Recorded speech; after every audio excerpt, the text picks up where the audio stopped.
Hello everyone, welcome to this interesting video on AWS full course of 2022. In this video, we will explore various important aspects revolving around AWS and its related concepts in depth. But before diving deep into its concepts, we will first cover the basics and have an introduction to what is AWS, followed by exploring cloud computing services. Then, we will explore some of the very important services provided by AWS under various categories like compute, storage, database, and networking.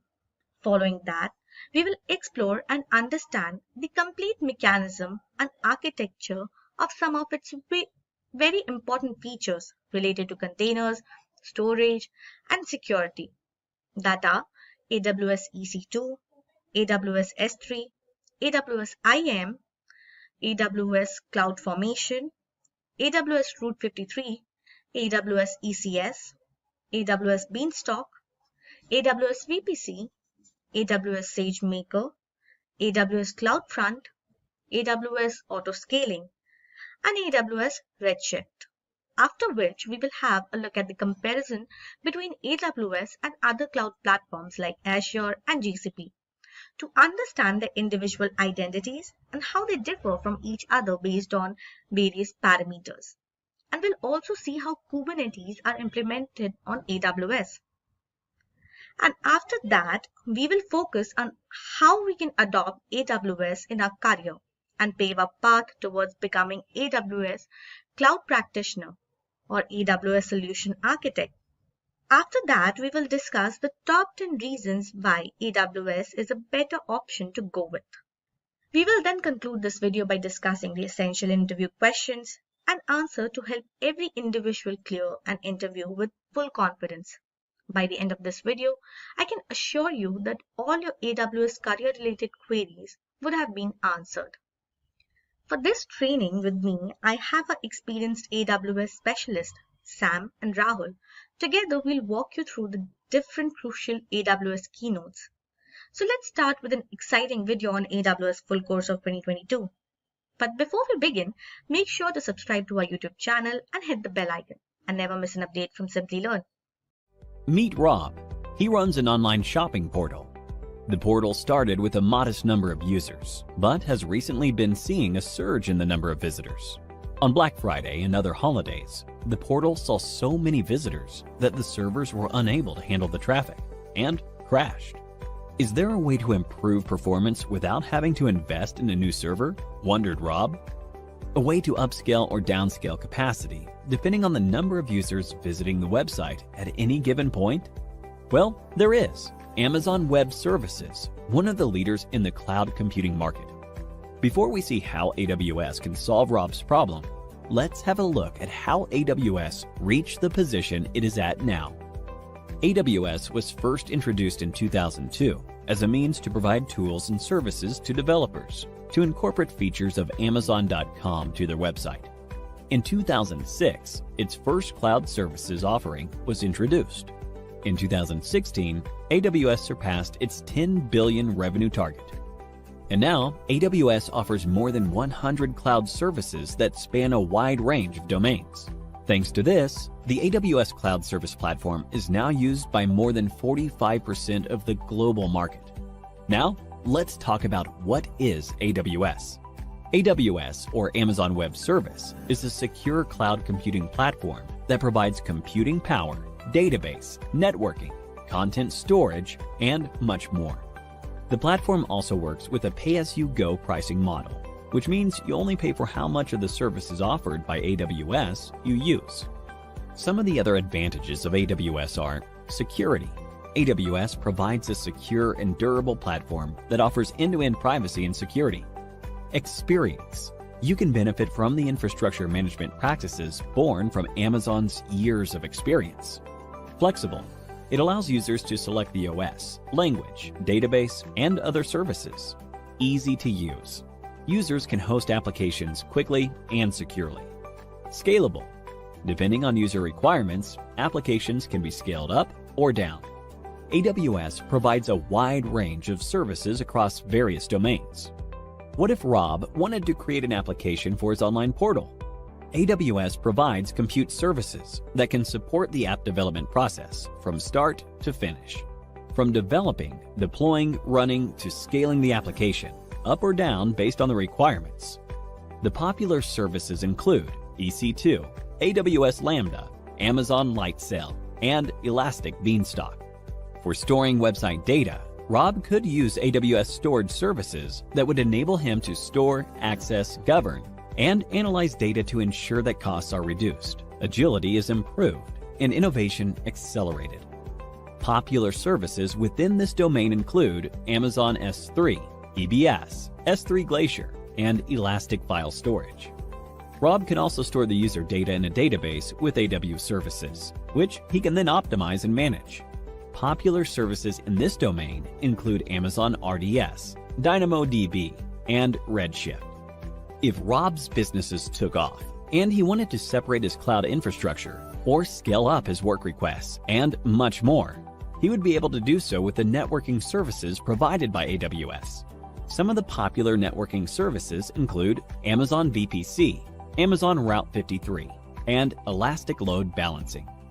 Other domains that AWS provides services in are analytics, blockchain, containers, machine learning, Internet of Things, and so on. And there you go.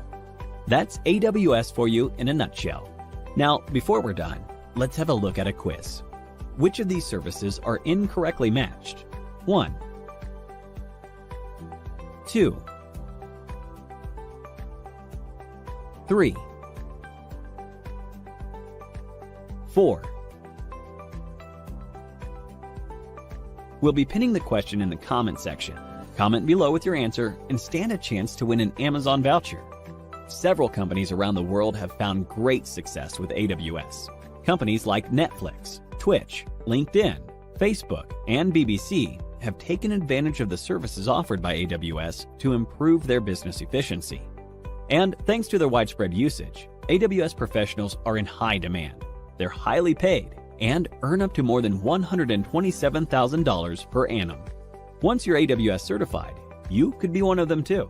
Hello everyone, let me introduce myself as Sam, a multi-platform cloud architect and trainer, and I'm so glad and I'm equally excited to talk and walk you through this session about what AWS is and talk to you about some services and offerings and about how companies get benefited by migrating their applications and infra into AWS. So what's AWS? Let's talk about that. Now, before that, let's talk about how life was without any cloud provider, and in this case, how life was without AWS. So let's walk back and picture how things were back in 2000, which is not so long ago, but a lot of changes for better had happened since that time. Now, back in 2000, a request for a new server is not an happy thing at all, because a lot of money, a lot of validations, a lot of planning are involved in getting a server online or up and running. And even after we finally got the server, it's not all said and done. There's a lot of optimization that needs to be done on that server to make it worth it and get a good return on investment from that server. And even after we have optimized for a good return on investment, the work is still not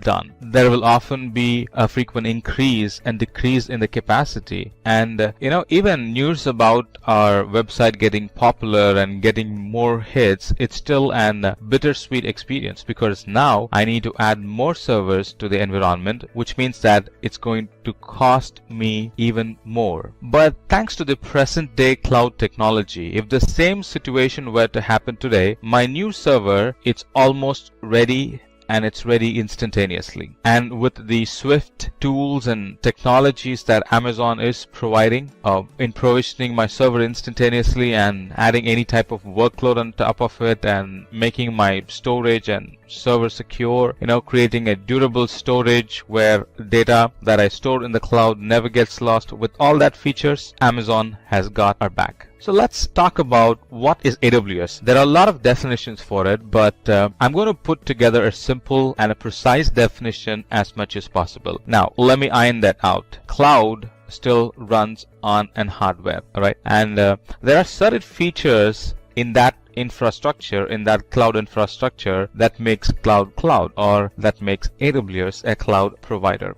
Now, we get all the services, all the technologies, all the features, and all the benefits that we get in our local data center, like, security and compute capacity and databases. And in fact, we get even more cool features like content caching in various global locations around the planet. But again, out of all the features, the best part is that we get everything on a pay-as-we-go model. The less I use, the less I pay, and the more I use, the less I pay per unit. Very attractive, isn't it? Right? And that's not all. The applications that we provision in AWS are very reliable because they run on a reliable infrastructure, and it's very scalable because it runs on an on-demand infrastructure, and it's very flexible because of the designs and because of the design options available for me in the cloud.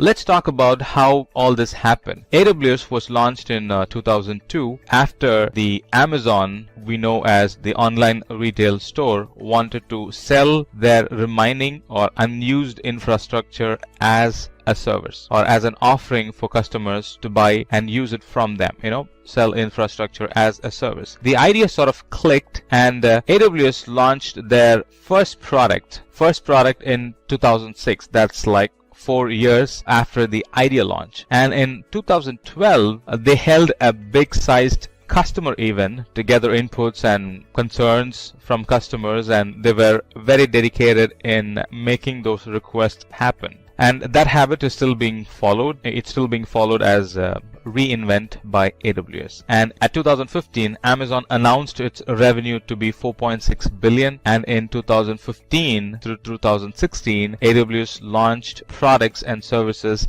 that help migrate customer services into AWS. Well, there were products even before, but this is when a lot of focus was given on developing migrating services. And in the same year, that's in 2016, Amazon's revenue was 10 billion. And not the least, as we speak, Amazon has more than 100 products and services available for customers and get benefited from.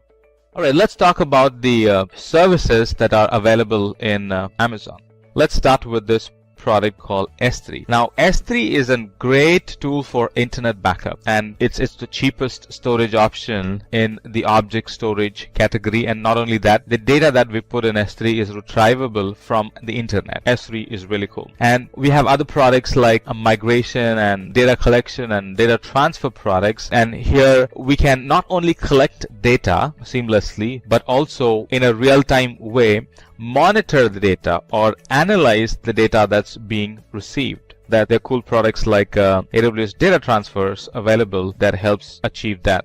And then we have products like EC2, Elastic Compute Cloud. That's an resizable computer where we can anytime alter the size of the computer based on the need or based on the forecast. Then we have simple notification services, systems and tools available in Amazon to update us with notifications through email or through SMS. Now anything can be sent through email or through SMS if we use that service. It could be alarms or it could be service notifications if you want, stuff like that. And then we have some security tools like KMS, Key Management System, which uses AES 256-bit encryption to encrypt our data at rest. Then we have Lambda, a service for which we pay only for the time in seconds it takes to execute our code, and we're not paying for the infrastructure here. It's just the seconds the program is going to take to execute the code. If it's a short program, we'll be paying in milliseconds. If it's a bit bigger program, we'll be probably paying in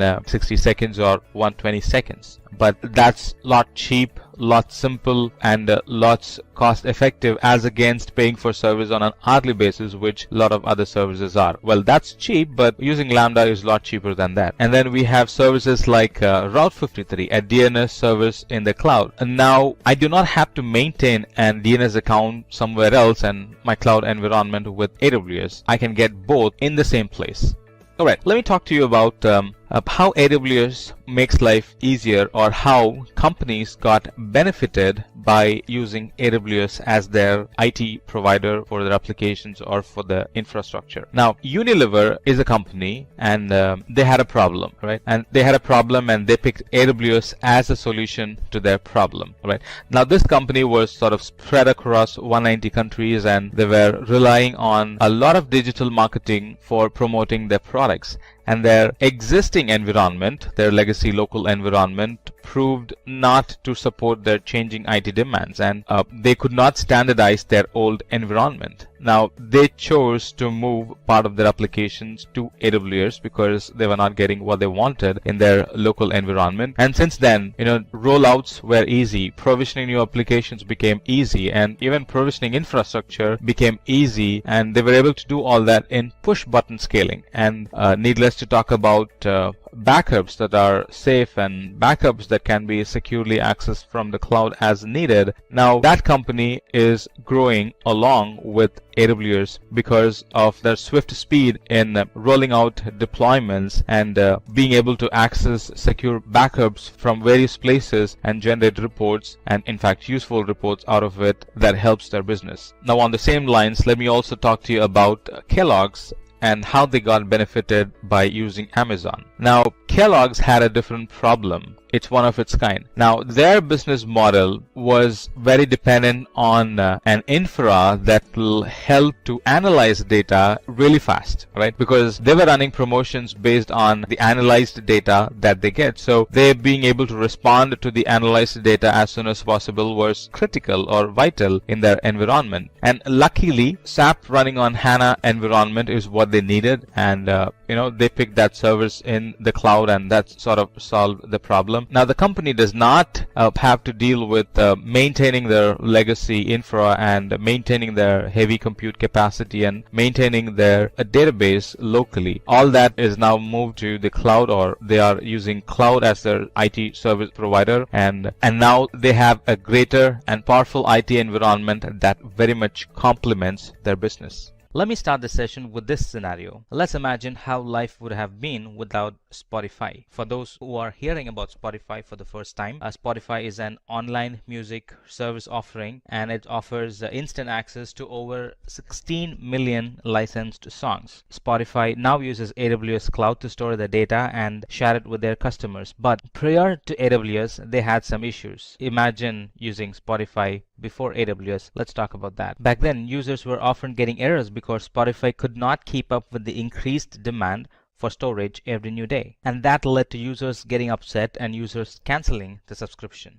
The problem Spotify was facing at that time was their users were present globally and were accessing it from everywhere, and they had different latency in their applications. And Spotify had a demanding situation where they need to frequently catalog the songs released yesterday, today, and in the future, and this was changing every new day. And the songs coming in rate was about 20,000 a day, and back then they could not keep up with this requirement, and needless to say, they were badly looking for a way to solve this problem. And that's when they got introduced to AWS, and it was a perfect fit and match for their problem. AWS offered a dynamically increasing storage, and that's what they needed. AWS also offered tools and techniques like storage lifecycle management and trusted advisor to properly utilize the resource, so we always get the best out of the resource used. AWS addressed their concerns about easily being able to scale. Yes, you can scale the AWS environment very easily.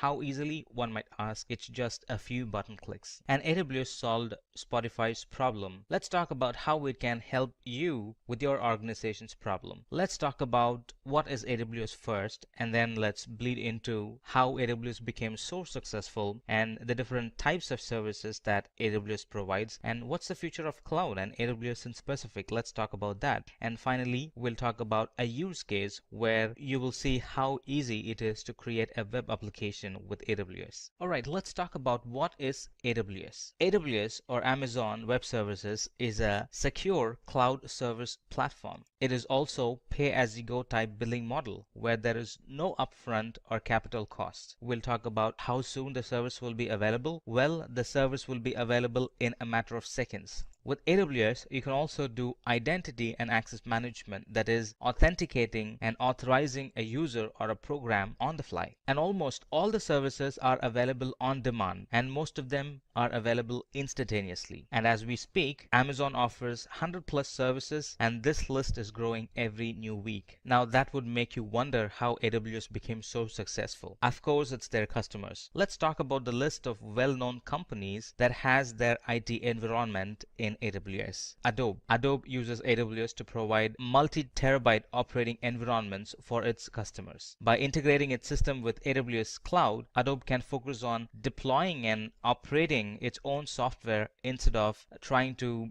deploy and manage the infrastructure. Airbnb is another company. It's an community marketplace that allows property owners and travelers to connect each other for the purpose of renting unique vacation spaces around the world. And the Airbnb community users' activities are conducted on the website and through iPhones and Android applications. Airbnb has a huge infrastructure in AWS, and they're almost using all the services in AWS and are getting benefited from it. Another example would be Autodesk. Autodesk develops software for engineering, designing, and entertainment industries. Using services like Amazon RDS or Relational Database Service and Amazon S3 or Amazon Simple Storage Service, Autodesk can focus on deploying or developing its machine learning tools instead of spending that time on managing the infrastructure. AOL or American Online uses AWS, and using AWS, they have been able to close data centers and decommission about 14,000 in-house and co-located servers and move mission-critical workload to the cloud and extend its global reach and save millions of dollars on energy resources. Bitdefender is an internet security software firm, and their portfolio of softwares include antivirus and anti-spyware products. Bitdefender uses EC2, and they're currently running few hundred instances that handle about 5 terabytes of data, and they also use Elastic Load Balancer to load balance the connection coming in to those instances across availability zones, and they provide seamless global delivery of service because of that. The BMW Group, it uses AWS for its new connected car application that collects sensor data from BMW 7 series cars to give drivers dynamically updated map information. Canon's Office Imaging Products division benefits from faster deployment times, lower cost, and global reach by using AWS to deliver cloud-based services such as mobile print. The Office Imaging Products division uses AWS, such as Amazon S3 and Amazon Route 53, Amazon CloudFront, and Amazon IAM for their testing, development, and production services. Comcast, it's the world's largest cable company and the leading provider of internet service in the United States. Comcast uses AWS in a hybrid environment. Out of all the other cloud providers, Comcast chose AWS for its flexibility and scalable hybrid infrastructure. Docker is a company that's helping redefine the way developers build, ship, and run applications. This company focuses on making use of containers for this purpose. And in AWS, the service called the Amazon EC2 Container Service is helping them achieve it. The ESA, or European Space Agency, although much of ESA's work is done by satellites, some of the program's data storage and computing infrastructure is built on Amazon Web Services. ESA chose AWS because of its economical pay-as-you-go system as well as its quick startup time. The Guardian newspaper uses AWS, and it uses a wide range of AWS services including Amazon Kinesis, Amazon Redshift that power an analytic dashboard which editors use to see how stories are trending in real time. Financial Times, FT, is one of the world's largest leading business news organization, and they used Amazon Redshift to perform their analysis. A funny thing happened. Amazon Redshift performed so quickly that some analysts thought it was malfunctioning. They were used to running queries overnight, and they found that the results were indeed correct, just as much faster. By using Amazon Redshift, FT is supporting the same business functions with costs that are 80% lower than what was before. General Electric, GE, is at the moment as we speak migrating more than 9,000 workloads including 300 disparate ERP systems to AWS while reducing its data center footprint from 34 to 4 over the next 3 years.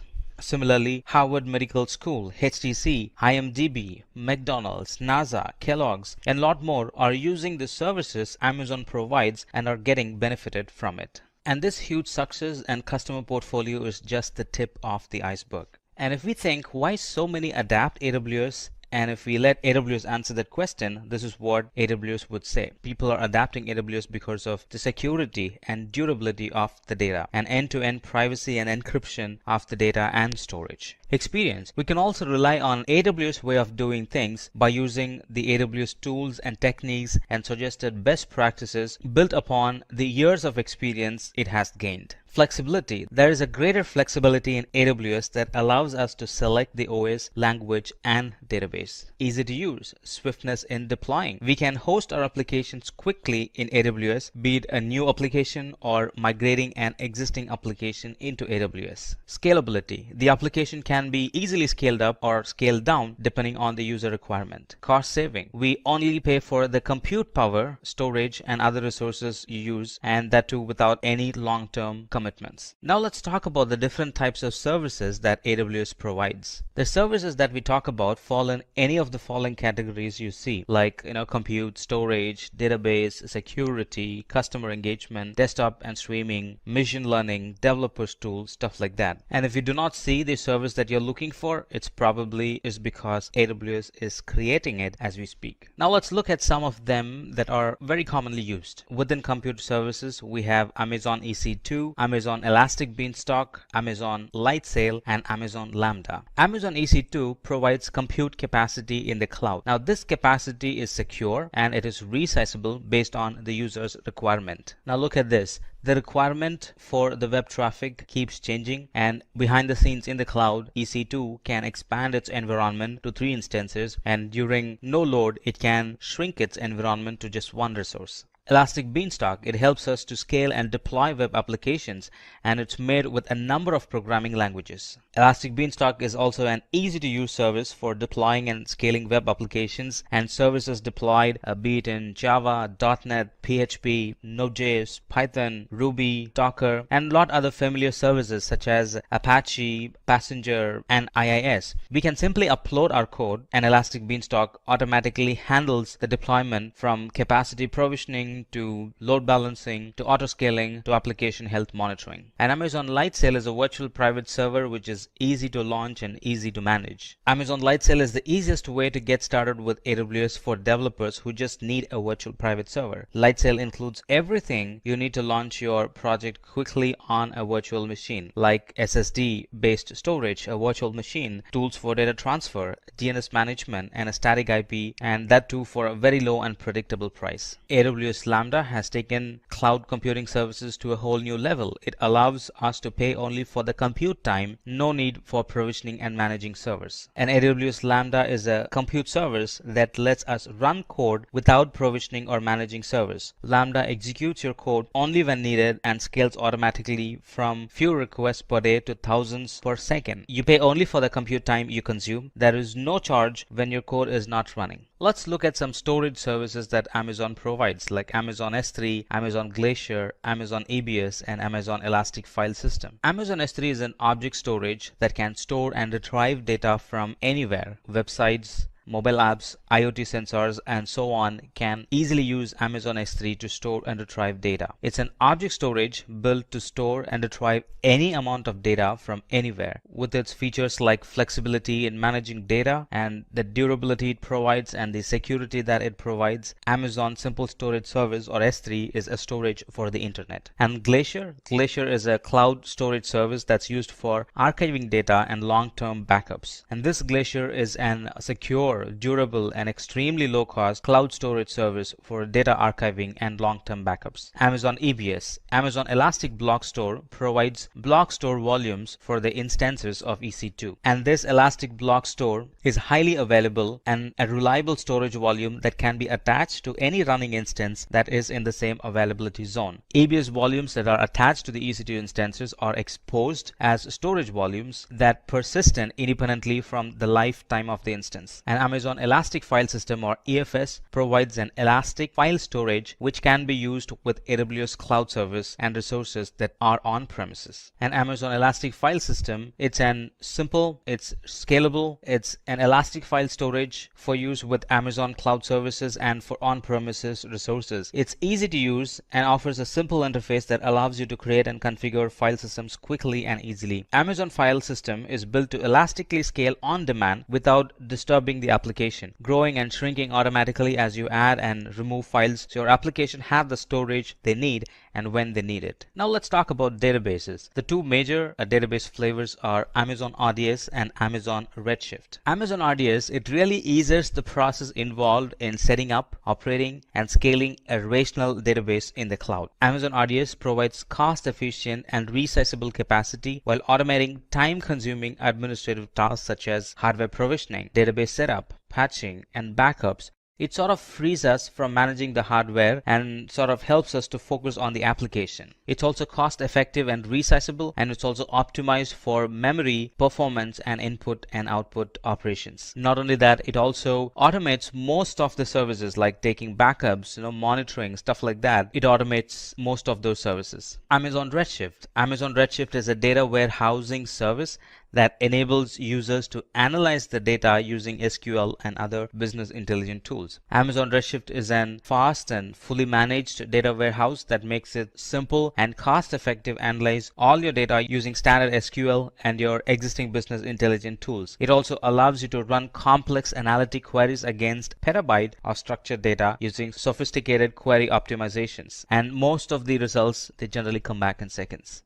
Alright, let's quickly talk about some more services that AWS offers. There are a lot more services that AWS provides, but we're going to look at some more services that are widely used. AWS Application Discovery Services help enterprise customers plan migration projects by gathering information about their on-premises data centers. Planning a data center migration can involve thousands of workloads. They are often deeply interdependent. Server utilization data and dependency mapping are important early first step in migration process. And this AWS Application Discovery Service collects and presents configuration, usage, and behavior data from your servers to help you better understand your workloads. Route 53, it's a network and content delivery service. It's an highly available and scalable cloud domain name system or DNS service. And Amazon Route 53 is fully compliant with IPv6 as well. Elastic Load Balancing, it's also a network and content delivery service. Elastic Load Balancing automatically distributes incoming application traffic across multiple targets such as Amazon EC2 instance, containers, and IP addresses. It can handle the varying load of your application traffic in a single availability zone and also across availability zones. AWS Autoscaling, it monitors your application and automatically adjusts the capacity to maintain steady and predictable performance at a lowest possible cost. Using AWS Autoscaling, it's easy to set up application scaling for multiple resources across multiple services in minutes. Autoscaling can be applied to web services and also for DB services. AWS Identity and Access Management, it enables you to manage access to AWS services and resources securely. Using IAM, you can create and manage AWS users and groups and use permissions to allow and deny their access to AWS resources. And moreover, it's a free service. Now let's talk about the future of AWS. Well, let me tell you something. Cloud is here to stay. Here's what in store for AWS in the future. As years pass by, we're going to have a variety of cloud applications born like IoT, artificial intelligence, business intelligence, serverless computing, and so on. Cloud will also expand into other markets like healthcare, banking,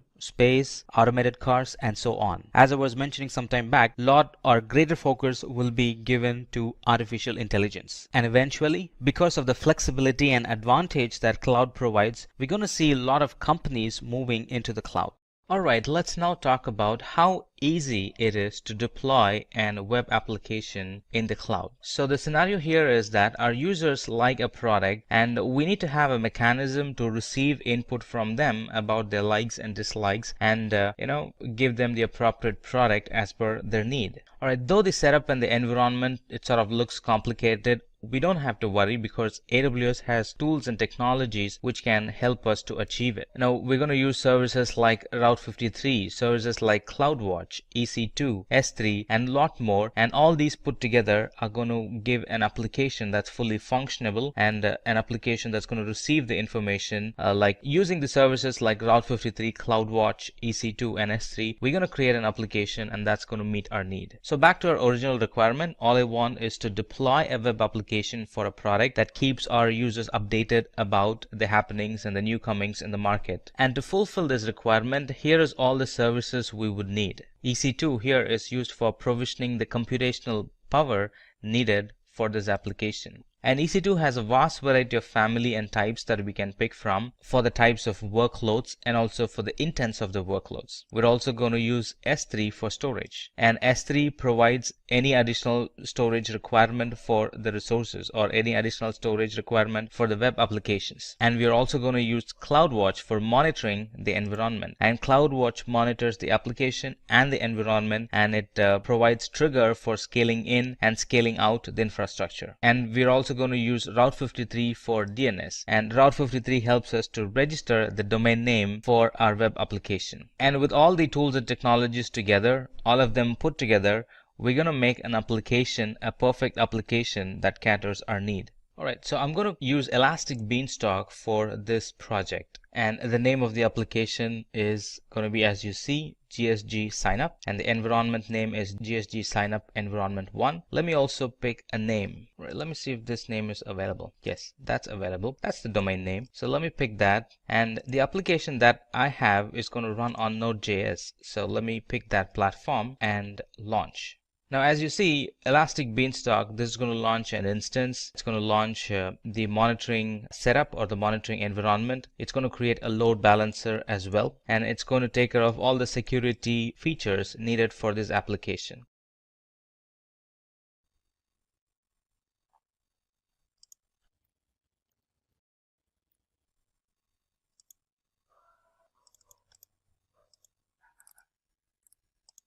Alright, look at that. I was able to go to that URL, which is what we gave, and it's now having an default page shown up, meaning all the dependencies for the software is installed and it's just waiting for me to upload the code, or in specific the page required. So let's do that. Let me upload the code. I already have the code saved here. That's my code, and that's going to take some time. Alright, it has done its thing. And now if I go to the same URL, look at that, I'm being thrown an advertisement page. Alright, so if I sign up with my name, email, and stuff like that, it's going to receive the information and it's going to send an email to the owner saying that somebody had subscribed to your service. That's the default feature of this app. Look at that. Email to the owner saying that somebody had subscribed to your app and this is their email address, stuff like that. Not only that, it's also going to create an entry in the database. And DynamoDB is the service that this application uses to store data. There's my DynamoDB. And if I go to tables, right, and go to items, I'm going to see that a user with name Samuel and email address so and so has said okay or has shown interest in the preview of my site or product. So this is where, or this is how I collect those information, right? And some more things about the infrastructure itself is it is running behind an load balancer. Look at that. It had created a load balancer. It had also created an autoscaling group. Now that's the feature of Elastic Load Balancer that we have chosen. It has created an autoscaling group. And now let's put this URL. You see this? It's not a fancy URL, right? It's an Amazon given URL, a dynamic URL. So let's put this URL behind our DNS. Let's do that. So go to services, go to Route 53, go to hosted zone, and there we can find the DNS name, right? So that's a DNS name, all right? Alright, let's create an entry and map that URL to our load balancer, right? And create. Now, technically, if I go to this URL, it should take me to that application. Alright, look at that. I went to my custom URL and now that's pointed to my application. Previously, my application was having a random URL and now it's having a custom URL. Choose from over 300 in-demand skills and get access to 1,000 plus hours of video content for free. Visit Skill Up by Simplilearn. Click on the link in the description to know more. Cloud services are now available to satisfy almost any IT requirement. Although cloud computing services vary greatly, they all have some basic qualities and benefits in common, and they can be classified into a few basic cloud service kinds. Hello everyone, I'm Shamli and I welcome you all to this new video of Simplilearn on cloud computing services. Let me give you an overview of the concepts you are going to go through in this video. First, we will go through what is cloud computing. Then we will have an introduction to cloud computing services, followed by the types of cloud computing services. And at the end, we will look into the features and benefits of cloud computing services. So let's not waste any more time and get started with the video. So what is cloud computing? Cloud computing is the distribution of cloud computing services via the internet, including servers, storage, databases, networking, software, analytics, intelligence to provide faster innovation, more flexible resources, and economies of scale. You usually only pay for the cloud services you use, which helps you cut costs, run your infrastructure more efficiently, and scale as your business grows. Now that we know what cloud computing is, let's proceed with understanding cloud computing services. Cloud computing services provide users with a variety of capabilities, including email, storage, backup, data retrieval, app creation, testing, data analysis, audio-video streaming, software on demand, regardless of the type of service. Although cloud computing is still a relatively new technology, it is now being used by a wide range of organizations, including large enterprises, small businesses, non-profit government agencies, and even individual consumers. So, not all clouds are created equal, and not every sort of cloud computing is appropriate for every situation.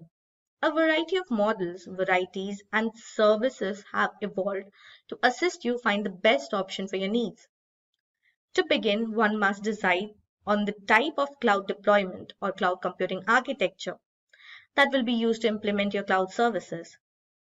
Cloud services can be deployed in three different ways: public cloud, private cloud, or hybrid cloud.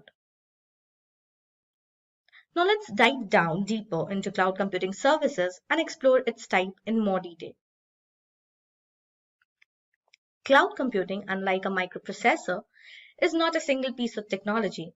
Rather, it's a system made up of three services: infrastructure as a service, platform as a service, and software as a service. So let's have a better understanding of each, starting with infrastructure as a service. So what is infrastructure as a service? It is a type of cloud computing that uses the internet to provide virtualized computing resources. The cloud provider controls IT infrastructures such as storage, server, and networking resources, and also offers them to subscribe companies via virtual machines, accessible over the internet in the IaaS model. For businesses, it can provide numerous advantages, including the ability to make tasks faster, easier, more flexible, and less expensive. Now, let's have a look at the working of IaaS.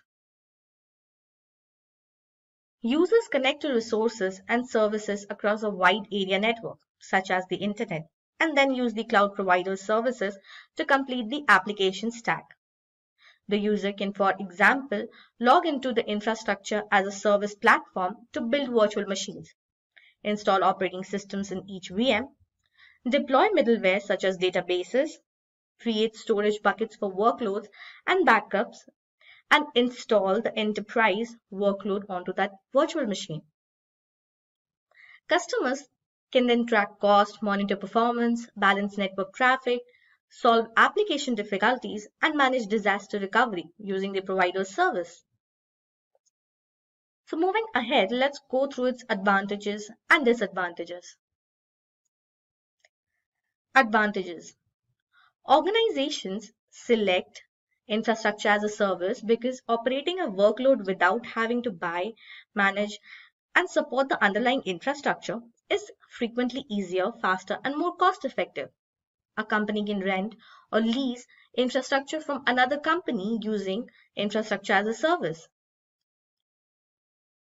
For workloads that are transitory, experimental, or change abruptly, it is an effective cloud service paradigm.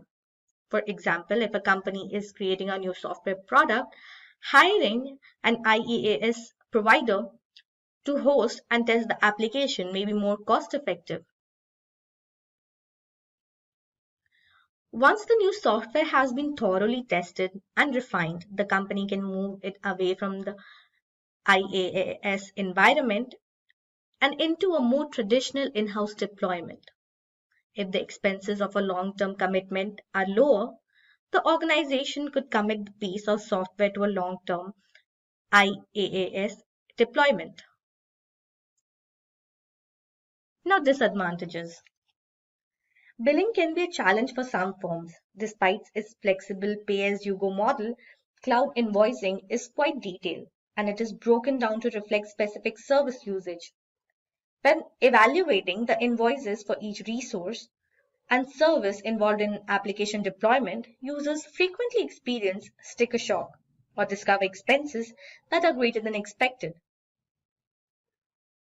Another issue it faces is lack of insight because its providers own the infrastructure. The configuration and performance of that infrastructure are rarely transparent to its consumers. Users may find it more difficult to operate and monitor systems due to the lack of transparency. Users of infrastructure as a service are also concerned about service availability and reliability. The supplier has a big influence on the workload's availability and performance. The workloads of users will be impacted if a provider has network constraint or any other type of internal or external outage.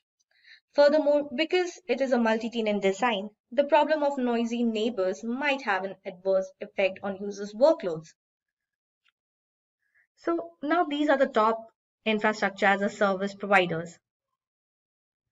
Linode is a privately held cloud hosting firm based in the United States that offers virtual private servers. Hostwinds, web hosting, cloud hosting, and dedicated server options are all available from Hostwinds. Microsoft Azure is a cloud computing service operated by Microsoft for application management via Microsoft Managed Data Centers. DigitalOcean offers developers cloud service that make it easy to deploy and grow programs that run on several machines at the same time. Alibaba Cloud is a cloud computing firm that serves online businesses as well as Alibaba's own e-commerce ecosystem. So the second service is platform as a service. What is platform as a service? Platform as a service products which are geared towards software development teams include computing and storage infrastructure, as well as development platform layer that includes web servers, database management systems, and software development kits for multiple programming languages. Working of platform as a service. For software development, it does not replace an organization's complete IT infrastructure. It's made possible by the hosted infrastructure of a cloud service provider. A web browser is the most common way for users to access the offerings. Platform as a service such as application hosting and Java development can be supplied via public, private, or hybrid clouds. So now let's look into the advantages and disadvantages. Advantages. The main advantage of platform as a service for users is its simplicity and convenience. Much of the infrastructure and other IT services will be provided by the platform as a service provider, which users can access from anywhere via a web browser. The flexibility to pay on a per-use basis allows businesses to forego the capital costs associated with on-premises gear and software. Many platform-as-a-service solutions are aimed towards software developers. These platform provide computation and storage infrastructures, as well as text editing, version management, compilation, and testing capabilities to assist developers in swiftly and efficiently developing new software. Coming to the disadvantages, platform as a service, on the other hand, can cause issues with service availability and resilience. Customers may suffer as a result of a service outage or other infrastructure interruption, which might result in costly productivity losses. Its suppliers, on the other hand, will typically deliver reasonably high uptimes. Another widespread problem is vendor lock-in, which occurs when users are unable to simply transition many of their services and data from one platform as a service solution to another. When choosing a provider, users must consider the business risk of service outages and vendor lock-in. Internal changes to a platform as a service product could also be a problem. The impact on users might be tough and disruptive. If a platform as a service provider ceases supporting a programming language or chooses to use a different set of development tools. So let's have a look at the top platform as a service provider. IBM Cloud Computing refers to a set of cloud computing services for businesses provided by IBM, a technology corporation. Red Hat is a collection of tightly integrated Red Hat technologies for building cloud infrastructure and developing cloud-native apps on premises. Elastic Beanstalk, AWS Elastic Beanstalk, is an Amazon Web Services application deployment orchestration solution. Salesforce offers CRM services as well as enterprise applications for customer service, marketing, automation, analytics, and application development. And Software AG Cloud is an open and independent cloud platform that serves as your one-stop shop for all software AG has to offer in the cloud. Now coming to the next service, which is software as a service. So what is software as a service? Customer relationship management, or CRM, marketing automation, and business analytics are just a few of the application level services offered by software as a service companies. So how does it work? The provider gives consumers network-based access to a single copy of an application that the provider designed expressly for software as a service distribution in the software on demand model. The source code for the program is the same for all clients, and new features or functionalities are rolled out to all the users at the same time. The data of each model's customer may be stored locally in the cloud or both locally in the cloud, depending on the service level agreement. Coming to its advantages, customers subscribe to a software as a service solution rather than buying and installing software or additional gear to support it. Many firms can now budget more effectively and predictably by converting costs to recurrent operating expenses. You can also cancel software as a service subscriptions at any time to avoid incurring recurring fees. Its systems are frequently customizable and can be connected with other corporate applications, particularly when using software for the same vendor. Vertical scalability is a feature of cloud services like software as a service, which allows clients to access more or fewer services or features on demand. Disadvantages of software as a service. When providers endure service delays, impose undesirable modifications to service offerings, or suffer a security breach, all of these things can have a significant impact on customers' ability to use the software as a service offering. Customers should be aware of their software as a service providers SLA and ensure that it is followed. If the provider adopts a new version of an application, it will roll it out to all of its clients, whether or not they want it. This may need the organization allocating additional training time and resources. Switching vendors can be tough, as it is with any cloud service provider. Customers must migrate massive volumes of data when switching vendors. Furthermore, some vendors use technologies and data types which can make transferring client data between cloud providers even more difficult. So coming to the top companies that provide software as a service, Adobe is a collection of Adobe incorporation programs and services that provide user with access to software for graphic design, video editing, web development, and photography, as well as a set of mobile apps and certain optional cloud services. SAP is a platform as a service designed by SAP SE for developing new applications and enhancing existing ones in a secure cloud computing environment managed by SAP. Google Cloud.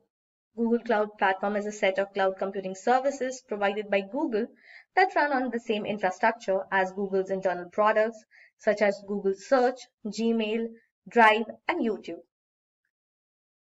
Freshworks Cloud Platform allows users to manage their identities and access across all of their Freshworks products. And Atlassian, advanced features such as an 99.9% uptime SLA, unlimited storage, and premium support provide teams the confidence to scale reliably. Now that we have all the in-depth information about different types of cloud computing services, let's move ahead and explore its benefits and features, which makes it so popular and convenient. First, the supplier hosts and maintains the site in their own facility. The cloud hosting provider acquires, hosts, and maintains the necessary hardware and software. Users avoid the construction expenditures and maintenance problem that would be incurred if the service was established on-premise. Second, self-service using a web-based interface.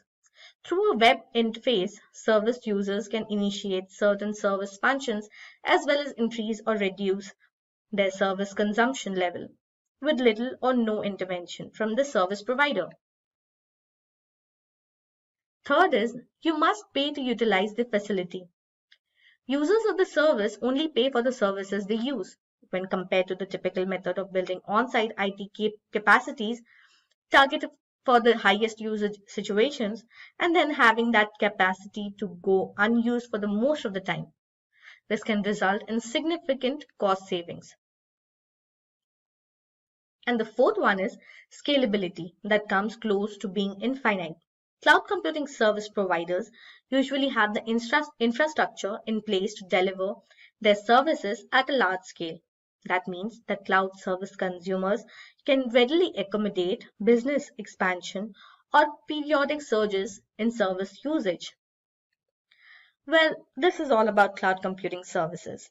Hello everybody, welcome to Simplilearn's AWS S3 tutorial for beginners. My name is Kent, and today I'm going to be covering these following points. I'm going to be covering what is cloud computing. I'm going to be showcasing what AWS is in terms of cloud computing, and I'm also going to be covering the core fundamental service of the Simple Storage service, which is a object storage service. We're going to be covering the benefits of the Simple Storage service, better known as S3, what objects and buckets are, and we're going to be seeing how things are working in the background and implementing that in terms of lab assisted demonstrations in order for you to see what those features of S3 are. And then we'll perform a wrap up of the material we've done in a conclusion. So let's get started. What is cloud computing? So here is a definition of cloud computing, but I'm going to paraphrase it. Cloud computing is nothing more than you gaining access to infrastructure through web services with a pay-as-you-go model. Now, this is a very, very different model than we're traditionally involved in on an on-prem data center. So when I mean on-prem, I'm saying on-premise. Okay, so you'll hear that a lot, on-prem. Now, when we are on on-premise data center, we have to provision lots of infrastructure even before we get started with deploying any type of application, whether it be a mobile application, a web application, etc., etc. So every application needs some sort of underlying infrastructure, whether that be bare bone servers, databases. They're obviously going to be needing some types of storage, etc., etc. So all this is something that we have to kind of fight against in order just to get started with deploying our application. So this takes usually, traditionally, depending on the size of the company, about 3 months to set up. So what if we could leverage all this infrastructure as a service, and just through some API call, that's what the web services is all about, we could provision a server or we could provision a database within minutes and then deploy any type of application that we want to on top of that stack, and also take advantage of any storage that we may want. We may want object level storage, which is what we're going to cover. We may want an Elastic file system, right? So there are different types of storages that we're eventually going to look at as you go down your learning path with Simplilearn. So cloud computing is really about provisioning of all these kinds of services, but not only at the infrastructure level. We're going to see how we could move up the stack and get entire platforms as a service, or even softwares as a service. So what is AWS? Well, AWS is really a cloud computing platform that will offer us many, many services through these API calls. Some are, again, just bare infrastructure like a service. Other can be a service as a software, for example, email. So here we have an example of the public data storage. This is S3, the simple storage service icon that you're going to see over and over again. This is a representation of an actual bucket in S3. So this will become more clear as we continue the slide deck and actually reinforce this with some hands-on lab. But as you can imagine, you may want to provision a private software-defined network in the cloud. And so we can do that in AWS. We can provide load balancing. We could provide scalability in terms of auto-scaling groups that will respond to increased demand as your application, let's say, becomes more popular. You want that infrastructure to grow elastically. So doing this on premise is traditionally not only extremely expensive and thus prohibitive, but very difficult to implement physically speaking as well. So by going with a cloud provider like AWS, we can severely reduce the expense and the complexity of setting all of this up, because we're trading capital expense for variable expense. So capital expense is about you procuring all the hardware that you need beforehand and the budget being approved before even getting that hardware in through your door, right? And then you have to configure it. So there's that complexity factor. Whereas if you're doing this through AWS, you can within minutes just provision all of that very quickly. So you're also not paying for everything all up front. You're paying this with a pay-as-you-go model. So very different. We're now removing what's called undifferentiated lifting, which is everybody has to do the same thing, but it's not really bringing any value to their end product. We all have to buy servers and configure them and scale them, etc., etc. So if we remove that element and have AWS handle that, we can concentrate on our business, which is our application, and improving that application and responding more to our clients' requests. We can be more agile, more flexible. So all of this leads to these points that we see here on this slide. Much easier to use, much easier to get our application to market, we're actually going to be leveraging the physical security that AWS implements for us. They have data centers all over the world that we're going to plug into, and that physical security is already implemented for us. There are varying levels of security that we're going to get into through our AWS journey, but right off the bat, you know that you have physical security. Of course, we're going to be talking about storage in this demonstration or in this slide deck over here. But the nice thing is we only pay for what we use. So that's that variable expense that I was talking about that we've traded for capital expense. We can easily set up databases. We can easily automate our backups and have those backups stored in the cloud through that S3 storage that we're going to get into. Okay, so lots of benefits of going through AWS here. And it's also comprehensive and simple to use. Comprehensive meaning that there are hundreds and hundreds of services. It's going to be actually quite time consuming for you to just know what each service does in general, but you'll get there through your journey. It's all about sticking with it and learning something new every day, which is what Simplilearn is all about. Over here, we have infrastructure as a service, platform as a service, and software as a service. So these are three different types of distinctions we have in the cloud industry to basically cover what's going on here on the right-hand side. So on-premise, you're traditionally involved in everything from networking, which is you, for example, buying the switches, the routers, the cabling, everything all the way up the stack to deploying your application, and you see everything in between there. Okay, so this is a very time-consuming job. Not only that, but it costs a lot of money because you have to buy all these machines up front, and you have to have the individuals with the right knowledge to maintain all of this stack. All right, so different individuals in different teams maintaining this whole on-premise data center. You may also have different data centers deployed globally. So you can imagine the cost overhead of this. So everything in green is basically you're managing it. Now we can offset that and ask AWS to handle part of this stack over here. So on this second column over here, we see infrastructure as a service, which basically says, AWS, I want you to handle all the networking, my software-defined network. I want you to handle my storage, elasticity. I want you to handle my compute power, my virtual machines. I want you to handle even administrating those machines at a physical layer as well. And I want you to physically secure them. So this will allow you more time to focus on all the green up here. Of course, we can move up the stack and say, I even want AWS to take on more responsibility.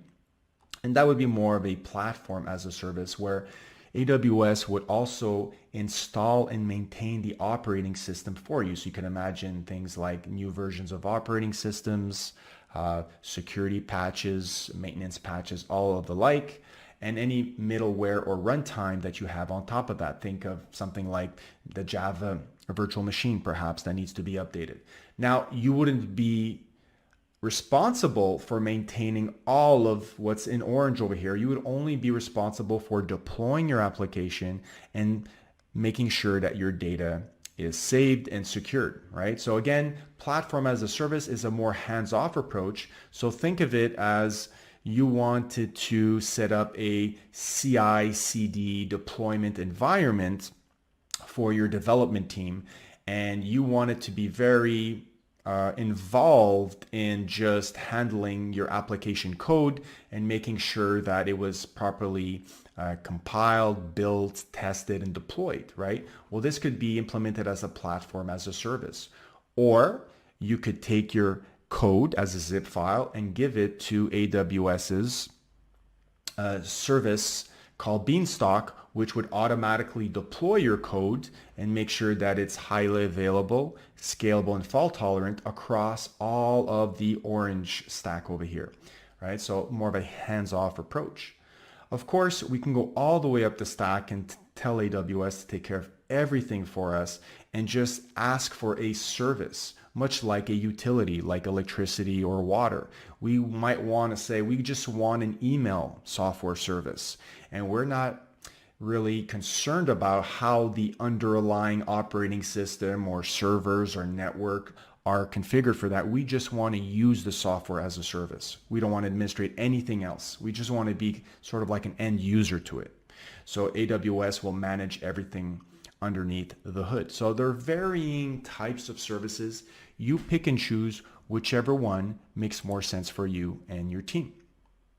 So what is S3? S3 stands for Simple Storage Service, and it is an object storage service in Amazon. What this means is that it doesn't matter what kind of file you upload to S3, it will be treated as an abstraction, meaning an object. So you can upload a PDF file, you can upload a JPEG file, you can upload a database backup. It doesn't really matter. All that is abstracted away by the use of storing it within an object. We're going to talk more about what composes an object, but by doing so, what happens is S3 allows us to have industry leading scalability. So it doesn't matter if you're going to make a request for that database backup, let's say that object, 5 times or 10,000 times. That request, that demand will scale. The underlying infrastructure that is implemented behind the scenes is handled for you. So in a sense, it's kind of like a serverless service, a storage service where you're not implicated in handling anything underneath the covers. You're just uploading your objects and accessing them later on. In terms of data availability, very powerful as well, because it takes those objects and will replicate them across at least 3 availability zones. Of course, these availability zones have 1 or more data centers attached to them. So you have lots and lots of copies of your objects distributed globally, or at least at a regional, in a regional area. You can do this as well globally if you enable global replication. And you will see that your level of durability will skyrocket, and you're just not going to worry about losing an S3 object. Data security. Well, we can encrypt our data at rest, our objects at rest. We can encrypt it in transit. We can also come up with security policies at the bucket level, which we're going to talk about what a bucket is very soon. These are going to be implemented through what's called IAM policies, and you're going to be able to control who or what has access to your objects. And of course, because everything is handled underneath the covers, all the servers, all the storage nodes are cloud optimized for the best possible performance. So let's continue on our journey on what is S3. We're going to take a look at what is a bucket and what is an object. As you can see here, you have inside this bucket, which is a logical container for an unlimited amount of objects. You could have objects of different shapes and sizes. Like I said, you could have pictures, database backups, etc. So this is what's being represented here by different shapes. And you can think of a bucket really as almost like a folder where objects or files are placed within them. So there are many ways for us to place objects within a bucket. We can do this through the AWS console, which I'll be showing you very shortly. We can do this via the command line interface, or we can do this through a software development kit. At the end of the day, all those 3 options go through an API, right? So it's all about picking the right method that is best suited for whatever kind of end user or application that needs access to these buckets and to these objects. Now, once you've got the data or objects within this bucket, you can control pretty much how the data is accessed, how it's stored, whether you want it to be encrypted, and how it's even managed. So you can have organizations that have specific compliance needs. For example, any objects that are placed in there, perhaps some PDFs, are not to be modified or not to be touched for 90 days, let's say. We can imply object locks if we want to. We can imply security guards. We can also, for example, record all API actions that try to access, to list, to delete any kind of API operations on those objects at the bucket level or on the object level, we can record if that is some sort of organizational compliance need for auditing or for whatever internal auditing reason that you may have. So continuing on here, you can see that there are many organizations that use S3. One in point is Amazon itself. S3 is so popular and so durable that Amazon internally uses it to store its own data. You're guaranteed, almost that you're not going to lose any object in there because it has what we call 11 nines durability. Now, 11 nines durability is really an extreme amount of durability where it's mathematically almost impossible for you to lose an object once you place it in S3. You're in fact more liable to get hit by a meteorite than you are to lose an object in S3, statistically speaking, which is a pretty incredible statistic, but it's true. So if we continue here with the benefits of S3, some of these I've already described, but let's talk about the full picture here. We see the performance, scalability, availability, and durability of S3 are really first class in the industry. Again, durability, we were talking about that 11.9. So what that really means is 99.9999 in total. If you count all the nines, that's 11 of those nines. So most durable in the industry by far. And again, because everything is handled underneath the covers, it's a serverless service. They ensure the scalability and availability and the performance of the inner workings of that object level storage. Now, cost is of course always important, and S3 really shows up here with first class support again for cost. It's got very, very low cost. We can have object level storage for let's say a terabyte of object level storage for as little as $1 a month. So again, it will depend on the kind of storage class. We're going to have a discussion on different types of storage classes that we might want to transition or move over our objects from one storage class to the next, depending on how frequently accessed that data is. As you know, data over time seems to get less and less accessed as your needs shift from one place to another. We're going to talk about that coming up very soon. So we're going to want to really focus on that to reduce our end of the month costs for storage with S3. Of course, security is always at the forefront, and we want to make sure that we either simply secure by encrypting everything right off the bat, either at rest, in transit, or we want to put an object lock or just maintain security at the bucket level, maintaining, let's say, who or what has access to that data. Because by default, no one has access to the data unless we open up the door. And also we want to make sure that we don't give public access to our bucket for obvious reasons of giving away important information by mistake. So AWS makes it extremely difficult for you to accidentally do this. And I'm going to show this in a demonstration lab coming up very soon. And we can also query in place, which is very interesting. So you can imagine you putting, let's say, a file that's in CSV format or a JSON format or Parquet format, some sort of structured format or semi-structured format in S3, and you can actually use SQL queries on the spot to filter that data in place at the bucket level.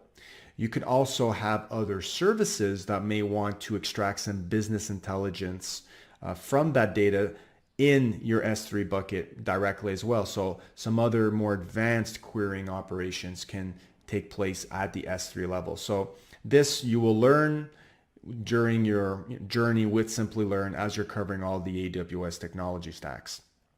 And here, the most widely used storage cloud service in the industry. Because of all the points that we just covered, it really is the #1 storage or object level storage solution in the industry. Let's now take a look at objects and buckets in S3. So the objects are really the fundamental entities that are stored in S3, or the lowest common denominator, which means that we're not really interested in what kind of data is within the object at the layer of S3, because S3 doesn't have direct access to the data within an object. Like I said before, it's an abstraction of the data. So we don't know if it's a cat picture, if it's a backup of your database. It's just treated as a fundamental entity, aka the object. Now, every object is associated with metadata, so data about itself, things like what's the name of the object, what's the size, the time and date that the object was uploaded. Things of that nature are categorized as metadata. So S3 does have direct access to that. Now, the data within that object, of course, is accessible by other services. So it's not that once you've uploaded it, you've totally lost the data and it's only can be treated as an object. It's just that at this layer, it's simply just assigned metadata and a version ID, a unique version ID. And if you re-upload the exact same object a second or third time to S3, it will have its own version ID number. So a new unique version ID number will be generated. So really what buckets are their logical containers to store those objects. So of course, at an extremely high level, a bucket would be like your root file system, if you want to think about it like that. But that doesn't mean you can't go into this bucket and create separate folders. Now, when you create separate folders in a bucket, because you might want to logically organize all your objects, you might be fooled by the fact that you think this is a hierarchical storage system, when in fact it is not. And I'll talk about that in a second. So you cannot store an object without first storing it into a bucket. So of course, the first step would be for us to create a bucket and then upload objects within that bucket. So an object cannot exist without its container or its bucket. So there's no Windows Explorer view like we're used to in an operating system, because this is not a hierarchical view. No matter if you create folders within folders within folders, in fact, S3's internal architecture is a flat hierarchy. What we do instead is we assign prefixes, which are treated as folders, in order to logically organize our objects within our buckets. And I'm going to showcase a prefix in one of the demonstrations coming up very soon. So when you create, or when you're working with S3, first of all, you're working at a regional level. You're going to have to pick a region. For example, you might pick US East 1 region or US East 2 region, and the bucket that you're going to be creating will be replicated across several availability zones, but within that region. Also, that data, those objects, can be accessed globally because S3 uses the HTTP protocol. HTTP protocol is very permissive. Everybody knows how to administrate it and work with it. So we just need to give access to that object in terms of a permission policy and give it the proper URL, or give whoever needs access to it the proper URL, and they can access that via HTTP globally.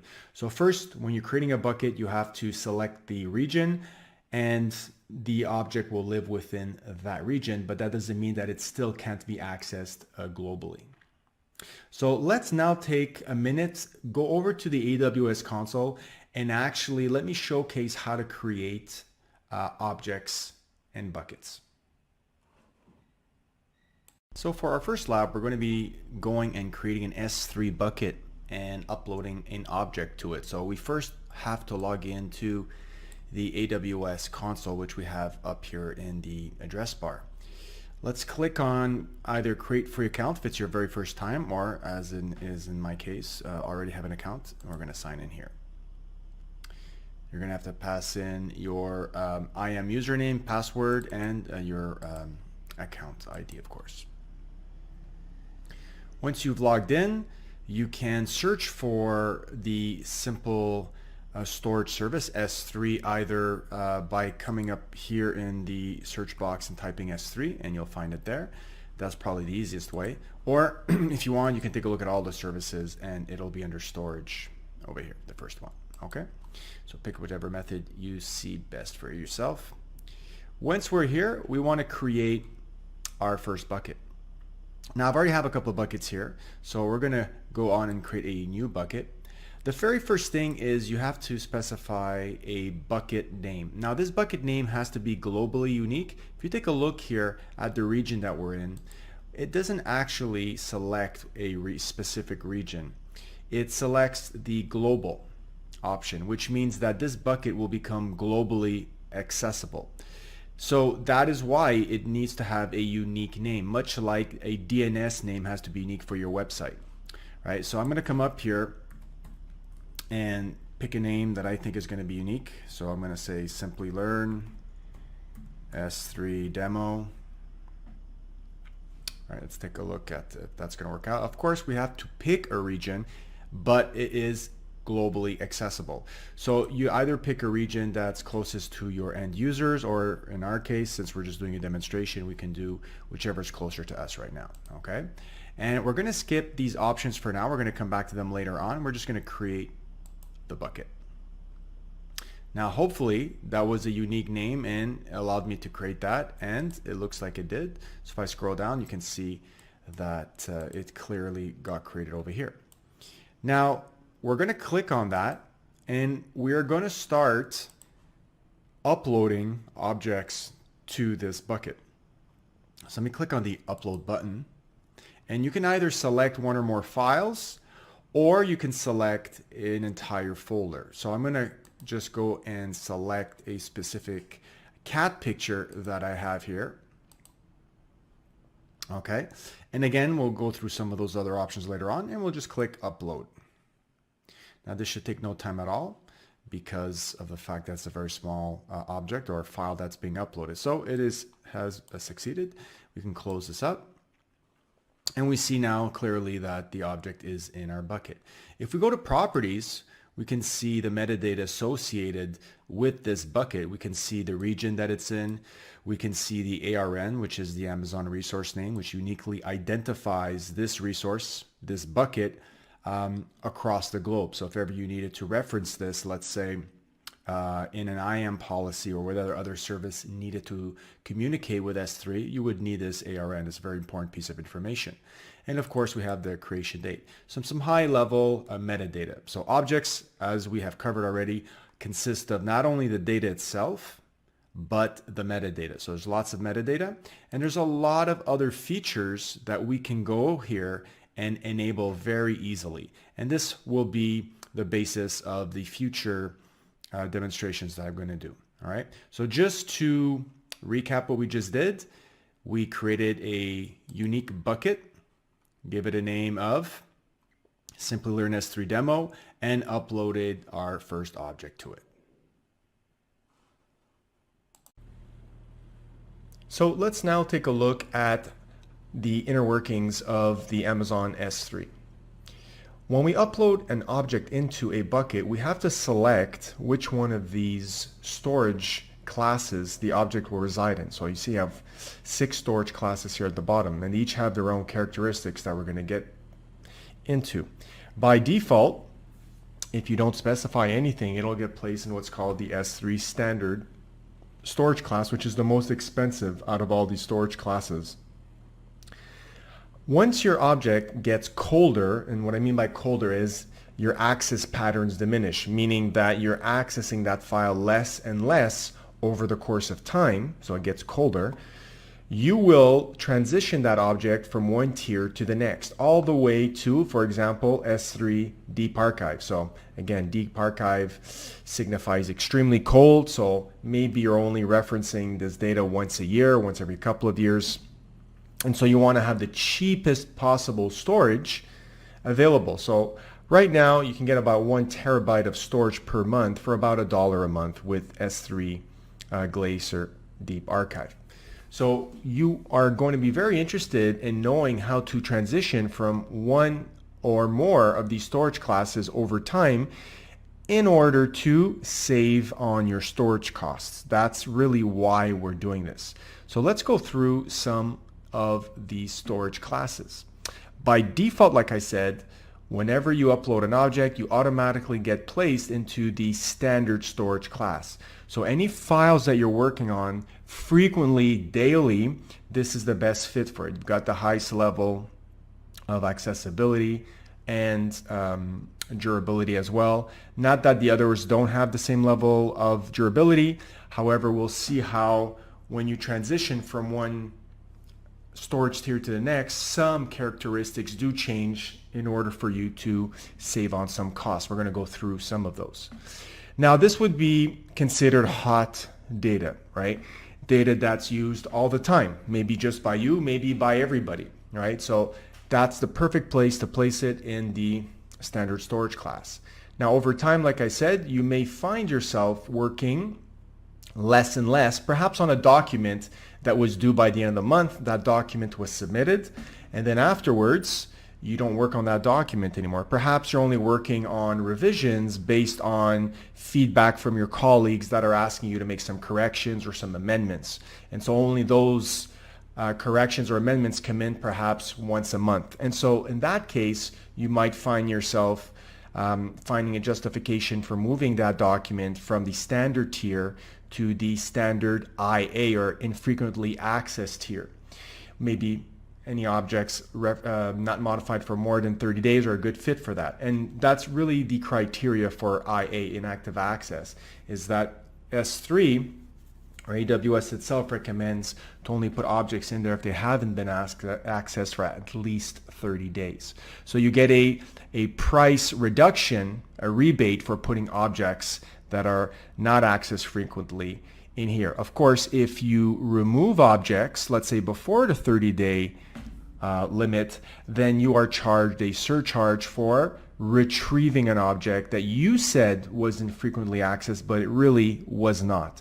So bear that in mind. If you're going to place objects in infrequent access, be somewhat reasonably assured that you're not going to be going there and accessing them. You can still access those files, no problem, just as quickly. They have the same level of accessibility and durability. However, like I said, anything less than 30 days, you'll get a price ding on that. If you want to have long-term storage, we're talking about Amazon Glacier. So this is more anything over 90 days that hasn't been modified, or 180 days. There's two subcategories of Amazon Glacier that we're going to get into. And this is the cheapest storage by far. And Amazon Glacier doesn't really operate through the AWS console as the same as the standard and the infrequent access. You can't really upload objects to Glacier via the console in the browser. You can only do so, let's say, through the command line interface or through an SDK. The only thing you can do on the web console with Glacier is actually create what's called a vault, which is a logical container for your archives. But then after that, you have to go through the CLI or the SDK to do the rest of the work there. If we continue on, there's some gray areas between the S3 standard and the Glacier. One is the one zone infrequently accessed storage class. So if we go back to the regular standard and IA storage class, all of these objects are stored across a minimum of 3 availability zones. If you want a further price reduction, you can store your objects in a one zone IA storage class, which means that instead of taking that object and replicating it across 3 or more availability zones, it will only store it in a single availability zone, therefore reducing the level of availability that you have to that object. So in this case here, if that single availability zone would go down, for example, you would not have access to that object. Once it would come back up, of course, you would. The other thing is if there was an immense catastrophe where the actual availability zone was destroyed, well, of course, then your object is also gone. So if that's something that doesn't worry you because you have already many copies of this object maybe lying around on premise, then this is a good option for you because it's data that you're willing to lose access to for short periods of time if ever that single availability zone goes down. So it's about an extra 20% off the price from already the normal IA standard price. There is another one called the standard reduced redundancy storage. This one is kind of getting phased out as we speak because the same price for this storage class is about the same amount you're going to pay for the normal IA standard class. What this does is, again, is a good fit for your objects that you're not really worried about losing if there is some sort of catastrophe that happens in an availability zone. There's less copies of it that are stored. And so if that data center and that availability zone goes down, then you lose your object. So of course, it offered at the time the highest price reduction possible, but now the difference between this one and the normal IA standard storage class is so small in terms of price that you're probably not going to migrate to or navigate to this storage class. But it is still there in the documentation, and it may very well come up still in the certification exam, so at least be aware of that. Let's now take a look at some individual features of S3, starting off with lifecycle management. So lifecycle management is very interesting because it allows us to come up with a predefined rule that will help us automate the transitioning of objects from one storage class to another without us having to manually copy things over. Of course, you could imagine how time consuming that would be if we had to do this manually. So we're going to see this very soon in a lab. However, let me discuss how this works. So once it's basically a graphical user interface. It's very, very simple to use once you come up with these lifecycle management rules. But you're going to define two things. You're going to define the transition action and the expiration action. So the transition action is going to be something like, well, I want to transition an object from, maybe it's all objects, or maybe it's just a specific type of object in a folder, example, that has a specific prefix, from one storage class, let's say standard, to standard inactive or infrequent access. Maybe only after 45 days, after at least a minimum of 30 days, like we spoke of before. And then maybe after 90 days, you want to transition the objects in IA to right away Glacier Deep Archive, or 180 days. You come up with whatever combination you see fit, okay? It doesn't have to be sequential from S3 to IA to one zone, etc., because like we discussed before, it depends what kind of objects that you're interested in putting in one zone, objects that you don't really mind losing if that one availability zone goes down. So you're going to be deciding those rules. It ends up that this even is not a simple task because you have to monitor your usage patterns to see which data is hot, which data is cold, and what's the best kind of lifecycle management to implement to reap the benefits of the lowest cost. So you have to put somebody on this job and make the best informed decisions based on your access patterns, and that is something that you need to consistently monitor. So what we can do is we can instead opt for something called S3 Intelligent Tiering, which basically analyzes your workload using machine learning algorithms. And after about a good 30 days of analyzing your access patterns, we'll automatically be able to transition your objects from S3 standard to S3 standard infrequent access. Okay, it doesn't go past the IA one, it doesn't go after the Glacier and whatnot. Okay, so it can then offer you that at a reduced price overhead. So there is a monitoring fee that is introduced in order to implement this feature. It's a very nominal, very, very low monitoring fee. And the nice thing is if ever you take out an object out of the infrequent access before the 30-day limit, as we spoke of before, you will not be charged an overhead charge because of that. Why?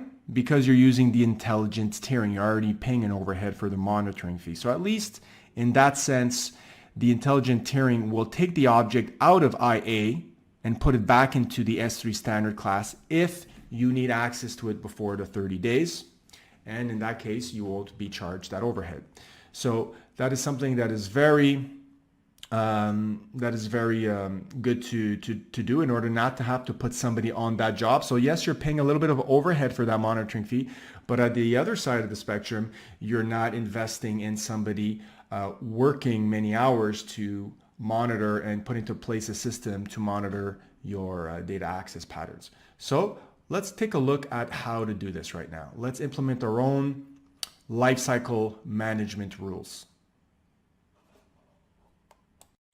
So let's now create a lifecycle rule inside our bucket. First off, we're going to need to go to the management tab in the bucket that we just created. And right on the top, you see right away, lifecycle rule. We're going to create lifecycle rule and we're going to name it. So I'm just going to say something very simple, like simply learn lifecycle rule. And we have the option of creating this rule for every single object in the bucket, or we can limit the scope to a certain type of file, perhaps with a prefix like, I could see one right now, something like logs. So anything that we categorize as a log file will transition from one storage tier to the next as per our instructions. We're doing this because we really want to save on costs, right? It's not so much of organizing what's your older data versus your newer data. It's more about reducing that storage cost as your objects get less and less used. So in this case, logs are a good fit because perhaps you're using your logs for the first 30 days, you're sifting through them, you're trying to get insights on them, but then you kind of move them out of the way because they become old data and you don't need them anymore. So we're going to see how we can transition them to another pricing tier, another storage tier. We could also do this with object tags, which is a very powerful feature. And in the lifecycle rules action, you have to at least pick one of these options. Now, since we haven't enabled versioning yet, what I'm going to do is just select transition the current version of the object between these storage classes. So as a reminder of what we already covered in the slides, our storage classes are right over here. So the one that's missing is obviously the default standard storage class, which all objects are placed in by default. So what we're going to say is this. We want our objects that are in the default standard storage class to go to the standard inactive access storage class after 30 days. And that'll give us a nice discount on those objects being stored. Then we want to add another transition. And let's say we want to transition them to Glacier after 90 days. And then as a big finale, we want to go to Glacier Deep Archive. You can see the rest are grayed out. Wouldn't make sense to go back. And maybe after 180 days, we want to go there. Okay. Now there's a little bit of a warning or a call to attention here. They're saying if you're going to store very small files into Glacier, not a great idea. There's an overhead in terms of metadata that's added, and also there's an additional cost associated with storing small files in Glacier. So we're just going to acknowledge that. Of course, for the demonstration, that's fine. In real life, you don't want to store very big tar files or zip files that had, one or more log files in there. Okay, that would bypass that surcharge that you would get. And over here, you have the timeline summary of everything we selected up above. So we have here after 30 days, the standard inactive access, after 90 days, Glacier, and after 180 days, Glacier Deep Archive. So let's go and create that rule. All right, so we see that the rule is already enabled, and at any time you could go back and disable this if ever you had a reason to do so. We can easily delete it as well, or view the details and edit it as well. So if we go back to our bucket, now what I've done is created that prefix with the /logs. Since we're not doing this from the command line, we're going to create a logs folder over here that will fit that prefix. So we're going to create logs, create a folder, And now we're going to upload our, let's say, Apache log files in here. So we're going to upload one demonstration Apache log file that I've created with just one line in there, of course, just for demonstration purposes. We're going to upload that. And now we have, we're going to just close that. And now we have our Apache log file in there. So what's going to happen, because we have that lifecycle rule in place, after 30 days, any file that has the logs prefix, or basically is placed inside this folder, will be transitioned as per that lifecycle rule policy that we just created. So congratulations, you just created your first S3 lifecycle rule policy. Let's now move over to bucket policies. So bucket policies are going to allow or deny access to not only the bucket itself, but the objects within those buckets to either specific users or other services that are inside the AWS network. Now, these policies fall under the category of IAM policy. So IAM stands for Identity and Access Management. And this is a whole other topic that deals with security at large. So there are no services in AWS which are allowed to access other services or data, for example, within S3 without you explicitly allowing it through these IAM policies. So one of the ways we do that is by attaching one of these policies which are written in a JSON format. So it's a text file that we write. At the end of the day, that's the artifact, and that's a good thing because we can use that artifact and we can configuration control it in our source control and version it and put it alongside our source code. So when we deploy everything, it is part of our deployment package. So in this case here, we have several ways of doing this. We can use what's called the policy generator, which is a graphical user interface that allows us to simply click and point and populate certain text boxes, which will then generate that JSON document that will allow us to attach that to our S3 bucket. And that will determine, like I said, which users or services have access to whatever API actions are available for that resource. So we might say we want certain users to be able just to list the contents of this bucket, not necessarily be able to delete or upload new objects into that bucket. So you can get very fine-grained permissions based on the kind of actions you want to allow on this resource. So in order to really bring this home, let's go and perform our very own lab on this. Let's now see how to create an S3 bucket policy. Going back to our bucket, we're now going to go into permissions.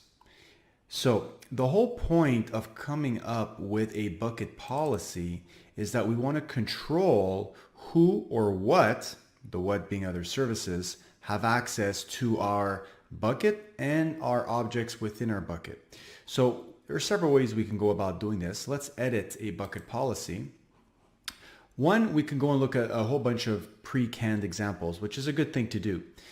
Two, we could actually go in here and code the JSON document ourselves, which is much more difficult, of course.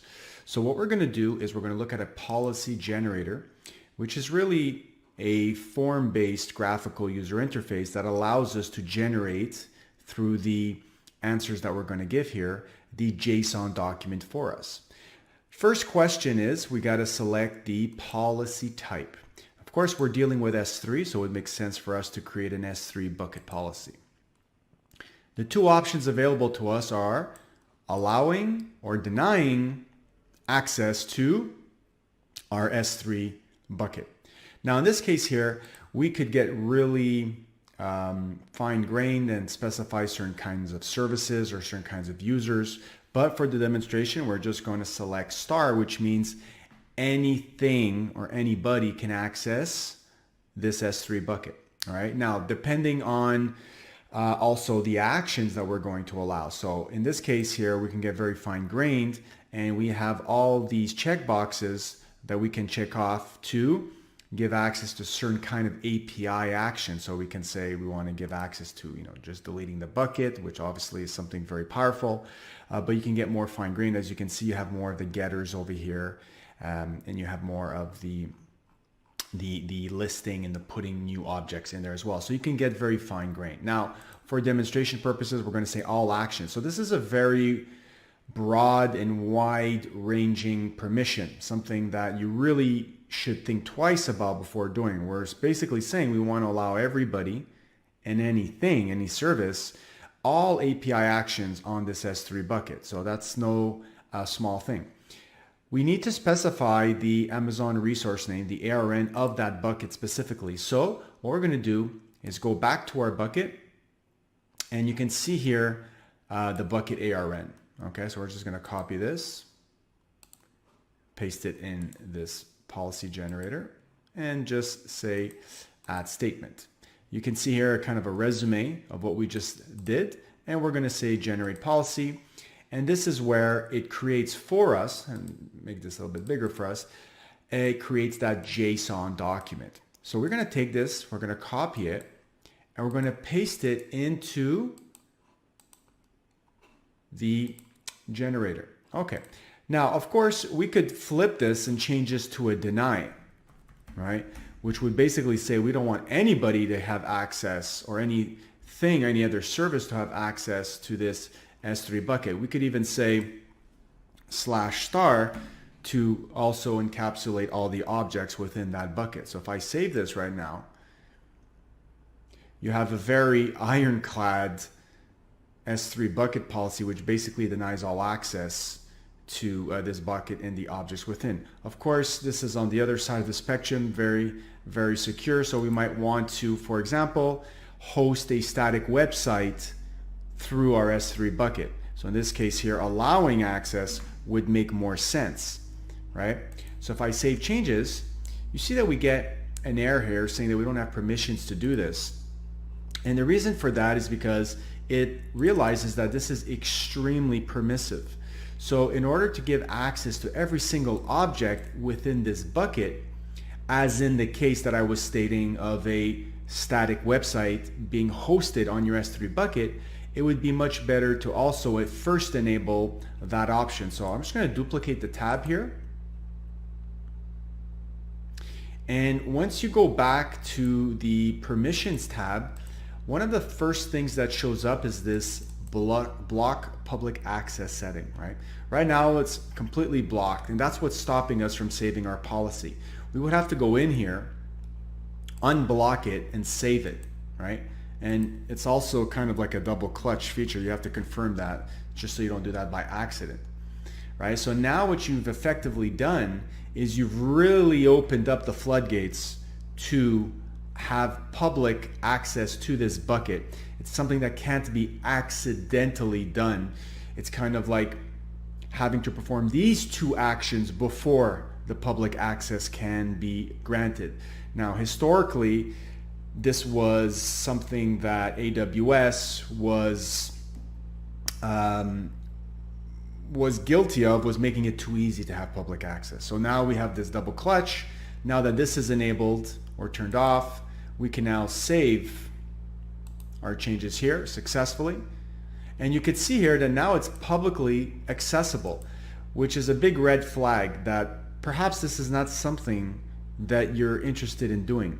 Now, if you're hosting a public website and you want everybody just to have read access to every single object in your bucket, yes, this is fine. However, please make sure that you pay very close attention to this type of access flagged over here on the console. So congratulations, you just got introduced to your first bucket policy, a permissive one, but at least now you know how to go through that graphical user interface through the policy generator and create them and paste them inside your S3 bucket policy pane.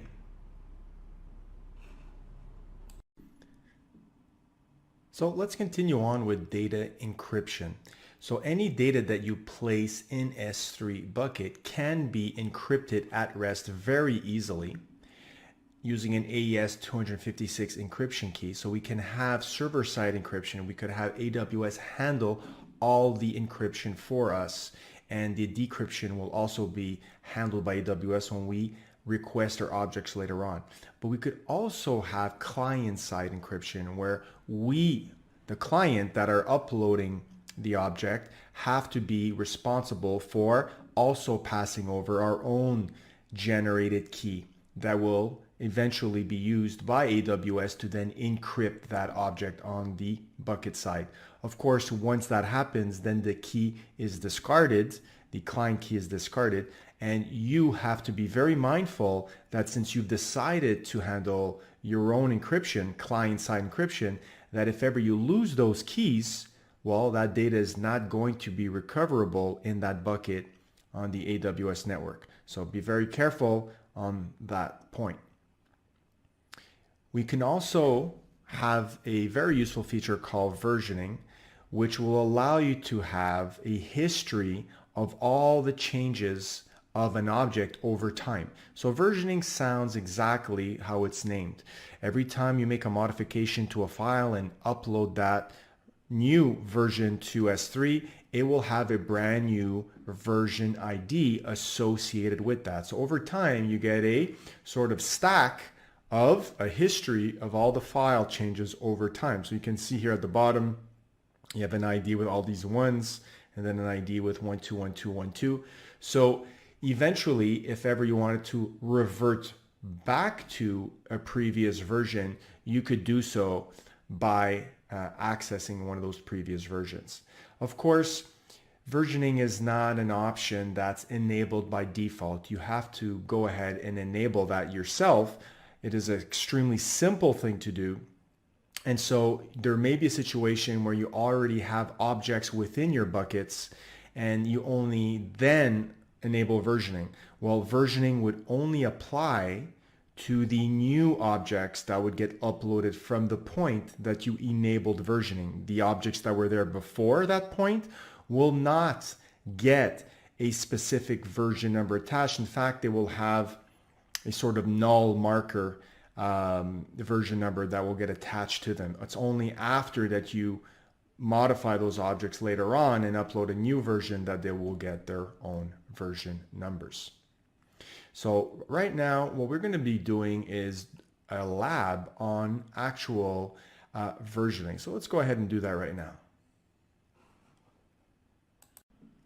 In this lab, we're going to see how to enable versioning in our buckets. Enable versioning is very easy. We're simply going to click on our bucket, go into properties, and there is going to be a bucket versioning section. We're going to click on edit and enable it.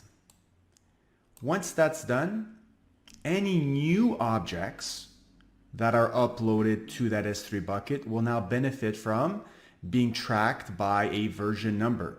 So if you upload objects with the same file name after that, they'll each have a different version number. So you'll have version tracking, a history of the changes for that object. Let's actually go there and upload a new file. I'll upload one called index.html. So we're going to simulate a situation where we've decided we're going to use an S3 bucket as the source of our static website to deploy one. And in this index.html file, if you take a look right now, let's take a look at what's in there. You can see that we have welcome to my website and we're at version 2. Okay, so if I click on this file right now and I go to versions, I can clearly see that there's some version activity that's happening here. Okay, we have here at 1456, which is the latest one is on the top, the current version, we have a specific version ID. And then we have a sort of history of what's going on here. Now, I purposely enabled versioning before and then try to delete versioning or disable versioning. But here's the thing with versioning. You cannot disable it fully once it's enabled. You can only suspend it. Right? Now, suspending means that whatever version numbers those objects had before you decided to suspend it will remain. So you can see I have an older version here that has an older version number. And at this point here, I decided to suspend versioning. And so what it does, instead of disabling the entire history, it puts what's called a delete marker. Okay. You could always roll back to that version if you want. Now, in the demonstration, when we started it together, I enabled it again. So you can see this is actually the brand new version number as we did it together, but you don't lose the history of previous versioning if ever you had suspended it before. So that's something to keep in mind, right? And it'll come up in the exam where they'll ask you, can you actually disable versioning once it's enabled? And the answer is no, you can only suspend it and your history is still maintained. Now, we have that version there, and let's say I come to this file and I want to upgrade this, I don't know, I say version 3, right? And now what's going to happen is if I click on this version, just as the current one with version 2, and I open this, we should see version 2, which is fine. That's expected. If we go back to our bucket and upload that new version file that has version 3 in there, the one I just modified, we should now see in that index.html file a brand new version that was created under the versions tab. And there you go, 1458, just 2 minutes after. You can see here we have a brand new version ID, right? And if I open this one, you can see version 3. So now you have a way to enable versioning very easily in your buckets. And you also have seen what happens when you want to suspend versioning, what happens to the history of those versions files before. Just to actually go back here to the properties where we enabled versioning in the first place, if I want to go back in here and disable it, like I said, you can't disable, you can only suspend. And that's where that delete marker gets placed, but all your previous versions retain their version ID. So don't forget that, because that will definitely be a question on your exam if you're interested in taking the certification exam. So congratulations, you just learned how to enable versioning. Let's move on to cross-region replication, or CRR as it is known. There will be many times when you find yourself with objects in a bucket and you want to share those objects with another bucket. Now that other bucket could be within the same account, could be within another account within the same region, or could be within a separate account in a different region. So there's varying levels of degree there.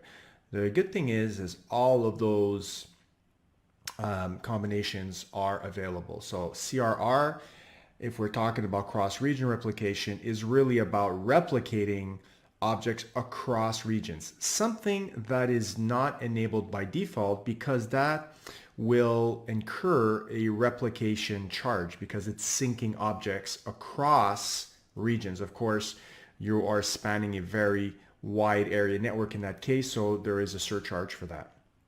Now, doing so is quite simple to do, but one of the things that we have to be mindful of is to give permissions for the source bucket, which has the originals, to allow for this copying of objects to the destination bucket. So if we're doing this across regions, of course, we would have to come up with IAM policies, and we would also have to exchange credentials in terms of IAM user credentials, in terms of account IDs and the such.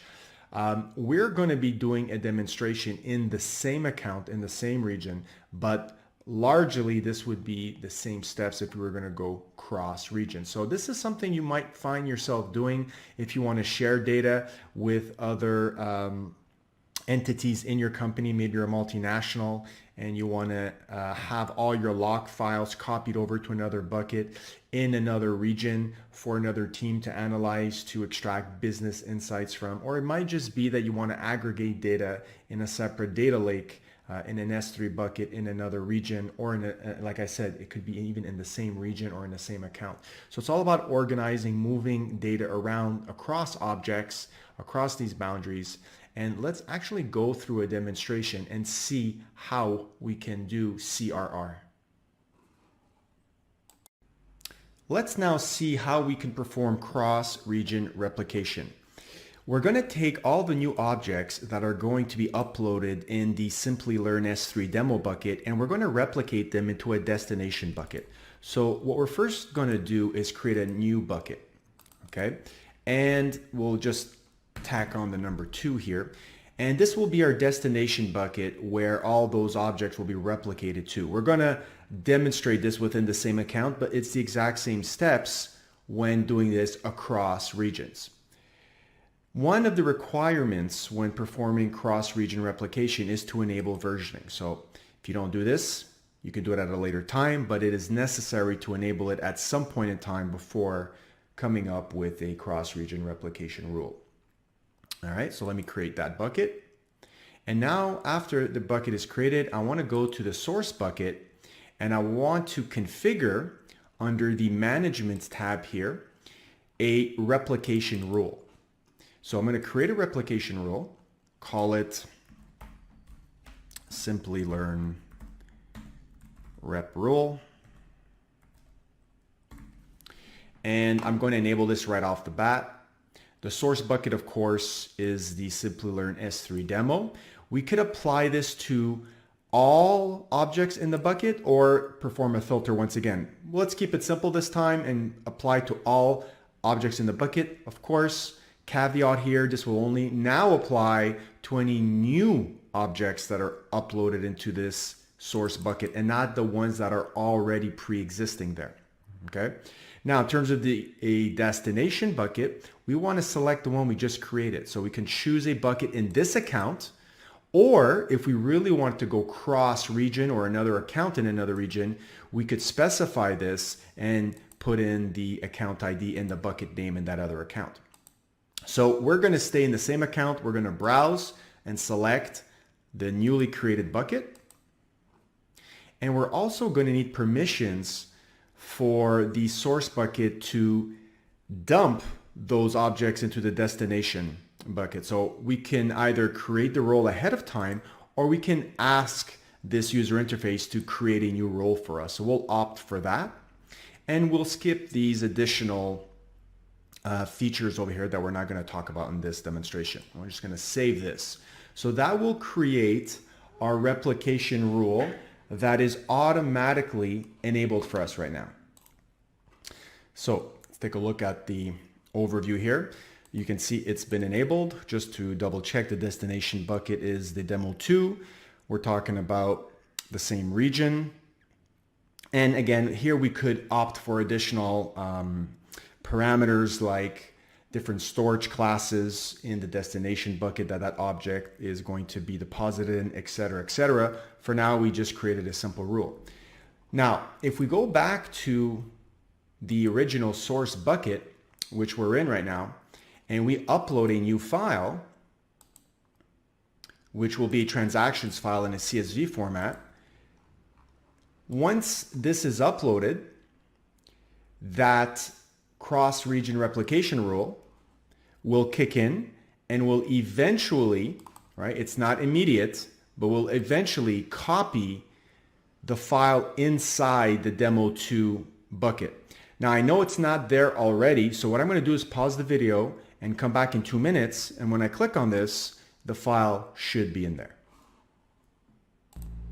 Okay, so let's now double check and make sure that object has been replicated.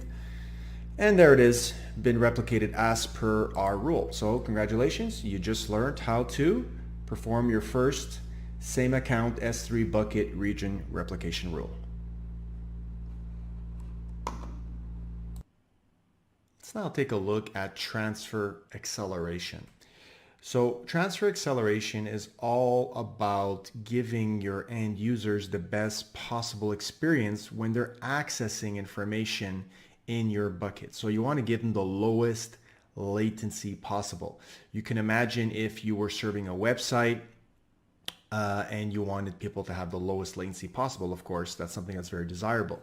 So in terms of traversing long distances, if you have your bucket that is in, for example, the US East 1 region in the United States, in the Virginia region, and you had users, let's say in London, that want to access those objects, of course, they would have to traverse a longer distance than users that were based in the United States.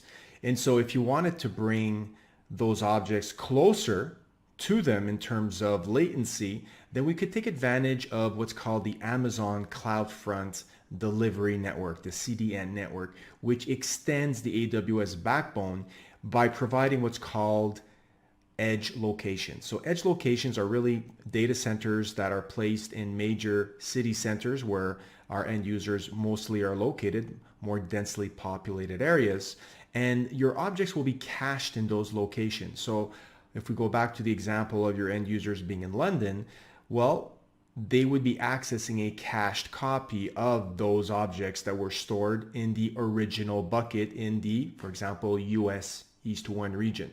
Of course, you will get most likely a dramatic performance increase by enabling transfer acceleration. It's very simple to enable this. Just bear in mind that when you do so, that you will incur a charge for using this feature. The best thing to do is to show you how to go ahead and do this. So let's do that right now.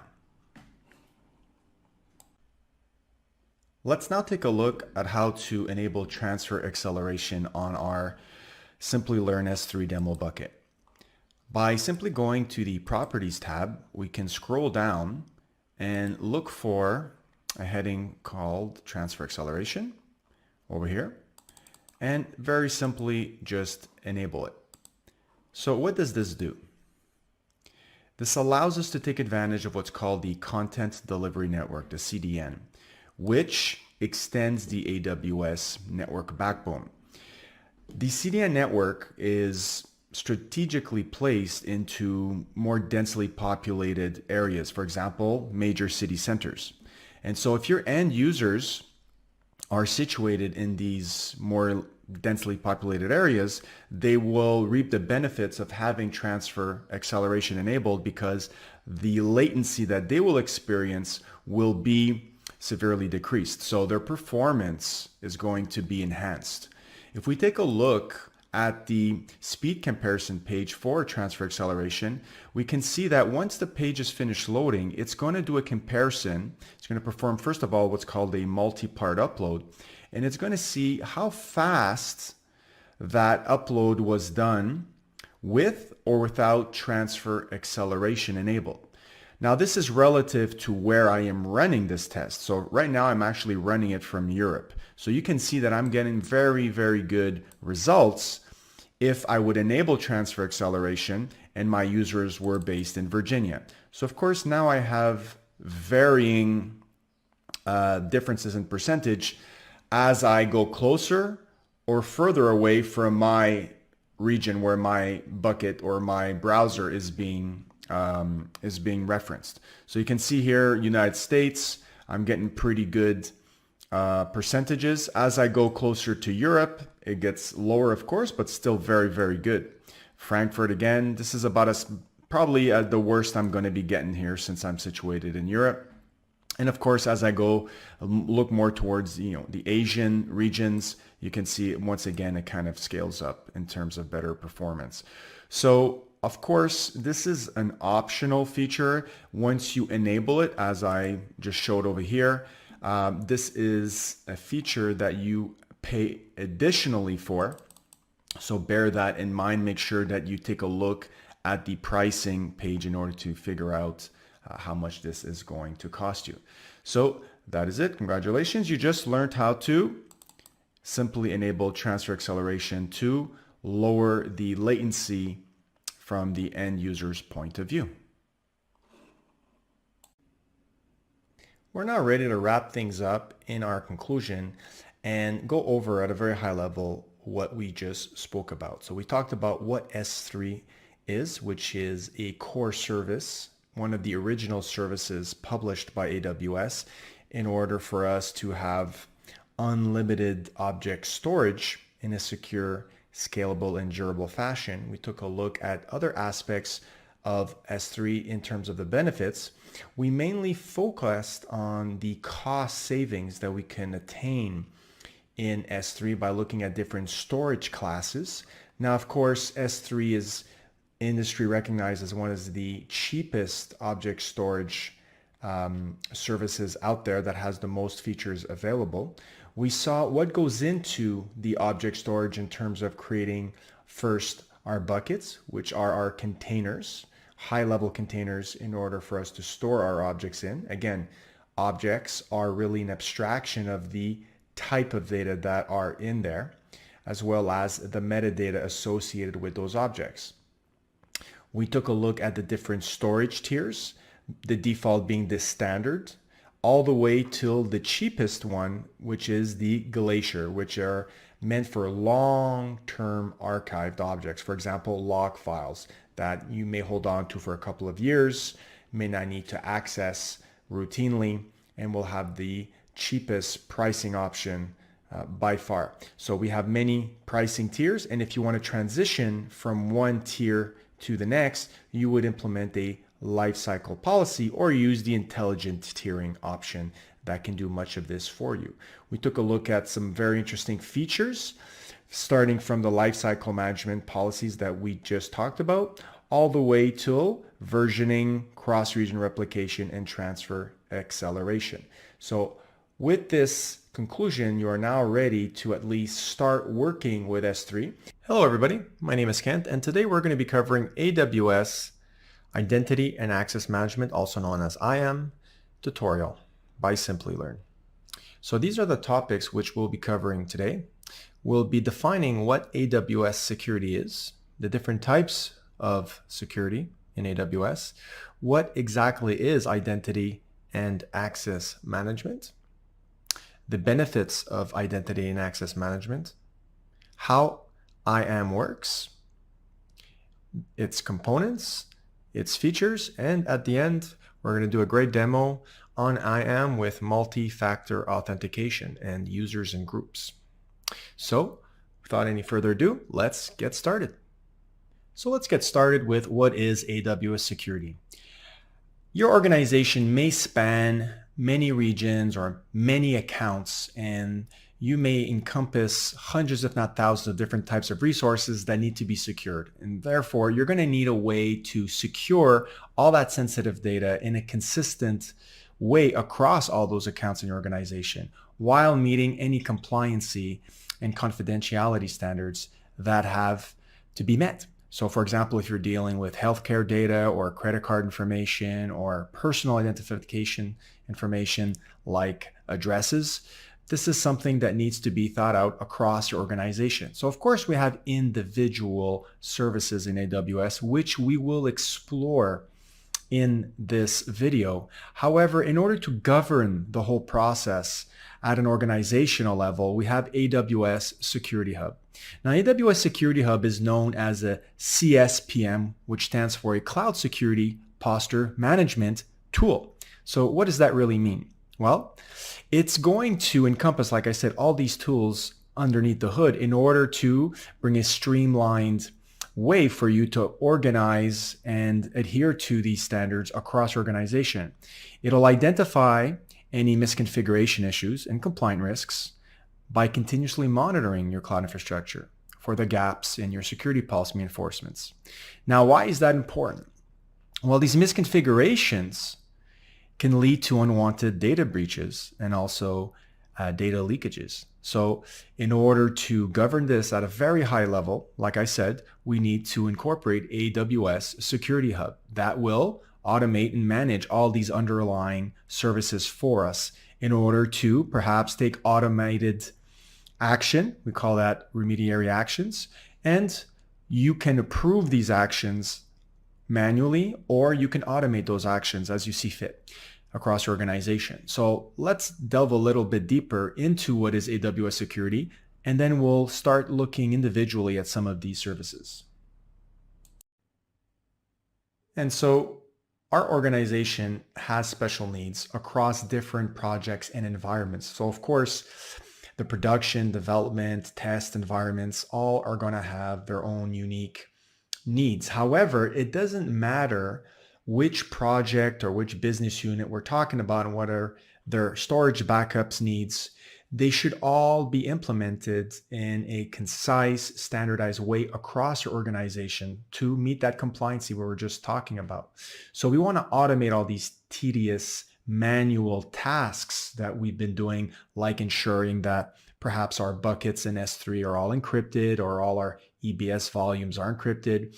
And we want to have an automated process in place in order to give us time on other aspects of our business, perhaps our application development, to bring better business value. And that allows us to grow and innovate the company in a way that's best suited for it. So let's take a look at the different types of AWS security. Now, there are many different types of security services out there. However, we're going to concentrate primarily on IAM in this video tutorial. So I like to think of IAM as the glue between all AWS services, because by default, we don't have permission for any one service to communicate with another. So let's just take, for example, an EC2 instance that wants to retrieve an object from S3. Well, those two services could not interact unless we interacted with IAM. So something that's extremely important to learn. And by the end of this video tutorial, you'll be able to understand what IAM is. We have Amazon Guard Duty here, which is all about logs. Basically aggregates all logs from, example, CloudTrail, which we still haven't talked about. It's at the end of this list over here.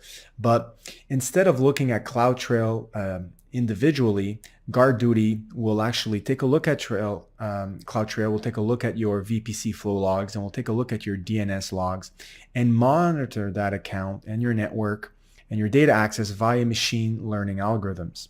And it'll ID any threat where you can automatically remediate the workflow that you've approved. So for example, if you know of a malicious IP address that's making API calls, well, those API calls are registered in CloudTrail, right? So this machine learning algorithm will be able to detect that and take action. So this is really governed at a higher level than you having to individually inspect all your DNS logs, flow logs, and CloudTrails individually and take action through some scripting fashion that you've come up with. So Guard Duty manages all that. We have Amazon Macie, which once again uses machine learning, but also uses pattern matching. Pattern matching can be used with matching kind of libraries that are already in place, or you can come up with your own pattern matching, and that's used to discover and protect your sensitive data. So for example, if you had healthcare data, also known as HIPAA compliancy, or credit card data that's lying around, well, Macie will discover it and will protect it. So as your data grows across your organization, that might be harder and harder to do in your own way. So Macie really facilitates discovering and protecting that, so you can concentrate on other things. AWS Config is something that kind of works in tandem with all the other services. It's able to continuously monitor your resources configurations and ensure that they match your desired configuration. So for example, maybe you state that your S3 buckets should be encrypted by default, all of them. Or you want to make sure that your IAM user access keys are rotated. And if they're not, then take remediary action. So a lot of these automated remediary actions, right, are basically executed via AWS config. So you'll see the AWS config actually used by other services underneath the hood. And then you have CloudTrail. CloudTrail is all about logging every single type of API call that's made. So it'll always record the API call, who made it, from what source IP, the parameters that were sent with the API, the response, all that data, which is really a gold mine for you to investigate if there's any security threat. And again, this trail over here, and there can be many, and there's lots and lots of data generated by these trails, can be analyzed by these other services, specifically Guard Duty here, that automates that process so you don't have to. So let's get to the next one, which is, what is identity and access management? So what is IAM? Like I said, IAM is the glue between all AWS services.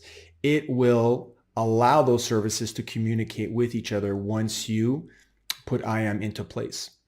The other thing is it allows us to manage our AWS users, which are known as IAM users, and group them together into groups to facilitate assigning and retrieving or removing permissions from them instead of doing it on an individual scale. So of course, if you had 200 IAM users and you wanted in one shot to add a permission to a group that contained 200 IAM users, well, you can do that in one operation instead of 200.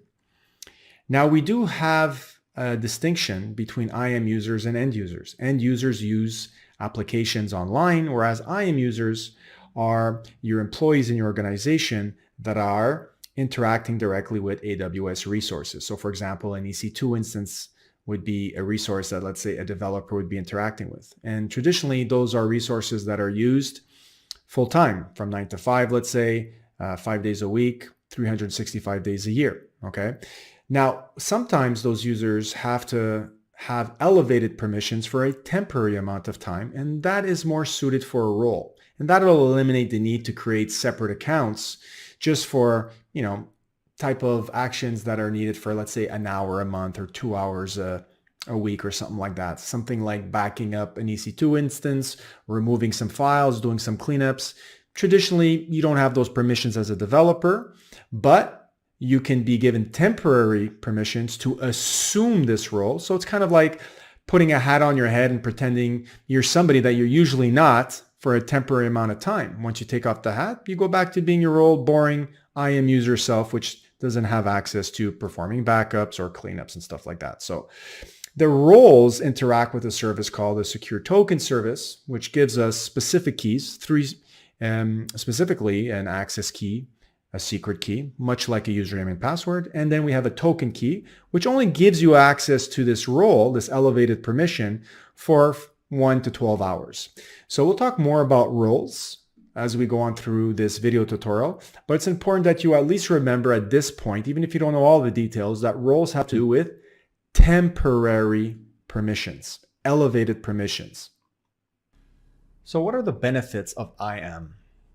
Well, across our organization, we're going to have many accounts, and like I said, hundreds if not thousands of resources. So scalability is going to be an issue if we don't have a very high level visibility and control over the entire security process.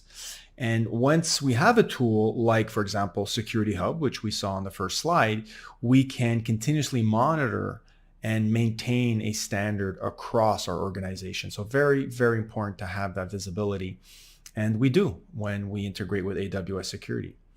Now, we also need to eliminate the human factor, right? So we don't want to manually put out fires every single time. Of course, there will be times when something new occurs that we've never seen before that will be needed. However, once an occurrence happens and reoccurs, we can obviously come up with a plan to remediate the action. So once we automate, we can definitely reduce the time to fix that reoccurring error, or it could be a new error that we don't have to interact with because we're using machine learning algorithm services like I was talking about, like GuardDuty or Macy.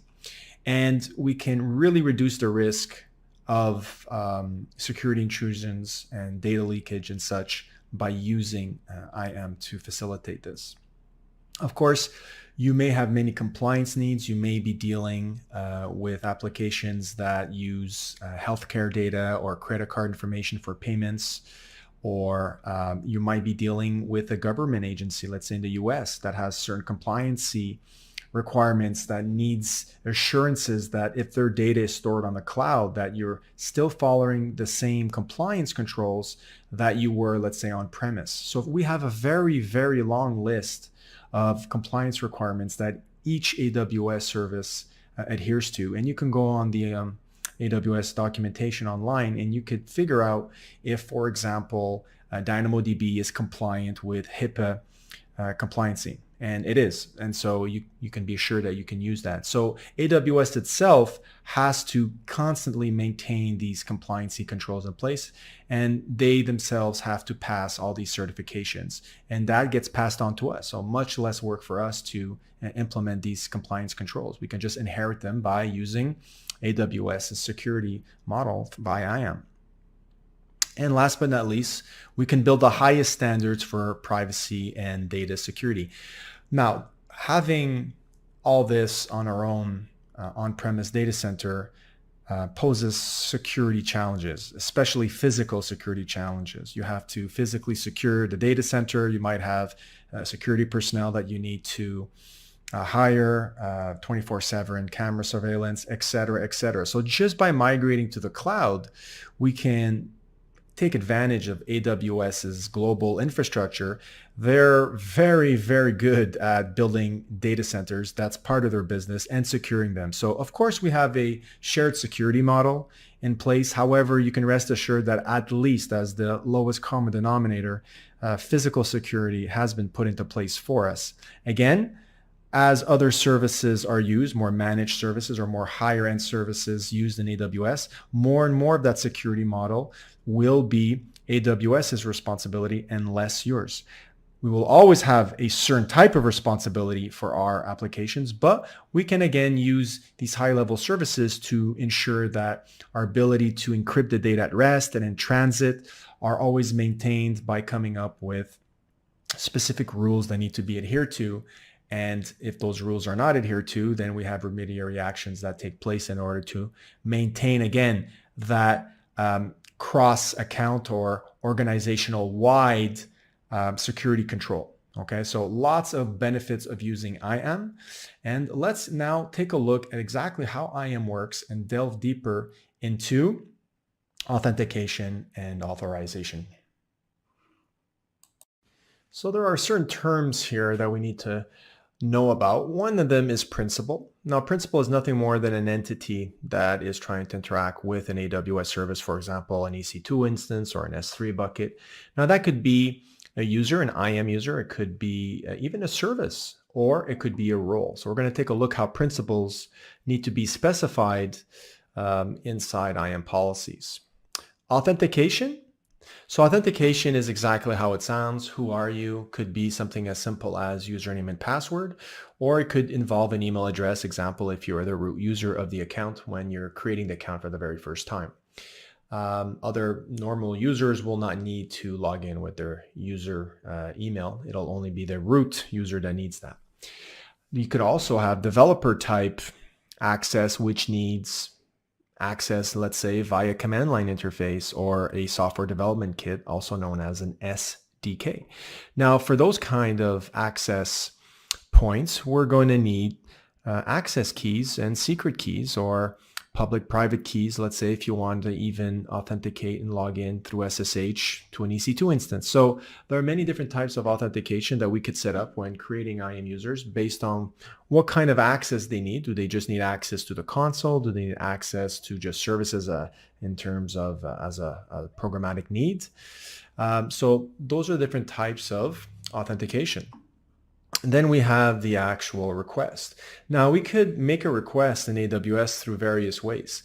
We're going to be exploring that via the console, the AWS console. However, every button you click, every drop-down list you select, that invokes an API call behind the scenes. So everything goes behind a centralized, well-documented API. Every service has an API. So if you're dealing with Lambda, let's say, well, Lambda has an API. If you're dealing with EC2, EC2 has an API.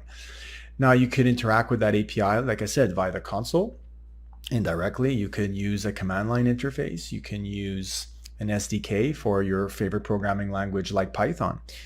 So all of them get funneled through, all your requests get funneled through an API. But that doesn't mean you're allowed to do everything just because we know who you are and you have access to some keys, let's say, to make some API calls. You have to be authorized in order to perform certain actions. So maybe you're only authorized to communicate with DynamoDB, and also maybe you're only authorized to perform reads and not writes. So we can get some very fine-grained authorization through some IAM policies in order to control not only who has access to our AWS, but what they're allowed to do. So very fine-grained actions, read actions, write actions, both, maybe just describe or list some buckets. So depending on the AWS user that's logged in, we can control exactly what actions, because every API has fine-grained actions that we can control through IAM. And of course, many different types of resource.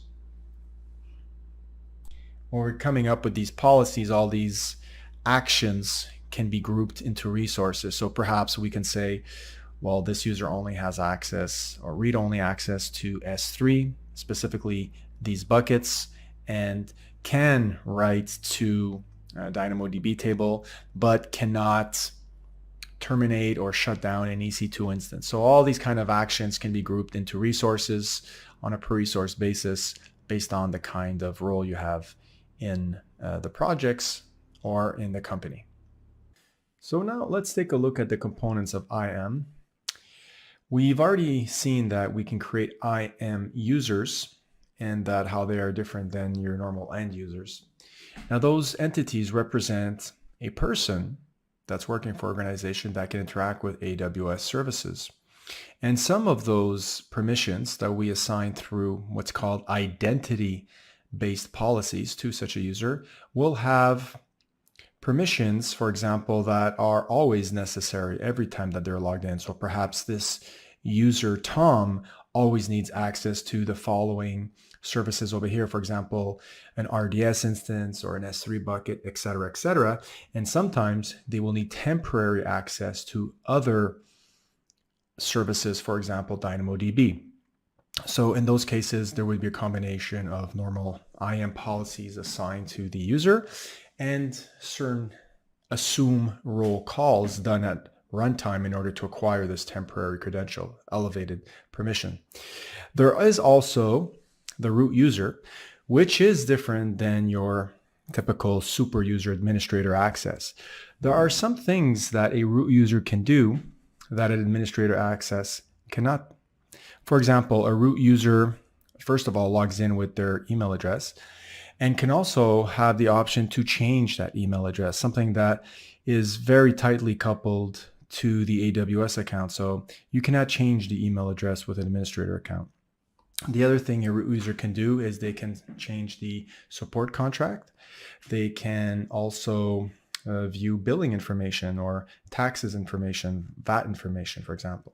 So the best thing to do, the best practice is that once you've created your AWS account, you are obviously the root user. The best thing to do is to enable multi-factor authentication, store away those keys in a secure location, and your first administrative task should be to create an administrator super user, from which that point on you will log in as only an administrative user, and you will create other type of administrative users, and those administrative users will create other IAM users. So never log into your AWS account as a root user unless you need to access that specific functionality that I said that is over and above a super user administrator account. So here we have a set of IAM users, and we could assign to them directly IAM policies, which give them access to certain services. However, the best practice is to create groups, which is just a collection of IAM users. And suppose we have a developer group and a group of security administrators. Of course, we could assign different types of policies to that group, and every user that is assigned to the developer group will inherit those IAM permissions. Makes it much easier to manage your IAM users this way. And for the fact that also you can have users that can be assigned to groups, as you can see here, but what's not shown here that is possible as well is you could have a user that is part of two groups at the same time. The thing that you cannot have, though, is the notion of subgroup. So I can't extend this group and create a smaller group of developers out of this big group here. So we don't have hierarchical groups, but we do allow users to partake in different groups at the same time. So they will inherit those permissions, those IAM policy permissions from, for example, if user A was part of developers and user A was part of security, they would inherit these two policy statements over here. Now there is another type of IAM policy, and that is called a resource-based policy. So resource-based policies are not attached directly to, for example, users, but they're attached more to resources like an S3 bucket, for example. And so when you have such a case, a user group can't be designated as a principal to a group. That's just one of the restrictions. However, there are other ways to get around that. As I said, when you think of an IAM role, I want you to think that these are temporary credentials that are acquired at runtime and are only good for a specific amount of time. Now, an IAM role is really made up of two components. We have what's called a trust policy. So who do you trust to assume this role? Who do you trust to even make an API call to assume the role? After that, we have an IAM policy. Once you've been trusted to assume the role and you get those temporary tokens, what are you allowed to do? Maybe you're allowed to have read-write access to the DynamoDB. So here we have no long-term credentials that are connected to role. You do not assign a role to a user. The user or service will assume the role via API call via the Secure Token Service, STS. And with those temporary credentials, we'll then be able to access, for example, an EC2 instance if the IAM policy attached to the IAM role says that you can do so. So your users and your applications perhaps running on an EC2 instance and the AWS services themselves don't normally have access to the AWS resources, but through assuming a role, they can dynamically attain those permissions at runtime.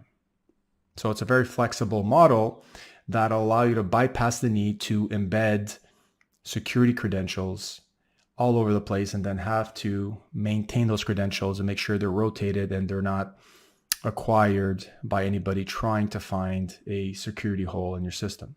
So from a maintenance point of view, they're really an excellent tool to use in your toolbox, your security toolbox. So let's take a look at the components of IAM. We have the IAM policy over here, which is really just a JSON document. And that JSON document will describe what this user can do if it's attached directly to it, or if the IAM policy is attached to the group, whatever user is attached to that group will also have the same policy inherited. So these are more long-term credentials in terms of, or permissions rather, that are attached to your login for the duration of your login, whereas roles are, as we've already stated, temporary. And again, once you've established a trust relationship, then we can assign a policy, for example, a policy that gives you only read-only access to a CloudTrail to a role. Now, it's up to the user to assume that role either through the console or through some programmatic means. Whichever way is performed, the user will have to make a direct or indirect call to STS for the assume role call.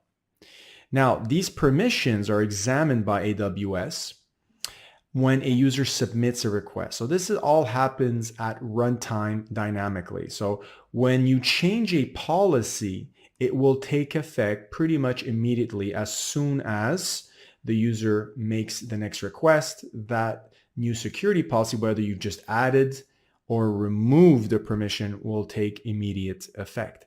So what we're going to do now is just really quickly go to the AWS console and actually show you how an IAM policy looks like. So I've just logged into my AWS management console, and if I search for identity and access management, it should be the first one to show up. I'll just click on that. And I want to show you actually how these IAM policies look like. If you go to the left-hand side here, there's an entry for policies, and there are different types of policies that we can filter out. So let's filter them out by type. We have customer managed, we have AWS managed, and more in line with job functions that AWS managed also. So we're going to take a look at AWS Managed. All that means is that AWS has created and will actually update, maintain these pre-established and already vetted identity policies, IAM identity policies. So I could further down maybe look at all the S3 policies that are available, and we can see there are some that allows only read-only access. There are some that will give us full access.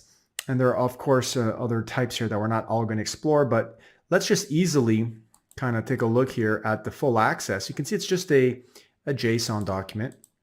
And of course, you cannot modify it since this is a managed policy. However, you can copy it and modify it. And in that case, it will become your own version of it. And so it'll be customer defined. And so when you go here and you do a filter, you can filter on your own customer managed policies. So over here, we are simply allowing certain actions, right? We talked about actions before that were based on API. So here we have an API that starts with S3. So this is for the S3 API. And instead of filtering out exactly specifically what API calls are there, we're basically saying all API calls. So star representing all API actions. And again, there is another category of S3 which deals with object Lambda, and we are allowing all operations on that specific API as well. We could, if this was our own customer managed policy, actually scale down on which resource, which bucket, let's say, or which folder in a bucket this would apply to. But in this case, since this is a full access, we're basically being given permission to execute every single API action under S3 for all buckets. We're going to see in the lab or the demonstration at the end of this tutorial that I'm going to show you how to scale that down. Okay, so that's how an IAM policy looks like. And if you want to assign an IAM policy to a user, well, stay tuned for the demonstration at the end of the video tutorial. What's not at the end of the video tutorial is really how to create a role. So I'll show you what a role is here. Again, there's a whole bunch of roles already set up that we can go and take a look at here. But we can go and create our own role as well. And I might create a role, for example, that gives in EC2, let's choose EC2, access to S3. So if I click EC2 and click next permissions, I can actually assign the S3 permission right over here. It's just a policy, just like we took a look at. Obviously assign it a tag and review it. And I'm just going to call this my EC2 role to S3. Create the role. And because I selected EC2 as a service, it automatically will include that in the trust policy. So now when I go and I create an EC2 instance, I can attach this role to that EC2 instance, and that EC2 instance will automatically be able to, if we're using the Linux 2AMI, let's say, have access to, or full admin access to, any S3 bucket in the AWS account. So let's go take a look at where we would actually attach that role on the EC2. So when you're creating an EC2, let's just say we go here, we say launch an EC2 instance, and we'll pick this AMI over here because it'll already include the packages necessary to perform the assume role call to STS for us, so we won't have to code that. And we don't have to embed any credential keys in order to get this running, which is really good, which is the whole point of what I'm doing, because by assuming a role, I don't have to manage that. And I'm just going to pick the free T2 micro. And it is here, once you pick whatever you need, whatever VPC and whatnot, that you come to the IAM role and you select the role to be assumed dynamically. Now I have a whole bunch of them here, but this is the one that I had created here, my EC2 role to S3. And if I go and I launch this EC2 instance, and then I had an application, let's say, that needed to contact S3, or even if I went on the command line of the EC2 instance, I would be able now to communicate with the S3 service because they being AWS, would actually use this role to perform an assume role call to get those temporary STS tokens for me, which will then allow me to access my IAM policy, which gives me full access to S3, and off I go. So this is a great way, like I said, to avoid having to administrate any embedded keys in this EC2 instance. And I could take this role away at any time as well. So there you have it, a little demonstration on how to create a role, how to attach it to an EC2 instance, and also how managed and customer managed policies look like in IAM. Of course, there is also the fact that we have multiple accounts, and so we could assign a policy that will also allow a user in another account access to our account. So cross-account access is something that's very well needed, and also is a feature of IAM. So when you need to share access to resources from one account to another in your organization, we are in need of an IAM policy to facilitate that. So also roles can come into play here for that. By also assigning granular permissions, we can make sure that we implement the concept or the best practice of the least privilege access. And also we have secure access to AWS resources, because by default, again, we have the principle of least privilege, and no service can communicate with another until we enable it via IAM. So very, very secure out of the box. Of course, if you want to add an additional layer of authentication, of security, we have multi-factor authentication rather, and that'll allow you to ensure through a hardware device, perhaps let's say a hardware token device, or your cell phone that has some software that generates a code, that will allow you to identify you are actually the person that is typing the username and password, and not somebody who's actually stolen your username and password. So at the end of this video tutorial, we will show you, or I will show you how to enable that. And of course, identity federation is a big thing, where your users may have been defined outside of AWS. You may have thousands of users that you've already defined, let's say in an Active Directory or in an LDAP environment on-prem, and you don't want to recreate all those users again in AWS as IAM users. So we can tie in, we can link the users, your user database that's on-prem, or even users that have been, your user account that's been defined, let's say on a social site like Facebook or Twitter or Google, and tie that into your AWS account. And though there is an exchange of information, there is a setup to do, but at the end of the day, it is either a role in combination with an IAM policy that will allow to map what you're allowed to do once you've been authenticated by an external system. So this has to do with perhaps like I said, LDAP or Active Directory, and you can tie that in with AWS SSO. There are many different services here that can be leveraged to facilitate what we call identity federation. And of course, IAM itself is free.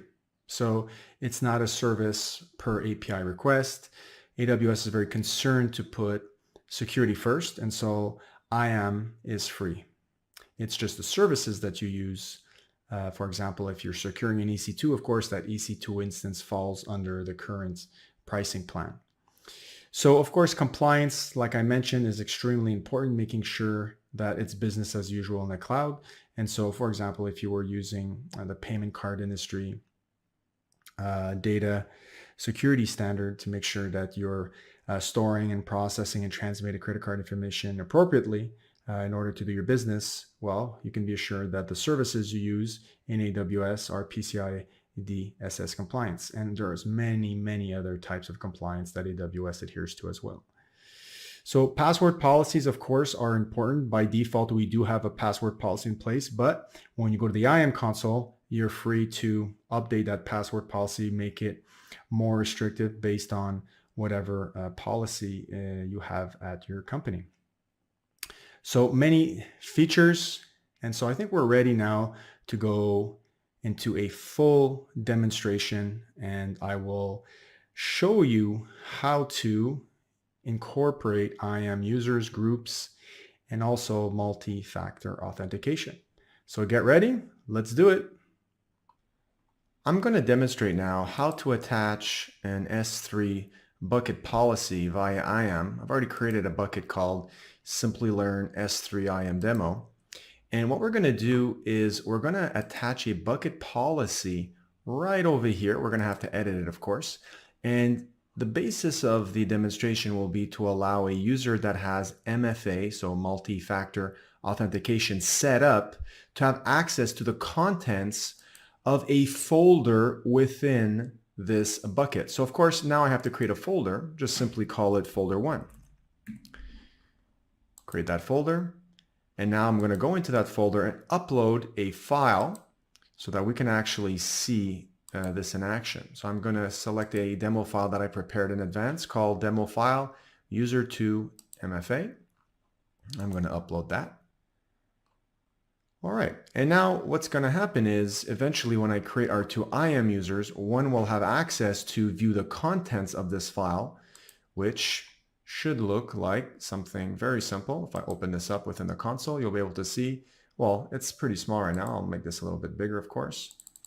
It says this is a demo file which user2-MFA should only be able to have access to. So what's left to do now is to create two users, one called user1 and one called user2-MFA, and that's what we're going to do right now.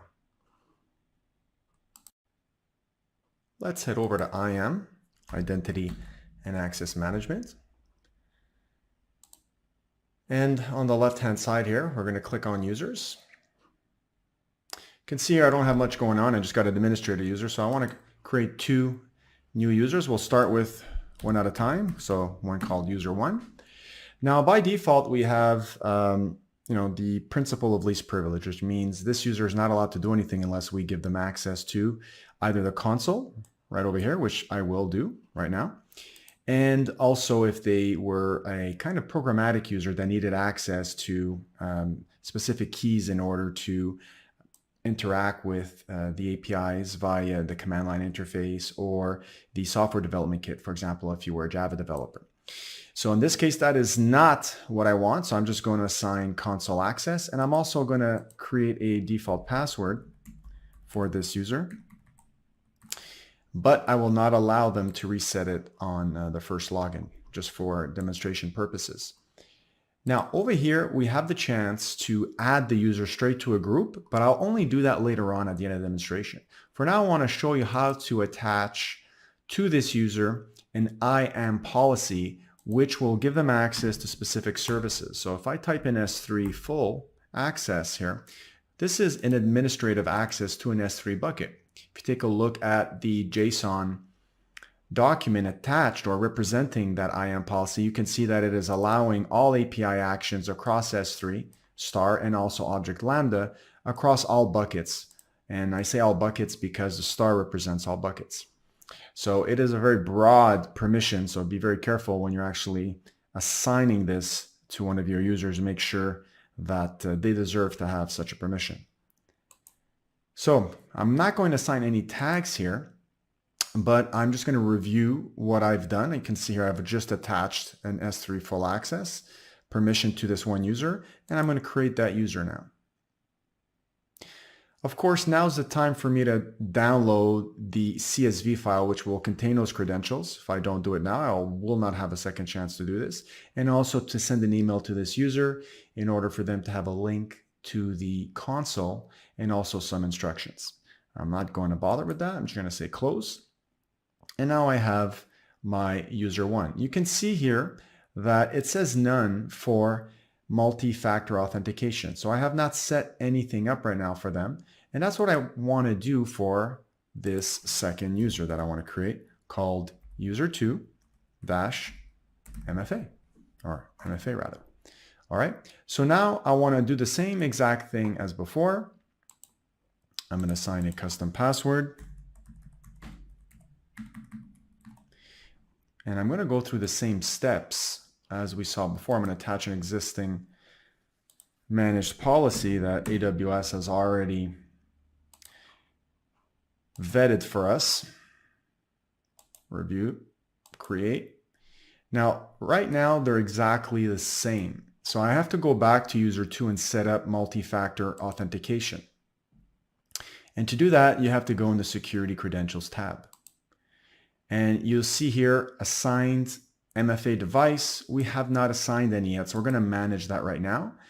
And we have the option to order and get an actual physical device that's uniquely made for performing multi-factor authentication. However, we're going to opt for the virtual MFA device, which is a software that we're going to install on our cell phones, let's say. So I can actually open this link just to show you the very many options that we have for that. They're right over here. I'm going to go with Google Authenticator. So go to the App Store on your Android device and you can download that. Of course, if you have an Android device. If not, you have other options for iPhone and other softwares for each one of those. So I'll let you do that. Once you've installed that software on your cell phone, you can come here and show the QR code. Now, what that is going to do is you're going to need to go to your phone now, and I'm going to my phone right now as we speak, and I'm going to open up that MFA software, in this case, the Google Authenticator, and I'm going to say there's a little plus sign at the bottom. I'm going to say scan QR code.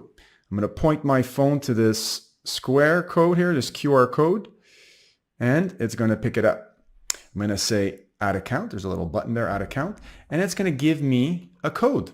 So I'm going to enter that code right now.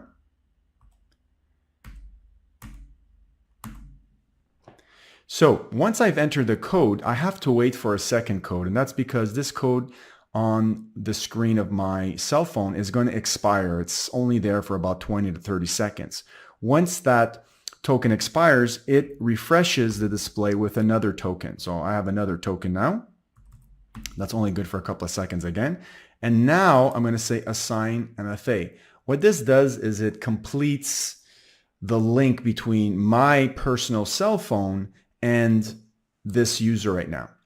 So now that this has been set up, we can see we actually have an ARN to this device, which we are going to possibly need depending on how we write our policies. In our case here, I'm going to show you a way to kind of bypass having to put that.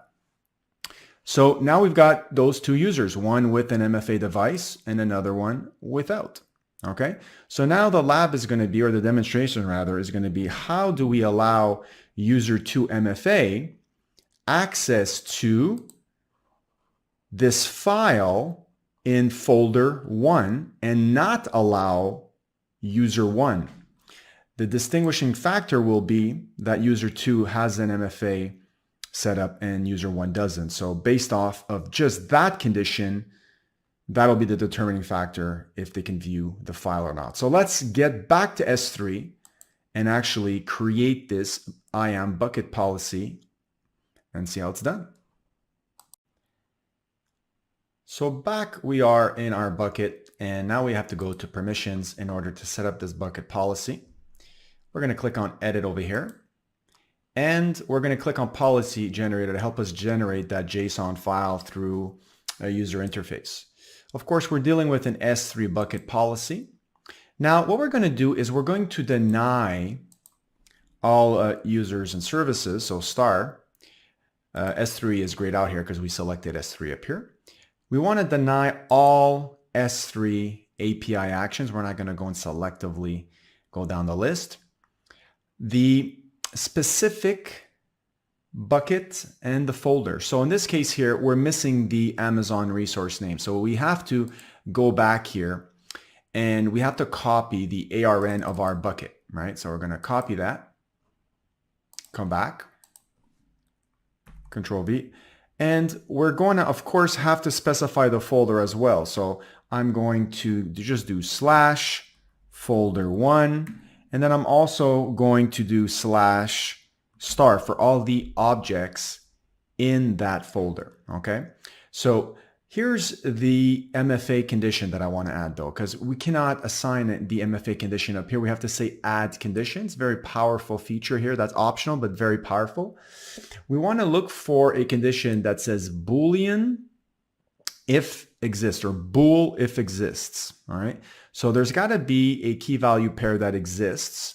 And there are many, but we're going to look for one that is specifically known as multi-factor authentication present. And we want to make sure that value is equal to false. So I'm going to add that condition, and then I'm going to add that statement. And I want to generate the policy just to show you now how that user interface has generated this JSON document for us that we're going to attach to our S3 bucket. What I want to do is I want to take this in its entirety, copy it, and go back to our S3 bucket that's just waiting for us to paste our policy in here. Okay, so let's see what's actually going on here. We've created a policy. Again, this policy could have any ID. It's just an ID that was given by the user interface. You could name that whatever you want. Of course, something that makes total sense. And then we have one or more statements, and then we only have actually one statement. And again, you can select any ID here. That was just auto-generated by the IDE. We're saying that all actions on the simple storage service, I say all again because of the star, are denied specifically on this resource, which is our bucket and the folder named folder1 and all the objects within that folder under the certain conditions. So the condition is if you have a Boolean value of false associated with a key called multi-factor authentication present, and it has to exist, okay? Then if that value is equal to false, you don't have access to the objects in this folder, which means that if you do have MFA set up, you will be allowed access to the contents of this folder. So if we assign this and apply this to all principals, which would encompass user1 and user2-MFA, then, let me just apply this, that would mean that user1 would not be able to see the contents of our object inside folder1, and user2-MFA would.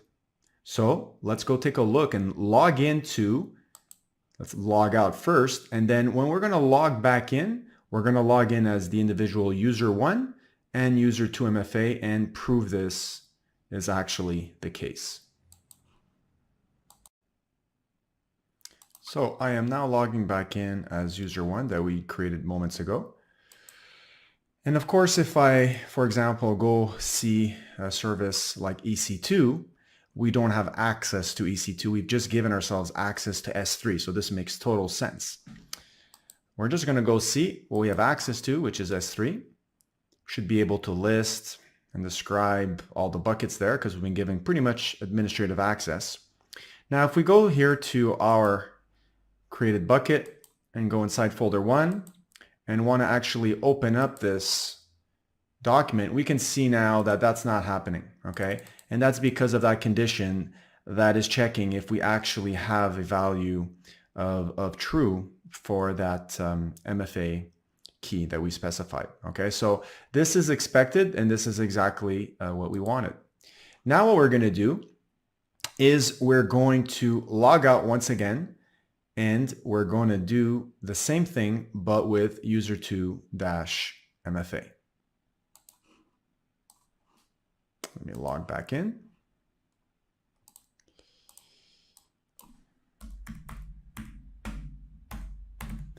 And then specify the new password we created. Now, of course, now I have an MFA code, right? Because I've set that up for user2. So back on my cell phone I go. I am opening up the Google Authenticator application, and I have in front of me a new Amazon Web Services code that is only good for, like I said, maybe 20 seconds. So it's a little nerve-wracking. If you're not good under pressure, you're going to choke. So I just entered the code, and I have to wait for that to actually work. Now, it looks like I actually didn't check off not to recreate the password. So unfortunately, I must have missed that check mark. So I wanted to kind of avoid this here. So I'm going to start over and create a brand new password. little painful for, demonstrations, but it's good for you guys to see how that actually looks like. So because I've set up my MFA device properly, I am able to log in after I enter that MFA code. And once again, if I go to EC2, now I haven't been given the permissions for EC2. I've only been given the permissions for S3. So nothing changes here. I'm going to go to S3. And I'm going to go into folder 1 of our bucket in question. And I'm going to see if I have access now to opening up and seeing the contents. And here I have the contents. This is a demo file which user2MFA should only be able to have access to. So that worked. So now you guys know how to create a bucket permission policy that is also known as a resource policy because it's assigned to the resource, it's assigned to the bucket. And let me actually show it to you one last time. Here it is. And that'll only allow us to have access to the contents of folder 1 if we have multi-factor authentication set up in our account. So that's really good. The last thing I want to show you now is how to maybe create IAM users in a better way in terms of not having to assign over and over again the same permissions like you saw me do for user 1 and user 2. Of course, now I cannot do anything IAM. Why? Because I'm user 2. I don't have access to IAM. So once again, I'm logging out and we're going to actually see the best practice in terms of how do I assign IAM policies to a group and then assign users to that group in order to inherit those permission policies. So let's get to it. Let's sign out first. So let us go back to IAM and we're going to be creating our first group.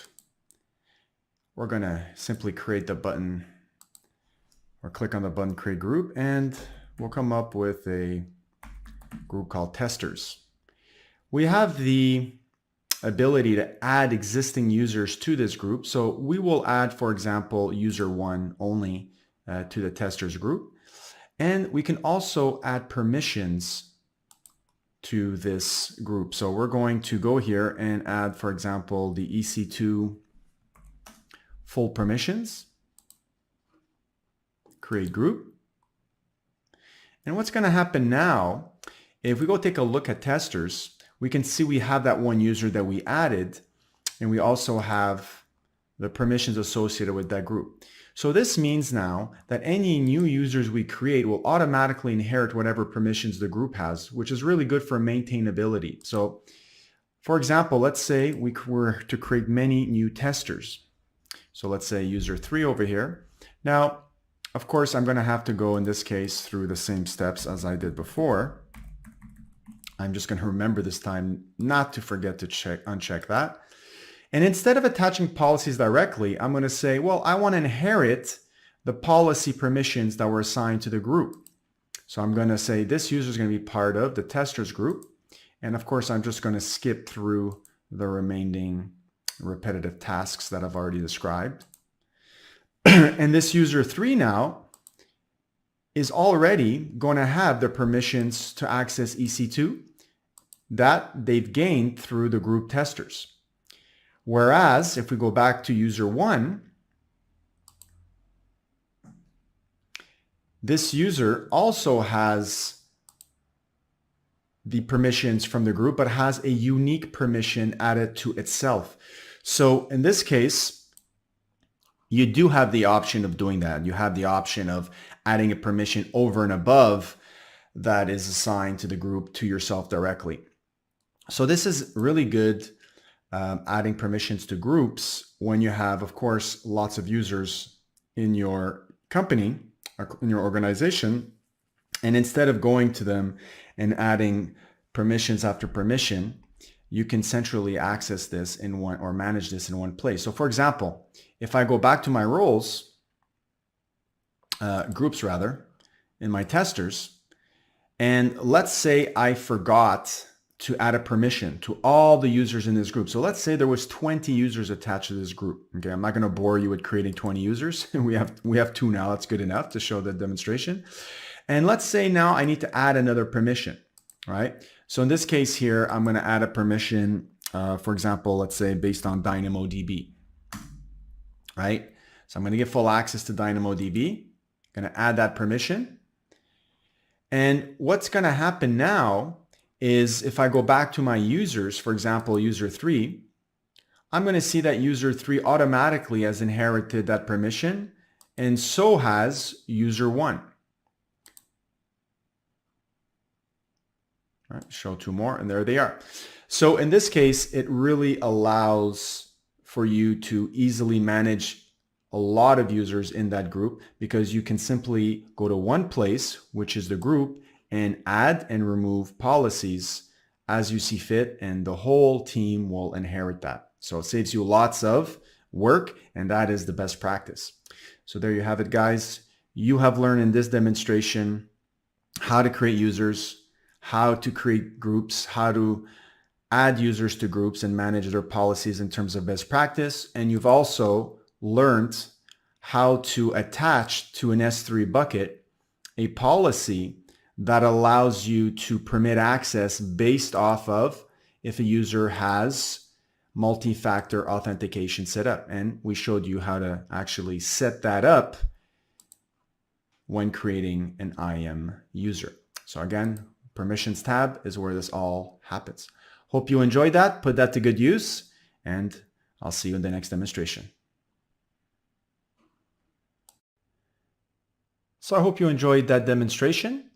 We're just going to wrap things up in a summary and kind of see what was looked at throughout the tutorial. We first started with what is AWS security. We took a look at how important it was across our organization to maintain best practice and also standardize that practice across accounts organization. We took a look at the topmost services, in which we concentrated then after on IAM. And we took a look at what IAM was in terms of IAM users, groups, long-term credentials that are applied as IAM policies, and then the concept of a role. We took a look at the benefits of IAM and the actual terminology used with working with IAM. Of course, principal being an entity that is either a user or a service itself that can gain access to an AWS resources. And we actually saw the different types of authentication and what we can do to implement authorization via IAM policies and also through the use of roles. So we took a look how to organize our users into groups and what actually goes into acquiring a role through a demonstration. We took a look at how to actually create a role and attach that role to an EC2 instance. And then we took a look at the high-level features of IAM, which allowed us to either grant access to another IAM user from another group, implement multi-factor authentication like we just did in the demonstration, or ensure ourselves that we are following all the compliancy standards that have been adhered to by whatever project we're working on, and that AWS is there to support us. So here we're going to talk about Amazon ECS, a service that's used to manage Docker containers. So without any further ado, let's get started. In this session, we would like to talk about some basics about AWS, and then we're going to immediately dive into why Amazon ECS and what is Amazon ECS in general, and then it uses a service called Docker, so we're going to understand what Docker is. And there are competitive services available for ECS. I mean, ECS is not the on and only service to manage Docker containers. But why ECS? Advantage of ECS. We will talk about that. And the architecture of ECS. So how it functions, what are the components present in it, and what are the functions that it does. I mean, each and every component, what are all the functions that it does. All those things will be discussed in the architecture of Amazon ECS. And how it works, how it all connects together. That's something we will discuss. And what are the companies that are using ECS? What were the challenge and how ECS helped to fix the challenge? That's something we will discuss. And finally, we have a wonderful lab that talks about how to deploy Docker containers on an Amazon ECS. So let's talk about what is AWS.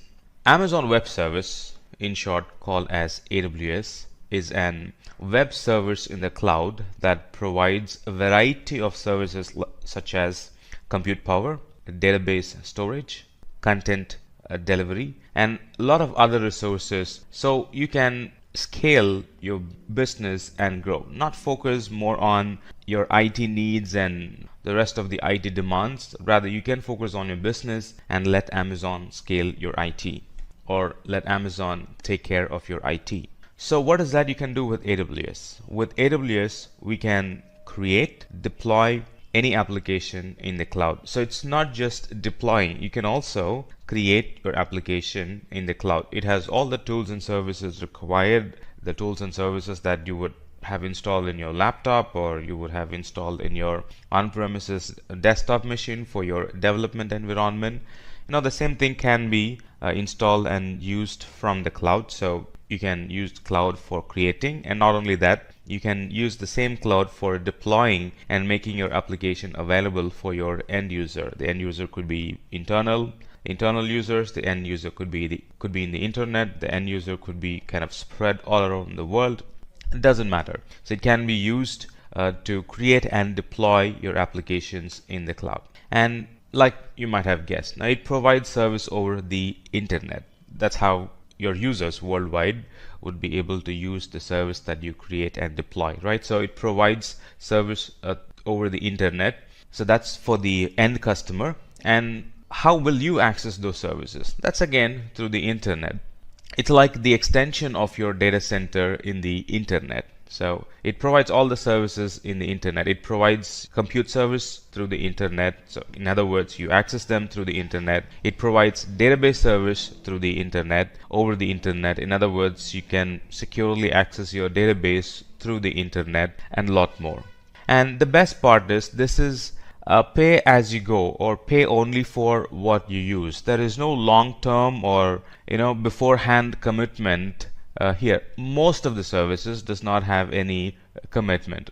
So there is no long-term and beforehand commitment. You only pay exactly for what you use. There's no overage, there's no overpaying, right? There's no buying in advance, right? You only pay for what you use. Let's talk about what ECS is. So before ECS, before containers, right? ECS is a service that manages Docker containers, right? It's not a product or it's not a feature all by itself. It's a service that's dependent on Docker container. So before Docker containers, all the applications were running on VM or on a host or on a physical machine, right? And that's memory bound, that's latency bound. The server might have issues, on and on, right? So let's say this is Alice and she's trying to access her application, which is running somewhere in her on-premises, and the application isn't working. What could be the reason? Some of the reasons could be memory full, the server is currently down at the moment, we don't have another physical server to launch the application, a lot of other reasons. So a lot of reasons why the application wouldn't be working in on-premises. Some of them are memory full issue and server down issue, very less high availability, or in fact single point of failure and no high availability, if I need to tell it correctly. With ECS, the services can kind of breathe free, right? The services can run seamlessly. Now how is that possible? Now, those things we will discuss in the upcoming sessions. So because of containers and ECS managing containers, the applications can run in a high available mode. They can run in a high available mode, meaning if something goes wrong, right, there's another container that gets spun up and your application runs in that particular container. Very less chances of your application going down. That's what I mean. This is not possible with a physical host. This is very less possible with a VM, or at least it's going to take some time for another VM to get spun up. So why ECS, or what is ECS? Amazon ECS maintains the availability of the application and allows every user to scale containers when necessary. So it not only meets the availability of the application, meaning one container running your application or one container hosting your application should be running all the time. So to meet that high availability, availability is making sure your service is running 24/7. So container makes sure that your services run 24/7. Not only that, suddenly if there is an increase in demand, how do you meet that demand? Right? Let's say you have like 1,000 users. Suddenly the next week there are like 2,000 users. Right. So how do you meet that demand? Container makes it very easy for you to meet that demand. In case of VM or in case of physical host, you literally will have to go buy another physical host, or add more RAM, add more memory, add more CPU power to it, right? Or kind of club 2-3 hosts together, clustering. You would be doing a lot of other things to meet that high availability and also to meet that demand. But in case of ECS, it automatically scales the number of containers. It automatically scales the number of containers needed, and it meets your demand for that particular hour. So what is Amazon ECS? The full form of ECS is Elastic Container Service, right? So it's basically a container management service which can quickly launch and exit and manage Docker containers on a cluster. So what's the function of ECS? It helps us to quickly launch and quickly exit and manage Docker containers. So it's kind of a management service for the Docker containers you will be running in Amazon or running in the AWS environment. So in addition to that, it helps to schedule the placement of container across your cluster. So it's like this. You have two physical hosts, joined together as a cluster. And ECS helps us to place your containers. Now, where should your container be placed? Should it be placed in host 1? Should it be placed in host 2? So that logic is defined in ECS. We can define it. You can also let ECS take control and define that logic. Most cases you will be defining it. So schedule the placement of containers across your cluster. Let's say two containers want to interact heavily. You really don't want to place them in two different hosts, right? You would want to place them in one single host so they can interact with each other. So that logic is defined by us. And these container services, you can launch containers using AWS Management Console, and also you can launch containers using SDK kits available from Amazon. You can launch through a Java program. You can launch container using an .NET program. You can launch container using an Node.js program, as in when the situation demands. So there are multiple ways you can launch containers through Management Console and also programmatically. And ECS also helps to migrate application to the cloud without changing the code.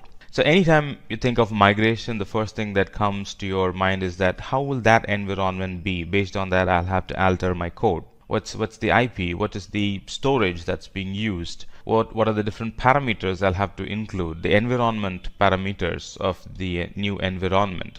With containers, now that worry is already taken away, because we can create an pretty exact environment. The one that you had on premises, the same environment gets created in the cloud. So no worries about changing the application parameter, no worries about changing the code in the application. Right? You can be like, if it ran in my laptop, a container that I was running in my laptop, it's definitely going to run in the cloud as well, because I'm going to use the same container in the laptop and also in the cloud. In fact, you're going to ship it. You're going to move the container from your laptop to Amazon ECS and make it run there. So it's like the very same image, the very same container that was running in your laptop will be running in the cloud or production environment. So what is Docker? We know that ECS helps to quickly launch, exit, and manage Docker containers. What is Docker? Let's answer that question. What is Docker? Now, Docker is a tool that helps to automate the development of an application as a lightweight container so that the application can work efficiently in different environments. This is pretty much what we discussed right before the slide. I can build an application in my laptop or in on-premises in a container environment, Docker container environment, and anytime I want to migrate, right, I don't have to kind of rewrite the code and then rerun the code in that new environment. I can simply create an image, a Docker image, and move that image to that production or the new cloud environment and simply launch it there. right? So no compiling again, no relaunching the application. Simply pack all your code in a Docker container, image, and ship it to the new environment and launch the container there. That's all. So Docker container is a lightweight package of software that contains all the dependencies. So because, when packing, you'll be packing all the dependencies. You'll be packing the code. You'll be packing the framework. You'll be packing the libraries that are required to run the application. So in the new environment, you can be pretty sure, you can be guaranteed that it's going to run because it's the very same code, it's the very same framework, it's the very same libraries that you have shipped, right? There's nothing new in that new environment. It's the very same thing that's going to run in that container. So you can be rest assured that they are going to run in that new environment. And these Docker containers are highly scalable and they are very efficient. Suddenly you wanted like 20 more Docker containers to run the application.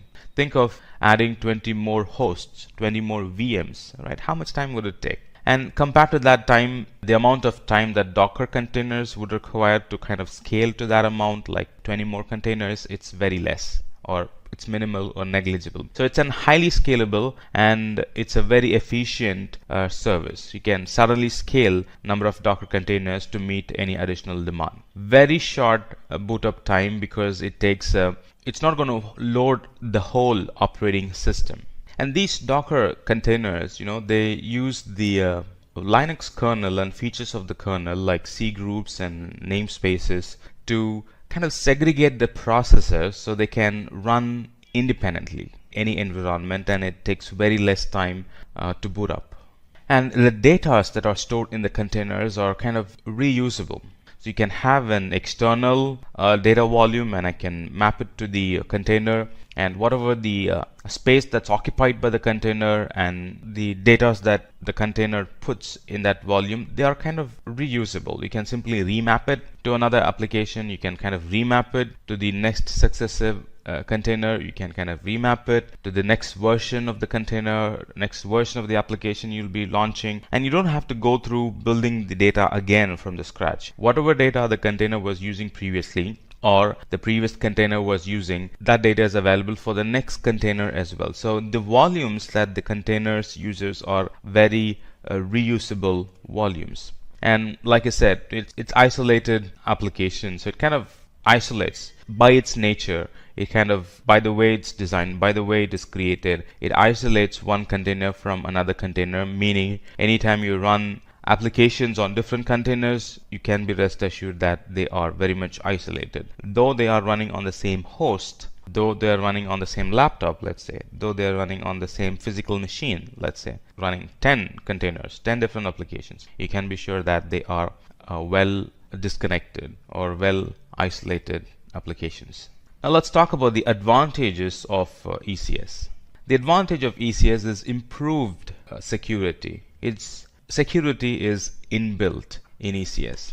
With ECS, we have something called as a container registry. That's where all your images are stored, and those images are accessed only through HTTPS. Not only that, those images are actually encrypted, and access to those images are allowed and denied through identity and access management policies, IAM. And in other words, let's say two containers running on the same instance. Now one container can have access to S3 and the others, or the rest of the others, are denied access to S3. So that kind of granular security can be achieved through containers when we mix and match the other security products available in Amazon, like IAM, encryption, accessing it using HTTPS. These containers are very cost efficient. Like I've already said, these are lightweight processes, right? We can schedule multiple containers on the same node, and this actually allows us to achieve high density on an EC2 instance. Imagine an EC2 instance that's very less utilized. That's not possible with a container, because you can actually dense or crowd an EC2 instance with more containers in it, so to best use those resources. In EC2, straightforward, you can just launch one application. But when we use containers, you can launch like 10 different applications on the same EC2 server. That means 10 different applications can actually feed on those resources available and can benefit the application. And ECS not only deploys the container, it also maintains the state of the containers, and it makes sure that the minimum set of containers are always running based on the requirement. That's another cost efficient way of using it, right? And anytime an application fails, and that has a direct impact on the revenue of the company, and ECS makes sure that you're not losing any revenue because your application has failed. And ECS is a pretty extensible services. It's like this: in many organizations, there are majority of unplanned work because of environment variation. A lot of firefighting happens when we kind of deploy the code from one, or kind of move the code or redeploy the code in a new environment. A lot of firefighting happens there. Right. This Docker containers are pretty extensible. Like we discussed already, environment is not a concern for containers because it's going to kind of shut itself inside a Docker container, and anywhere the Docker container can run, the application will run exactly the way it performed in the past. So environment is not a concern for the Docker containers. In addition to that, ECS is easily scalable. We have discussed this already. And it has improved compatibility. We have discussed this already. Let's talk about the architecture of ECS. Like you know now, the architecture of ECS is the ECS cluster itself. That's group of servers running the ECS service, and it integrates with Docker, right? So we have a Docker registry. Docker registry is a repository where we store all the Docker images or the container images. So it's like three components. ECS is of three components. One is the ECS cluster itself. Right? When I say ECS itself, I'm referring to ECS cluster of servers that will run the containers. And then the repository where the images will be stored, right? The repository where the images will be stored, and the image itself. So container image is the template of instructions which is used to create a container, right? So it's like, what's the OS? What is the version of node that should be running? And any additional software do we need? So those questions gets answered here. So it's the template of instructions which is used to create the containers. And then the registry is the service where the Docker images are stored and shared. So many people can store there, and many people can access, or if there's another group that wants to access, they can access the image from there, or one person can store the image and rest of the team can access, and the rest of the team can store image, and this one person can pick the image from there and kind of ship it to the customer or ship it to the production environment. All that's possible in this container registry. And Amazon's version of the container registry is ECR. And there's a third party. Docker itself has a container registry, that's Docker Hub. ECS itself, which is the group of servers that runs those containers. So these two, the container image and the container registry, they kind of handle Docker in an image format, just an image format. And in ECS is where the container gets live, and then it becomes an compute resource and starts to handle requests, starts to serve the page and starts to do the batch job, whatever your plan is with that container. So the cluster of servers, ECS, integrates well with the familiar services like VPC. VPC is known for securing. VPC is known for isolating the whole environment from rest of the customers, or isolating the whole environment or the whole infrastructure from the rest of the clients in your account, or from the rest of the applications in your account, on and on. So VPC is a service that provides or gives you the network isolation. ECS integrates well with VPC. And this VPC enables us to launch AWS resources such as Amazon EC2 instance in a virtual private network that we specify. This is basically what we just discussed. Now let's take a closer look at the ECS. How does ECS work? Let's find answer for this question. How does ECS work? ECS has got a couple of components within itself. So these ECS servers can run across availability zone. As you can see, there are two availability zones here. They can actually run across availability zones. And ECS has got two modes, Fargate mode and the EC2 mode. Right here we're seeing Fargate mode, and then here we're seeing nothing. That means it's an EC2 mode. And then it has got different network interfaces attached to it because they need to be running in an isolated fashion, right? So anytime you want network isolation, you need separate IP, and if you want separate IP, you need separate network interface card, and that's what you have: Elastic network interface card, separate Elastic network interface card for all those tasks and services. And this runs within an VPC. Let's talk about the Fargate service. Tasks are launched using the Fargate service. So we will discuss about tasks. What is Fargate? Now, Fargate is a compute engine in ECS that allows users to launch containers without having to monitor the cluster. ECS is a service that manages the containers for you, right? Otherwise, managing containers will be a full-time job. So ECS manages it for you, and you get to manage ECS. That's the basic service. But if you want Amazon to manage ECS and the containers for you, we can go for Fargate. So Fargate is a compute engine in ECS that allows users to launch containers without having to monitor the ECS cluster. And the tasks that we discussed, the tasks has two components. You see task right here. So they have two components. We have ECS container instance and then the container agent. So like you might have guessed right now, ECS container instance is actually an EC2 instance, right, capable of running containers. Not all EC2 instances can run containers. So these are like specific EC2 instances that can run containers. They are ECS container instances. And then we have container agent, which is the agent that actually binds those clusters together, and it does a lot of other housekeeping work, right? Kind of connects clusters, makes sure that the version needed is present. So it's all part of that agent, or it's all job of that agent. Container instances is part of Amazon EC2 instance, which run Amazon ECS container agent. Pretty straightforward definition. And then a container agent is responsible for communication between ECS and the instance, and it also provides the status of the running containers. Kind of monitors the container, monitors the state of the container,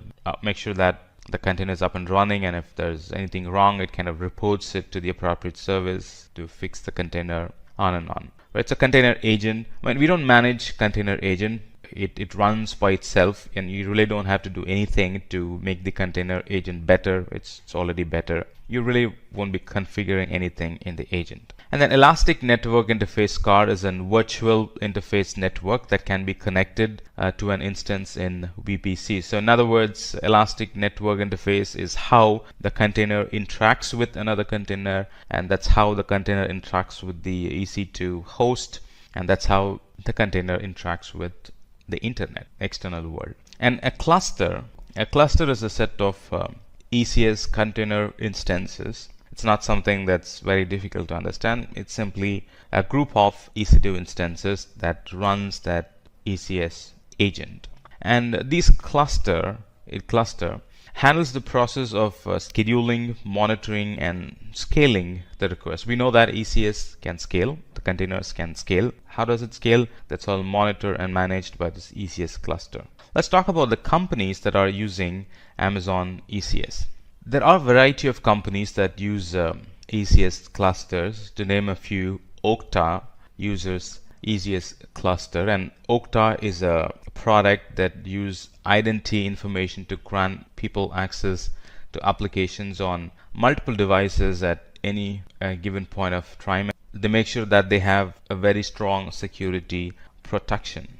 So Okta uses Amazon ECS to run their Okta application and serve their customers. And Abima is a TV channel, and they chose to use microservices and Docker containers. They already had microservices and Docker containers, and when they thought about a service that they can use in AWS, ECS was the only service that they can immediately adapt to. And because in Abima TV the engineers have already been using Docker and Docker containers, it was kind of easy for them to adapt themselves to ECS and start using it along with the benefits that ECS provides. Previously, they had to do a lot of work, but now ECS does it for them. Right. Similarly, Remain and Ubisoft, GoPro are some of the famous companies that use Amazon ECS and get benefited from its scalability, get benefited from its cost, gets benefited from its Amazon managed services, get benefited from the portability that ECS and the migration option that ECS provides. Let's talk about how to deploy a Docker container on Amazon ECS.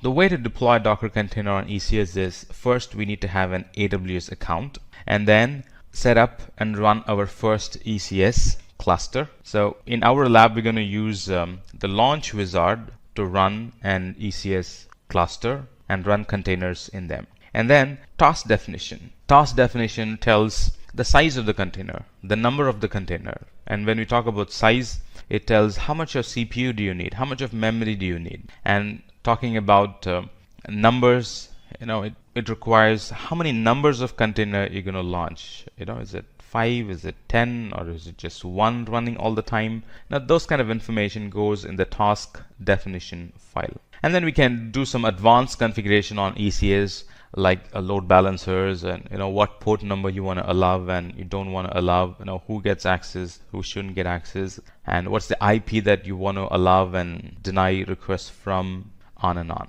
And this is where we would also mention the name of the container, so to differentiate one container from the other, and the name of the service. Is it an backup job? Is it a web application? Is it a data container? Is it going to take care of your data backend? And the desired number of tasks that you want to be running all the time. Those details go in when we try to configure the ECS service, right? And then you configure cluster. You put in all the security in the configure your cluster step or configure cluster stage. And finally, we will have an instance and bunch of containers running in that instance. All right, let's do a demo. So here I have logged in to my Amazon portal, and let me switch to the appropriate region. I'm going to pick North Virginia. North Virginia, look for ECS. And it tells ECS is a service that helps to run and manage Docker containers. Well and good. Click on it. I'm in North Virginia. Just want to make sure that I'm in the right region. And go to clusters. And here we can create cluster. This is our Fargate, and this is our EC2 type launching for Linux and Windows environment. But I'm going to launch through this walkthrough portal.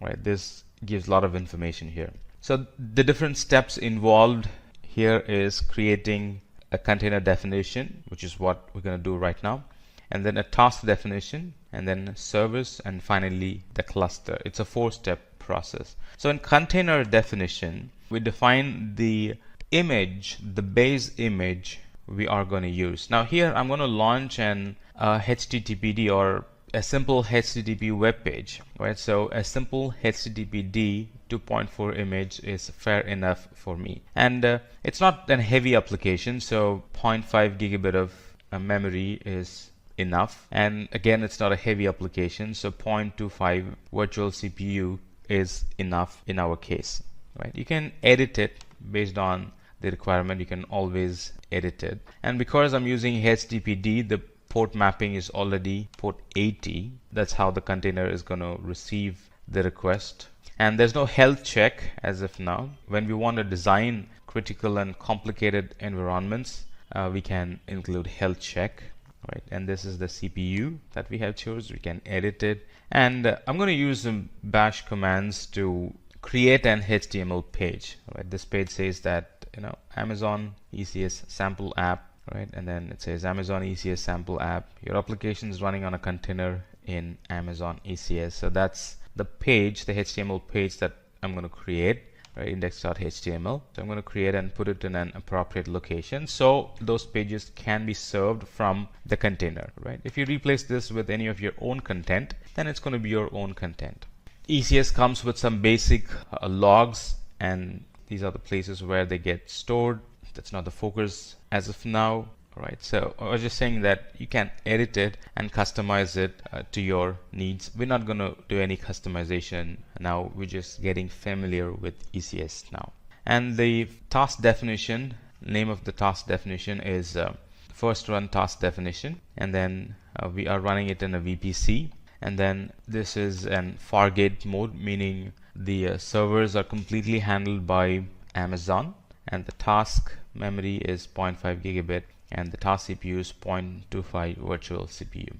Name of the service: is it a batch job? Is it an a front end? Is it a back end? Or is it a simple copy job? What's the service? Name of the service goes here. Again, this you can edit it. And here's our security group. As of now, I'm allowing port 80 to the whole world. If I want to restrict to a certain IP, I can do that. The default option for load balancing is no load balancer, but I can also choose to have a load balancer and use port 80 to map that port 80 to the container port 80, right? I can do that. The default is no load balancer. All right, let's do one thing. Let's use load balancer. Let's use load balancer and port 80 that receives information on port 80, HTTP. What's going to be the cluster name? We're in the last step. What is the cluster name?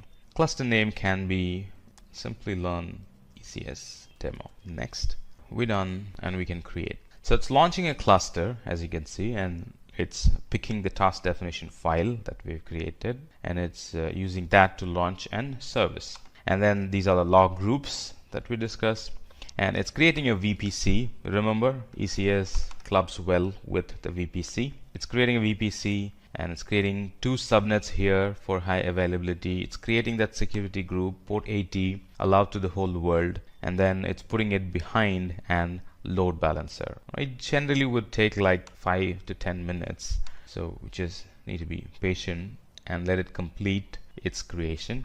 And once this is complete, we can simply access these servers using the load balancer URL. And when this is running, let me actually take you to the other products or the other services that are integrated with ECS. It's getting created. Our service is getting created as of now. ECR repository. This is where all our images are stored. Now, as of now, I'm not pulling my image from ECR. I'm pulling it directly from the internet, Docker Hub. But all custom images, they are stored in this repository. So you can create a repository, call it app1, create a repository. So here's my repository. So any image that I create locally, or any Docker image that I create locally, I can actually push those images using these commands right here, and they get stored here.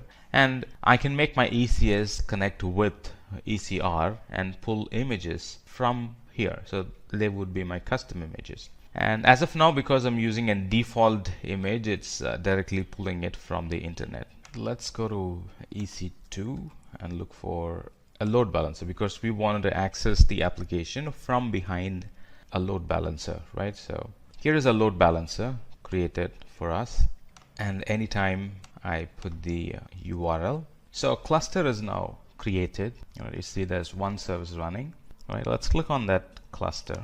Here is the name of our application, and here is the tasks, the different containers that we are running. And if you click on it, we have an IP, right? IP of that container, right? And it says it's running, it was created at such and such time and started at such and such time. And this is the task definition file that this container uses, meaning the template, the details, all the version details, they all come from here, and it belongs to the cluster called Simplilearn ECS demo, right? And you can also get some logs, container logs from here. So let's go back. And there are no ECS instances here, because remember, this is Fargate. You're not managing any ECS instance, right? So that's why you're not seeing any ECS instance here. So let's go back to tasks and go back to the same page where we found the IP. Pick that IP, put it in the browser, and you have this sample HTML page running from an container. So let me go back to load balancer, EC2. And then under EC2, I'll be able to find a load balancer, find that load balancer, pick that DNS name, put it in the browser. And now it's accessible through the load balancer URL. Right now, this URL can be mapped to other services like DNS. This URL can be embedded in any of your application if you want to make that application connect with this container. Now, using IP is not all that advisable because these containers can die and then a new container gets created, and when a new container gets created, it gets a new IP, right? So hardcoding IP is not, hardcoding dynamic IPs are not advisable. So you would be using load balancer and putting that URL in that application that you want to make it interact with this container instance. It was a wonderful experience in walking you through this ECS topic, and in here we learned about what AWS is and why we're using ECS and what is ECS in general, what is Docker in specific, and we also learned about the advantages of ECS, the architecture, the different components of ECS, and how ECS works when they're all connected together. And we also looked at the companies that use ECS and their use cases, and finally a lab, how we can launch ECS Fargate through the portal. I'm very glad to walk you through this lesson about Route 53. So in this section, we are going to talk about basics of AWS, and then we're going to immediately dive into why we need Amazon Route 53. And then we're going to expand and talk about the details of Amazon Route 53, the benefits it provides over its competitors, and the different types of routing policy it has, and some of Amazon Route 53's key features. And we're going to talk about how to access Route 53, the different ways, the different methods you can access Route 53. And finally, we're going to end with a wonderful demo in Route 53. So let's talk about what is AWS. Amazon Web Services, or AWS in short, is a cloud provider that offers a variety of services such as a variety of IT services or infrastructure services such as compute power, database, content delivery, and other resources that helps us to scale and grow our business. And AWS is hot, AWS is picking up, AWS is being adapted by a lot of customers. That's because AWS is easy to use even for a beginner. And talking about safety, the AWS infrastructure is designed to keep the data safe irrespective of the size of the data. Be it small data, be it very minimal data, be it all the data that you have in terabytes and in petabytes, Amazon can keep it safe in their environment. And the wonderful thing and the most important reason why a lot of customers move into the cloud is that the pay-as-you-go pricing. There is no long-term commitment and it's very cost effective. What this means is that you're not paying for a resource that you're not using. In on-premises, you do pay for resources you're not using a lot. Meaning you go and buy a server, you do the estimate for the next 5 years, and only after like 3 or 4 years you'll be hitting the peak capacity, but still you would be buying that capacity before 4 years. Right, and then you will gradually be, utilizing it from, 40%, 60%, 70, 80, and then 100. So what you have done is that even though you're not using the full capacity, you still have bought it and are paying for it from day one. But in the cloud, it's not like that. You only pay for the resources that you use. Anytime you want more, you scale up the resource and you pay for the scaled up resource. And anytime you want less, you scale down the resource and you pay less for that scaled down resource. Let's talk about why Amazon Route 53. Let's take this scenario where Rachel is trying to open her web browser and the URL that she hit isn't working. A lot of reasons behind why the URL isn't working. It could be the server utilization that went high. It could be the memory usage that went high. A lot of reasons. And she starts to think, is there an efficient way to scale resources according to the user requirements? Or is there an efficient way to kind of mask all those failures and kind of divert the traffic to the appropriate active resource or active service that's running our application. You always want to hide the failures, right? In IT, kind of mask the failure and direct the customer to another healthy service that's running, right? None of your customers would want to see a server not available, or none of your customers would want to see your service not working. Not impressive to them. And this is Tom. Tom is an IT guy, and he comes up with an idea, and he's answering Rachel, yes, we can scale resources efficiently using Amazon Route 53. In a sense, he's saying that yes, we can mask the failure and we can keep the services up and running, meaning we can provide more high availability to our customers with the use of Route 53.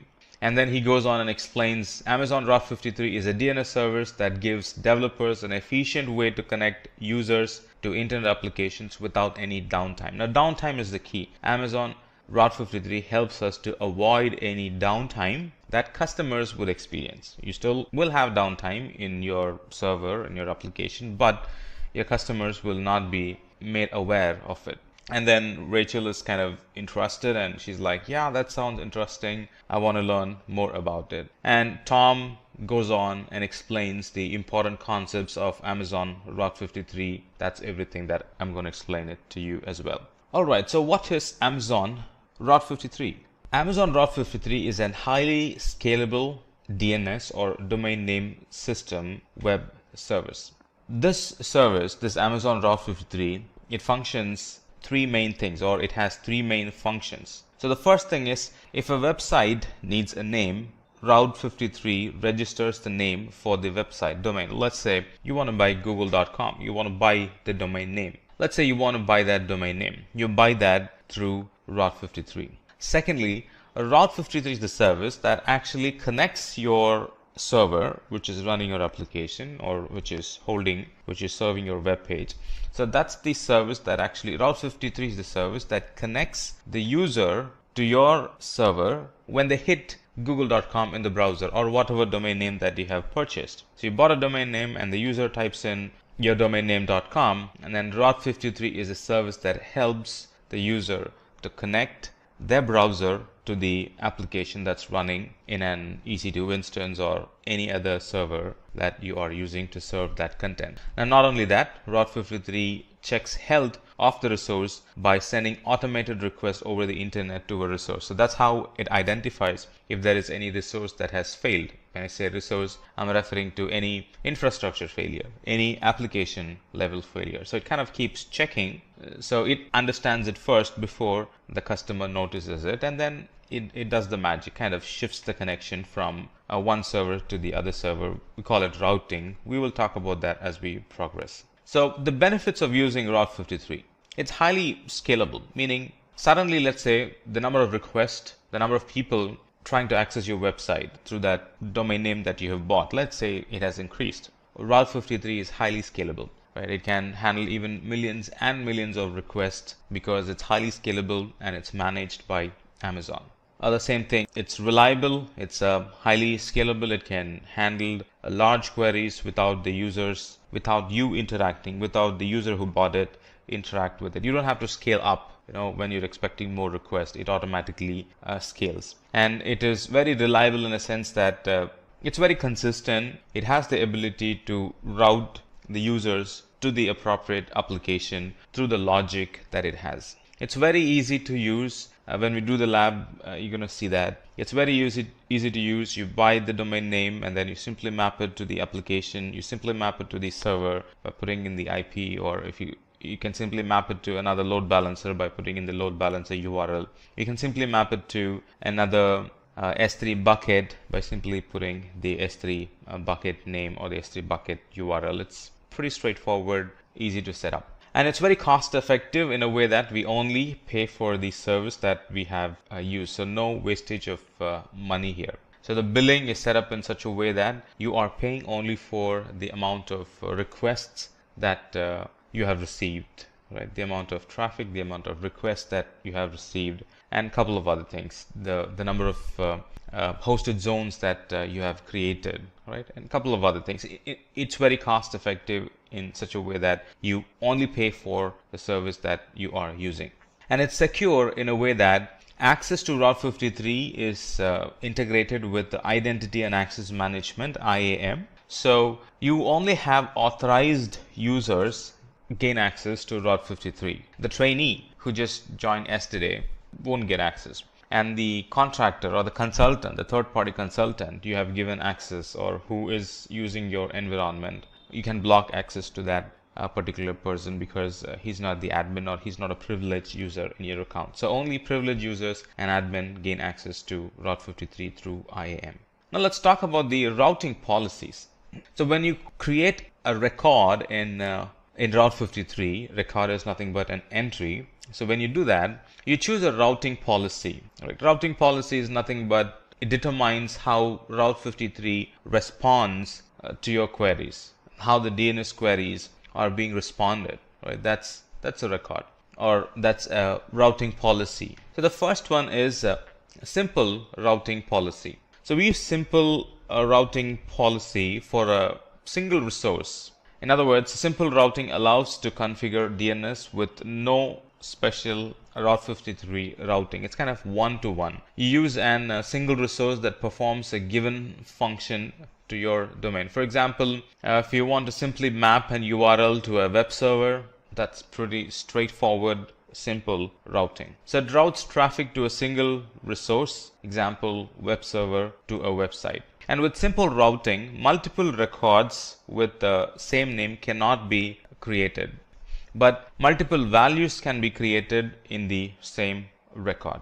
The second type of routing policy is failover routing. So we would be using failover routing when we want to configure active, passive failover. If something failed, right, you want to fail over to the next resource, which was previously the backup resource, now the active resource, or which was previously the backup server, now it's an active server. So you would be failing over to that particular resource or that particular IP. If you want to do that, we use failover routing. So failover routing routes traffic to a resource when the resource is healthy, or to a different resource when the previous resource is unhealthy. In other words, anytime a resource goes unhealthy, it does all that's needed to shift the traffic from the primary resource to the secondary resource. In other words, from the unhealthy resource to the healthy resource.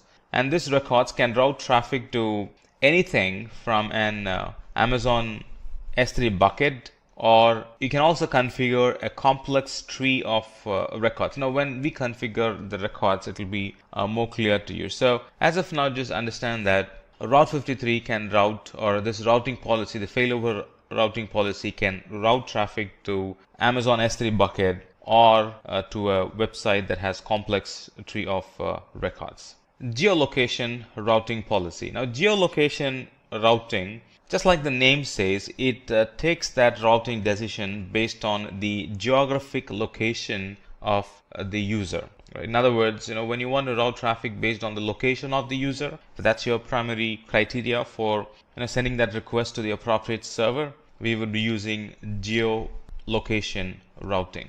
So it localizes the content and presents a part or the entire website in the language of the user. For example, a user from US, you would want to direct them to an English website, and a user from German, if you want to send them to the German website, and a user from France, you want to send those requests, or you want to show content specific to a customer who lives in France, a French website. So this is, if that's your condition, this is the routing policy we would be using.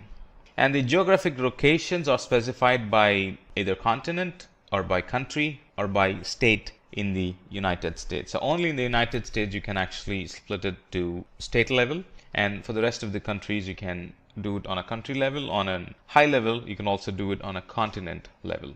The next type of routing policy would be geo-proximity routing. Geo-proximity routing policy, when we want to route traffic based on the location of our resource and optimally shift traffic from resources in one location to resource in another location, we would be using geo-proximity routing.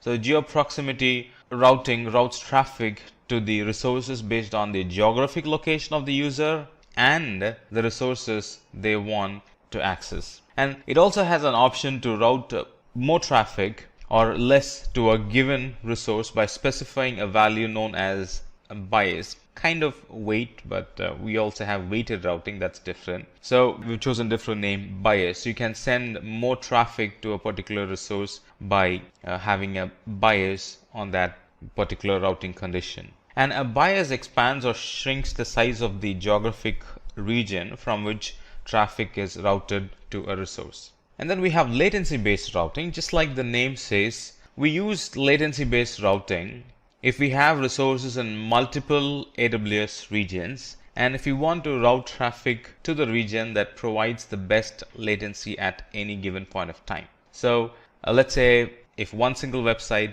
needs to be installed and hosted on multiple AWS regions, then latency routing policy is what is being used. It improves the performance of the users by serving the request from the AWS region that provides the lowest latency. So at any given point, if performance is your criteria, and at any given point of time, irrespective of what happens in Amazon infrastructure, irrespective of what happens in the internet, if you want to route your users to the best performing website, best performing region, then we would be using latency based routing. And for using latency based routing, we should create latency records for the resources in multiple AWS regions. And then the other type of a routing policy is multi-value routing policy, where we can make Route 53 to respond to DNS queries with up to 8 healthy records selected at random. So you're not kind of loading one particular server. We can define 8 records, and on a random basis, Route 53 will respond to queries from these 8 records. So it's not one server that gets all the requests, but 8 servers gets the request in a random fashion. So it's multi-value routing policy, and what we get by this is that we are distributing the traffic to many servers instead of just one server. So multi-value routing configures Route 53 to return multiple values in response to a single or multiple DNS queries. It also checks the health of odd resources and returns the multiple values only for the healthy resources. Let's say out of the 8 servers we have defined, one server is not doing healthy. It will not respond to the query with the details of the unhealthy server, right? So now it's going to treat it as only 7 servers in the list because one server is unhealthy. And it has the ability to return multiple health checkable IP addresses to improve availability and load balancing. The other type of routing policy is weighted routing policy, and in here we use to route traffic, or this is used to route traffic to multiple resources in a proportion that we specify. So this is an weighted routing, and weighted routing routes multiple resources to a single domain name or a subdomain and control the traffic that's routed to each resources. So this is very useful when you're doing load balancing and testing new versions of the software. So when you have a new version of the software, you really don't want to send 100% of the traffic to it. So you want to get customers' feedback about the new software that you've launched, new version or new application that you've launched. So you would kind of send only 20% of the traffic to that application, get customer feedback, and if all is good, then we would move the rest of the traffic to that new application. So any software launches, application launches will be using weighted routing. Now let's talk about the key benefits or key features of Route 53. Some of the key features of Route 53 are traffic flow. It routes end users to the endpoint that should provide the best user experience. That's what we discussed in the routing policies, right? It uses a routing policy, a latency-based routing policy, and geo-based routing policy, and then failover routing policy. So it kind of improves the user experience. And the other key feature of Route 53 is we can buy domain names using Route 53 console. We can buy it from here and use it in Route 53. Previously it was not the case, but now we can buy it directly from Amazon through Route 53, and we can assign it to any resources that we want. So anybody browsing that URL, the connection will be directed to the server in AWS that runs our website. Health checks. It monitors health and performance of the application. So it comes with an health check attached to it. Health check are useful to make sure that the unhealthy resources are retired, right? The unhealthy resources are taken away, or your customers are not kind of hitting the unhealthy resources and they see an service down page or something like that. We can have weighted round robin load balancing. That's helpful in spreading traffic between several services or servers via a round robin algorithm. So no one server is fully hit, or no one server kind of fully absorbs all the traffic. You can shift, you can split and shift the traffic to different servers based on the weight that you would be configuring. And also weighted routing also helps with a soft launch of your new application or the new version of your website. There are different ways we can access Amazon Route 53. So you can access Amazon Route 53 through AWS console. You can also access Amazon Route 53 using AWS SDKs, and we can access it we can configure it using the APIs. And we can also do it through the command line interface. That's Linux type, Linux flavor, AWS command line interface. We can also do that using Windows command line, Windows PowerShell flavored command line interface as well. Now let's look at some of the companies that are using Route 53. So some of the famous companies that use Route 53 are Medium. Medium is an online publishing platform, and it's more like a social journalism. It's kind of having hybrid collection of professionals, people and publications, or exclusive blogs or publishers on Medium. It's kind of an blog website, and that uses Route 53 for the DNS service. Reddit is an social news aggregation or web content rating and discussion website that uses Route 53. So these are some websites that are accessed throughout the world, and they are using Route 53, and it's highly scalable. Suddenly if there is a new news, right, their website will be accessed a lot, and they need to keep their service up and running all the time, more availability. Otherwise customers will end up in a broken page, and the number of customers who will be using the website will come down. So it's very critical. Now these sites, these companies are very critical, they're being highly available, their site being highly available and the internet is very critical and crucial for them, and they rely and use Route 53 to meet that particular demand. And Airbnb is another company, Instacart, Coursera is another company, Stripe is another company that uses Route 53 as their DNS provider for their DNS service. They use Route 53 so their customers get best performance. They use Route 53 so their website is highly available. They use Route 53 to kind of shift the traffic between the resources so their resources are properly used. With all the weighted routing, their resources are properly used. Now let's quickly look at a demo. I'm in my AWS console and I'm in Route 53. So let me click on Route 53. So in this lab, we're actually going to simulate buying a domain name, and then we're going to create an S3 static website, and we're going to map that website to this DNS name, right? So the procedure is the same for mapping load balancer. The procedure is the same for mapping CloudFront. The procedure is the same for mapping EC2 instances as well. We're picking S3 for simplicity, right? But our focus is actually on Route 53. So let's go in here and we'll see if we can, we'll buy a domain name here. So let's first check the availability of a domain name called Simplilearn-demo-Route 53. Let's check its availability. It is available for $12. So let me add it to cart and then come back here. And then once you continue, it'll ask for personal information. Once you give the personal information, you finally check out, and then it gets added to your shopping list. Once you pay for it, Amazon takes like 24 to 48 hours to make that DNS name available. So the next stage would be contact details, and then the third stage would be verify and purchase.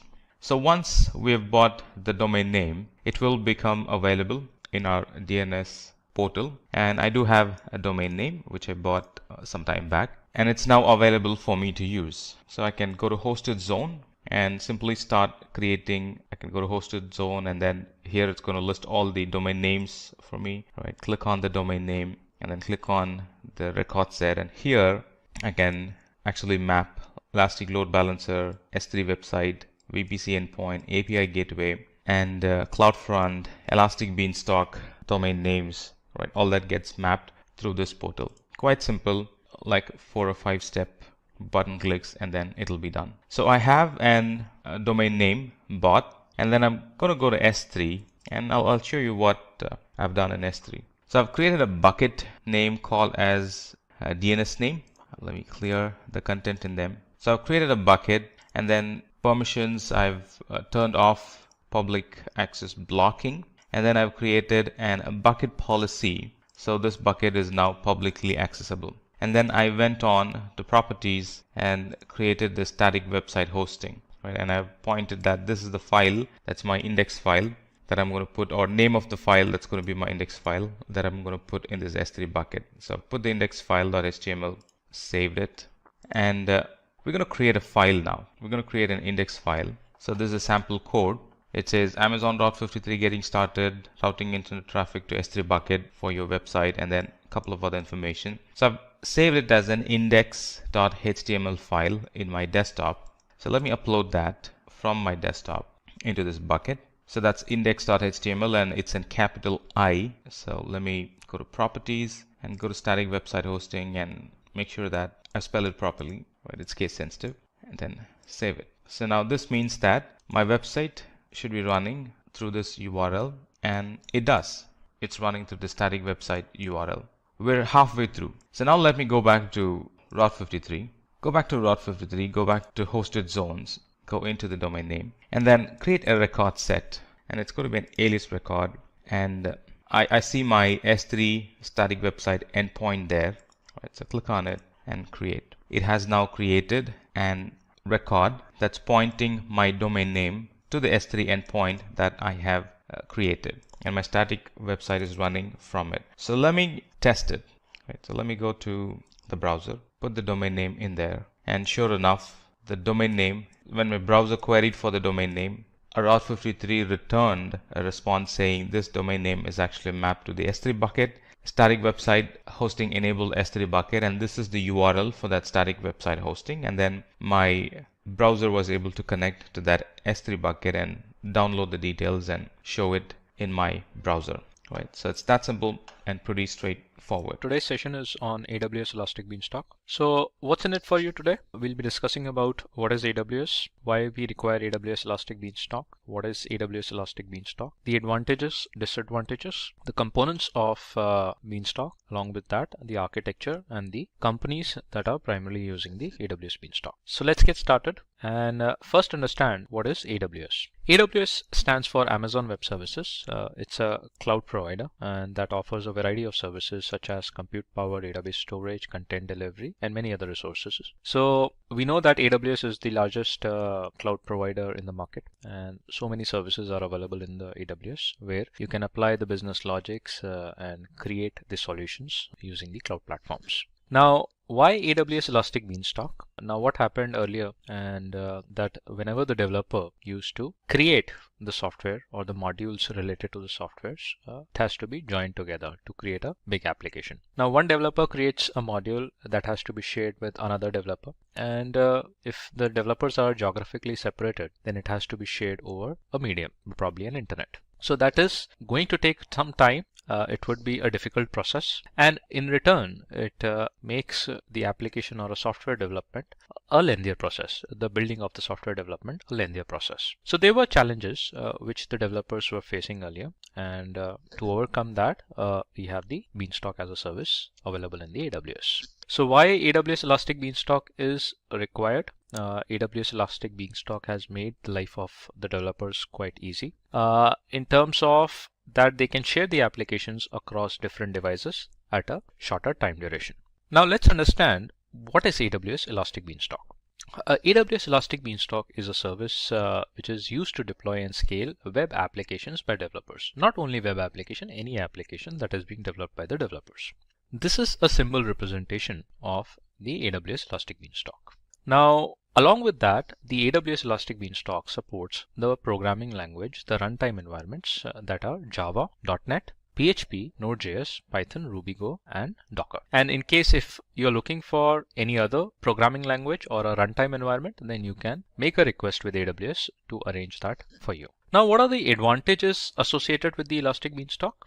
First advantage is that it's a highly scalable service. Now, when we talk about the scalability, it means that whenever we require the resources in demand, we can scale up the resources or we can scale down the resources. So that is kind of a flexibility we get in terms of changing the type of resources whenever we need it. And in that case, the Elastic Beanstalk is a highly scalable service. Now that is something which is very difficult to achieve in case of an on-prem environments, because you have to plan for the infrastructure, and in case if you're short of the resources within that infrastructure, then you have to procure it again. The second advantage associated with the Beanstalk is that it's a fast and simple to begin. Now when we say it's fast and simple, that means that you just have to focus on the development of an application, building an application, and then you can just deploy the application directly using the Beanstalk. What the Beanstalk is going to do, that every networking aspect is being taken care by the Beanstalk. It deploys your application in the backend on the servers, and then you can directly access your application using the URL or through the IP address. The third advantage is that it offers the quick deployment. That is what we discussed in the fast and simple to begin as well. So why it offers a quick deployment? You don't have to bother about the networking concepts. You just have to focus on the application development, and then you can just upload your application, deploy that, and then you are good to go. The other advantage is that it supports multi-tenant architecture. When we talk about tenants or multi-tenants, that means we can have a virtual environments for separate organizations or the divisions within the organizations that will be virtually isolated. So likewise, you can have virtually isolated environments created on the Beanstalk, and they can be separated, used as a separate entities or a separate divisions within the organization. And we know that it's a flexible service. Since it's a scalable, then it is a flexible also. Now coming to the simplifies operations as an advantage. Now once the application is deployed using the Beanstalk, then it becomes very easy to maintain and support that application using the Beanstalk services itself. And the last advantage that we can have from the Beanstalk is that it's a cost efficient service. The cost efficient, as we know that many of the AWS services are cost effective. The cost optimization can be better managed using the AWS Beanstalk as compared to if you are developing or if you are deploying any kind of an application or a solution on the on-prem servers. Now there are some components that are associated with the AWS Beanstalk, and it has to be created in the form of a sequence manner. So AWS Elastic Beanstalk consists of few important components which are required while developing an application. Now what are these components? These are 4 components. One is application, the second is application version, the third is environment, and the fourth one is the environment tier. And we have to progress while deploying our applications or the softwares using the same sequence. Now let's understand what are the different components of the Beanstalk are. The application. It refers to a unique label which is used as a deployable code for a web application. So generally you deploy your web application or you create your application, and that is something which is basically used as a unique label. Then the second component is application versions. So it resembles a folder which stores a collection of components such as environments, versions, and environment configurations. So all these components are being stored using the application version. The third most important component is the environment. In the environment, only the current versions of the applications runs. Now remember that Elastic Beanstalk supports multiple versions as well. And using the environment, you can only run the current version of the application. For if you wanted to have another version of an application to be running, then you have to create another environment for that. Then comes the environment tier. And in the environment tier, it designates the type of application that the environment runs on. Now generally there are 2 types of environment tier. One is the web and the other one is the worker node, and that's something which we'll be discussing later as well. Now let's understand how does Elastic Beanstalk in AWS works. So first we have to create an application, and this is a task that would be done by the developers. And for that you can actually select any runtime environment or a programming language like Java, Docker, Ruby, Go, Perl, or Python as well. And once you select that environment, you can develop your application using that runtime environments. Now after that, once the application is created, then you have to upload the version of an application on the AWS. And after that, once the version is uploaded, and then you have to launch your environment. So just have to click on the buttons. That's it. Nothing more you have to do. Once the environment is launched, then you can actually view that environment using a web URL or using the IP address. Now, what happens in that case is when you launch an environment in the backend, the Elastic Beanstalk automatically runs an EC2 instance. And using a metadata, the Beanstalk deploys your application within that EC2 instance. That is something which you can look into the EC2 dashboard as well. So you don't have to take care of the security groups, you don't have to take care of the IP addressing, and even you don't have to log in into the instance and deploy your application. It would be done automatically by the Beanstalk. It's just that you just have to monitor the environment, and the statistics will be available there itself in the Beanstalk dashboard. Otherwise, you can view those statistics in the CloudWatch logs as well. Now, in case if you wanted to update any kind of a version, then you just upload a new version and then just deploy that and then monitor your environment. So these are the essentials to create a local applications for any platform, whether it's a Node.js, Python, etc. These are the things that you have to actually take care, and this is the sequence you have to follow while creating an environment. So you can say that it's a 4 steps creation of or deployment of your application. That's it. Now, after users upload their versions, the configuration is automatically deployed with a load balancer. Yes, and with a load balancer, that means you can access the applications using the load balancer DNS also. And apart from load balancer, if you wanted to put any other feature that includes the auto scaling, for example, if you wanted to create your EC2 instances where the application will be deployed within the virtual private cloud or in a particular subnet within the VPC, all those features that are available, and you can select them using the Beanstalk itself. You don't have to move out to the VPC. You don't have to actually go to the EC2 dashboard and select all those separately. Everything would be available within the Beanstalk dashboard. So that's what it says in the presentation, that after creating an application, the deploy service can be specifically accessed using the URL. So once the environment is created, there will be a URL defined. Now you can put a URL name also. That is something which you wanted to put for your application. You can define that. You can check for the availability of that URL, and then you have to use that URL to access your application over the browser. Now, once it is done, then in the monitor environment, it says the environment is monitored, provided capacity provisioning, load balancing, auto scaling, and monitor features. All those features are available there itself in the Beanstalk. Now let's understand the architecture of AWS Elastic Beanstalk. Now there are 2 types of environments that you have to select. You can select. One is the web server environment and the other one is the worker environment. So based on the client requirement, Beanstalk gives you 2 different types of environment that you have to select. Generally, the web server environment is the front end facing. That means the client should be accessing this environment directly using a URL. So mostly web applications are deployed using that environment. The worker environment is the backend applications or the micro apps, which are basically required to support the running of the web applications. Now it depends on the client requirement what kind of an environment you wanted to select. Now in the web server environment, it only handles the HTTP request from the clients. So that's why we use the web server environment mostly for the web applications or any application which works on the HTTPS requests. So it's not only the HTTP, you can use the HTTPS as well. The worker environment, it processes background tasks and minimizes the consumption of resources. So again, it is just like a kind of a microservice or an application services that are running in the backend to support the web server environment.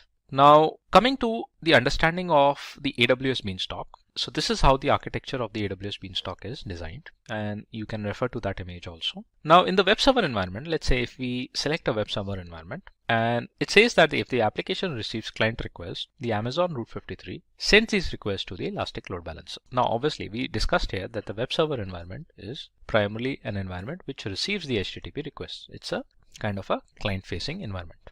Now if the application receives a client request from the Amazon Route 53, this Route 53 is a service which is primarily used for DNS mapping. It's a global service and it may route. You can route the traffic from the Route 53, matching your domains towards the load balancer. And from the load balancer, you can point that traffic to the web server environment. Obviously, the web server environment is nothing. It's just the EC2 instances that would be running in the backend.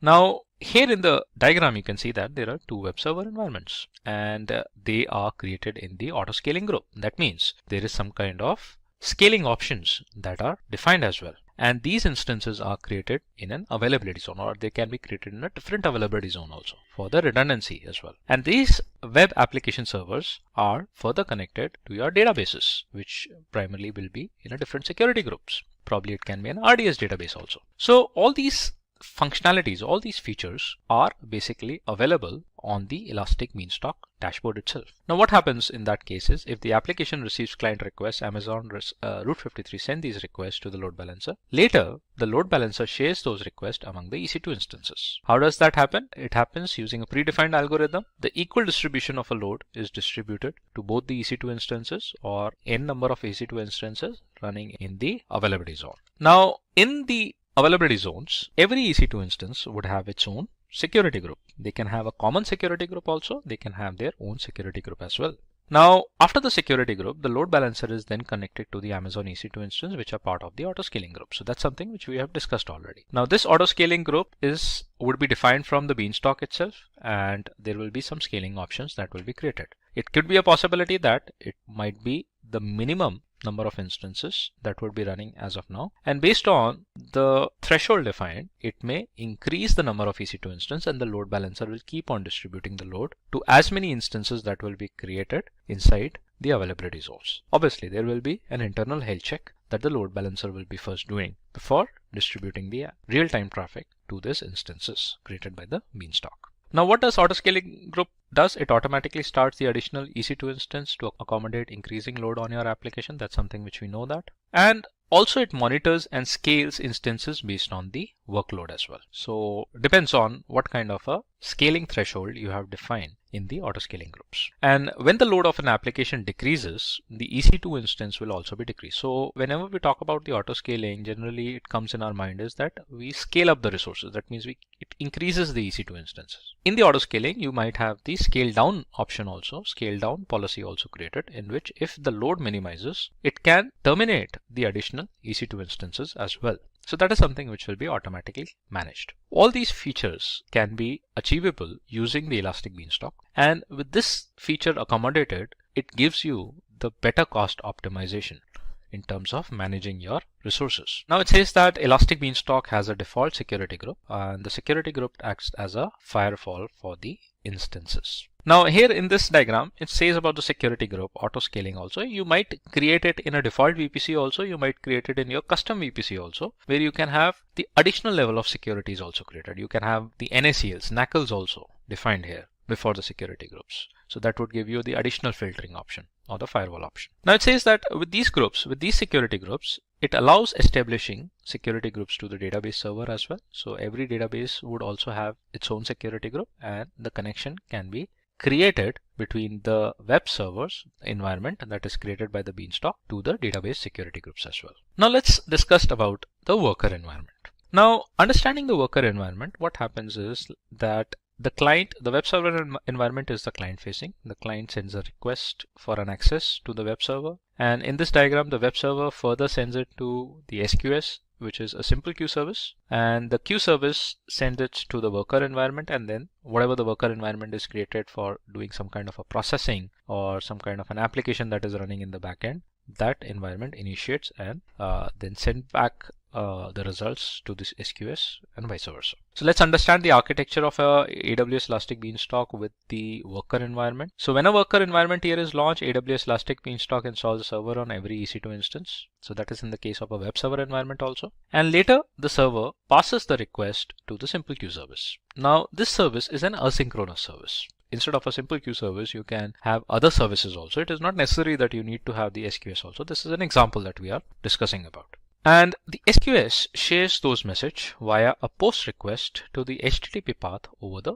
worker environment. And there are many case studies also with respect to this kind of an environment that is being created, that is being done on many customers. And you can search for these kind of a case studies available on the internet. Now the worker environment executes the task given by the SQS with the HTTP response after the operation is completed.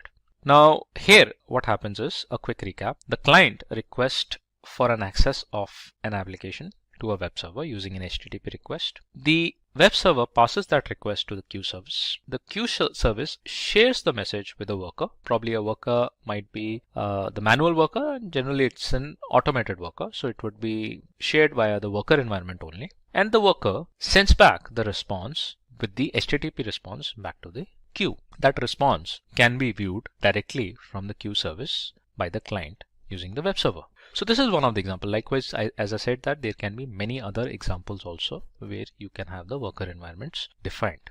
Now, what are the companies that are using the Elastic Beanstalk? These are few of the companies that are primarily using. One is Zillow, Jelly Button Games, then you have League of Women Voters, eBury.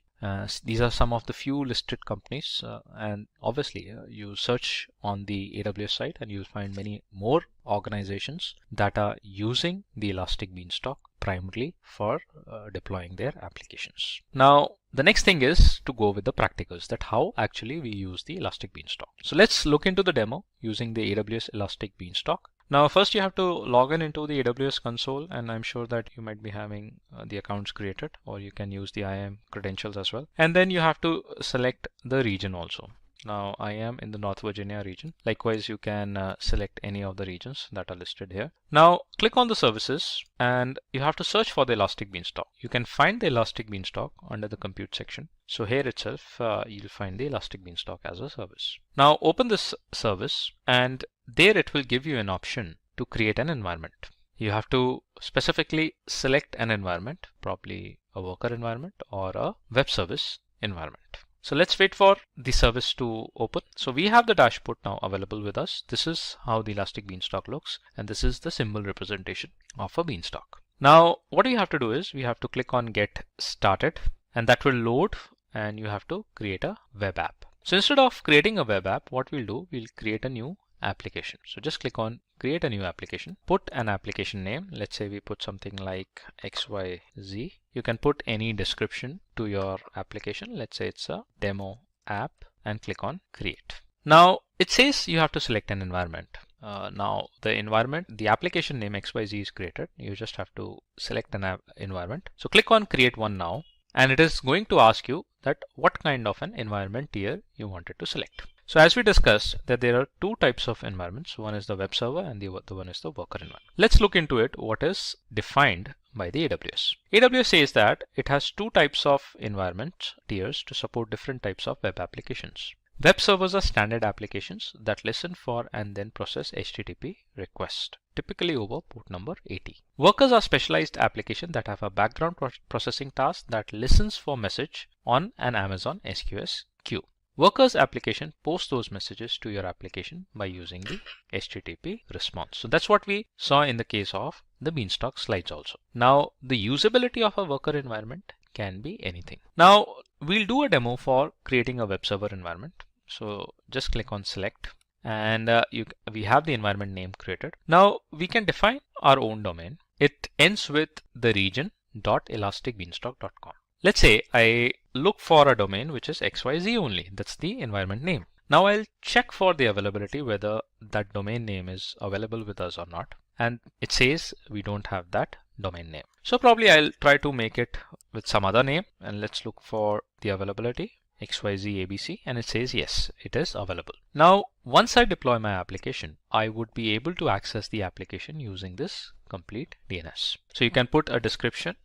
It's a demo app that we are creating, and then you have to define a platform as well. Now these are the platforms that are supported by the AWS. Let's say I wanted to run a Node.js environment. So I'll just click on the Node.js platform. The application codes is something which is basically developed by the developers, and you can upload the application right now, or you can do that later as well once the environment is ready. Now either you can select to create an environment if you wanted to go with all the default settings. Otherwise, if you wanted to customize it more, you can click on Configure More Options. So let's click on Configure More Options. And here you would be able to define various different features like the type of an instance. For example, what kind of an EC2 instance or a server that should be running so that the Beanstalk can deploy your applications over it. If you wanted to modify, just click on a Modify button. And here you can modify your instances with respect to the storage as well. Now, apart from that, if you wanted to do some modification in the case of monitoring, in the case of databases, in the case of security, or in the case of a capacity, let's look into the capacity. So here you can actually do the modification. So in the capacity, you can select the instance type also. By default, it is t2.micro, but in case if your application requires a larger type of an instance, then you can actually go for the instance type as well. Similarly, you can define your AMI IDs also, because obviously for the application to run, you would require the operating system also. So you can select that particular AMI ID for your operating system as well. Let's cancel that.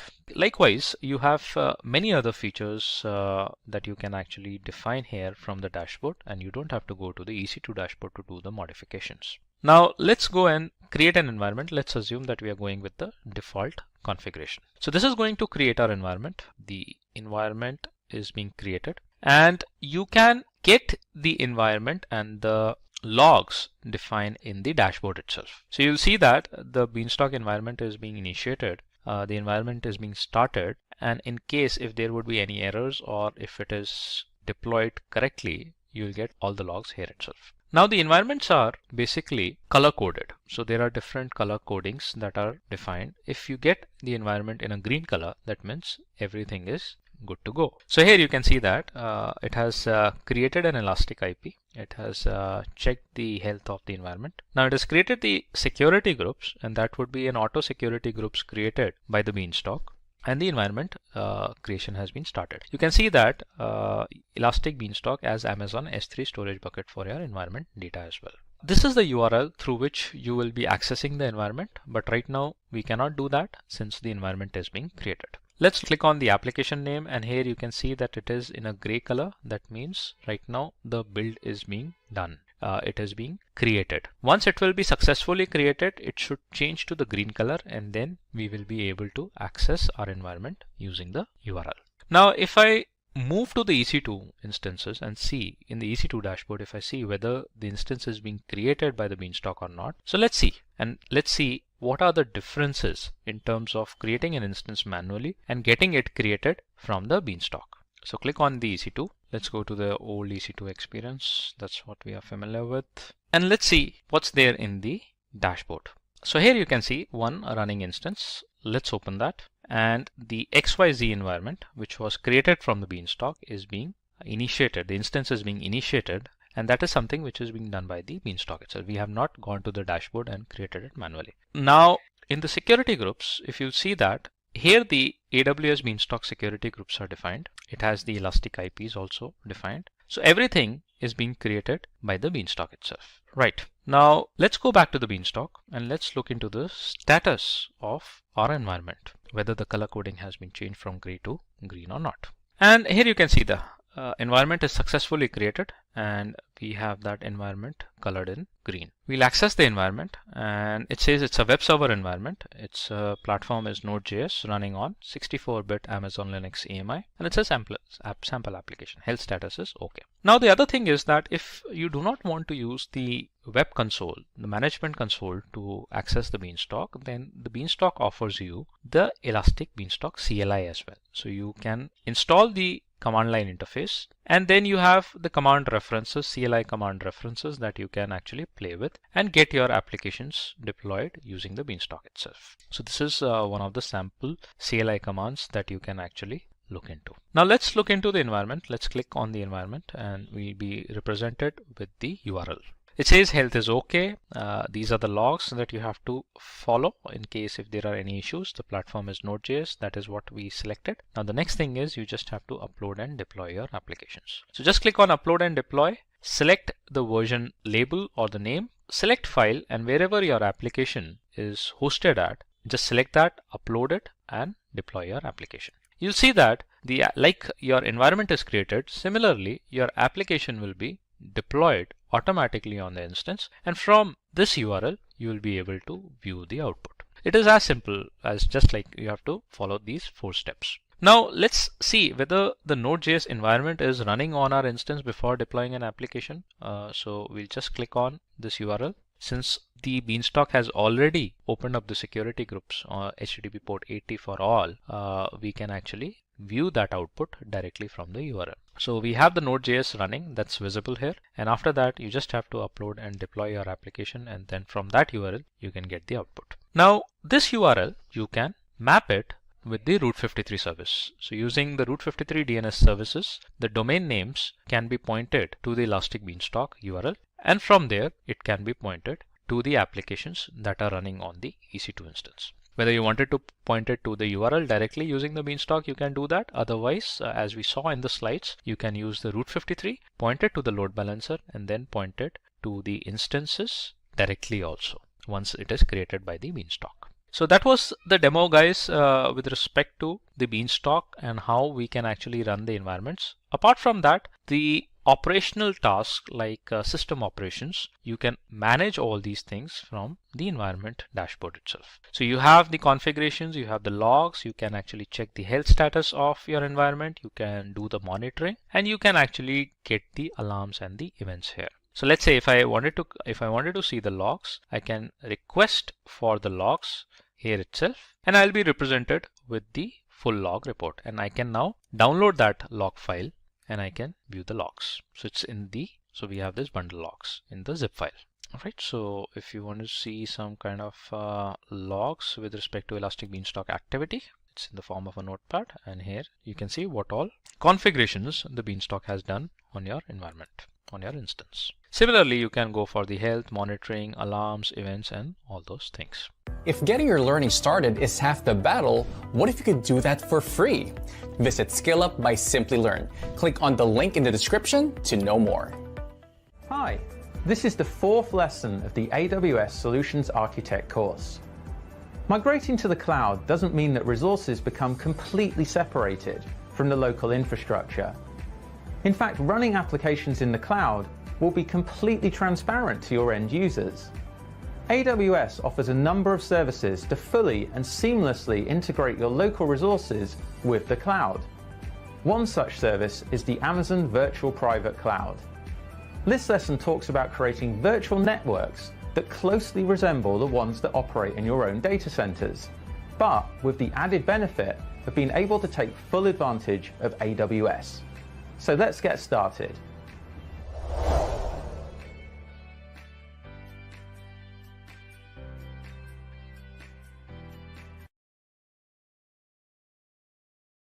In this lesson, you'll learn all about virtual private clouds and understand their concept. You'll know the difference between public, private, and elastic IP addresses. You'll learn about what a public and private subnet is. And you'll understand what an internet gateway is and how it's used. You'll learn what route tables are and when they are used. You'll understand what a NAT gateway is. We'll take a look at security groups and their importance. And we'll take a look at network ACLs and how they're used in Amazon VPC. We'll also review the Amazon VPC best practices and also the costs associated with running a VPC in the Amazon cloud. Welcome to the Amazon Virtual Private Cloud and Subnet section. In this section, we're going to have an overview of what Amazon VPC is and how you use it. And we're also going to have a demonstration of how to create your own custom virtual private cloud. We're going to look at IP addresses and the use of elastic IP addresses in AWS. And finally, we'll take a look at subnets, and there'll be a demonstration about how to create your own subnets in an Amazon VPC. And here are some of the terms that are used in VPCs. There's subnets, route tables, elastic IP addresses, internet gateways, NAT gateways, network ACLs, and security groups. And in the next sections, we're going to take a look at each of these and build our own custom VPC that we'll use throughout this course. Amazon defines a VPC as a virtual private cloud that enables you to launch AWS resources into a virtual network that you've defined. This virtual network closely resembles a traditional network that you'd operate in your own data center, but with the benefits of using the scalable infrastructure of AWS. A VPC is your own virtual network in the Amazon cloud, which is used as the network layer for your EC2 resources. And this is a diagram of the default VPC. Now there's a lot going on here, so don't worry about that. What we're going to do is break down each of the individual items in this default VPC over the coming lesson. But what you need to know is that a VPC is a critical part of the exam, and you need to know all the concepts and how it differs from your own networks. Throughout this lesson, we're going to create our own VPC from scratch, which you'll need to replicate at the end of this so you can do well in the exam. Each VPC that you create is logically isolated from other virtual networks in the AWS cloud. It's fully customizable.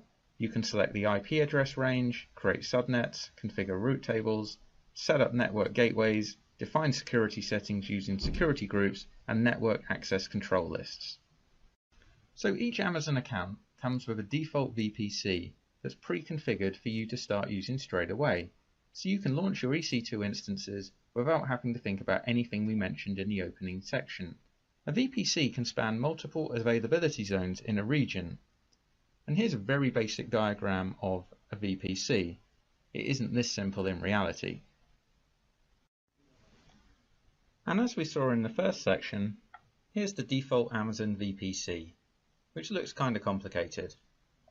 But what we need to know at this stage is that the CIDR block for the default VPC is always a 16 subnet mask. So in this example, it's 172.31.0.0/16. What that means is this VPC will provide up to 65,536 private IP addresses. So in the coming sections, we'll take a look at all of these different items that you can see on this default VPC. But why wouldn't you just use the default VPC?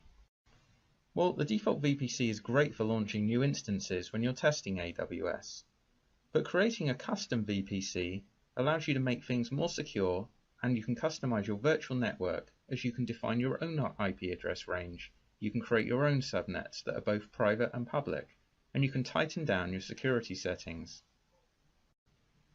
By default, instances that you launch into a VPC can't communicate with your own network.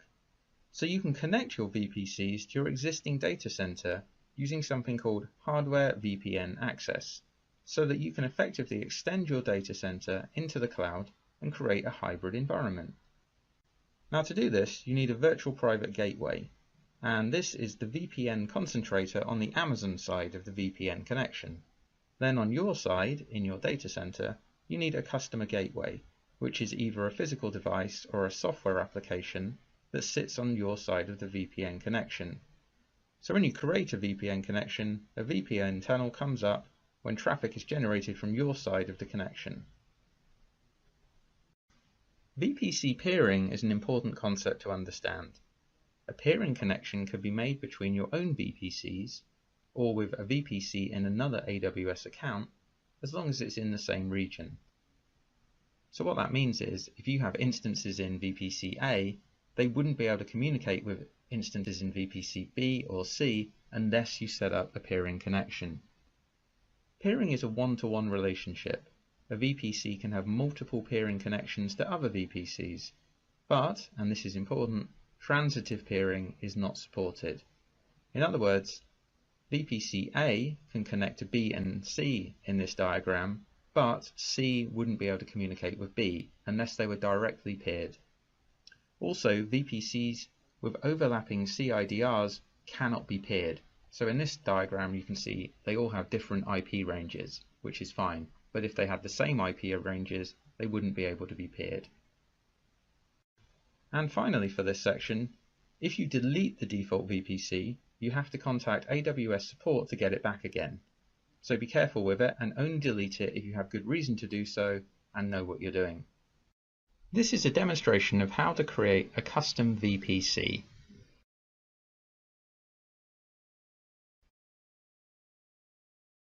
So here we are, back at the Amazon Web Services Management Console. And this time we're going to go down to the bottom left where the networking section is. I'm going to click on VPC. And the VPC dashboard will load up. Now there's a couple of ways you can create a custom VPC. There's something called the VPC wizard, which will build VPCs on your behalf from a selection of different configurations. For example, a VPC with a single public subnet, or a VPC with public and private subnets. Now this is great because you click a button, type in a few details, and it does the work for you. However, you're not going to learn much or pass the exam if this is how you do it. So we'll cancel that and we'll go to your VPCs and we'll click on Create a VPC. And we're presented with the Create a VPC window. So let's give our VPC a name. I'm going to call it Simplilearn_VPC. And this is the kind of naming convention I'll be using throughout this course. Next, we need to give it the CIDR block, or the classless interdomain routing block. So we're going to give it a very simple one, 10.0.0.0, and then we need to give it the subnet mask. So you're not allowed to go larger than 15. So if I try to put 15 in, it says no, not going to happen. For a reference, subnet mask of 15 would give you around 131,000 IP addresses, and subnet 16 will give you 65,536, which is probably more than enough for what we're going to do. Next, you get to choose the tenancy. There's two options, default and dedicated. If you select dedicated, then your EC2 instances will reside on hardware that's dedicated to you. So your performance is going to be great, but your cost is going to be significantly higher. So I'm going to stick with default, and we just click on yes, create. It'll take a couple of seconds, and then in our VPC dashboard we can see our Simplilearn VPC has been created. Now if we go down to the bottom here to see the information about our new VPC, we can see it has a route table associated with it, which is our default route table. So there it is, and we can see that it's only allowing local traffic at the moment. We go back to the VPC again, we can see it's been given a default network ACL, and we'll click on that and have a look, and you can see this is very similar to what we looked at in the lesson. So it's allowing all traffic from all sources, inbound and outbound. Now if we go to the subnet section and just widen the VPC area here, you can see there's no subnets associated with the VPC we just created. So that means we won't be able to launch any instances into our VPC. And to prove it, I'll just show you. We'll go to the EC2 section. So this is a glimpse into your future. This is what we'll be looking at in the next lesson. And we'll just quickly try and launch an instance. We'll select any instance, it doesn't matter. Any size, not important. So here, the network section, if I try and select Simplilearn VPC, it's saying no subnets found, this is not going to work. So we basically need to create some subnets in our VPC, and that is what we're going to look at in the next lesson.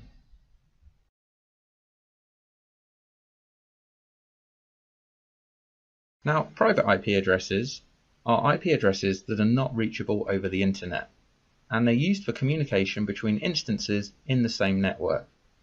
When you launch a new instance, it's given a private IP address and an internal DNS hostname that resolves to the private IP address of the instance. But if you want to connect to this from the internet, it's not going to work. So then you'd need a public IP address, which is reachable from the internet. You can use public IP addresses for communication between your instances and the internet. Each instance that receives a public IP address is also given an external DNS hostname. Public IP addresses are associated with your instances from the Amazon pool of public IP addresses.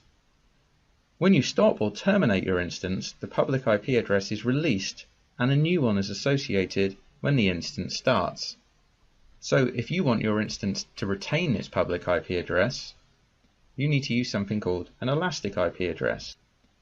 An elastic IP address is a static or persistent public IP address that's allocated to your account and can be associated to and from your instances as required. An elastic IP address remains in your account until you choose to release it. There is a charge associated with an elastic IP address if it's in your account but not actually allocated to an instance. This is a demonstration of how to create an elastic IP address.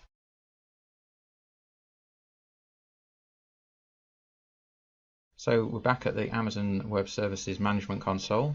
We're going to head back down to the Networking VPC section,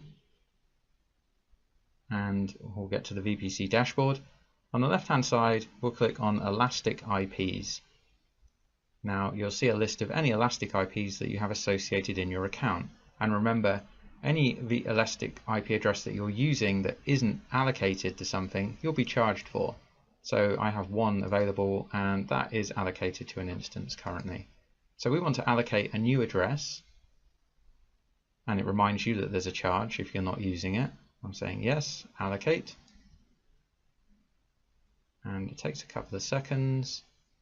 And there's our new Elastic IP address. Now we'll be using this IP address to associate with the NAT gateway when we build that.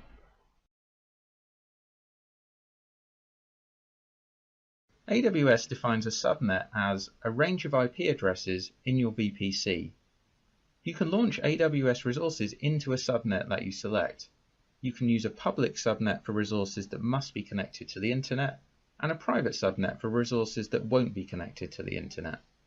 The net mask for the default subnet in your VPC is always 20, which provides up to 4,096 addresses per subnet, and a few of them are reserved for AWS use. A VPC can span multiple availability zones, but a subnet is always mapped to a single availability zone. This is important to know. So here's our basic diagram, which we're now going to start adding to. So we can see the virtual private cloud, and you can see the availability zones, and now inside each availability zone we've created a subnet. Now you won't be able to launch any instances unless there are subnets in your VPC. So it's good to spread them across availability zones for redundancy and failover purposes. There's two different types of subnet, public and private. You use a public subnet for resources that must be connected to the internet, for example web servers.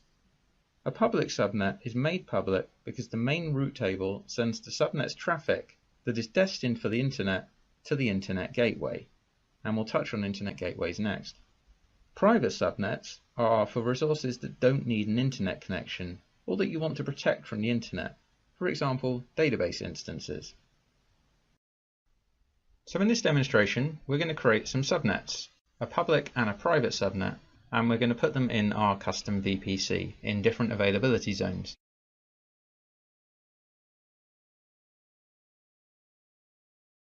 So we'll head to Networking and VPC, wait for the VPC dashboard to load up. We'll click on Subnets. We'll go to Create Subnet, and I'm going to give the subnet a name. So it's good to give them meaningful names. So I'm going to call this first one for the public subnet 10.0.1.0, and I'm going to put this one in the US East 1B availability zone, and I'm going to call it Simplilearn public. So it's quite a long name, I understand, but at least it makes it clear for what's going on in this example. So we need to choose a VPC. So we obviously want to put it in our Simplilearn VPC.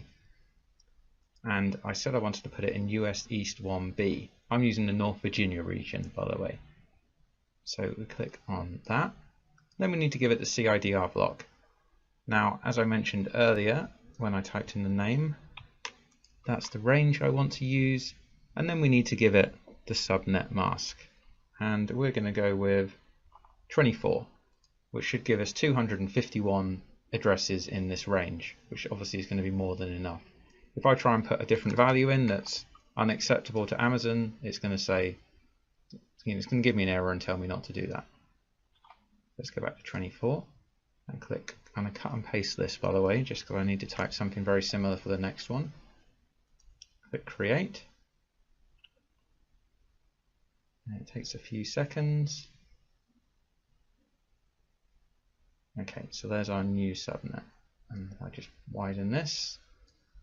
You can see, so that's the IP range, that's the availability zone, it's for Simplilearn, and it's public. So now we want to create the private.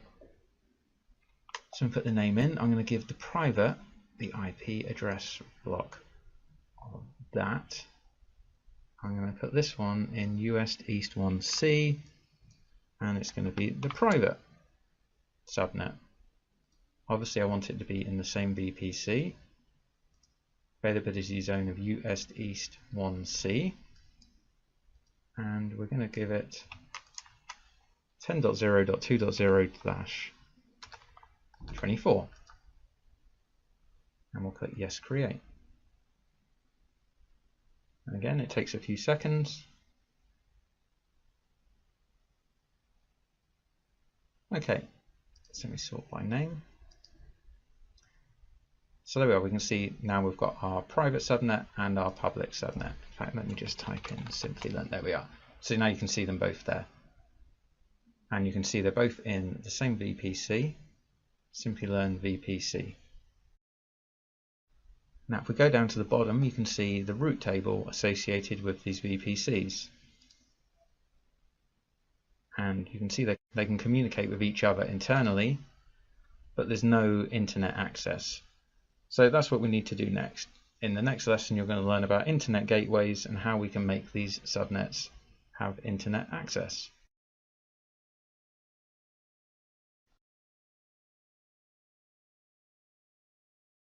Welcome to the networking section. In this section, we're going to take a look at internet gateways, route tables, and NAT devices. And we'll have a demonstration on how to create each of these AWS VPC items.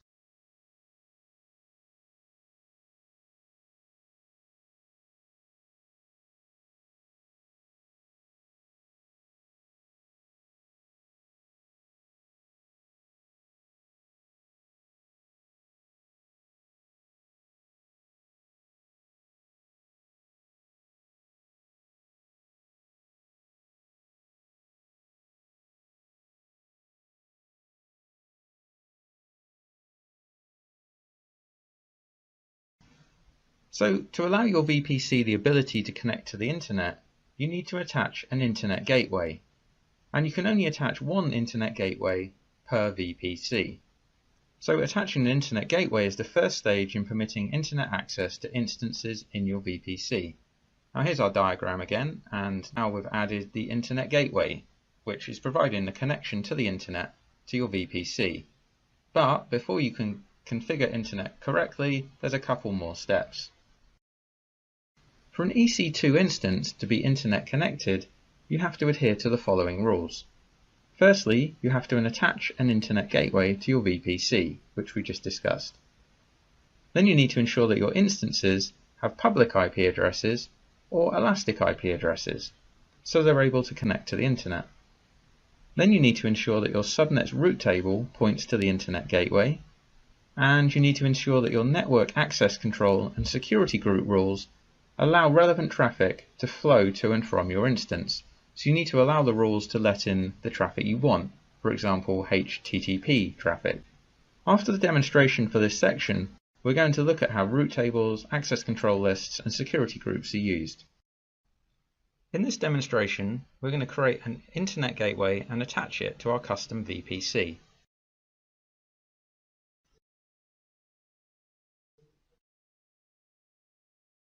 So let's go to Networking VPC, bring up the VPC dashboard, and on the left hand side we click on Internet Gateways. So here's a couple of internet gateways I have already, but I need to create a new one. So create Internet Gateway. I'll give it a name, which is going to be Simplilearn Internet Gateway, IGW. And I'm going to click Create. So this is an internet gateway which will connect a VPC to the internet, because at the moment our custom VPC has no internet access. So there, it's created. Simplilearn IGW, but its state is detached because it's not attached to anything. So let me try and attach it to a VPC, and it gives me an option of all the VPCs that have no internet gateway attached to them currently. So I only have one, which is Simplilearn VPC. Yes, attach. Now you can see our VPC has internet attached, and you can see that down here. So let's click on that, and it will take us to our VPC. But before any instances in our VPC can access the internet, we need to ensure that our subnet route table points to the internet gateway. And we don't want to change the main route table, we want to create a custom route table. And that's what you're going to learn about next.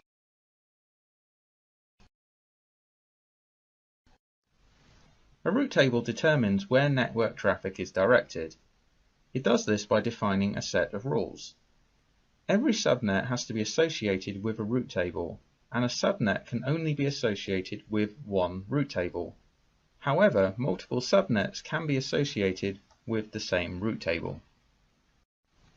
Every VPC has a default route table, and it's good practice to leave this in its original state and create a new route table to customize the network traffic routes associated with your VPC. So here's our example, and we've added two route tables, the main route table and the custom route table. The new route table, or the custom route table, will tell the internet gateway to direct internet traffic to the public subnet. But the private subnet is still associated to the default route table, the main route table, which does not allow internet traffic to it. All traffic inside the private subnet is just remaining local. In this demonstration, we're going to create a custom route table, associate it with our internet gateway, and associate our public subnet with it.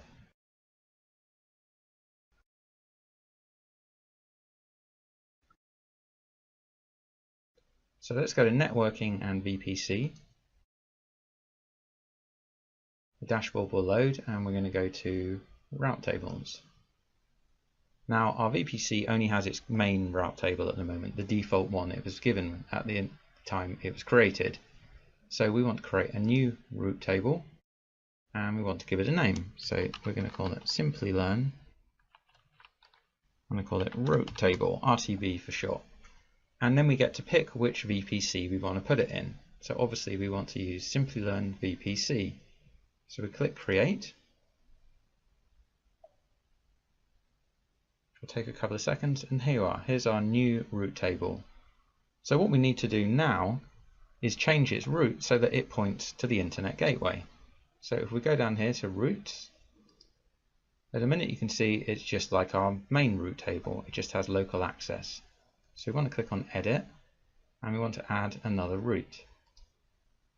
So the destination is the internet, which is all the zeros, and our target, and we click on this, it gives us the option of our internet gateway, which we want to do.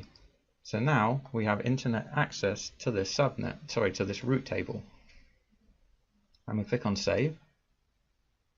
Save was successful. So now we can see that as well as local access, we have internet access. Now at the moment, if we click on subnet associations, you do not have any subnet associations. So basically both our subnets, the public and private subnets, are associated with the main route table, which doesn't have internet access. So we want to change this. So we'll click on Edit, and we want our public subnet to be associated with this route table. So click on Save. So it's just saving that. So now we can see that our public subnet is associated with this route table, and this route table is associated with the internet gateway. So now anything we launch into the public subnet will have internet access. But what if we wanted our instances in the private subnet to have internet access? Well, there's a way of doing that with a NAT device, and that's what we're going to look at in the next lecture.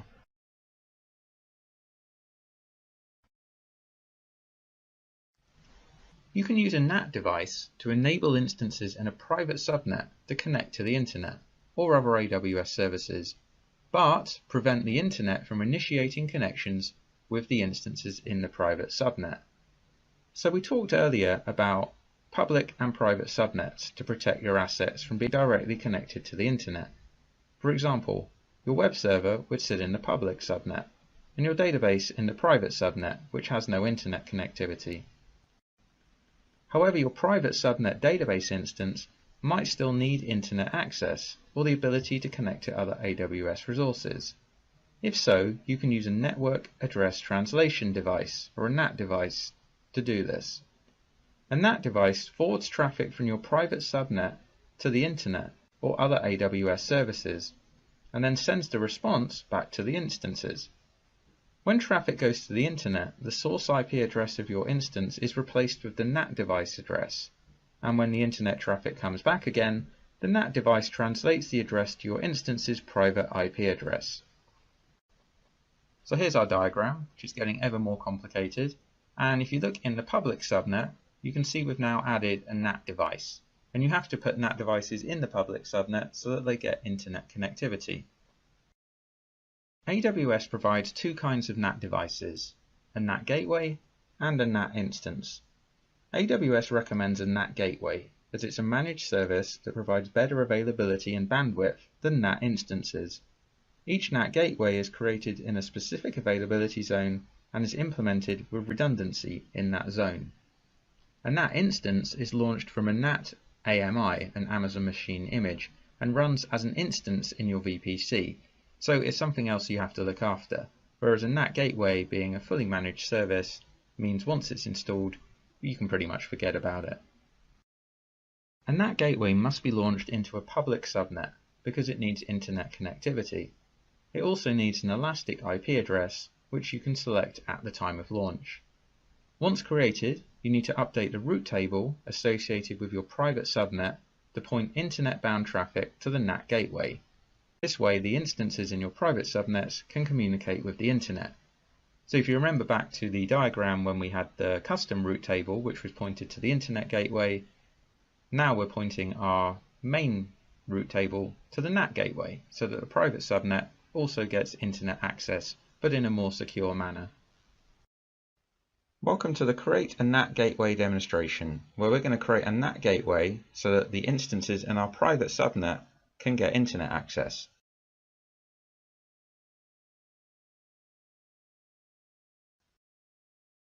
So we'll start by going to Networking and VPC. And the first thing we're going to do is take a look at our subnets, and you'll see why shortly. So here are our Simplilearn subnets. So this is the private subnet that we want to give internet access, but if you remember from the section, NAT gateways need to be placed in public subnets. So I'm just going to copy the name of this subnet ID for the public subnet, and you'll see why in a moment. So then we go to NAT gateways on the left hand side, and we want to create a new NAT gateway. So we have to put a subnet in there. So we want to choose our public subnet. Now, as you can see, it truncates a lot of the subnet names on this option, so it's a bit confusing. So we know that we want to put it in our Simplilearn VPC in the public subnet, but you can see it's truncated. So it's actually this one at the bottom, but what I'm going to do is just paste in the subnet ID, which I copied earlier, so there's no confusion. Then we need to give it an Elastic IP address. Now, if you remember from the earlier demonstration, we created one, so let's select that. But if you hadn't allocated one, you could click on the Create New EIP button. So we'll do that. Okay, so it's telling me my NAT gateway has been created. And in order to use your NAT gateway, ensure that you edit your route table to include a route with a target of, and then our NAT gateway ID. So it's given us the option to click on our edit route tables. So we'll go straight there. Now here's our route tables. Now here's the custom route table that we created earlier, and this is the default, the main route table, which was created when we created our VPC. So we should probably give this a name so that we know what it is. So let me just call this Simplilearn RTB main. So now we know that's our main route table. So if you take a look at the main route table and the subnet associations, you can see that our private subnet is associated with this table. So what we need to do is put a route in here that points to the NAT gateway. So if we click on routes and edit, and we want to add another route, and we want to say that all traffic can either go to the Simplilearn internet gateway, which we don't want to do. We want to point it to our NAT instance, which is this NAT ID here, and we click save. So now any instances launched in our private subnet will be able to get internet access via our NAT gateway.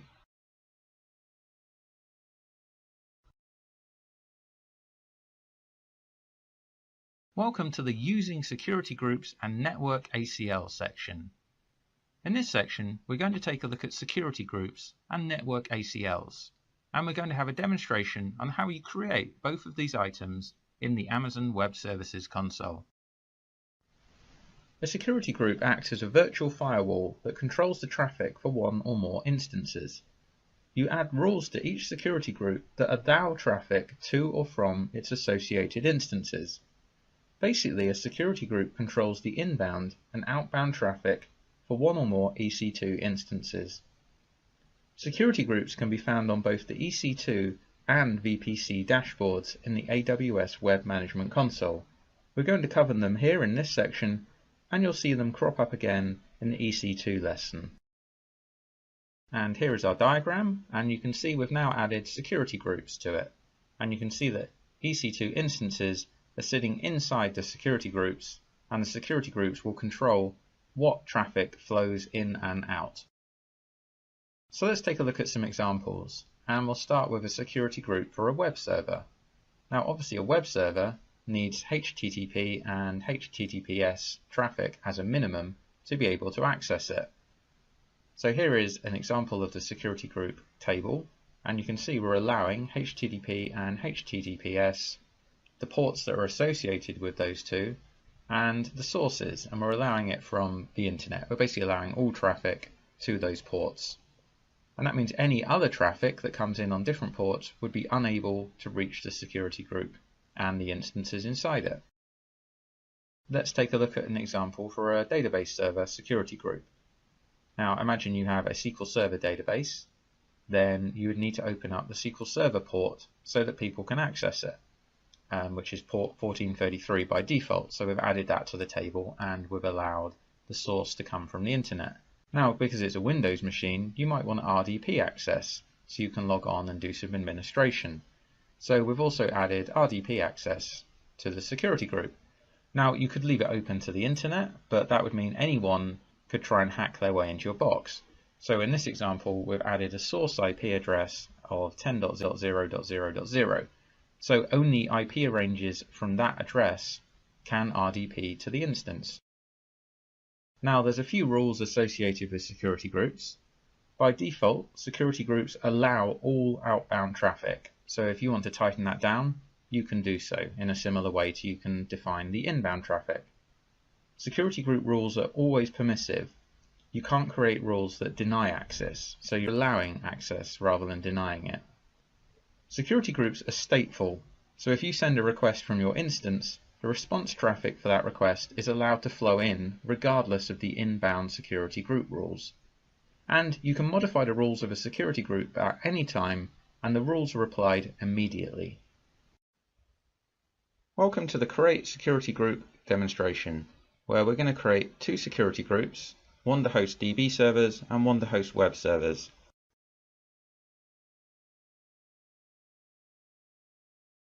Now if you remember from the best practices section, it said it was always a good idea to tier your applications into security groups, and that's exactly what we're going to do. So if we go to networking and VPC to bring up the VPC dashboard, on the left hand side under security we click on security groups. Now you can also get to security groups from the EC2 dashboard as well. So here's a list of my existing security groups, but we want to create a new security group, and we're going to call it Simplilearn Web Server SG Security Group, and we'll give the group name as the same, and our description is going to be Simplilearn Web Servers Security Groups.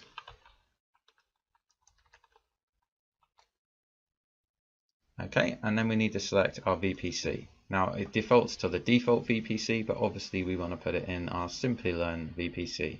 So we click Yes, Create. Takes a couple of seconds. And there it is. There's our new security group. Now if we go down to the rules, the inbound rules, you can see there are none. So by default, a new security group has no inbound rules. But what about outbound rules? If you remember from the lesson, a new security group by default allows all traffic to be outbound. And there you are, all traffic has destination of everywhere, so all traffic is allowed. But we want to add some rules, so let's click on inbound rules, click on edit. Now this is going to be a web server, so if we click on the drop down, we need to give it HTTP. So you can either choose custom TCP rule and type in your own port ranges, or you can just use the ones they have for you. So HTTP, this pre-populates the port range, and then here you can add the source. Now if I click on it, it's giving me the option of saying allow access from different security groups.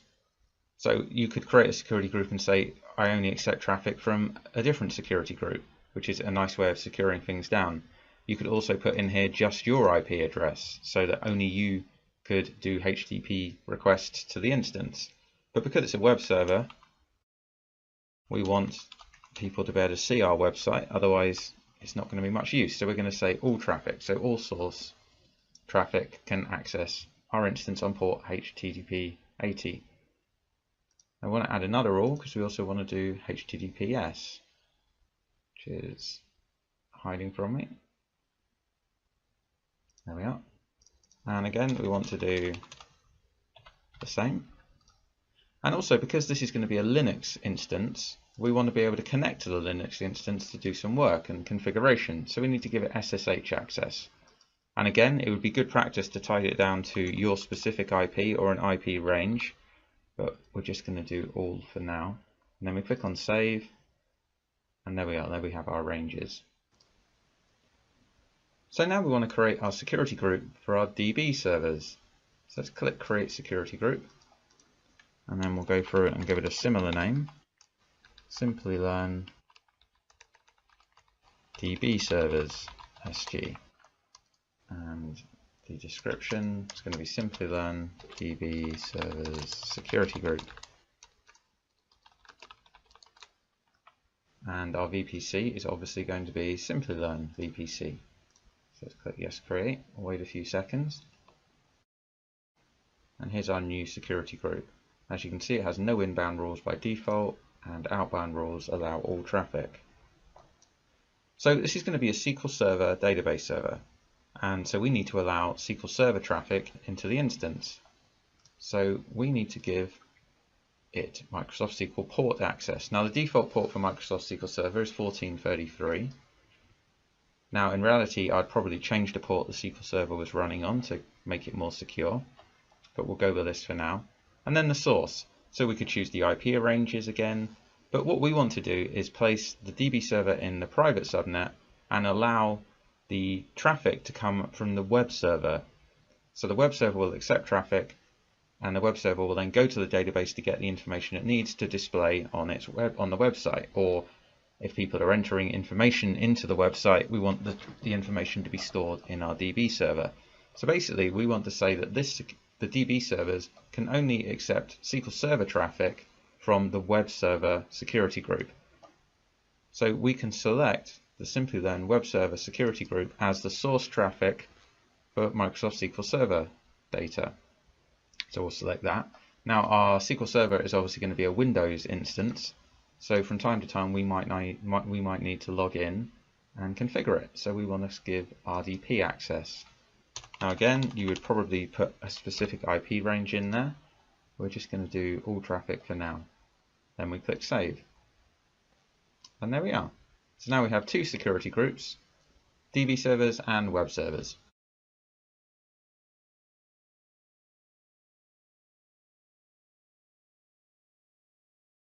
A network ACL is a network access control list, and it's an optional layer of security for your VPC that acts as a firewall for controlling traffic in and out of one or more of your subnets.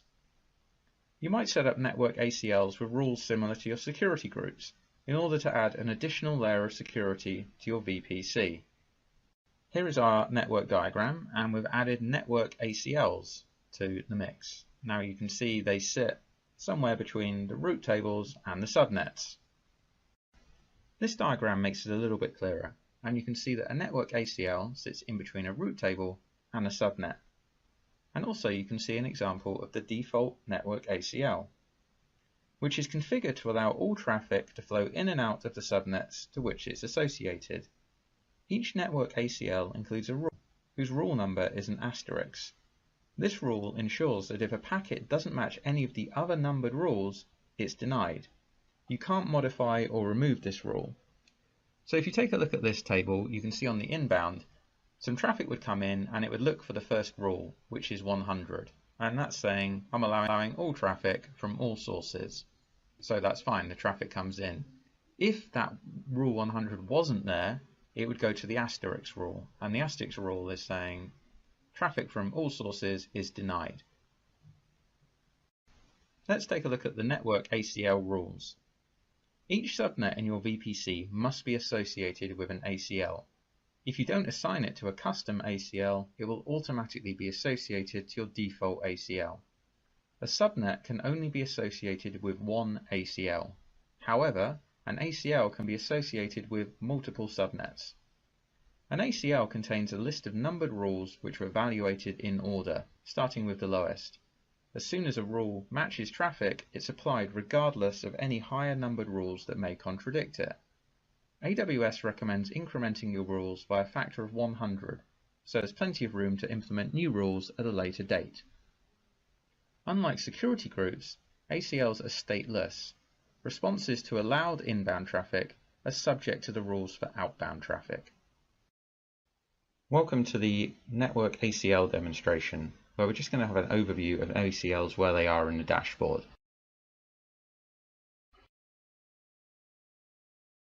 Now, you don't need to know a huge amount about them for the exam, you just need to know how they work and where they are. So let's go to networking and VPC, and when the dashboard loads, on the left hand side under security there's network ACLs. So let's click on that. Now you can see some ACLs that are in my AWS account. So we want the one that's associated with our Simplilearn VPC. So if we extend this VPC column, that's our network ACL there, Simplilearn VPC. Now let's give it a name because it's not very clear to see otherwise. Also, I'm kind of an obsessive tagger, so let's call it Simplilearn ACL and click on the tick. So there we are. So now it's much easier to see. So we click on inbound rules. So this is exactly what we showed you in the lesson. The rule is 100, so that's the first rule that's going to get evaluated, and it's saying allow all traffic from all sources. And the outbound rules are the same. So if you wanted to tighten down the new rule, you could click edit. We would give it a new rule number, say, which would be 200. So you should always increment them in 100. So that means if you had 99 more rules you needed to put in place, you'd have space to put them in between these two. And then you could do whatever you wanted. You could say, you know, we are allowing HTTP access from all traffic, and we're allowing, or you could say, actually, you know what, we're going to deny it. So this is the way of blacklisting traffic into your VPC. Now I'm not going to save that because we don't need it, but this is where network ACLs sit, and this is where you would make any changes. It's also worth having a look at the subnet associations with your ACL. So we have two subnets in our Simplilearn VPC, so we would expect to see both of them associated with this network ACL because it's the default. And there they are. There's both our public and our private subnets are associated. And you can also see up here on the dashboard, it says default. So this is telling us this is our default ACL. If you did want to create a new network ACL, you would click create network ACL. You'd give it a name, just say new ACL, and then you would associate it with your VPC. So we would say Simplilearn VPC. Takes a few seconds, and there we are. There we have our new one. Now you can see this one says default no, because it obviously isn't the default ACL for our Simplilearn VPC, and it has no subnets associated with it. So let's just delete that because we don't need it. But there you are. There's a very brief overview of network ACLs.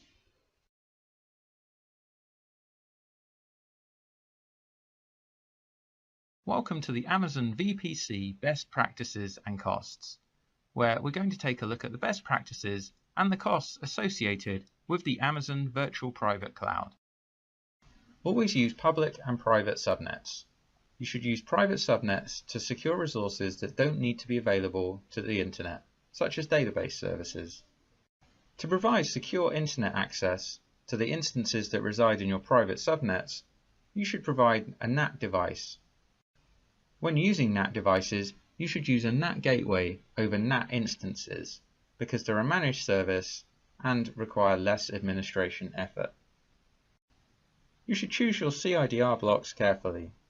Amazon VPC can contain from 16 to 65,536 IP addresses, so you should choose your CIDR block according to how many instances you think you'll need. You should also create separate Amazon VPCs for development, staging, test and production, or create one Amazon VPC with separate subnets with a subnet each for production, development, staging and test. You should understand the Amazon VPC limits. There are various limitations on the VPC components. For example, you're allowed 5 VPCs per region, 200 subnets per VPC, 200 route tables per VPC, 500 security groups per VPC, 50 in- and outbound rules per VPC. However, some of these rules can be increased by raising a ticket with AWS support. You should use security groups and network ACLs to secure the traffic coming in and out of your VPC. Amazon advises to use security groups for whitelisting traffic and network ACLs for blacklisting traffic. Amazon recommends tiering your security groups. You should create different security groups for different tiers of your infrastructure architecture inside VPC. If you have web tiers and DB tiers, you should create different security groups for each of them. Creating tier-wise security groups will increase the infrastructure security inside the Amazon VPC. So if you launch all your web servers in the web server security group, that means they'll automatically all have HTTP and HTTPS open. Conversely, the database security group will have SQL Server ports already open. You should also standardize your security group naming conventions. Following a security group naming convention allows Amazon VPC operation and management for large-scale deployments to become much easier. Always span your Amazon VPC across multiple subnets in multiple availability zones inside a region. This helps in architecting high availability inside your VPC.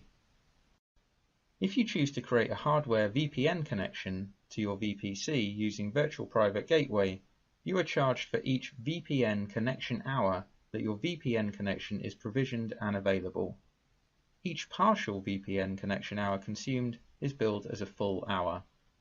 You'll also incur standard AWS data transfer charges for all data transferred via the VPN connection. If you choose to create a NAT gateway in your VPC, you are charged for each NAT gateway hour that your NAT gateway is provisioned and available.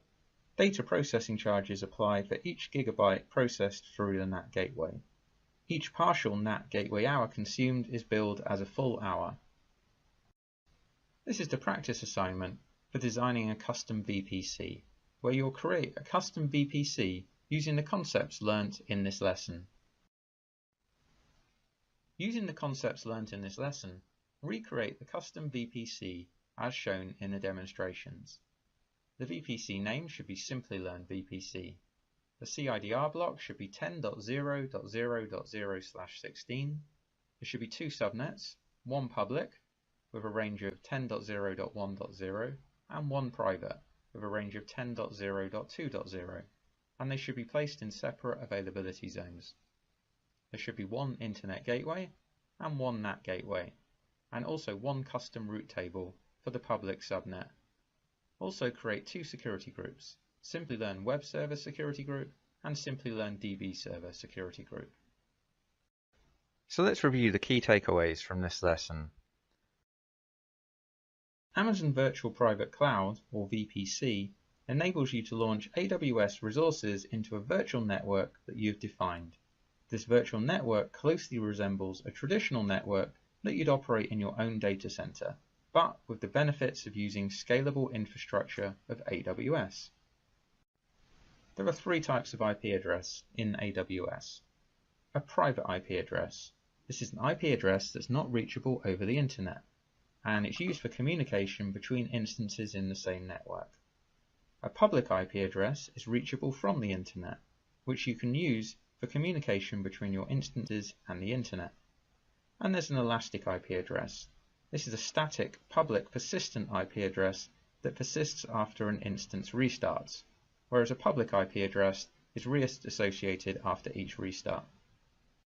Amazon defines a subnet as a range of IP addresses in your VPC. You can launch AWS resources into a subnet that you select, and a subnet is always mapped to a single availability zone.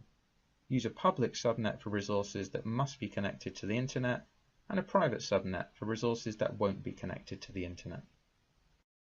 To allow your VPC the ability to connect to the internet, you need to attach an internet gateway to it, and you can only attach one internet gateway per VPC. A route table determines where network traffic is directed. It does this by defining a set of rules. Every subnet has to be associated with a route table, and a subnet can only have an association with one route table. However, multiple subnets can be associated to the same route table. And you can use a NAT device to enable instances in a private subnet to connect to the internet or other AWS services. But a NAT device will prevent the internet from initiating connections with instances inside your private subnet. A security group acts as a virtual firewall that controls the traffic for one or more instances. You add rules to each security group that allow traffic to or from its associated instances. A Network Access Control List, or Network ACL, is an optional layer of security for your VPC that acts as a firewall for controlling traffic in and out of one or more of your subnets. Today's session is on AWS SageMaker. Let's look into what we have in our today's session. So what's in it for you? We would be covering what is AWS, why do we need AWS SageMaker, what is AWS SageMaker Services, what are the benefits of using the AWS SageMaker, machine learning with AWS SageMaker, how to train a model with AWS SageMaker, how to validate a model with AWS, and the companies that are using AWS SageMaker. Along with that, we will be covering up one live demo on the AWS platform. Now let's understand what is AWS. So what is AWS? It's an Amazon Web Services. It's the largest or most widely used public cloud platform offered by Amazon. It provides services over the internet. AWS services can be used to build, monitor, and deploy any type of application in the cloud. AWS also uses the subscription pricing model. That means you only pay for whatever the services you use for. Now, why do we need AWS SageMaker? Let's look into it. So let's consider an example of one of the company, that is ProQuest. Now, before AWS SageMaker, the ProQuest is a global information content and technology company that provides valuable content such as ebooks, newspapers, etc. to the users. Before AWS SageMaker, the ProQuest requirement was to have a better user experience, maximum relevant search results. Now, after AWS SageMaker, they were able to achieve those results. So they achieved more appealing video user experience. They achieved more relevant search results for the users. Now, what do we mean by AWS SageMaker? Why this service is primarily used?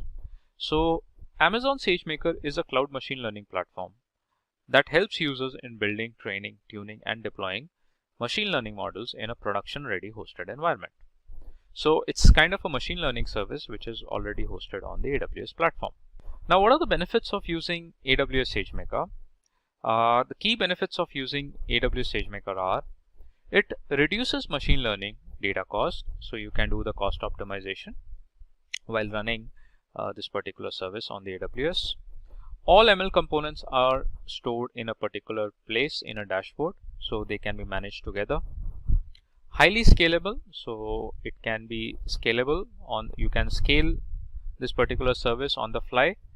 It trains the models quite faster, maintains the uptime, so you can be assured that your workloads will be running all the time, it will be available all the time. High data security, so security becomes a major concern on the cloud platforms, and it ensures that you have the high data security. Along with that, you can do a data transfer to different AWS services like S3 bucket and all with the simple data transfer techniques. Now, machine learning with AWS SageMaker, let's look into it. So, machine learning with AWS SageMaker is a 3-step function. So, one is to build, second is to test and tune the model, and third is to deploy the model. Now, with the build, it provides more than 15 widely used ML algorithms for training purpose. Now, to build a model, you can collect and prepare training data, or you can select from the Amazon S3 bucket also. Choose and optimize the required algorithm. So some of the algorithms that you can select are k-means, linear regressions, logistic regression. SageMaker helps developers to customize ML instances with the Jupyter Notebook interface. In the test and tune, you have to set up and manage the environment for training. So you would need some sample data to train the model. So train and tune a model with the Amazon SageMaker.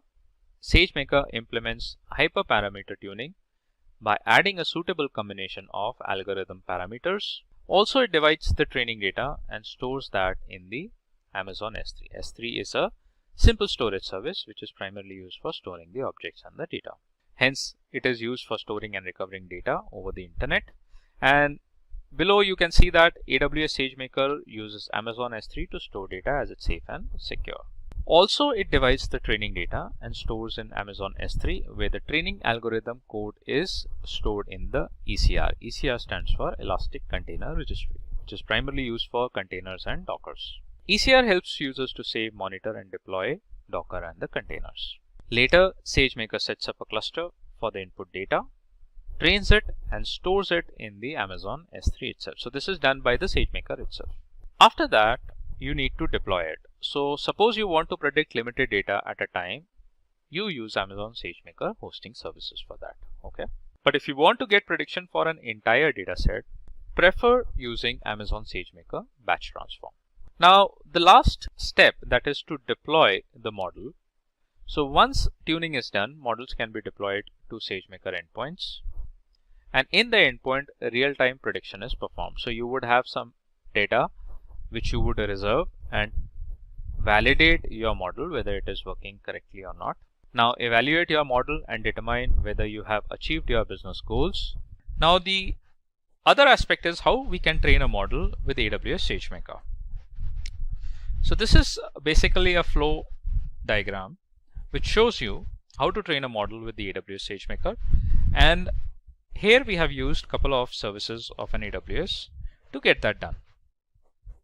So model training in AWS SageMaker is done on machine learning compute instances, and here we can see there are two machine learning compute instances used as helper code and the training code.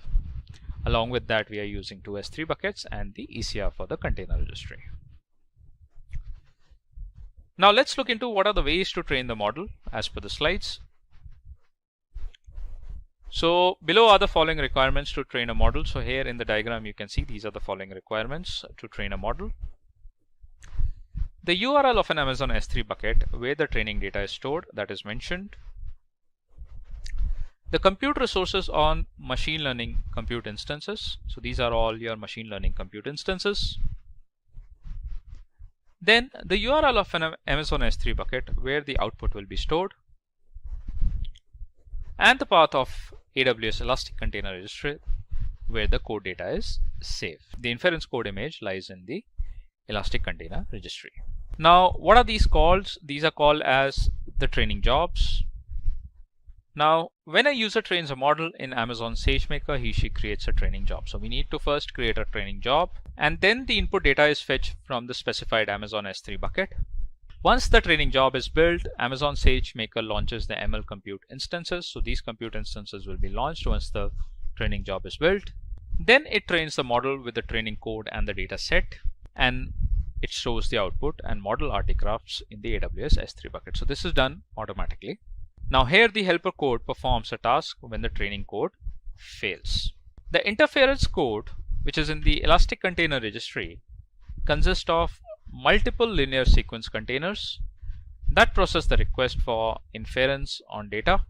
The EC2 container registry is a container registry that helps users to save, monitor, and deploy container images, whereas container images are the ready applications. Once the data is trained, the output is stored in the specified Amazon S3 bucket. So here you can see the output will be stored here. To prevent your algorithm being deleted, save the data in Amazon SageMaker critical system, which can process your ML compute instances. Now, how to validate a model? Let's look into it. So you can evaluate your model using offline or using the historical data. So first thing is that you can do the offline testing to validate a model. You can do an online testing with the live data. So if you have a live data coming or real-time streams coming, you can validate a model from there as well. You can validate using a holdout set, and also you can validate using the k-fold validation. Now use historical data to send requests to the model through the Jupyter Notebook in Amazon SageMaker for the evaluation. Online testing with live data deploys multiple models into the endpoints of Amazon SageMaker and directs live traffic to the model for validation. Validating using a holdout set is part of the data is set aside, which is called holdout set. So the part of the data is left, which is basically called as the holdout set. This data is not used for the model training. So later, when the model is trained with the remaining input data and generalize the data based on what is learned initially. So whatever the data which is left out will be used for validating a model, because we have not used that data while training a model. The k-fold validation is the input data is split into two parts. One part is called k, which is the validation data for testing the model, and the other part is k-1, which is used as a training data. Now, based on the input data, the machine learning model evaluates the final output. Now, the companies that are using AWS SageMaker, one is the ADP. So you must be knowing about ADP, Zalando, Dow Jones, which is the stock market, ProQuest, and the Intuit. Now let's look into the demo that how we can actually run the AWS SageMaker. So we'll use the R algorithm and then package the algorithm as a container for building, training, and deploying a model. We are going to use the Jupyter Notebook for that, for model building, for model training, for model deployment, and the code for the demo is in the below link. So you can see here that from this link you can get the code for the demo. Let's try to do a demo on the AWS. Now I would be using a link which is provided by Amazon to build, train, and deploy the machine learning model on the SageMaker, as you can see on my screen.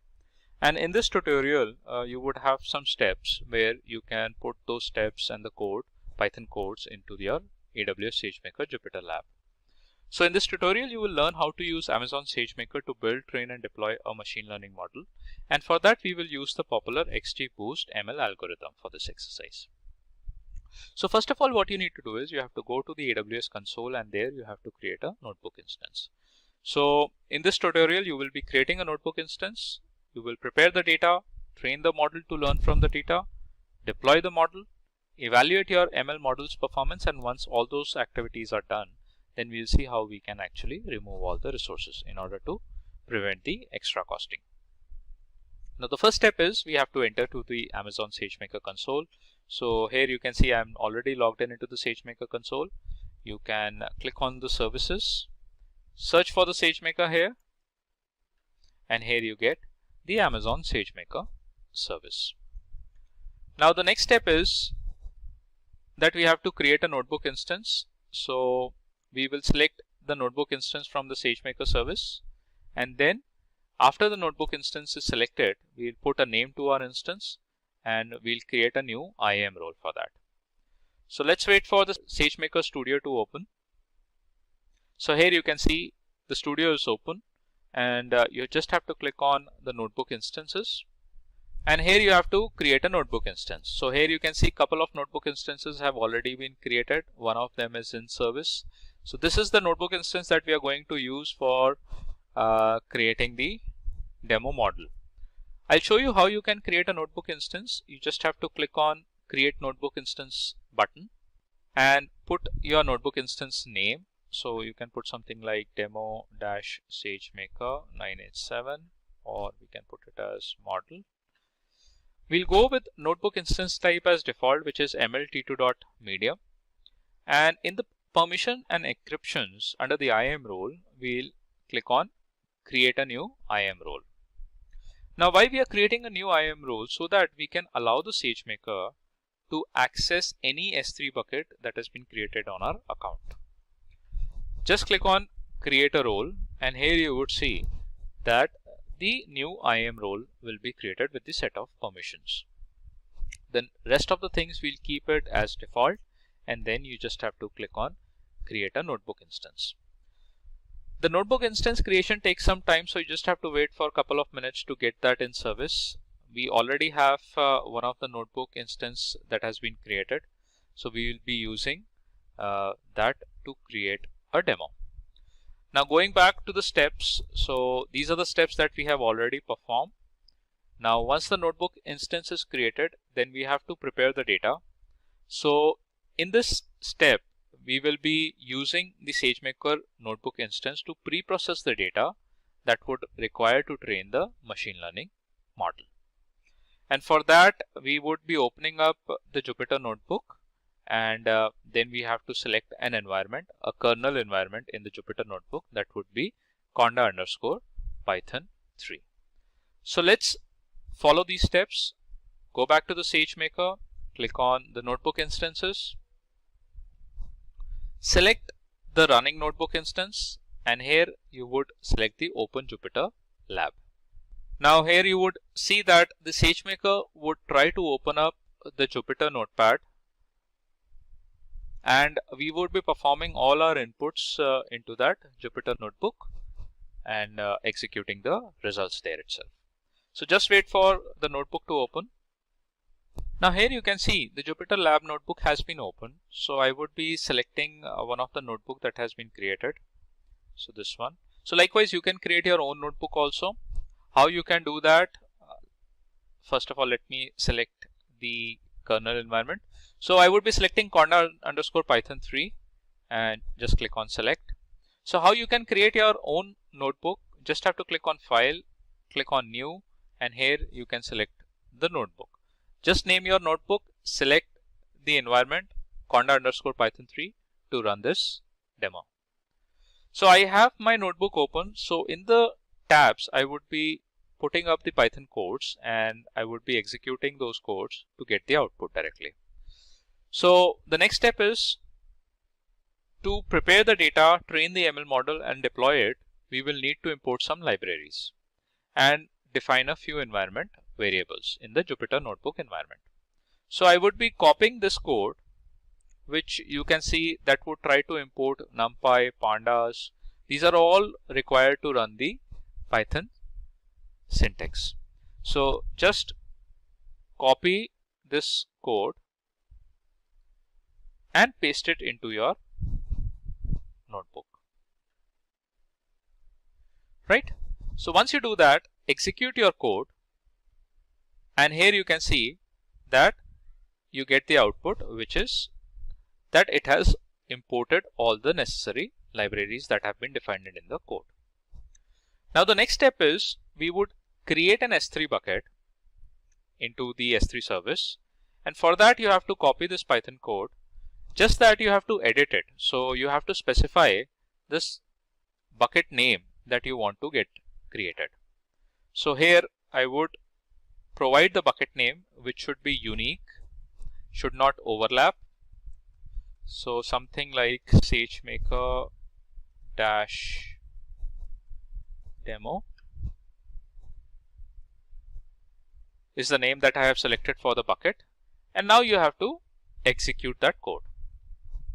It says that the S3 bucket has been created successfully with the name SageMaker-demo 9876.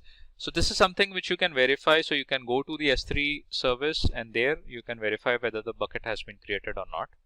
Now the next task is that we need to download the data to the AWS SageMaker instance and load it into the data frame. And for that, we have to follow this URL. So from this URL, which is build, train, deploy machine learning model, would have a data in the form of bank_clean.csv, and this will be deployed onto our SageMaker instance. We'll copy this code and paste it here and execute the code. So it says that it has successfully downloaded bank_clean.csv, which has the data inside it, and that has been loaded into the SageMaker data frame successfully. Now we have a data to build and train our machine learning model. So what we are going to do, we are going to shuffle the data and we are going to split it, one into the training data set and the other one into test data set. So for the training data set, we are going to use 70% of the customers that are listed in the CSV file, and 30% of the customers in the CSV file data, we will be using it as a test data to train the model. So we will copy the following code into a new code cell and then we are going to run that code cell. So I'll just copy it for training the data so that we can segregate the data model, 70% for building the model and 30% for testing the data. So click on run the execution and here you can see that we got the output successfully. Now we have to train the model from that data. So how we are going to train that model? And for that we'll use SageMaker pre-built XGBoost model, which is an algorithm. So you will need to reformat the header and first column of the training data and load the data from the S3 bucket. So what I'll do is I'll copy this syntax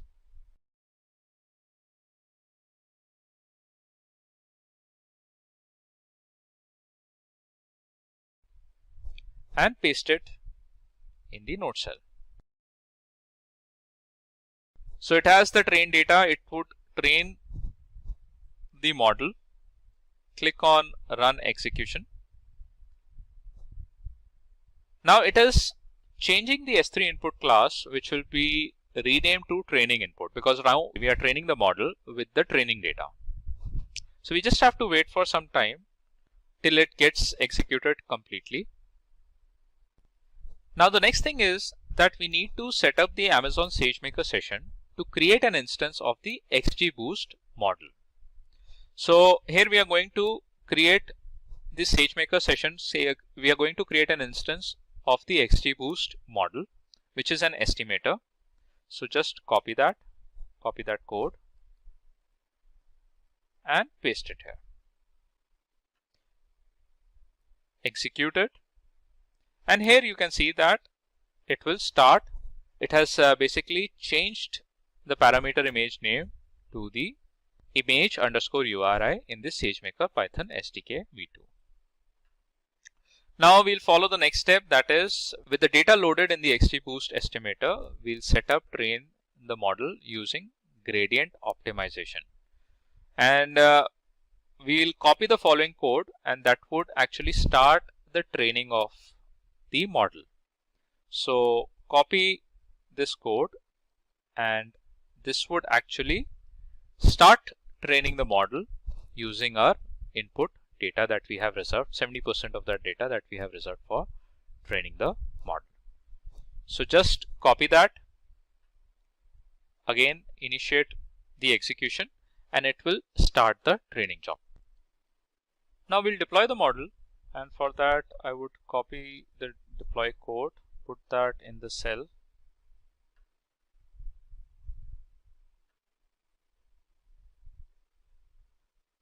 and execute it. So it says parameter image will be renamed to image URI and using already existing model. So XGBoost was deployed already. If you have not done that, if you're doing it the first time, so it will initiate another XGBoost instance. So where you can find your XGBoost endpoints created, you just have to scroll down and here under the inference, click on the endpoints and you should find the XGBoost endpoints defined here. So here you can see that today I have created one XGBoost endpoint and that is now in process of creating. So just refresh it. So it is still created. It is going to take some time to get that in service. Now our endpoint is in service state. So now we can use it. So going forward with the next steps, we'll try to predict whether the customer in the test data enroll for the bank product or not. For that, we are going to copy this code, put that in the Jupyter cell function and execute it. So here it gives you the output that it has actually evaluated, and the same output we got in the screenshot of the demo as well. Now we are going to evaluate the model performance. So what we are going to do, we are going to get the prediction done. So based on the prediction, we can conclude that you predicted a customer that will enroll for a certificate of deposit accurately for 90% of the customers in the test data, with a precision of 65% for enrolled and 90% which haven't enrolled for it. So for that, we are going to copy this code and execute it here in the cell. So if it is predicted correctly, that means our model is working absolutely fine. So here you can say the overall classification rate is 89.5%, and there is the accurate prediction that has been made by the model. And that's what the output we can see here in the screenshot of a model. So that means our model is absolutely working fine. It has been built, deployed and trained correctly. Now the next thing is that once you are done with that, you terminate your resources, and for that you just have to copy this code and put that in the cell function, so that the additional resources and the endpoints and the buckets that have been created by the Jupyter Notepad should be terminated, so that you would not be incurred with the extra costing. So just execute it, and here you would see that it would try to terminate all the additional resources that we have created from the Jupyter Notebook. Today's tutorial is on AWS CloudFront. Let's look into what we have today in the CloudFront. So what's in it for you? We would be covering up the concept of what is AWS, what was earlier before AWS CloudFront, after AWS CloudFront, what were the services that were introduced, how it benefited. What do we mean by AWS CloudFront, benefits of the using AWS CloudFront, and how AWS CloudFront actually is known as a content delivery service, the name of the companies that are using AWS CloudFront, and we would be covering up one live demo. Now, AWS is the Amazon Web Services. It's a cloud service provider that basically offers a multiple services, variety of services, such as compute power, database storage, networking, and other resources, so that you can create your solutions on the cloud and help the business grow. Now, with AWS, you only pay for whatever the services you use. So for example, if you are using a service for a couple of hours, then you pay for only that many hours that you have used that service. Before AWS CloudFront, so there is an example that we are going to talk, and that is you must be aware of an application called Spotify. So when you used to access Spotify, and when you click on it, it kept on loading, and at the end you used to get the error. And the error was that the connection failed. And why you received that error? Because of a latency issue, probably a network error, right? So how you can solve these kind of a latency issues, and that is also going to, these kind of an issues are also going to impact the performance of an application. So with the introduction of AWS CloudFront, this problem of loading the application got resolved. So after AWS CloudFront, with the help of AWS CloudFront, Spotify gives the facility of updating new features, access to million songs that you can access instantly.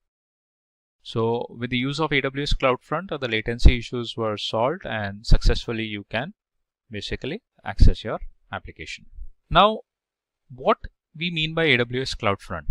So AWS CloudFront is a globally distributed network that is offered by AWS, Amazon Web Services, which securely delivers content to the end users across any geography with a higher transfer speed and an improved or a low latency. Now, what are the benefits of AWS CloudFront? There are multiple benefits. One is the cost effective. So it helps you to do the cost optimization when you use the CloudFront. It is time saving, so it is implemented easily, and also a lot of issues with respect to accessing the application with respect to latency and all can be resolved. Content privacy, so the content is placed to the end users and also to the CloudFront servers in a secured manner, in a secured way. It is highly programmable and you can make the changes, amend the changes on the fly, and you can target any location, any geography across the globe. Along with that, it helps you to get the content deliver quickly. Now, how AWS CloudFront delivers the content, let's look into the architecture. So this is a flow, and the flow is with respect to how the user is going to get a content from the CloudFront. Now, the client first access a website by typing a URL on the browser, and in the step 1, it tries to access the application. Then the client requests, when the website is open, the client requests for an object to download, such as, for example, a particular file. Now, at that time, the DNS routes user request to download that file to AWS CloudFront. The AWS CloudFront connects to the nearest edge locations. Edge locations are basically the servers where it caches the files, documents, and the web codes. AWS CloudFront connects to its nearest edge location in order to serve the user the request. At edge location, AWS CloudFront looks for its requested cache file. Once the file is found, let's say if the file is available in the cache of an edge location, AWS CloudFront then sends the file to the user. Otherwise, if the file is not found in the cache memory of an edge location, AWS CloudFront compares the requirement with the specification and share it with a respected server. That means a web server or a server where the file is actually available. The web server responds to the edge location by sending the file back to the CloudFront edge location. And then as soon as the AWS CloudFront receives the file, it shares with the client, also adds the file to the cache of an edge location for a future reference. This is how the flow of a CloudFront is. Now, the name of the companies that are using the AWS CloudFront. So one of them is Geo7 app, which is a very popular app. So it uses Amazon CloudFront to deliver 15 petabytes of audio and video to its subscribers globally, which is a huge data. Sky News, it uses the service in order to unify the content for faster distribution to subscribers. The Discovery Communications also uses the CloudFront. It uses the service for delivering API, static asset, and also the dynamic content.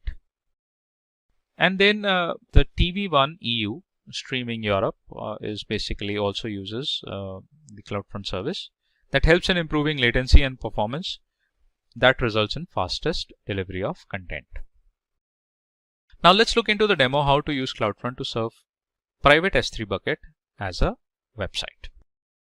Now I'm going to run a CloudFront distribution demo on the AWS console, and we'll basically try to deliver the content from a private S3 bucket and then map that with the domain name using the Route 53 service.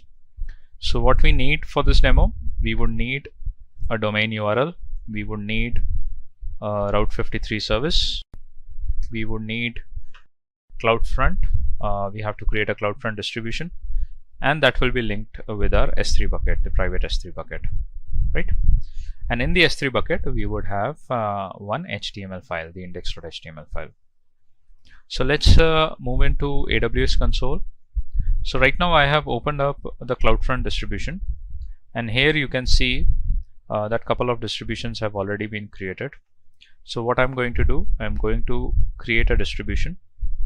Now there are two types of delivery method for your content. One is the web distribution and the other one is RTMP. RTMP stands for real-time audio or video distribution. It's basically used for distribution of a media content or a media file which are available in the S3 bucket. Here we are going to select a web distribution because primarily we will be using files which uses protocols HTTP or the HTTPS. So you have to click on Get Started, and in the origin domain name you have to specify the bucket where your code is available. So I have a bucket already created, here you can see, and what you need to do is you have to create a bucket with the URL name or the domain name which you would be mapping with the Route 53 service. So this is a bucket that has already been created. Let me show you in a new tab. So here you have to go to the storage. Under the storage, you have to select the S3 bucket. Let's open the link in the new tab and let's look into how we can create the S3 buckets.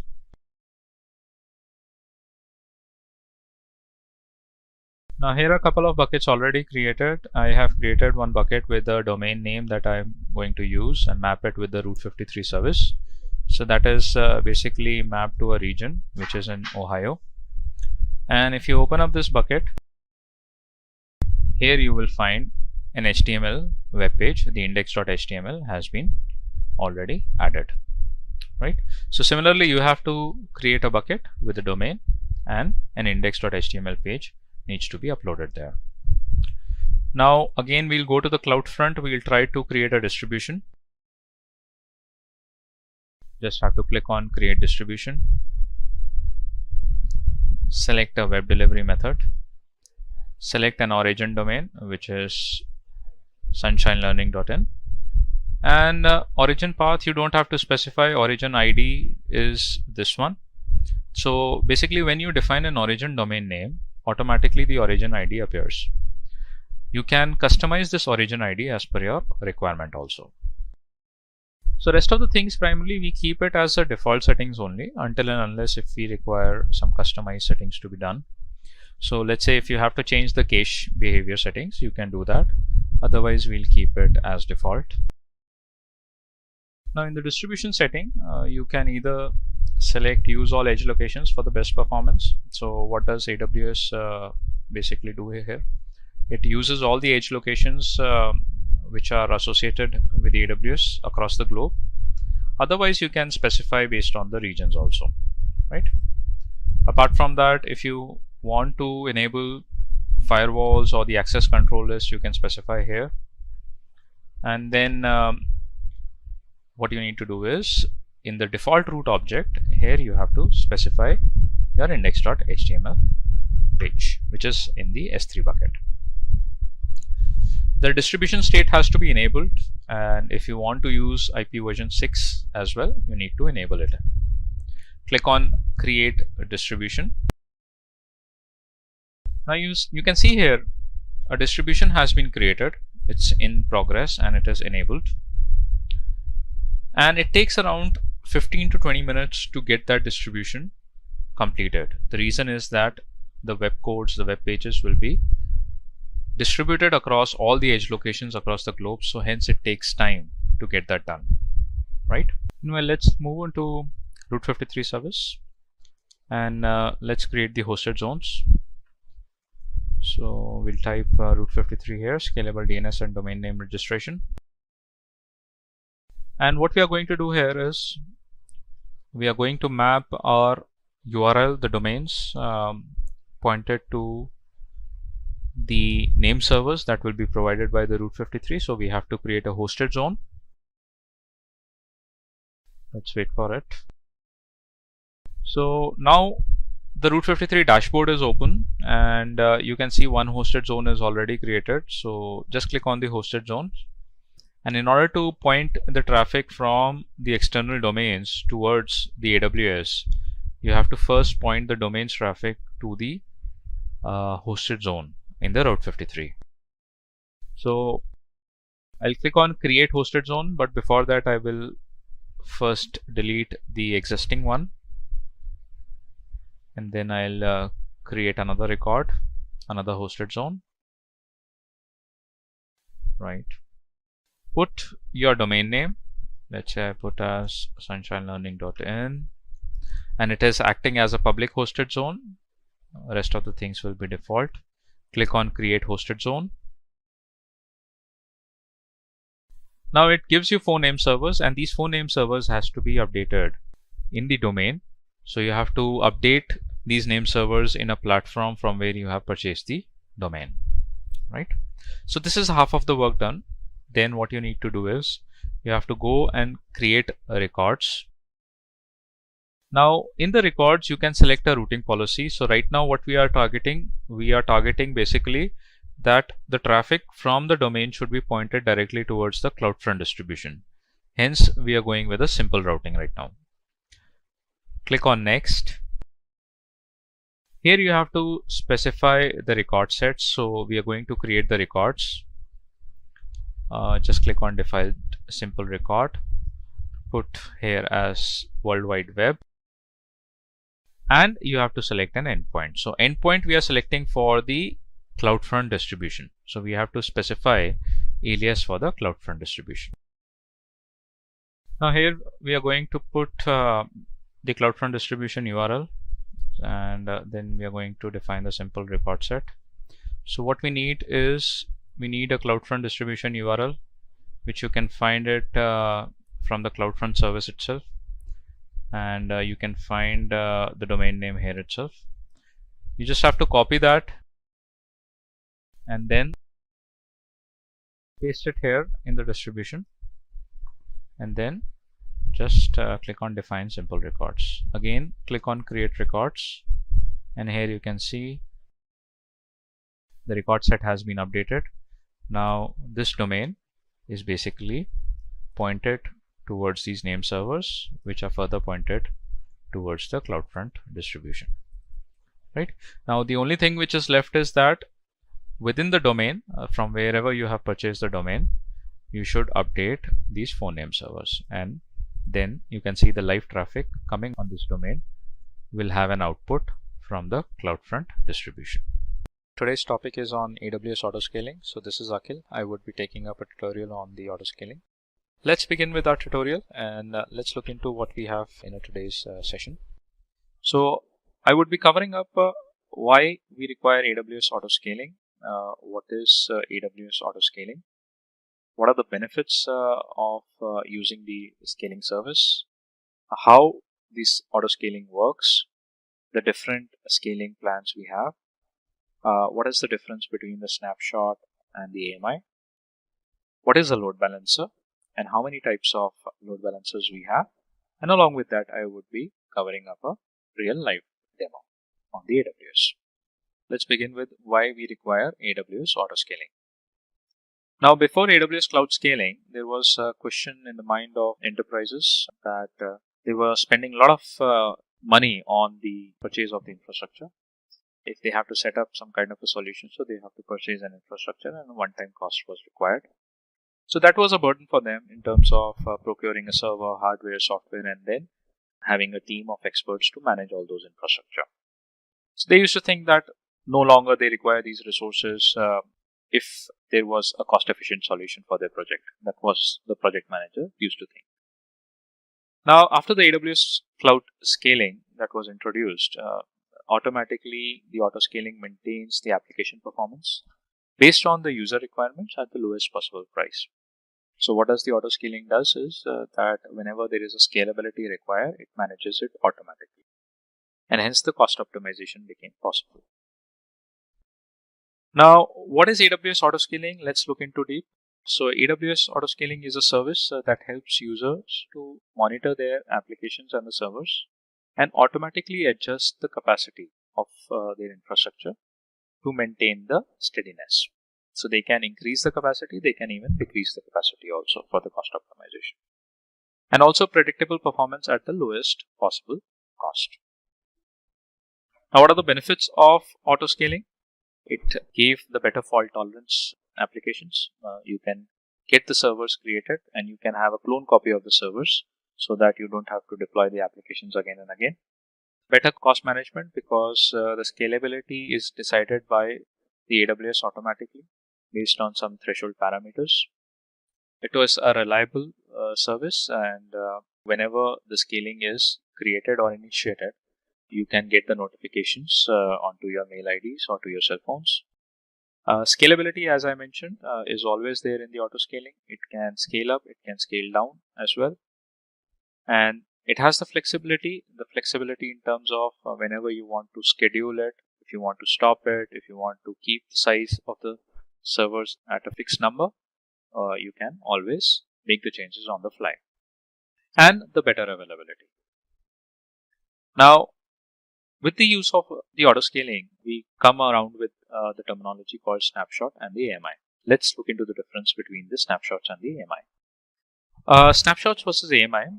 So in a company, there was one of the employee that was facing an issue with launching the virtual machines.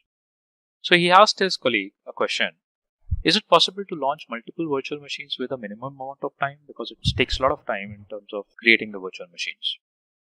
The other colleague said that yes, it is possible to launch multiple EC2 instances, and that can be done at a lesser time and with the same configuration.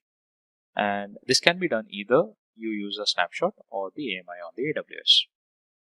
Then the colleague said that what are the differences between the snapshot and AMI? Let's look into the difference now. The snapshots basically kind of a backup of a single EBS volume, which is just like a virtual hard drive that is attached to the EC2 instance. Whereas the AMI, it is basically used as a backup of an EC2 instance only. The snapshots opts for this when the instance contains multiple static EBS volumes. When you opt for the snapshot, whenever the instance contains multiple static EBS volumes. AMI, this is widely used to replace the failed EC2 instance. In the snapshots, here you pay only for the storage of the modified data, whereas with the AMI, you pay only for the storage that you use. The snapshots are non-bootable images on EBS volume, whereas AMI are bootable images on the EC2 instance. However, creating an AMI image will also create the EBS snapshots. Now, how does AWS Autoscaling work? Let's look into it. So for the AWS Autoscaling to work, you have to configure single unified scaling policy per application resource. And this scaling policy, with that you can explore the applications also. And then select the service you want to scale. Also, for the optimization, select do you want to optimize the cost or do you want to optimize the performance. And then keep track of scaling by monitoring or getting the notifications. Now, what are the different scaling plans we have? So in the autoscaling, a scaling plan basically helps a user to configure a set of instructions for scaling based on the particular software requirement. The scaling strategy basically guides the service of AWS Autoscaling on how to optimize resources in a particular application. So it's basically kind of the parameters that you set it up so that how the resource optimization can be achieved in the autoscaling. With the scaling strategies, users can create their own strategy based on their required metrics and thresholds, and this can be changed on the fly as well. What are the two types of scaling policies we have? So there are basically dynamic scaling and the predictive scaling. Now, what is dynamic scaling? It basically guides the service of AWS Autoscaling on how to optimize the resources. And it is helpful in optimizing resources for availability and particular price. Now, with scaling strategies, users can create their plan based on the required metrics and thresholds. So a metric can be like, let's say, a network in, network out, or it can be a CPU utilization, memory utilization likewise. Now, in the predictive scaling, its objective is to predict future workload based on daily and weekly trends and regular forecast future network traffic. So it is kind of a forecast that happens based on the previous past experiences. It uses a machine learning technique for analyzing that network traffic, and this scaling is like how weather forecast works, right? It provides schedule scaling actions to ensure the resource capacity is available for application requirement. Now, with the autoscaling, you would need the load balancers also, because if there are multiple instances that are created, then you would need a load balancer to distribute the load to those instances. So let's understand what do we mean by a load balancer. A load balancer basically acts as a reverse proxy, and it is responsible for distributing the network or the application traffic across multiple servers. With the help of a load balancer, you can achieve a reliability, you can achieve a fault tolerance of an application. That is basically, it increases the fault tolerance and the reliability. So for example, when there is a high network traffic that is coming to your application, and if that much traffic comes to your application, to the instances, your instances may crash. So how you can avoid that situation? So You need to manage the network traffic that is coming to your instances, and that can be done with the load balancer. So thanks to the AWS load balancers, which helps in distributing network traffic across backend servers in a way that it increases performance of an application. Here in the image, you can see the traffic coming from different resources landing onto the EC2 instance, and the load balancer is actually distributing that traffic to all the 3 instances, hence managing the network traffic quite properly. Now, what are the types of load balancers we have? There are 3 types of load balancers on the AWS. One is the classic load balancer, second is the application load balancer, and the third one is the network load balancer. Let's look into what we have in the classic load balancer. So the classic load balancer is the most basic form of load balancing, and we call it as a primitive load balancer also, and it is widely used for the EC2 instances. It is based on the IP address and the TCP port, and it routes network traffic between end users as well as in between the backend servers. And it does not support host-based routing, and it results in low efficiency of resources. Let's look into what we have in the application load balancer. This is one of the advanced forms of load balancing. It performs a task on the application level in the OSI model. It is used when there are HTTP and HTTPS traffic routing is required, and also it supports the host-based and path-based routing and performs well with the microservices or the backend applications. The network load balancer performs the task at layer 4 of the connection level in the OSI model. The prime role of the network load balancer is to route the TCP traffic, and it can manage a massive amount of traffic and is also suitable to manage the low latencies. Let's look into the demo and see how practically we can create the autoscaling. Hi guys, let's look into the demo for how we can create an autoscaling on the AWS console. So right now I'm logged into the AWS console and I am in the Mumbai region. What you need to do is you have to go to the compute section, and under that click on the EC2 service. Let's wait for the EC2 service to come. Now just scroll down, and under the load balancing there is an option called autoscaling. So there first you have to create a launch configuration, and then after that you have to create the autoscaling groups. So click on launch configuration, and then you have to click on create launch configurations. So click on create launch configuration. Now this launch configuration is basically this set of parameters that you define while launching an autoscaling, so that this uniformity is maintained with all the instances.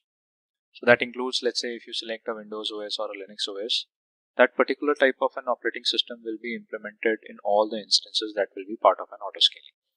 So there are certain set of parameters that we have to specify during the launch configuration, so that we can have a uniformity in terms of launching the servers. So here I would select an Amazon Linux AMI, and then I would select the type of a server, which will be t2.micro. Click on configure details, put the name to the launch configuration. Let's say we put it as a demo, and the rest of the things we'll keep it default. Click on add storage. Since it's a Linux AMI, we can go with the 8 GB storage. That should be fine. Click on configure security group.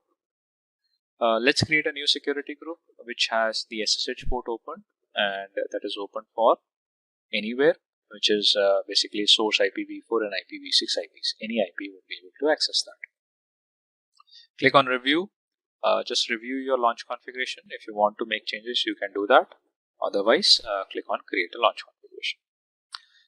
You would need the key pair, and this key pair will be a unique key pair which will be used with all the instances that are part of the autoscaling group.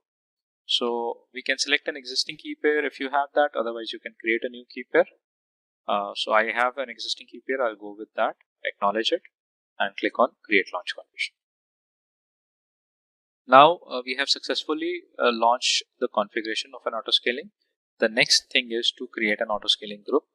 So click on create an autoscaling group using this launch configuration. Put a group name. Let's say we put something like test, and the group size to start with, it says 1 instance, so that means at least a single instance will always be running, and it will be initiated and running 24/7. till the autoscaling is available. You can increase the size of the minimum base instances also. Let's say you can change it to 2 also. So you would get at least 2 servers running all the time. So we'll go with the one instance. The network would be the VPC default, and in the VPC particular region, we can select the availability zones. So let's say if I select availability zone 1A and then availability zone 1B.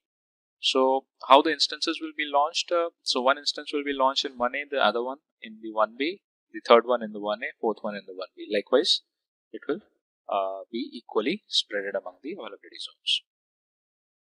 Next part is to configure the scaling policies. So click on it. If you want to keep this group at its initial size, let's say if you want to go with only a single instance or 2 instances and you don't want the scaling to progress, you can put it.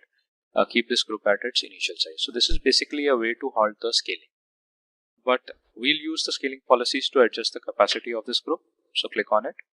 And we would scale between, let's say, minimum 1 instance that we have, and we'll scale it between 1 to 4 instances.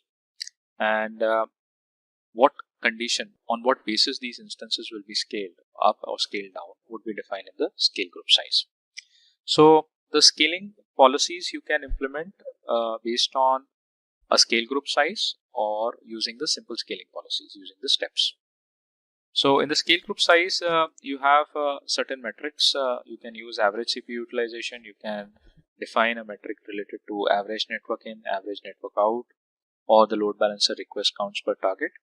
And if you create the simple scaling policies using steps, then you need to create the alarms, and there you can get some more metrics that you can add up as a parameter for the auto scaling. Let's go with the scaling group size.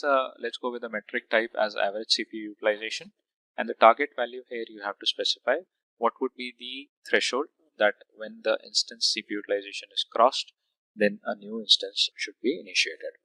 So you can put a reasonable threshold for that. Let's say we put something like 85%, and whenever the instance CPU utilization is crossed 85% threshold, you will see that there will be a new instance created. Let's go to the next configure notifications, and here you can add notifications. So let's say if there is a new instance that is initiated and you want to basically be notified, so you can get notifications over your email IDs, or you can get it on the cell phones. So for that, for adding the notification, you would need the SNS service that is called as a simple notification service, and you have to create a topic there. You have to subscribe for the topic using your email ID, and then you should get the notifications. Click on configure tags. The tags are not mandatory. You can basically put a tag. Let's say if you want to identify the instance for the purpose it was created. Otherwise, you can leave it blank also. Click on review and review your scaling policies, notification, tags, as well as the scaling group details. Click on create auto scaling group, and here you go. Your scaling has been launched. Click on close, and you should get at least a single instance initiated automatically by the auto scaling. So let's wait for the details to appear. So here you can see our launch configuration name, demo, auto scaling group name, test, minimum instance we want 1, the maximum instances we want 4. We have selected 2 availability zones, AP South 1A, AP South 1B, and the instance 1 has been initiated. And if you want to verify where exactly this instance has been initiated, just click on the instances here, and here you will see that a single instance has been initiated, that is in service, and that has been initiated in AP South 1B. Now once the threshold of this instance crosses 85%, that is what we have defined in the scaling policies, then you should see that another instance will be initiated. So likewise, this is basically I have created steps to initiate a scaling policy, that means to increase the number of servers whenever the threshold crosses. Likewise, here itself you can add another policy to scale down the resources in case if the CPU utilization goes to a normal value. Today we are going to discuss about Amazon Redshift, which is one of the data warehouse service on the AWS. So let's begin with Amazon Redshift, and let's see what we have for today's session. So what's in it for you today? We'll see what is AWS, why we require Amazon Redshift. What do we mean by Amazon Redshift? The advantages of Amazon Redshift, the architecture of Amazon Redshift, some of the additional concepts associated with the Redshift, and the companies that are using the Amazon Redshift. And finally, we'll cover up one demo which will show you the practical example that how you can actually use the Redshift service. Now, what is AWS? As we know that AWS stands for Amazon Web Service. It's one of the largest cloud providers in the market, and it's basically a secure cloud service platform provided from the Amazon. Also, on the AWS, you can create and deploy the applications using the AWS service.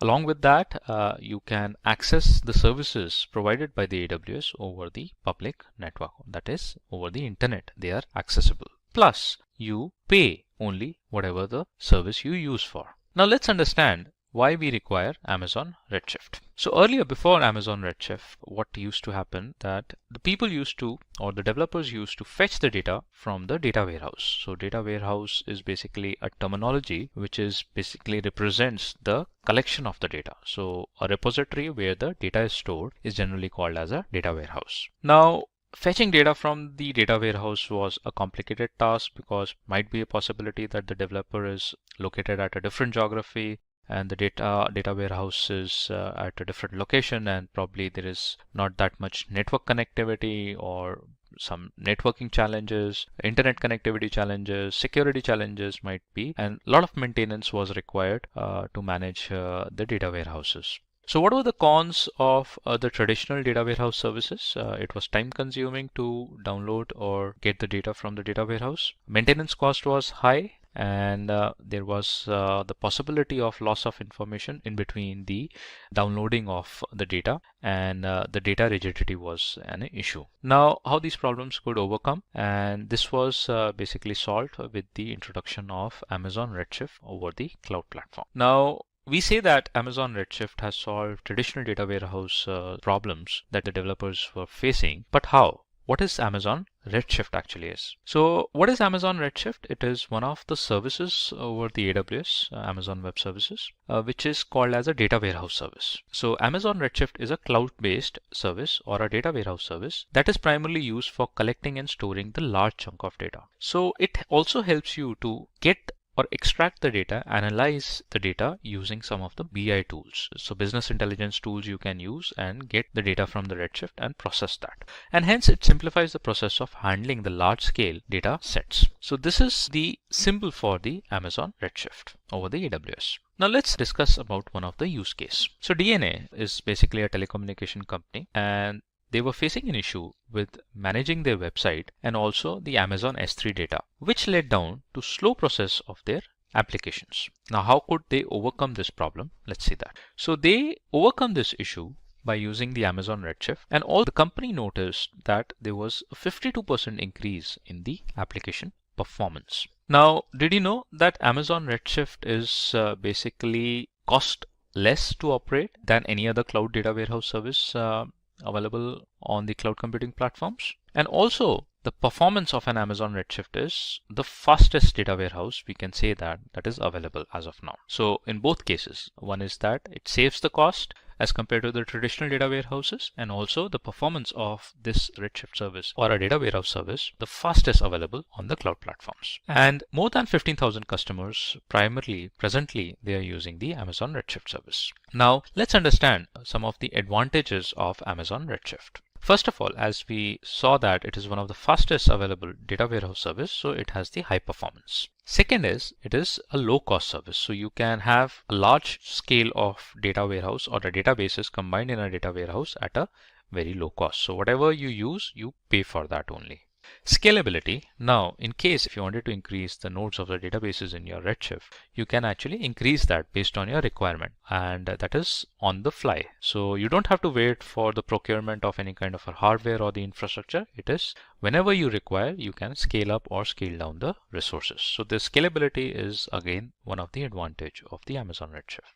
Availability, since it's available across multiple availability zones, so it makes this service as a highly available service. Security. So whenever you access Redshift, you create a clusters in the Redshift, and the clusters are created you can define a specific virtual private cloud for your cluster, and you can create your own security groups and attach it to your cluster. So you can design the security parameters based on your requirement, and you can get your data warehouse or the data items in a secured place. Flexibility, and you can remove the clusters, you can create another clusters. If you are deleting a cluster, you can take a snapshot of it and you can move those snapshots to different regions. So that much flexibility is available on the AWS for the service. And the other advantage is that it is basically a very simple way to do a database migration. So if you're planning that you wanted to migrate your databases from the traditional data center over the cloud on the Redshift, it is basically very simple to do a database migration. You can have some of the inbuilt tools available on the AWS, you can connect them with your traditional data center and get that data migrated directly to the Redshift. Now let's understand the architecture of the Amazon Redshift. So architecture of an Amazon Redshift is basically it combines of a cluster, and that we call it as a data warehouse cluster. In this picture, you can see that this is a data warehouse cluster and this is a representation of a Amazon Redshift. So it has some of the compute nodes which does the data processing, and a leader node which gives the instructions to these compute nodes. And also the leader node basically manages the client applications that require the data from the Redshift. So let's understand about the components of the Redshift. The client application of Amazon Redshift basically interact with the leader node using JDBC or the ODBC. Now what is JDBC? It's a Java database connectivity, and the ODBC stands for Open Database Connectivity. The Amazon Redshift service using a JDBC connector can monitor the connections from the other client applications. So the leader node can actually have a check on the client applications using the JDBC connections. Whereas the ODBC allows a leader node to have a direct interaction or to have a live interaction with the Amazon Redshift. So ODBC allows a user to interact with live data of Amazon Redshift. So it has a direct connectivity, direct access of the applications, as well as the leader node can get the information from the compute nodes. Now, what are these compute nodes?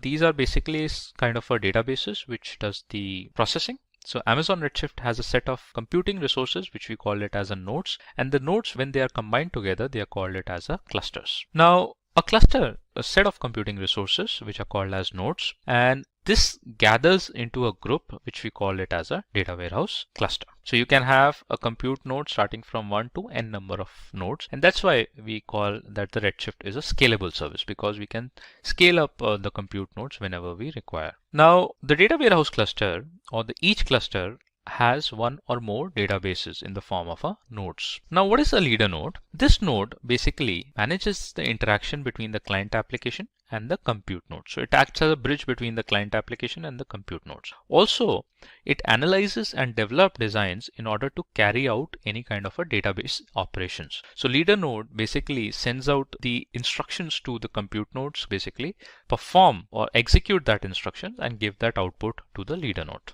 So that is what we are going to see in the next slide, that the leader node runs the program and assign the code to individual compute nodes, and the compute nodes execute the program and share the result back to the leader node for the final aggregation, and then it is delivered to the client application for analytics or whatever the client application is created for. So compute nodes are basically categorized into slices, and each node slice is allotted with specific memory space, or you can say a storage space, where the data is processed. These node slices works in parallel in order to finish their work, and hence when we talk about a Redshift as a faster processing capability as compared to other data warehouses or traditional data warehouses, this is because that these node slices work in a parallel operation that makes it more faster. Now the additional concept associated with Amazon Redshift is there are two additional concepts associated with the Redshift. One is called as the column storage and the other one is called as the compression. Let's see what is the column storage. As the name suggests, column storage is basically kind of a data storage in the form of a column, so that whenever we run a query, it becomes easier to pull out the data from the columns. So column storage is an essential factor in optimizing query performance and resulting in quicker output. So one of the examples are mentioned here. So below example show how database tables store record into disk block by row. So here you can see that if we wanted to pull out some kind of an information based on the city, address, age, we can basically create a filter, and from there we can put out the details that we require, and that is going to fetch out the details based on the column storage. So that makes data more structured, more streamlined, and it becomes very easier to run a query and get that output. Now the compression is basically to save the column storage. We can use a compression as an attribute. So compression is a column level operation which decreases the storage requirement, and hence it improves the query performance. And this is one of the syntax for the column compression. Now the companies that are using Amazon Redshift, one is LYA, the other one is Equinox, the third one is the Pfizer, which is one of the famous pharmaceuticals company. McDonald's, one of the burger chains across the globe, and Philips, it's an electronic company. So these are one of the biggest companies that are basically relying, and they are putting their data on the Redshift data warehouse service. Now in another video, we'll see the demo for using the Amazon Redshift.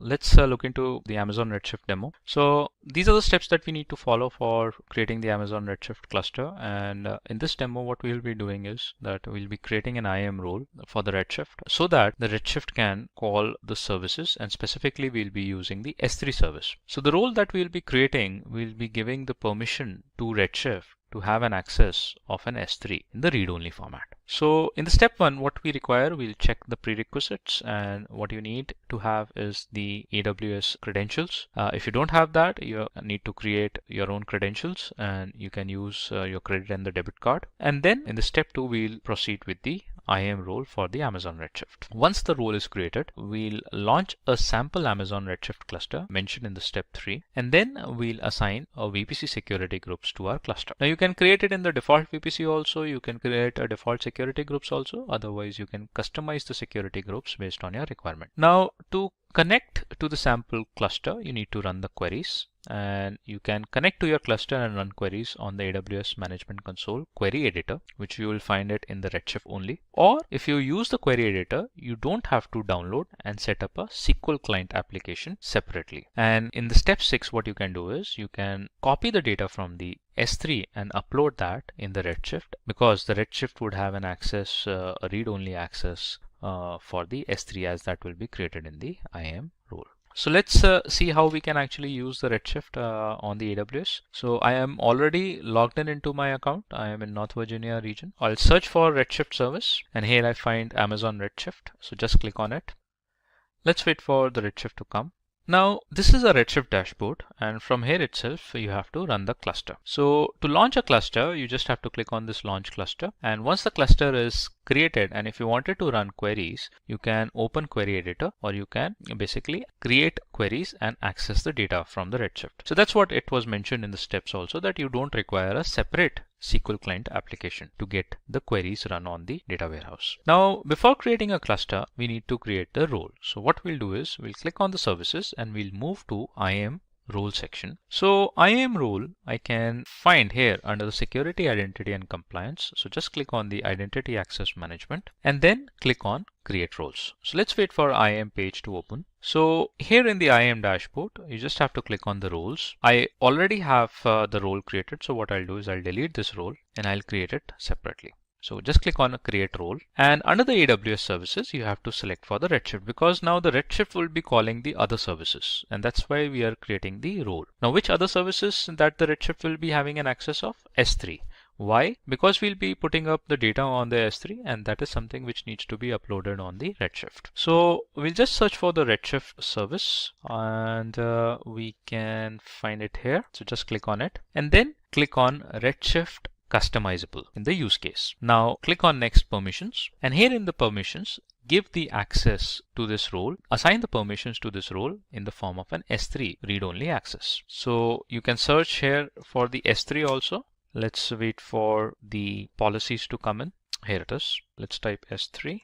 And here we can find Amazon S3 read-only access. So just click on it and assign the permissions to this role. Tags, you can leave them blank. Click on next review. Put a name to your role. Let's put my Redshift role and click on a create role. Now you can see that your role has been created. Now the next step is that we'll move to Redshift service and we'll create one cluster. So click on the services, click on Amazon Redshift. You can find that in the history section since we browsed it just now. And from here, we are going to create a sample cluster. Now, to launch a cluster, you just have to click on launch this cluster. Whatever the uncompressed data size you want in the form of a gigabyte, terabyte, or petabyte, you can select that. And let's say if you select in the form of GB, how much GB memory you want, you can define it here itself. This also gives you the information about the costing. On demand is basically pay as you use. So they are going to charge you $0.5 per hour for using the 2 node slices. So let's click on launch this cluster, and this will be a DC2.large kind of an instance that will be given to you. It would be in the form of a solid state drive, SSDs, which is one of the fastest way of storing the information. And the nodes 2 are mentioned by default. That means there will be 2 node slices that will be created in a cluster. You can increase them also. Let's say if I put 3 node slices, so it is going to give us 3 into 0.16 TB per node storage. Now here you have to define the master username password for your Redshift cluster, and you have to follow the password instructions. So I would put a password to this cluster, and if it accepts, that means it does not give you any kind of a warning. Otherwise it is going to tell you about you have to use the ASCII characters and all. And here you have to assign this cluster the role that we created recently. So in the available IAM roles, you just have to click on my Redshift role, and then you have to launch the cluster. If you wanted to change something in with respect to the default settings, let's say if you wanted to change the VPC from default VPC to your custom VPC, and you wanted to change the default security groups to your own security groups, so you can switch to advanced settings and do that modification. Now let's launch the cluster, and here you can see the Redshift cluster is being created.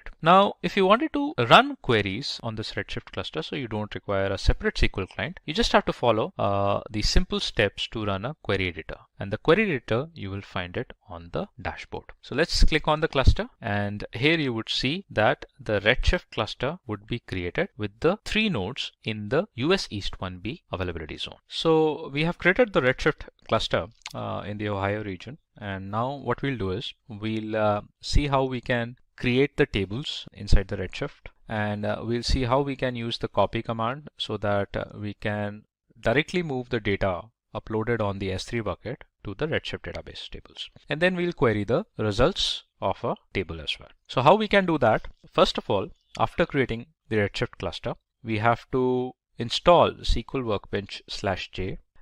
This is not a MySQL, which is managed by Oracle, and you can find this on the Google. You can download it from there. And then you have to connect this client with the Redshift database. How you can do? Click on File, click on Connect Window, and after connecting a window, you have to paste the URL, which is a JDBC driver. This driver link, you can find it onto the AWS console. So if you open up a Redshift cluster, there you would find the JDBC driver link. Let's wait for it. So this is our cluster created. Let's open it. And here you can find this JDBC URL. And also make sure that in the security groups of a Redshift, you have the port 5439 open for the traffic, incoming traffic. You also need to have the Amazon Redshift driver, and this is the link where you can download the driver and specify the path. Once you are done with that, you provide the username and the password that you created while creating the Redshift cluster. Click on OK. So this connects with the database, and now the database connection is almost completed. Now what we will be doing in the SQL Workbench, we'll be first creating the sales table, and then in the sales table, we'll be adding up the entries copied from the S3 bucket, and then move it to the Redshift database. And after that, we'll query the results in the sales table. Now, whatever the values you are creating in the table, the same values needs to be in the data file. And I have taken up this sample data file from this link, which is docs.aws.amazon.com, Redshift, sample database creation. And here you can find a download file, ticketdb.zip file. This folder has basically multiple data files, sample data files, which you can actually use it to practice uploading the data on the Redshift cluster. So I have extracted one of the files from this folder, and then I have uploaded that file in the S3 bucket. Now we'll move into the S3 bucket. Let's look for the file that has been uploaded on the S3 bucket. So this is the bucket sample, and sales_tab.txt is the file that I have uploaded. This has the entries, data entries that will be uploaded using a copy command onto the Redshift cluster. Now, after putting up the command for creating up the table, then we'll use a copy command. And copy command, we have to define the table name. The table name is sales, and we have to define the path from where the data would be copied over to the sales table in the Redshift. Now, path is the S3 bucket, and this is the Redshift bucket sample, and it has to look for the data inside the sales_tab.txt file. Also, we have to define the role ARN that was created previously. And once it is done, then the third step is to query the results inside the sales table to check whether our data has been uploaded correctly on the table or not. Now what we'll do is we'll execute all these three syntax. It gives us the error because we have to connect it again to the database. Let's wait for it. Execute it. It again gives us the error. Let's look into the name of the bucket. It's Redshift bucket sample. So we have 2 T's mentioned here. Right. Let's connect with the database again and now execute it. So table sales created, and we got the error. The specified bucket does not exist. Redshift bucket sample. Let's view the bucket name. Redshift bucket sample. Let's copy that. Put it here. Connect to the window. Connect back to the database. Right. And now execute it. So table sales created. The data in the table has been copied from the S3 bucket to sales_tab.txt to the Redshift, and then the query of the results. The results from the table has been queried. Hi guys, I'm Rahul from Simplilearn, and today I'd like to welcome you all to the greatest debate of the century. Today, I'm joined by 2 giants of the cloud computing industry. They'll be going head to head with each other to decide who amongst them is better. It's going to be one hell of a fight. Now, let's meet our candidates. On my left, we have AWS, who's voiced by Apeksha. Hi guys. And on my right, we have Microsoft Azure, who's voiced by Anjali. Hey there. So today, we'll be deciding who's better on the basis of their origin and the features they provide, their performance in the present day, and comparing them on the basis of pricing, market share and options, free tier, and instance configuration. Now, let's listen to their opening statements. Let's start with AWS. Launched in 2006, AWS is one of the most commonly used cloud computing platforms across the world. Companies like Adobe, Netflix, Airbnb, HTC, Pinterest, and Spotify have put their faith in AWS for their proper functioning. It also dominates the cloud computing domain with almost 40% of the entire market share. So far, nobody's even gotten close to beating that number. AWS also provides a wide range of services that covers a great number of domains. Domains like compute, networking, storage, migration, and so much more. Now, let's see what Azure has to say about that. Azure was launched in 2010 and is trusted by almost 80% of all Fortune 500 companies. The best of the best companies in the world choose to work only with Azure. Azure also provides its services to more regions than any other cloud service provider in the world. Azure covers 42 regions already, and 12 more are being planned to be made. Azure also provides more than 100 services spanning a variety of domains. Now that the opening statements are done, let's have a look at the current market status of each of our competitors. This is the performance round. Here we have the stats for the market share of AWS, Azure, and other cloud service providers. This is for the early 2018 period. Amazon Web Services takes up a whopping 40% of the market share, closely followed by Azure at 30% and other cloud services adding 30%. This 40% indicates most organizations' clear interest in using AWS. We are number 1 because of our years of experience and trust we've created among our users. Sure, you're the market leader, but we are not very far behind. Let me remind you, more than 80% of the Fortune 500 companies trust Azure with their cloud computing needs. So it's only a matter of time before Azure takes the lead. The rest of the 30% that is in AWS or Azure accounts to the other cloud service providers like Google Cloud Platform, Rackspace, IBM SoftLayer, and so on. Now for our next round, the comparison round. First, we'll be comparing pricing. We'll be looking at the cost of a very basic instance, which is a virtual machine of 2 virtual CPUs and 8 GBs of RAM. For AWS, this will cost you approximately $0.0928 per hour. And for the same instance in Azure, it will cost you approximately $0.096 per hour. Next up, let's compare market share and options. As I mentioned before, AWS is the undisputed market leader when it comes to the cloud computing domain, taking up 40% of the market share. By 2020, AWS is also expected to produce twice its current revenue, which comes close to $44 billion. Not to mention, AWS is constantly expanding its already strong roster of more than 100 services to fulfill the shifting business requirements of organizations. All that is great, really, good for you. But the research company Gartner has released a magic quadrant that you have to see. You see, the competition is now neck to neck between Azure and AWS. It's only a matter of time before Azure can increase from its 30% market share and surpass AWS. This becomes more likely considering how all companies are migrating from AWS to Azure to help satisfy their business needs. Azure is not far behind AWS when this comes to services as well. Azure's service offerings are constantly updated and improved on to help users satisfy their cloud computing requirements. Now, let's compare AWS and Azure's free offerings. AWS provides a significant number of its services for free, helping users get hands-on experience with the platform, products, and services. The free tier services fall under two categories: services that will remain free forever and the others that are valid only for 1 year. The always free category offers more than 20 services, for example Amazon SNS, SQS, CloudWatch, etc. And the valid for a year category offers approximately 20 services, for example Amazon S3, EC2, Elasticache, etc. Both types of services have limits on their usage, for example storage, number of requests, compute time, etc. But users are only charged for using services that fall under the valid for a year category after a year of their usage. Azure provides a free tier as well. It also provides services that belong to the categories of free for a year and always free. There are about 25 plus always free services provided by Azure. These include App Service, Functions, Container Service, Active Directory, and lots more.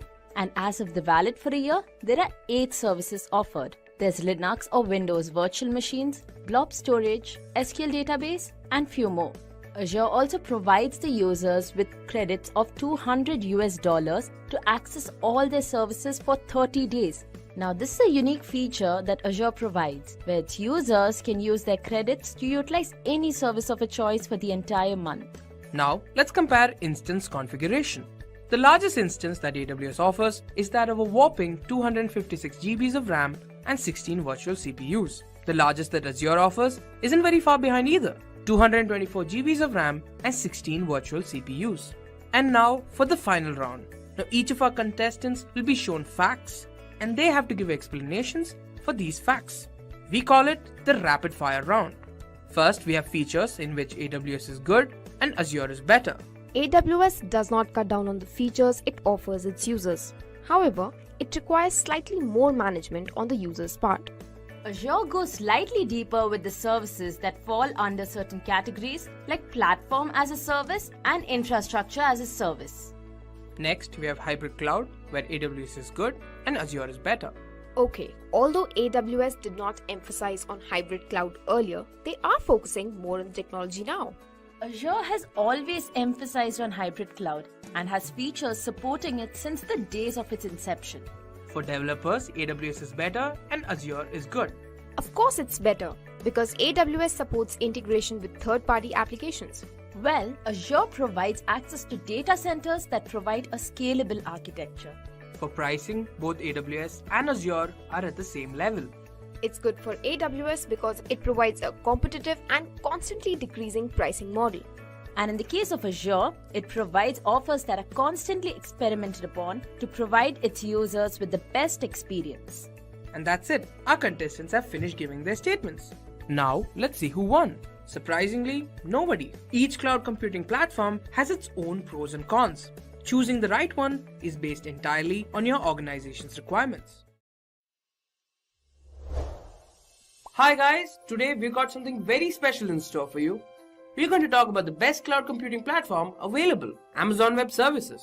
Rahul, I think you said something wrong here. The best cloud computing platform is obviously Google Cloud Platform. No, it isn't. AWS has more than 100 services that span a variety of domains. Alright, but Google Cloud Platform has cheaper instances. What do you have to say about that? Well, I guess there's only one place we can actually discuss this. A boxing ring. So guys, I'm Apeksha and I will be Google Cloud Platform. And I'm Rahul, I'll be AWS. So welcome to Fight Night. This is AWS versus GCP.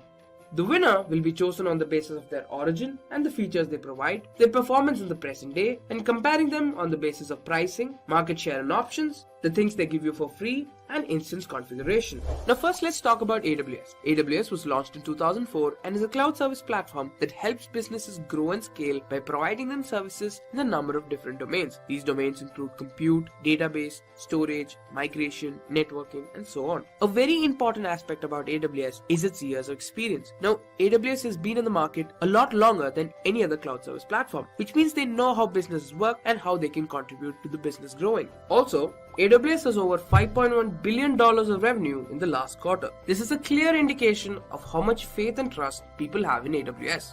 They occupy more than 40% of the market, which is a significant chunk of the cloud computing market. They have at least 100 services that are available at the moment, which means just about every issue that you have can be solved with an AWS service. Now that was great, but now can we talk about GCP? I hope you know that GCP was launched very recently in 2011 and it is already helping businesses significantly with a suite of intelligent, secure and flexible cloud computing services. It lets you build, deploy and scale applications, websites, services on the same infrastructure as Google. The intuitive user experience that GCP provides with dashboards, wizards is way better in all the aspects. GCP has just stepped in the market and it is already offering a modest number of services. And the number is rapidly increasing. And the cost for a CPU instance or regional storage that GCP provides is a whole lot cheaper. And you also get a multi-regional cloud storage. Now what do you have to say on that? I'm so glad you asked. Let's look at present day. In fact, let's look at the cloud market share of the fourth quarter of 2017. This will tell you once and for all that AWS is the leader when it comes to cloud computing. Amazon Web Services contributes 47% of the market share. Others like Rackspace or Verizon Cloud contribute 36%, Microsoft Azure contributes 10%, the Google Cloud Platform contributes 4%, and IBM Software contributes 3%. 47% of the market share is contributed by AWS. Do you need me to convince you any more? Wait. All that is fine, but we only started a few years back and have already grown so much in such a less span of time. Haven't you heard the latest news? Our revenue is already $1 billion per quarter. Wait for a few more years and the world shall see. And AWS makes $5.3 billion per quarter. It's going to take a good long time before you can even get close to us. Yes, we'll see. Now, let's compare a few things. For starters, let's compare pricing. For AWS, a compute instance of 2 CPUs and 8 GB RAM costs approximately $68 US. Now, a compute instance is a virtual machine in which you can specify what operating system, RAM, or storage you want to have. For cloud storage, it costs 2.3 cents per GB per month with AWS. You really want to do that? Because GCP wins this hands down. Let's take the same compute instance of 2 CPUs with 8 GB RAM. It will cost approximately $50 per month with GCP. And as per my calculations, that's a 25% annual cost reduction when compared to AWS. Talking about cloud storage costs, it is only 2 cents per GB per month with GCP. What else do you want me to say?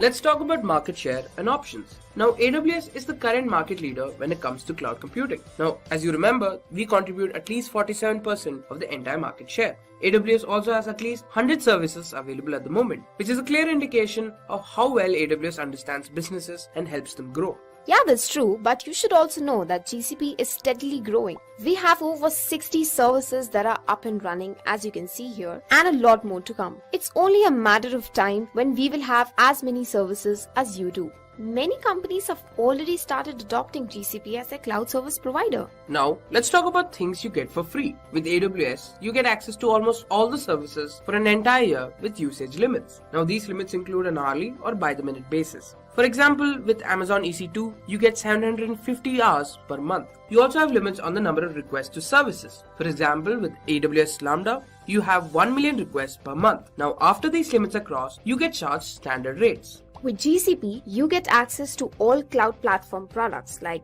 Firebase, the Google Maps API, and so on. You also get $300 in credit to spend over a 12-month period on all the cloud platform products. And interestingly, after the free trial ends, you won't be charged unless you manually upgrade to a paid account. Now, there is also the always free version for which you will need an upgraded billing account. Here, you get to use a small instance for free and 5 GB of cloud storage. Any usage above this always free usage limits will be automatically billed at standard rates.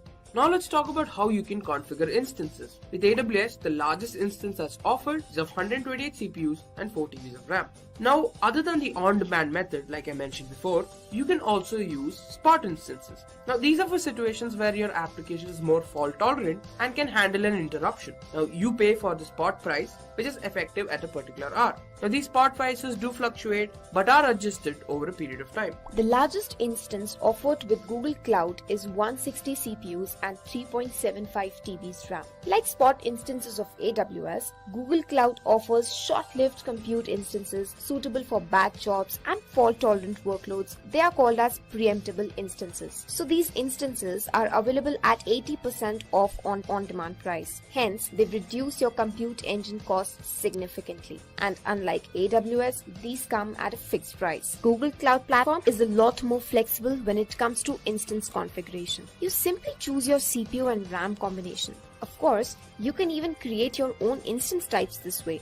Before we wrap it up, let's compare on some other things as well. Telemetry. It's a process of automatically collecting periodic measurements from remote devices. For example, GPS. GCP is obviously better because they have superior telemetry tools which help in analyzing services and providing more opportunities for improvement. When it comes to application support, AWS is obviously better since they have years of experience under their belt. AWS provides the best support that can be given to the customers. Containers are better with GCP. A container is a virtual process running in user space. As Kubernetes was originally developed by Google, GCP has full native support for the tool. Other cloud services are just fine-tuning a way to provide Kubernetes as a service. Also, the containers help with abstracting applications from their environment they originally run in.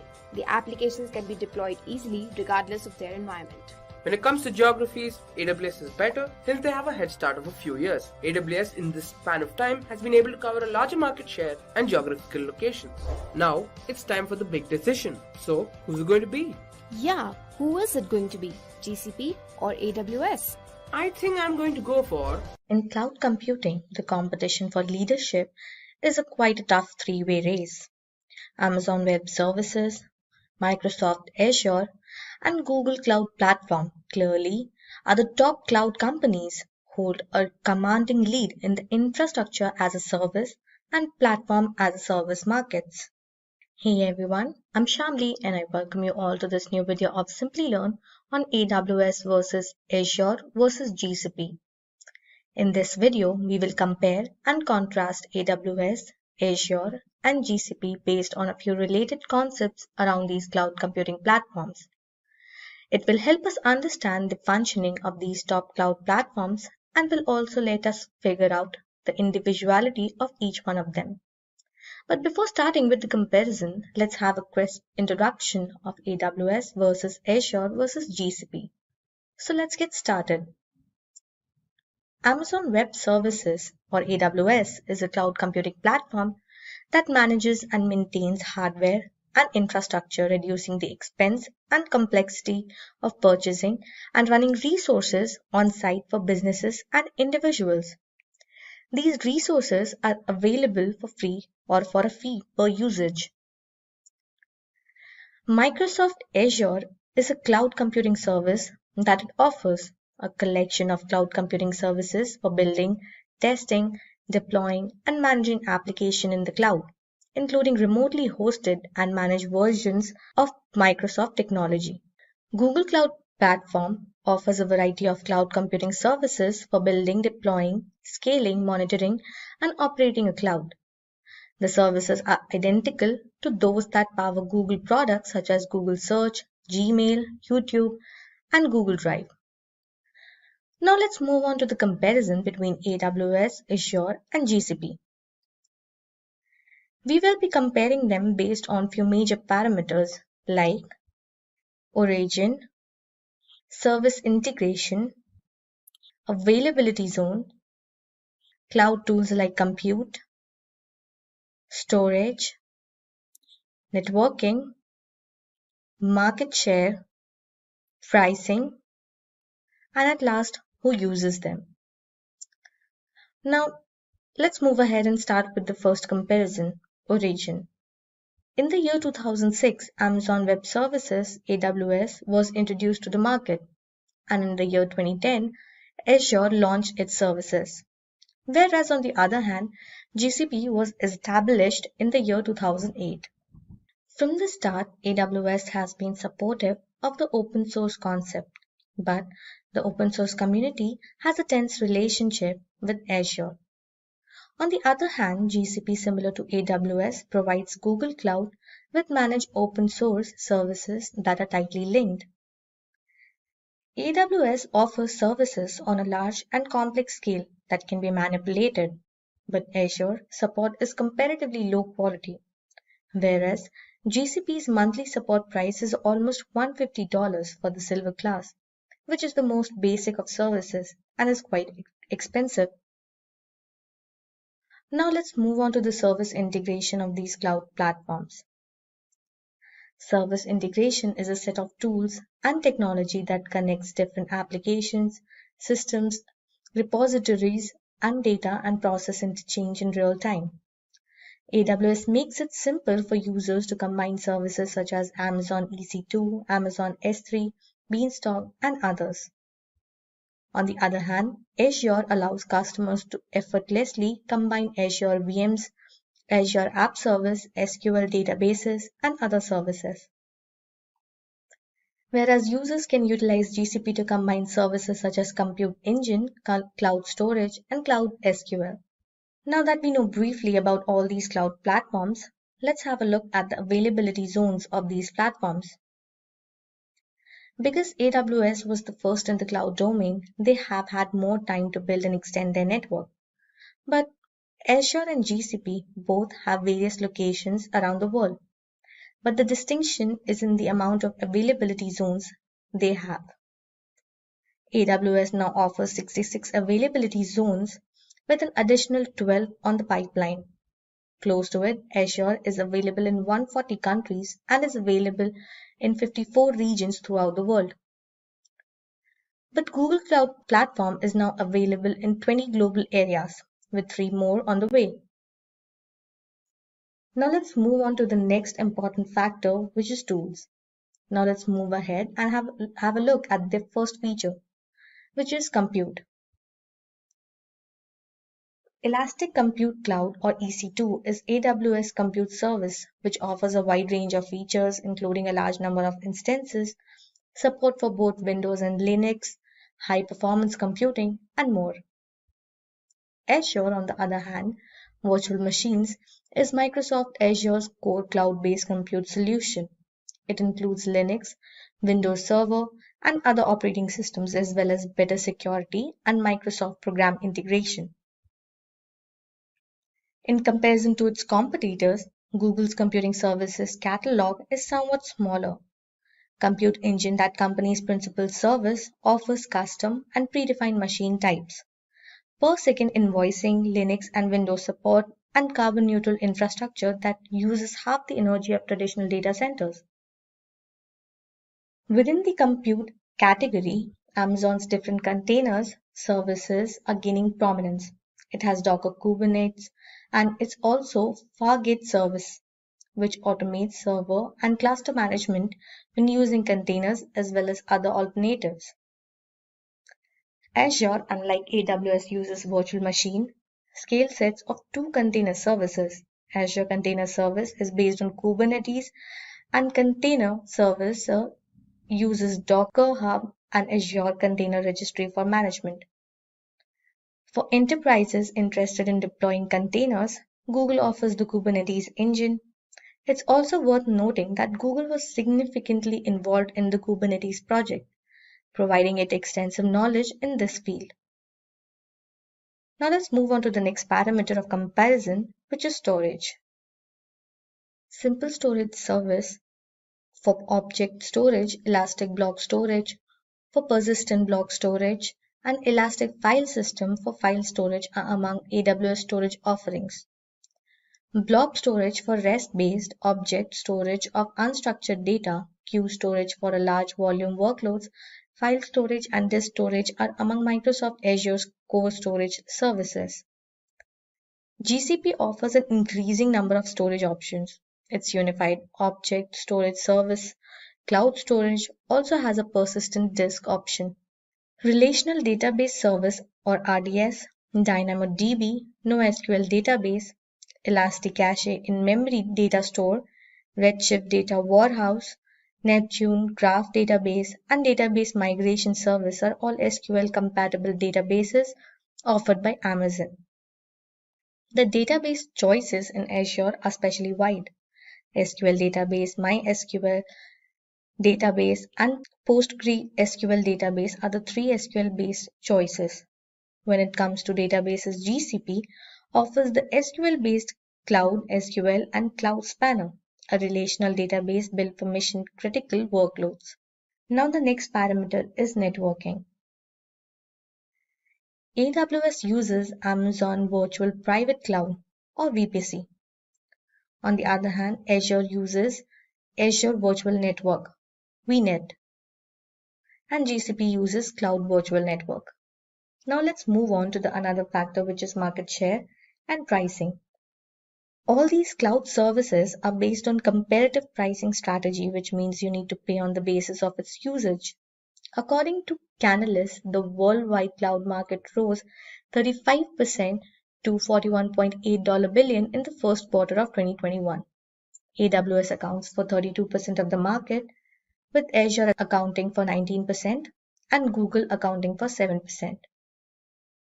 On one hand, Amazon charges on a yearly basis, and on the other hand, Microsoft Azure and Google services charge on a minute basis, and also of them provide you a standard price for you to access these services.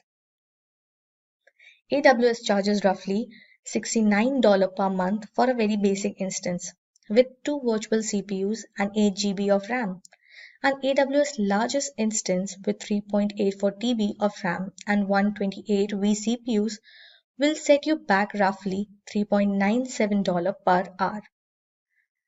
But in Azure, the same type of instance, one with 2 vCPUs and 8 GB of RAM, cost roughly $70 US per month. And Azure's largest instance has 3.89 TB of RAM and 128 virtual CPUs. It costs about $6.79 per hour. Compared to AWS, GCP will supply you with the most basic instance, which includes 2 virtual CPUs and 8 GB of RAM for 25% less. As a result, it will set you back roughly to $52 every month, and the largest instance that includes is 3.75 TB of RAM and 160 vCPUs. It will cost you around $5.32 per hour. Amazon, other than this, also provides spot instances, reserved instances, and dedicated host where you can look for multiple offers and discounts. But for Azure, it provides special prices to developers based on situations, or even Azure Hybrid Benefit, which benefits your organization up to 40% if it uses Microsoft software in their data centers. Whereas Google offers quite assorted pricing to its customer compared to other two.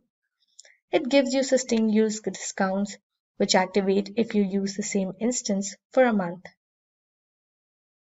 The printable instance, which is very similar to Amazon spot instances.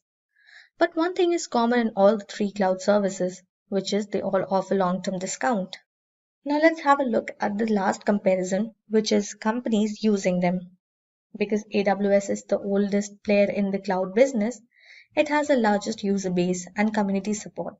As a result, AWS has the largest number of high-profile and well-known clients including Netflix, Airbnb, Unilever, BMW, Samsung, MI, Senga, and others. With time, Azure is getting a large number of high-profile customers. Azure currently boasts around 80% of Fortune 500 firms as customers. Johnson Controls, Polycom, Fujifilm, HP, Honeywell, Apple, and others are among its key clients. Google Cloud, on the other hand, uses the same infrastructure as Google Search and YouTube, and as a result, many high-end enterprises trust Google Cloud. HSBC, PayPal, 20th Century Fox, Bloomberg, Domino's, and others are among Google Cloud's many clients. Hey guys, this is Chidanand from Simplilearn, and I welcome you to this short tutorial and demo on Kubernetes. Kubernetes is specific to AWS Cloud Platform. So what's a part of this tutorial and demo? What's in store for you? At the offset, I would like to cover the basics of orchestration tools. As most of you would know, Kubernetes is one of the most popular orchestration tools in recent times, specifically for applications which are cloud native and deployed on some or the other types of containers. But what are these orchestration tools? Why would one need to use orchestration tools? What are the facilities or features provided by these orchestration tools? That's the first thing that I'm going to cover. After that, I will pick two orchestration tools specific to container management, Docker Swarm versus Kubernetes. I'm going to compare them with regard to the features that they provide, the use cases that they cover, what facilities that they provide, and when to use what. After that, I will get into a little bit details of the Kubernetes architecture, what exactly is required for setting up a Kubernetes cluster, what runs in a control plane or a master node, what runs as a part of the worker node. After that, I will end the tutorial by running you by setting up a 3-node Kubernetes cluster on AWS platform. I will use something called as kops, which is one of the admin tools for setting up production grade Kubernetes cluster. So I will use this to set up a 3-node cluster on AWS. All right, now that we set the context right, let me get started. So what are orchestration tools? The application development and the lifecycle management from the time the application is developed, connecting the source code to your continuous integration, to testing them all along your development process, and eventually moving it down to production, managing your production servers, the dependencies that your software has, the requirement that it has in terms of the hardware, the features of fault tolerance, self-healing capabilities, autoscaling, all this has complicated over the last few years. As a part of DevOps, one thing that everyone is interested in is managing all this application dependency or lifecycle management using some or the other kind of a tool. So that's where these orchestration tools have become very, very popular. So what kind of features that they provide is you'll have to just let them know what are the kinds of tool sets that is required, what are the fault tolerance mechanisms that it has to be adopted to, what kind of a self-healing capabilities that application will have to need, and if at all there is any auto-scaling features that is required. If at all you can bake in all these specific parameters into your tool, your orchestration tool becomes a one-stop shop for all your deployment and configuration management needs. That's where these orchestration tools have become a very, very popular and relevant, specifically these days when people are more and more interested in adopting DevOps practices. All right, so having said that about orchestration tools, let's concentrate on two of these orchestration tools specifically for container management, Docker, Swarm, and Kubernetes. Many of the applications that are written for these kind of containers are called or kind of fall into a category of cloud native, where the application need not know much about the underlying infrastructure or the platform where these applications are running. So these two, along with Apache Mesos, there are many other container management systems, but I'm going to pick Docker, Swarm, and Kubernetes for comparing the features that is provided by these two frameworks. For the sake of comparison, I picked up Docker Swarm and Kubernetes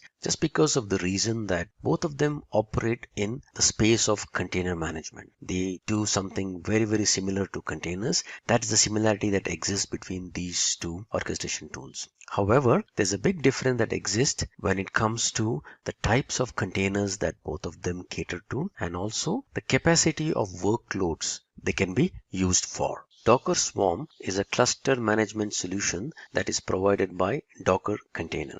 Docker is one of the very, very popular containers of recent times, and in case you have your applications that is totally powered by only Docker containers, if you have a need where you want to run a cluster of servers which are running only Docker containers, Docker Swarm should be your choice for your orchestration tool. Kubernetes, on the other hand, can cater to any other types of containers other than Docker, and including Docker as well. So in case you have your applications which have got Docker in them, which have got RKT in them, which they have got LX in them, or any other type of container, Kubernetes should be your choice of orchestration tool. A Docker swarm can manage up to 40, 50 or 60 max nodes. So in case your application is totally written in Docker containers and the load or the expected cluster size is about 50-60 nodes, Docker Swarm should be your choice of orchestration tool. On the other hand, Kubernetes is something that was open sourced by Google,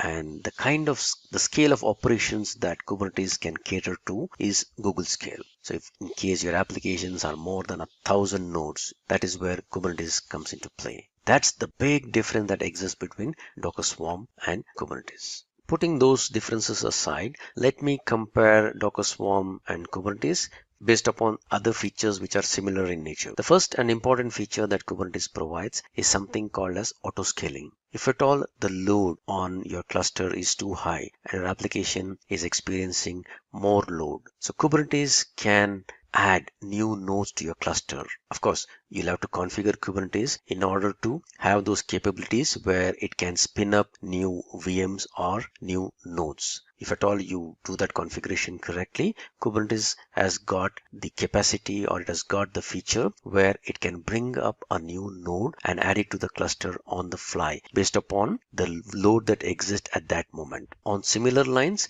if at all the load is not too high, it can identify a few of those nodes which have got less number of replicas or less number of application containers running on it. It can move them to some other node and also scale down by deleting few nodes from your cluster.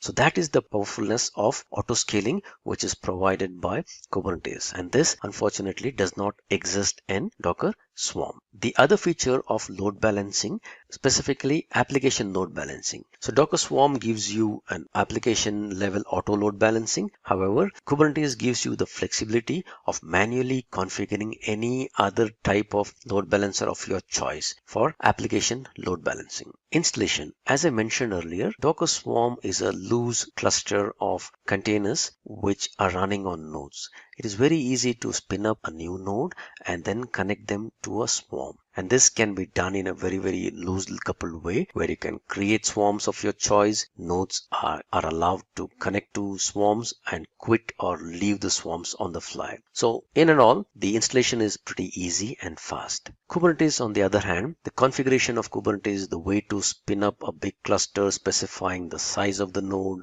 how many master nodes, how many config planes that you want, how many nodes that you want. It's a pretty tough thing to bring up a Kubernetes. Scalability. Kubernetes strength is very, very strong. They are very tightly coupled, and even they have the capability where on the cluster size, things or the nodes can be increased on the fly based upon the requirement. On a Docker Swarm, the cluster strength is weak as compared to Kubernetes. Worker nodes can be added to a swarm. Worker nodes can be asked to leave a swarm or can be taken out of a swarm based upon the requirement. So this is kind of a loosely coupled architecture for Docker Swarm, while Kubernetes, the cluster is very tightly coupled. Since Docker Swarm runs only Docker containers, containers find it very easy to share data and a lot of other things with each other because they all have the same signature. They are all from the same family. So it's very easy for them to share not just volumes, but a lot of other things. However, for Kubernetes, since it manages containers of different types, if your application has to share some data across different containers, there's a little bit of a complexity in how you would want your containers to share data. Also, when it comes to Kubernetes, Kubernetes groups containers in something called as pods, while a pod can have either one container, that's the preferred choice, or multiple containers. And the idea of pod is like each pod can run in any other node. It's not guaranteed that you would want to have 2 or 3 pods to be running on the same node. That makes data sharing a little bit of a different thing compared to Docker Swarm. GUI. So there's not a good enough UI tool in Docker's form, at least the CE edition of it, which will allow you to get to know what is running on your containers, what is the size of the containers, what is the volume of the containers, and all that stuff. There are some free and open source tools like Portainer, which gives you a good visibility into your running Docker containers. However, there's nothing at a swarm level that is provided by Docker. Kubernetes gives you an out-of-the-box dashboard, which is easy to configure and set up. You can also club it with some metrics services, and you can also get information about the size of the cluster that is running, what is the load on the nodes, and stuff like that. All this across your cluster in a very beautiful dashboard perspective. So that way, this is a little bit of a good UI for Kubernetes, while for Docker Swarm, there isn't anything that is provided out of the box. Let me spend some time in explaining a little bit about the Kubernetes architecture, what comprises of the Kubernetes cluster, what resides in a master or a control plane, and what resides in a worker node. This is a very high level depiction of a Kubernetes cluster. So this is the master node, which has got something called as a cluster store, a controller, a scheduler component, and an API server. And these are the bunch of nodes that are connected or administered by the master node. The master node can be 1, 3, 5, typically an odd number. This is as per the typical cluster management thing, where you would need the master nodes to be in odd numbers, so that whenever there's any contention in terms of what needs to be deployed where, or where to give the job to whom and stuff like that, all the masters would cast their vote and they would decide on the outcome. So that's the master node, and there are a bunch of nodes which can be connected and administered by the master node. kubectl, or the command from using which anybody can assign some workloads to the cluster, can also be run either on the same node or on a separate node. So kubectl is the command line tool that we will be installing and using in order to fire up our commands to our cluster. So if at all I have to put up a job on our cluster, if I have to give out any specific commands to my cluster, all this is done using kubectl. There's a bunch of REST APIs which is used by kubectl, and kubectl will talk to the API server and fire up the commands specific to my cluster. What runs in the master node? Master node, without saying, it's the most important component of any of the cluster. If at all you're running cluster with only one master node, if your master node goes down, there's no other way that you can, or any user can talk to the different nodes in the cluster. So master node is the most vital component responsible for the complete Kubernetes cluster. There's always one node that should be running as a master node. That's the bare minimal requirement for your cluster. So what are the other components in the master node? The most important one is called etcd. So this is nothing but a data store, a value of key value pair, which is stored, which contains all information about your cluster. So all the configuration details, which node is up, which worker node is down, all this information is stored in the cluster store. So all the managers would access this cluster store before they go ahead and decide any other work item or anything else that has to be done specific to your cluster. What's in the controller? As the name says, controller is something, it's like a daemon server that is running in a continuous loop. All the time it is responsible for controlling the set of replicas, the kind of workloads that is running based upon the configuration that the user has set in. So if at all, if you are aware of something called as replication controllers, endpoint controllers, namespace controllers, all these controllers are managed by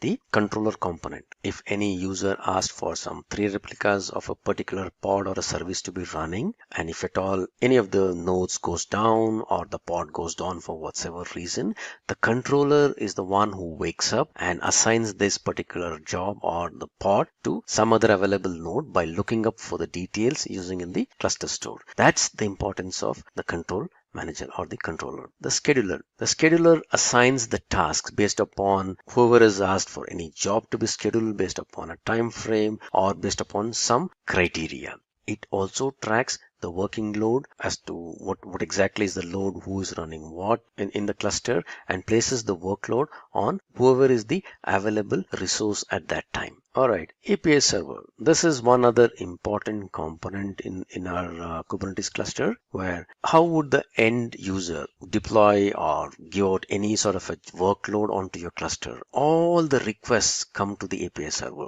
So this is an entry point for all your requests that come into your cluster. Anybody wants to deploy something, anybody wants to scale up a controller, anybody wants to bring down few services, anybody wants to put in a service, all this will have to come in as a part of a REST API endpoint. And API server is the entry point in case you don't want somebody to access your cluster, in case you want only specific people or a specific users to be running some specific workloads. You can set all those role-based access control for this API server. So this is the entry point for anyone who wants to submit any job to your cluster. So that's a quick overview about the master node. What are the important components of a master node? Now let's go over to what runs in a worker or a slave node. As I mentioned earlier, slave nodes are something where the job that is submitted to your cluster is eventually run as a pod, as a service, as a container. So in Kubernetes world,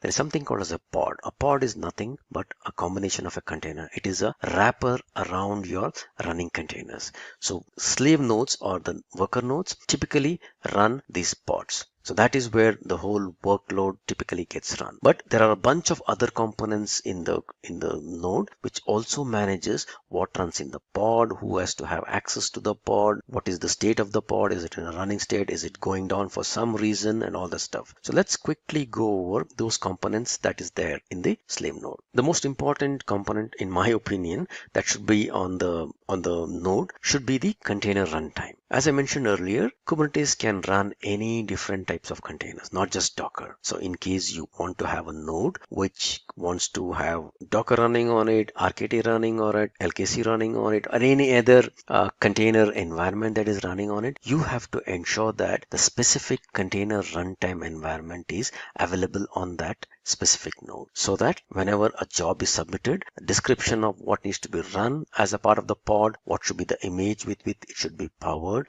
and what kind of a container to spin up. So that's what, when the job is finally assigned to this particular node, it would definitely need a container runtime to be up and running. So that exists only if at all the container runtime is installed and running on your Kubernetes worker node. Okay, now that we know what our Kubernetes node can run, how would somebody assign a job to our node? That is using something called as a kubelet. As the name says, kubelet is a small subset which talks to the kube API server. So any node which has to run any kind of a pod, all these instructions are passed around by the kube API server to the kubelet. And kubelet is capable of processing whatever job that is assigned to it and ensuring that so many pods and so many services are spun up based upon the requirement. The last component that exists in the worker node is the kube proxy or Kubernetes proxy. This plays a very, very important role, acting as a load balancer and a network proxy. So what typically happens is whenever the pods are running in nodes, the pods can be typically running in any node. There is no affinity towards any node on which these pods are running, because pods or containers are something called as ephemeral. They can run anywhere. So how would somebody reach out to these applications that is running in some pod which is running in one container now and running in probably another container, another node altogether tomorrow? So that is where your Kubernetes proxy comes into picture, and this component will ensure that any container that is spun up or any pod that is spun up, it keeps track of all these pods and kind of connects the endpoints or acts like a DNS server, so that it knows when somebody is trying to reach out to this particular service, which is the pod on which the service is typically running. So that plays a very, very important role by acting as a load balancer and a network proxy. Now that at a very high level we know what are all the components that make up of our Kubernetes cluster, let's go ahead and create a small cluster. We'll spin up this cluster on AWS platform. Finally, we get to the demo section of my tutorial. Now that you guys are aware as to what is Kubernetes, what is the use of Kubernetes, you also know at a very, very high level what are the components of a cluster. What is a master node or a control plane? What are the components of a master node and what should be existing in a worker node. You're probably thinking that it's maybe pretty hard to kind of set this up. So let me demystify that by running you with a quick demo of how to set up a simple 3-node Kubernetes cluster using a tool called kops. And I will be doing this whole setup on my AWS cloud. Okay, so what is kops? Kops is nothing but a simple tool. This is an admin tool that allows you to bring up production grade Kubernetes environments. As I said, setting up a Kubernetes cluster on a bare metal is a little challenging. So that is why I would use something called as a kops, and I will use this on my cluster, which I will spin up on my AWS instance. So I have an AWS account, and what I will do first is I will first spin up an EC2 server. I will power this with one of the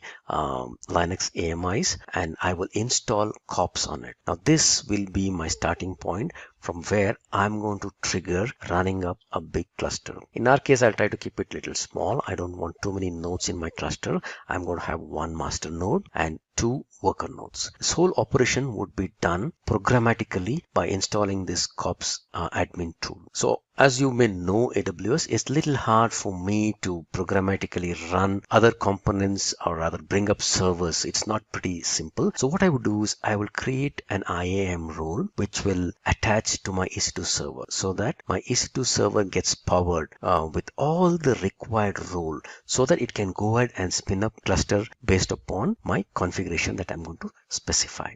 Alright, so once I have my cluster set up, I will also install kubectl, which you would probably know by now is nothing but a command line utility using which I can kind of connect to my cluster, give out some jobs, put some pods and stuff like that. So I will use kubectl. I will also have a pair of SSH keys so that from this machine, I would be able to successfully get onto the master node and submit jobs on my behalf. So let me begin by first logging into my AWS account. All the steps that I will be following to bring up my AWS cluster, Kubernetes cluster, will be documented, and I'll be sharing you this document in a GitHub repository so that in case anybody wants to try, you'll be more than happy to find all the required instructions in one place. Okay, now the first thing that I would need is to launch an AWS EC2 instance. Now this is an instance where I'm going to install kops and I will use it as a base server from where I'm going to fire some commands which will bring up my Kubernetes cluster. So let me log into my AWS account and let me stick to one particular region and let me bring up one EC2 instance. Alright, so let me launch my instance. Let me choose, doesn't matter either ways, but in case you want to try it on your free tier, I would recommend choose free tier only and choose an AMI of your choice. Let me choose this instance. I will make it T2 micro. That is good for me. Configuration, instance details. All right. I don't want to change anything here. That looks good. Maybe I will change this 30 gig. That's good for me. Let me add a tag to my instance. I will name this as my kops server. Alright, I would need a bunch of ports to be opened up. So what I will do is I will create a new security group called open to the word. I would not recommend that you do this since I don't want to, it will take a long time for me to specifically pick and choose the ports that has to be opened for running my cluster. I don't want to do that. I will open up all the HTTP and HTTPS ports so that it's quicker. So I will say all TCP. I would say from anywhere, just to be on the safer side. I also open HTTP and HTTPS, and I will make this anywhere and anywhere. This is good for me. I will say review and launch. Alright, so I chose a T2 micro instance. Just for the sake of easiness, I've opened up all the ports, and the instance details are, you've seen what is that I've chosen. Alright, now important part is like I would need a key pair. I need to create a new key pair. I will call this as Simplilearn keys. I will download this key pair and then I will launch the instance. It will take some time for my EC2 instance to come up. In the meanwhile, what I'll do is I will convert. I have this PEM file, which is the pair of keys, the SSH keys with which I need to log into my EC2 instance. So I'll need to convert this because I'm trying to connect from a Windows box. I would need to convert this into a PPK file. So I have puttigen. I'm going to load my set of keys here and convert that key into a PPK key. All right, open. All right, I would say save. Hang on, save private key. Yes. I would say Simplilearn or Simplilearn private key. I'll save this here. Done that. That's also, this is my public key, which is the PEM file, and this is my PPK or my private key. Now using the private key, I will log into my EC2 instance. Okay, now my EC2 instance is up and running. It is running in this Ohio region, and this is the IP address of my public IP address of my machine. So let me connect to it. So I use MOBA Xterm, which is nothing but an SSH emulator. You can use PuTTY or any of these sessions which allow you to do an SSH. This is my IP address of my machine, and since I've spun up an Amazon AMI, the user, this is the default user.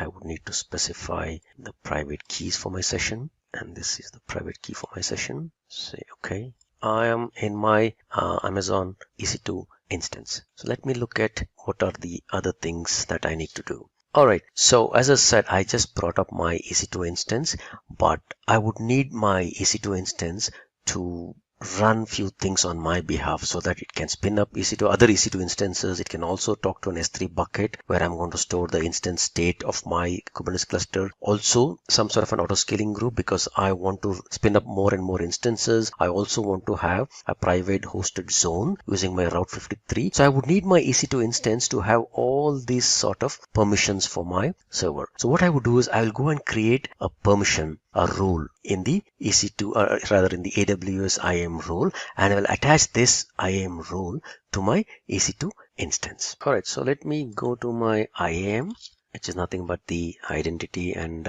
access management. I will create a role called as possibly COPS role. I will create a role. This role will be used by my EC2. So I'm going to click on EC2. I will say next permissions. They would need a lot of permissions, specific permissions to be very honest. And the permissions are all listed out here. S3, EC2 and all this stuff. Just to keep it pretty simple, what I would do is I will create a role with the administrative access. Alright, so I don't want any tags. I'm going to review. I'll create a role name. I will say COPS role for EC2. Alright, so I'm going to create a role which has got administrative access role. So I'm going to create a role.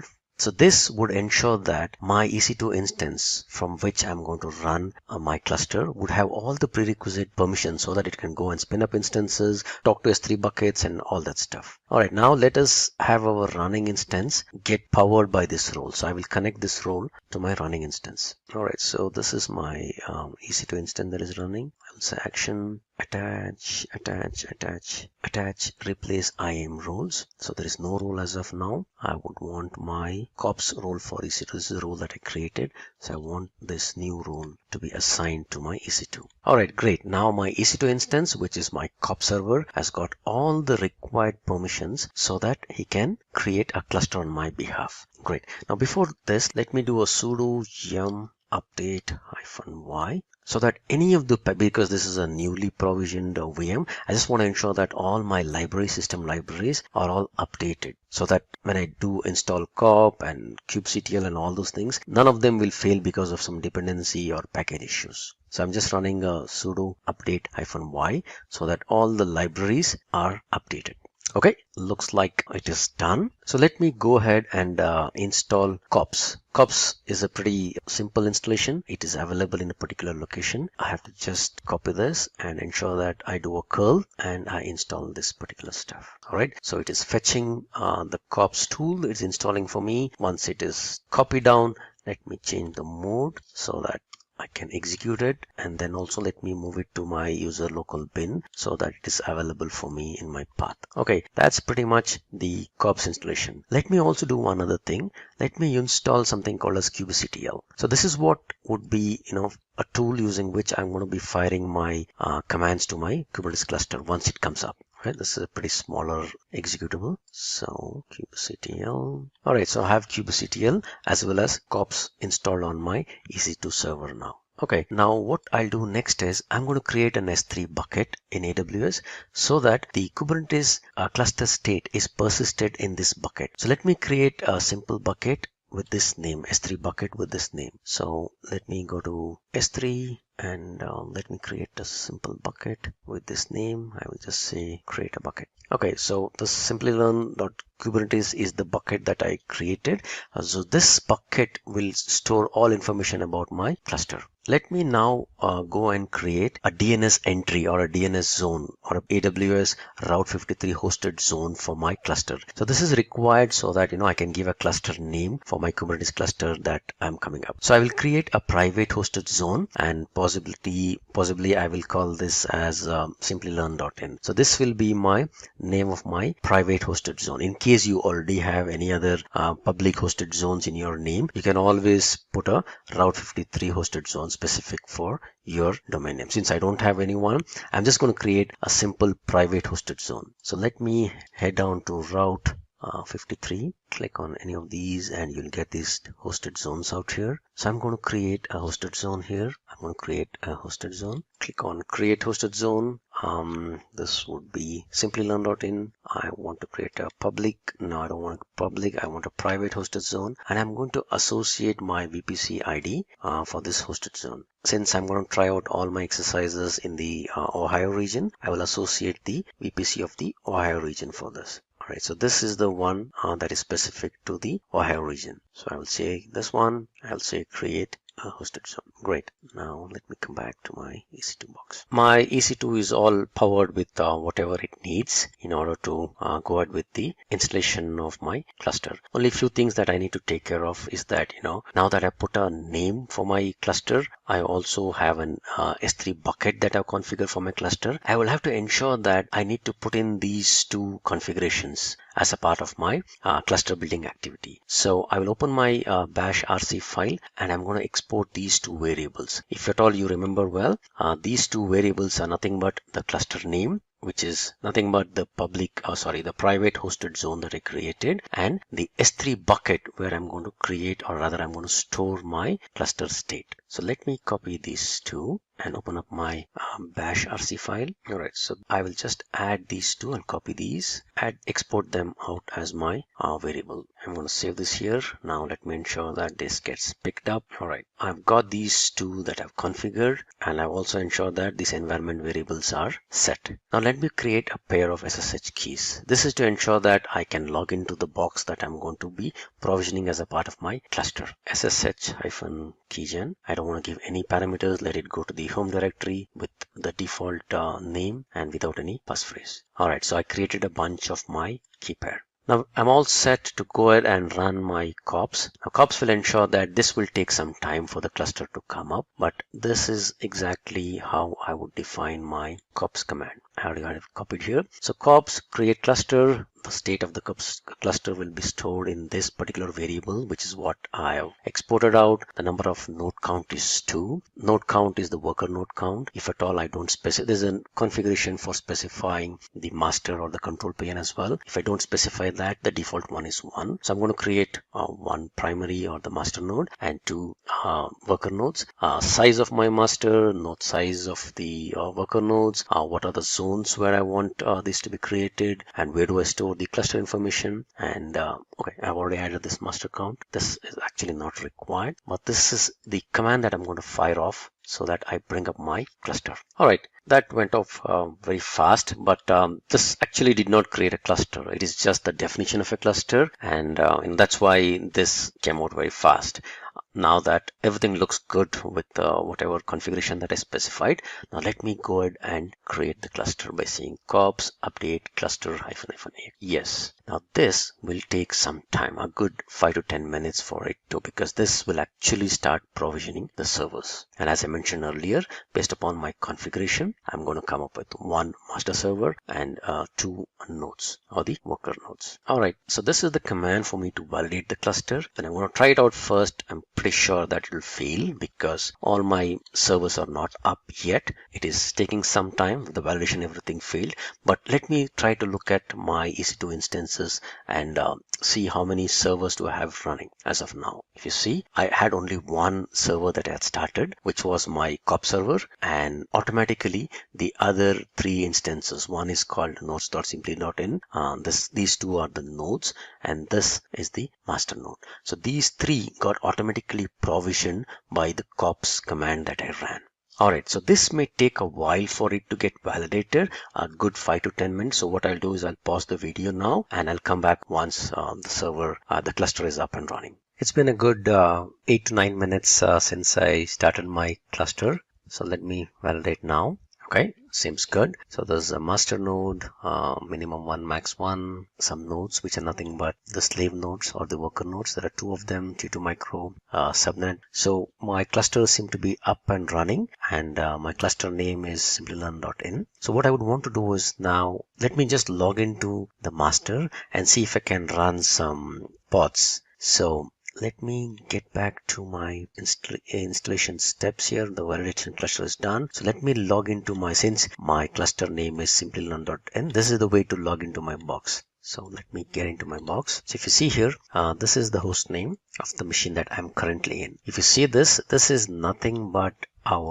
this COP server. This is a server. Now from here, I'm trying to get into the master box. Alright, so if you see, the IP address has changed. I was in a different box. I'm in a different box now. If I see host name, you'll find a different host name. So this is 153, which is nothing but the master node. Yep, it's 153. This is the particular host. So I'm getting into this machine now. So I started the cluster from my COP server here. It ran and brought up 3 nodes. So I'm actually getting into my master node and see if I can run some pods on it. Alright, so let me try kubectl get cluster info. Try kubectl get nodes. Alright, so there are 3 nodes here, master node and 1 master node and 2 worker nodes.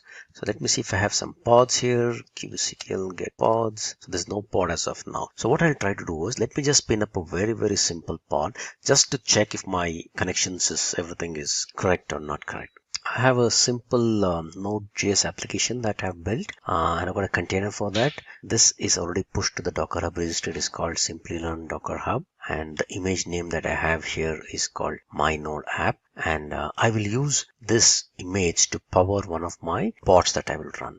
So this is the way in which I'm going to launch my pod. Let me show you these commands. Kubectl run, the name for my deployment that I'm going to run, -- image, and this is the image that is going to be powering my container. So this is Simplilearn Docker Hub / my node app -- replicas equal to, I want 2 replicas to be running, and the port that I want to expose this particular pod is on 8080. So let me run this. As soon as this is run, it creates something called as a deployment. Alright, now let me just say, I'm not really interested in the deployment. I'm interested in checking if at all the pods are up and running. So I will say kubectl get pod. Alright, so that was pretty fast. So I have 2 pods that are running here. These are 2 replicas because I asked for 2 replicas. These pods are running, so I can run kubectl describe pod pickup. Alright, I can pick up any of the pod name and see what is the pod, what is the information does it contain, from what is the image that is pulling, what is the image name, ID. This is actually running my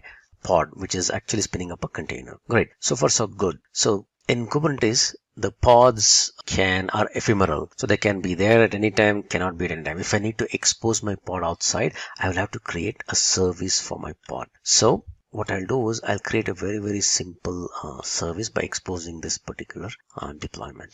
Before that, let me check kubectl get deployment. So there's a deployment that is created. The deployment name is Simplilearn app. So I will expose my deployment Simplilearn app as I'll just expose this. Let me see. Alright, I'm not specifying what type and all. I don't want to get into the complications of what are the different types of exposing this service and all that stuff. So if I don't specify anything, it gives me something called a cluster IP. So this is where my pod is actually exposed. So let me just check if at all this pod is up and running. I'll just try a simple curl command.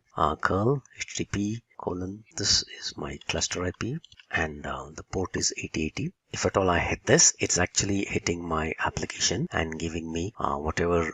I put a simple sys.out kind of a thing where I'm just printing the container ID of whatever pod is serving, being served out of. So I'm actually hitting my container and I'm getting this output from the container. So everything looks good. My container is up and running.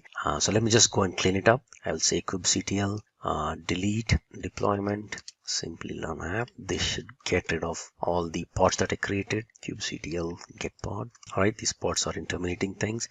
Let me just check kubectl get services. There's one service. I don't want this service. Let me delete that. Kubectl delete service. I want this. All right, that looks good. So let me come back to my host, my COP server from where I'm running. So I managed to successfully verify this pod, see if everything is up and running. So what I'll do is I'll just go ahead and complete this demo by going and getting rid of my cluster. So cops delete cluster -es. All right, so this will ensure that it will clean up my complete cluster that I created. So I had 3 or 4 running instances. If you see that, all the 3 are shutting down because the cops server, which had cops installed on it, has now got a mandate to go ahead and shut down and clean up the whole instances and all those things that are created as a part of my deployment.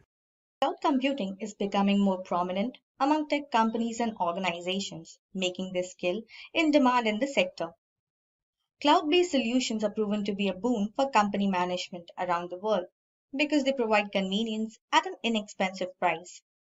This means that if you want to work in technology, a job dealing with cloud-based systems could be a great fit. Hey everyone, I'm Shamli and I welcome you all to this new video of Simplilearn on how to become a cloud engineer. According to Markets, the global cloud computing industry was valued at 371.4 billion USD in 2020. It has been predicted that cloud engineer will be among the top 10 in-demand IT jobs in 2021. Therefore, in this video, we will come across some of the very important aspects needed to become a cloud engineer. Like, first of all, we will understand what is cloud computing. Then, we will understand who is a cloud engineer. After that, we will look into the technical skills needed to become a cloud engineer. After that, we will understand what are the roles and responsibilities of a cloud engineer. Then we will have a look into the roadmap of becoming a cloud engineer. And what is the average salary of a cloud engineer in both the USA and in India? And at last, we will look at the companies hiring cloud engineers. If getting your learning started is half the battle, what if you could do that for free? Visit SkillUp by Simplilearn. Click on the link in the description to know more. The first thing we will come across is what is cloud computing. Cloud computing is the distribution of computing services via the internet or the cloud, including servers, storage, databases, networking, software, analytics, and intelligence to provide faster innovation, more flexible resources, and economies of scale. You usually only pay for the cloud services you use, which helps you cut costs, run your infrastructure more efficiently, and scale as your business grows. That brings us to who is a cloud engineer. Cloud engineers are the IT experts in charge of accessing an organization's technology, infrastructure, and transferring operations and procedures to a cloud-based architecture. They assist with the migration of critical corporate applications and processes to private, public, and hybrid cloud environments. A cloud engineer's job is to access a company's IT infrastructure and migrate certain processes and operations to the cloud. Public, private, and hybrid cloud computing systems are among these functions and operations. Now that we know who a cloud engineer is, let's have a look at the skills required to become one. Cloud engineers must have a diverse set of technical talents that they will use in a variety of positions. Several key skill sets that cloud engineers need to be successful include the ability to program and code cloud-based applications and processes, the ability to troubleshoot technical challenges through problem solving, the ability to plan and design software and cloud applications using critical and creative thinking, should also include data analysis skills, and should be able to strategically plan and to fulfill projects using technical resources. Now, let's have a look at the roles and responsibilities of a cloud engineer. There are 3 types of cloud engineers in particular. In a small business, one individual may be in charge of all 3 roles: cloud architect, cloud software engineer, and cloud security engineer. Cloud architect and organization's cloud computing strategy include application, design, management, and monitoring is overseen by a cloud architect. Cloud architects connect various aspects of cloud computing, including data and networks, with tools and services. Cloud software engineer. A cloud software engineer creates software for cloud computing systems and is in charge of managing their development and maintenance. Cloud security engineer control-based technologies and procedures that enable regulatory compliance. Regulations are included in security. When dealing with the cloud, the major purpose is to protect information, data applications, and the infrastructure. Now let's focus on the roadmap to become a cloud engineer. Cloud engineers generally begin their careers with a 4-year degree in computer technology, and the steps below define the fundamental path to becoming a cloud engineer. Obtain a bachelor's degree in software and systems infrastructure computing or other technical areas. Your bachelor's degree program should emphasize software and system infrastructure computing and other technical courses. A bachelor's degree in a computer or technology-related field will also qualify you for advanced degrees if you choose to pursue them. Learn programming languages. Python, C++, Java, and Ruby, for example, are great options to start with. Aside from programming languages, you'll want to brush up on your knowledge and skills with some of the most popular cloud services, including AWS, Hadoop, and Azure. It's important that you gain experience in cloud computing via internships and open source projects. This will help you build a portfolio of work that you can use to demonstrate your competence in future job interviews. And it will also teach you vital skills that you'll need on the job. Consider a master's degree. To enhance your cloud computing abilities while also advancing your career, because of their higher level of education, cloud engineers with a master's degree in a tech subject may have additional career prospects. A master's degree in software engineering or system engineering, for example, will help you develop more of these technical abilities and expertise, advancing your career. Get cloud computing certification. To demonstrate your understanding and skill level in cloud engineering, you can also check out our official website for cloud computing certification. It will help you enhance your knowledge in this particular field. Now that we know everything about cloud computing and how to become a cloud engineer, let's have a quick look at the average salary of a cloud engineer in India and in the USA. In India, the average salary of a cloud engineer is Rs 12,41,000 per annum. And in the USA, the average salary of a cloud engineer is $128,837 per annum. Now, cloud engineers may earn a substantial income with a national average salary, but it can vary, though, depending on your location and how many years you have been in the field. For example, a cloud engineer with a master's degree and several years of experience may make more than a new graduate with a 4-year degree who is just starting out in their career. Now, let's dive down and explore the companies hiring cloud engineers. Cloud computing is gradually establishing itself as the industry standard for data storage and administration. By 2022, according to IDC, over 1 million cloud computing jobs would be generated in India. Amazon, IBM, Wipro, Infosys, Oracle, Cisco, these are the few top companies who are some of the top recruiters in this field. Every journey begins with a solitary foundational level certification. And for AWS, that starting point is the AWS Certified Cloud Practitioner. Hello everyone, I'm Shamli and I welcome you all to this new video of Simplilearn on how to become an AWS Certified Cloud Practitioner. The AWS Certified Cloud Practitioner certification gives you a high-level overview of AWS.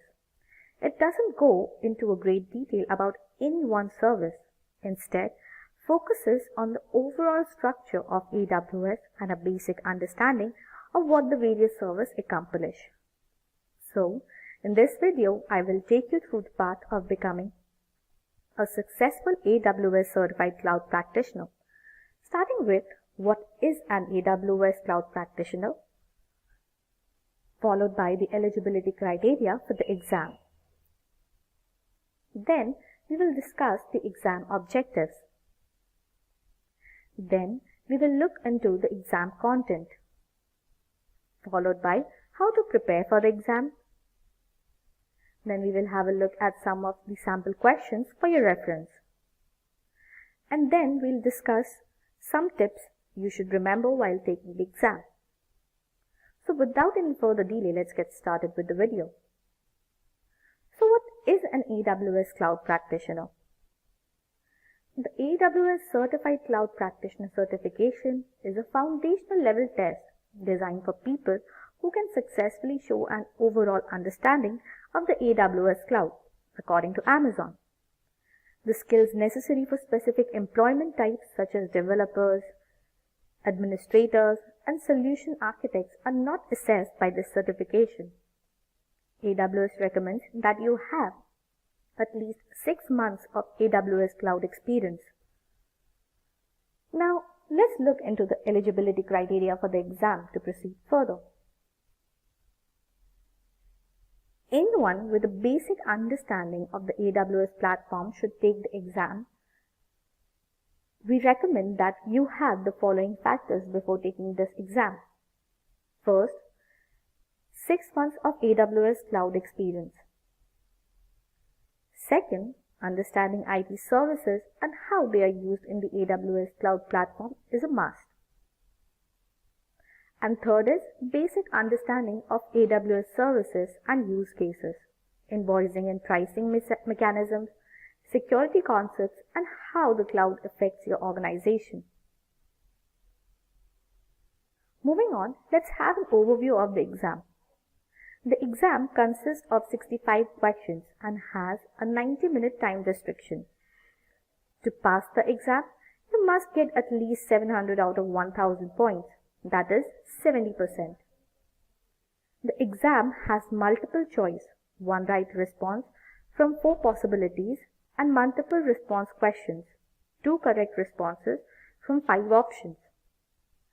The cost of applying for the exam is $100, and the certification needs to be renewed after every 2 years. Now that we know of the eligibility criteria for the exam, let's move ahead and have a look at its objectives. It will enable you to articulate the value proposition of AWS Cloud. Next, you'll be able to define the AWS Cloud and the AWS Global Infrastructure with it. Also, it will help you understand and explain the fundamental AWS Cloud architectural ideas. It will enable you to describe the AWS platform's essential security and compliance features, as well as the shared security model. You'll be able to define invoicing, account management, and price models with it. And it will also enable you to describe the fundamental core properties of AWS cloud deployment and operation. Now, let's proceed further and have a look at the content for the exam for better and organized preparation for the exam. The required knowledge is divided into 4 domains for the exam. These are various objectives within each test domain that broadly reflect the knowledge and expertise required to pass the exam. Cloud concept. This domain makes up 28% of the exam. Security. This domain makes up 24% of the exam. Technology makes 36% of the exam. And billing and pricing makes up 12% of the exam. The following 3 goals are included in cloud concepts. Define the AWS cloud and the value proposition it provides. Recognize characteristics of the AWS cloud's economics, and make a list of the various cloud architecture design principles. You should be able to explain the advantages of public cloud services and define the services that are offered on AWS, like IaaS, PaaS, and SaaS. You must comprehend the financial benefits of cloud computing and the distinction between CAPEX and OPEX. This relates to item 1. You should be familiar with cloud architectural design principles such as loose coupling, scaling, bootstrapping, and automation, to mention a few. Now comes security. You should be familiar with the AWS shared responsibility model, which specifies who is in charge of which component of the technology stack, from the data center to servers, firewall rules, and data encryption. AWS offers tools and services for deploying security, evaluating your security posture, and creating alert and compliance reports. You must have a thorough understanding of these services and tools in order to describe their use and benefits. Now comes technology.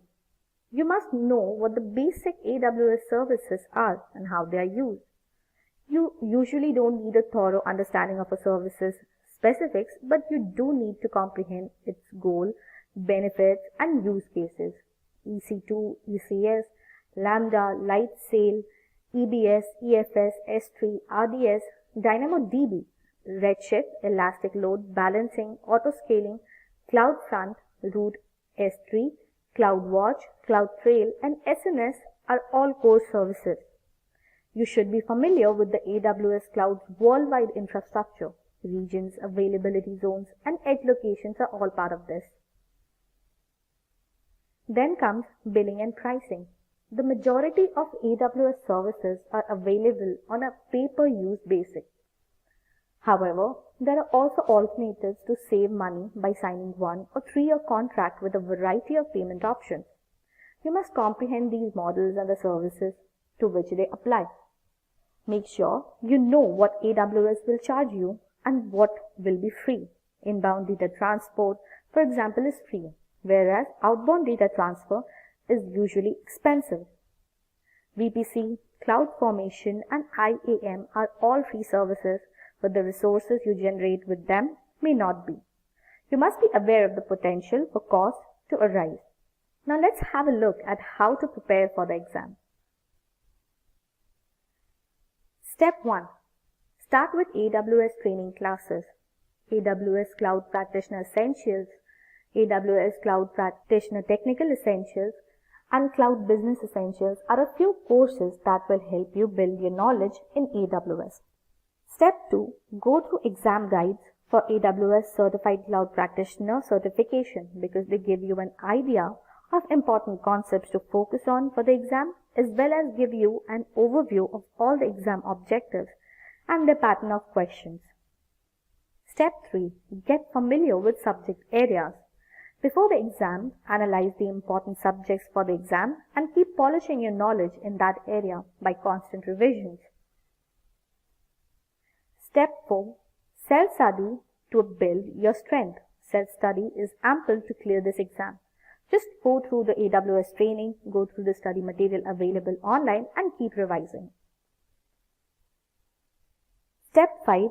Examine sample questions and take a free practice test.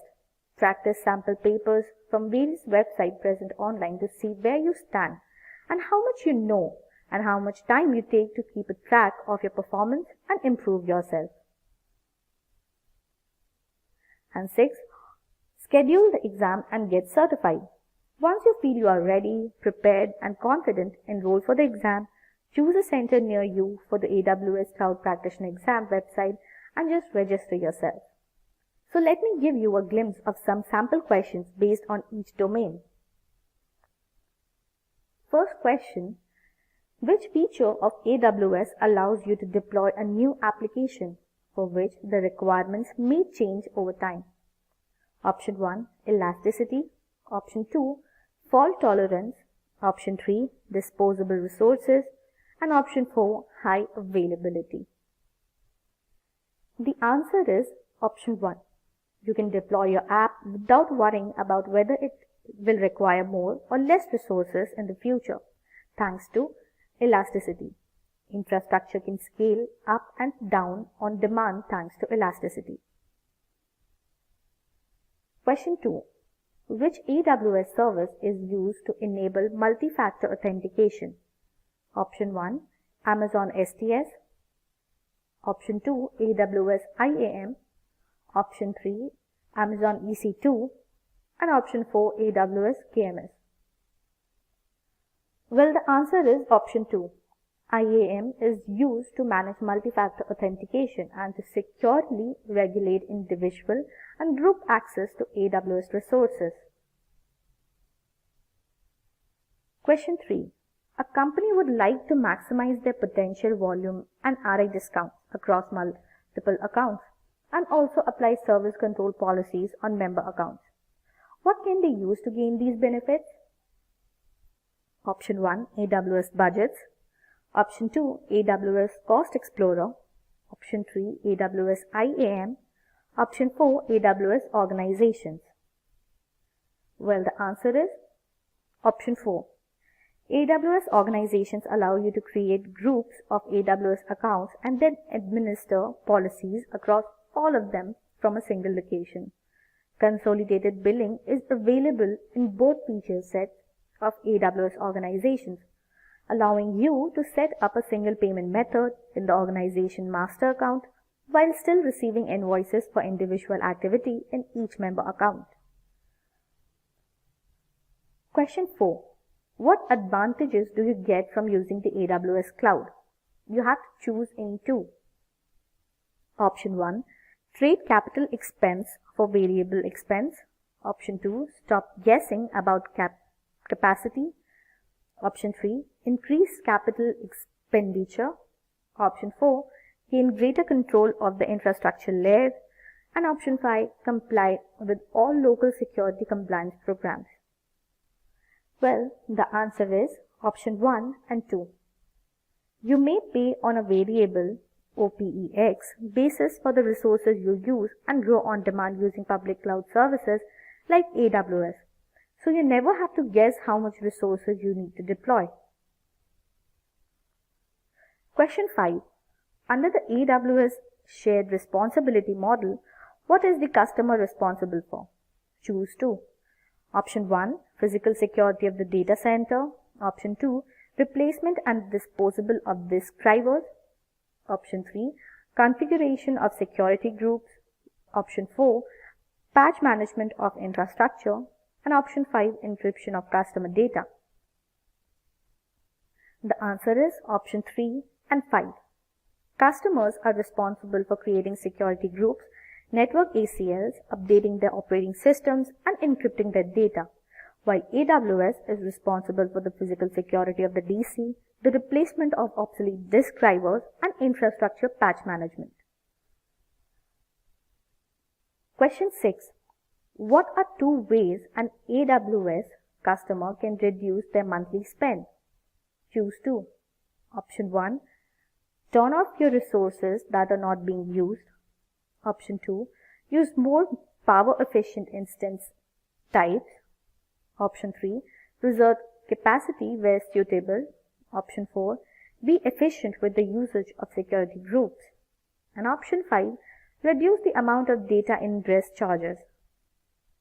The answer is option 1 and 3. Turning off resources that aren't in use can help you save money.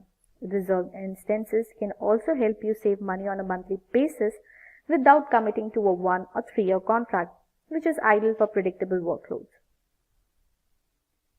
Question 7. What are the advantages of availability zones? Choose 2.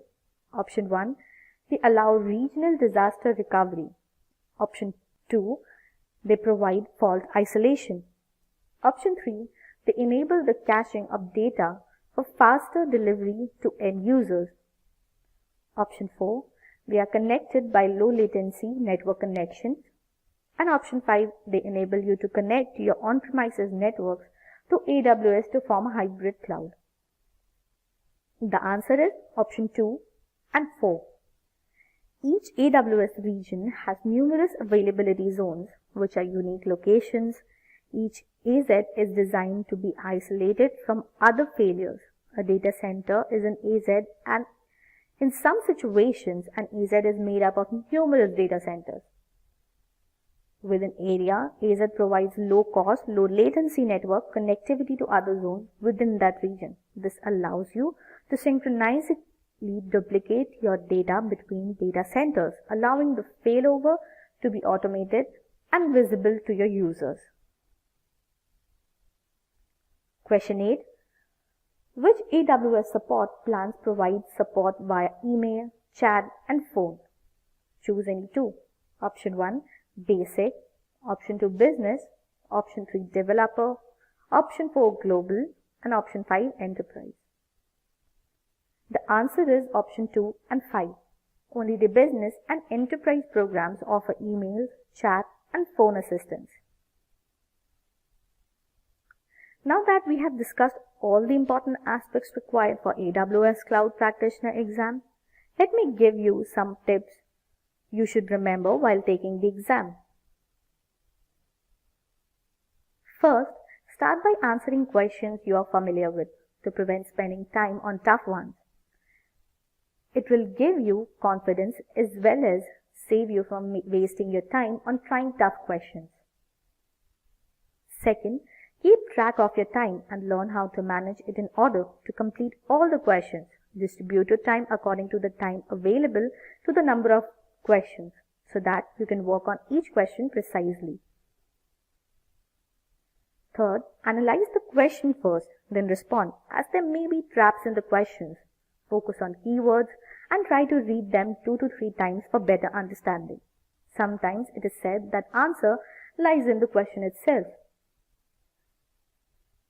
Fourth, because there may be numerous answers to a question, read and choose your answers carefully. If you feel there is a chance that multiple answers are correct for one question, then do go for it and analyze it wisely before coming to that conclusion. Well, this was all about it. Today, I'm going to tell you how you can become an AWS Solutions Architect. So who is an AWS Solutions Architect? Now, the main role of an AWS Solutions Architect is to help you deploy your applications on the AWS platform. Now, this is nothing but a cloud computing platform. So it's not to say that you can't deploy your applications on the cloud computing platform yourself. It's just that when it comes to organizations, the applications that you need to deploy become a whole lot more complex. That's where an AWS Solutions Architect can help. Ever since cloud computing became a thing, companies around the world have started migrating their physical infrastructure onto the cloud. That's what an AWS Solutions Architect does. They help you migrate your physical infrastructure onto the AWS cloud. Companies around the world work on a budget, and an AWS Solutions Architect will help design a cloud infrastructure based on the organization's budget. Before that can be done, however, an AWS Solutions Architect has to create a design with an intricate and detailed blueprint of the cloud infrastructure that they plan to set up. Now, AWS Solutions Architects also have to focus mainly on non-functional requirements like usability, reliability, scalability, and performance of the cloud infrastructure. They're also responsible when it comes to minimizing risks that an organization can face when it comes to cloud computing platforms. Now, they could face risks like security leaks, calculation mistakes, and application downtimes. An AWS Solutions Architect has to ensure that these don't happen. Before we can talk about how you can become an AWS Solutions Architect, I have some exciting news for you guys. We've launched our own YouTube community. You'll get to see a lot of quizzes, polls, offers, and much more to make your learning experience a whole lot more fun. You can find all of this on your subscription feed, or you can also click on the top right corner right now to get started. And let's get back to how can you become an AWS Solutions Architect. Now, to become an AWS Certified Solutions Architect, you need to clear the AWS Certified Solutions Architect Associate Level Examination. Now, here's some details about it. The exam score ranges from 100 to 1000 marks, and the minimum passing score is 720. However, there's a catch. The passing marks are actually set using statistical analysis, so they can be changed based on how difficult the examination actually is.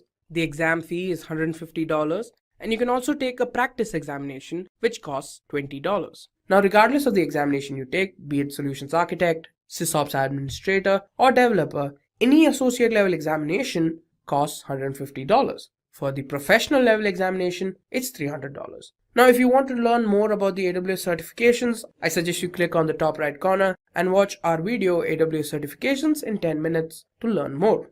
Now, the exam duration is of 130 minutes, and you have 2 types of questions: multiple choice and multiple answer. Now, the multiple choice questions have 4 options, out of which one of them is right, and you have multiple answer where you have 5 options out of which 2 of them are correct. You can take the examination in English, Japanese, Korean, and simplified Chinese. Now let's talk about how you can schedule an examination.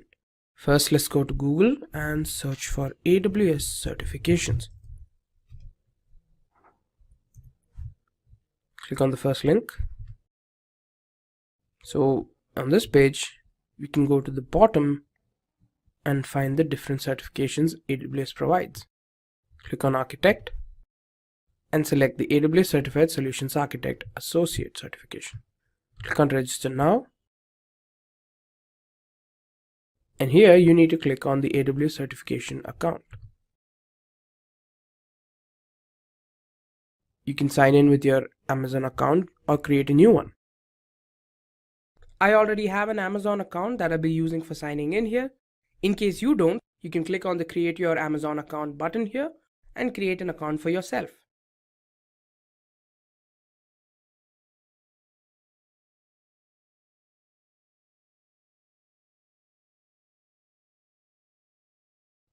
Now after that is done, you can schedule a new examination.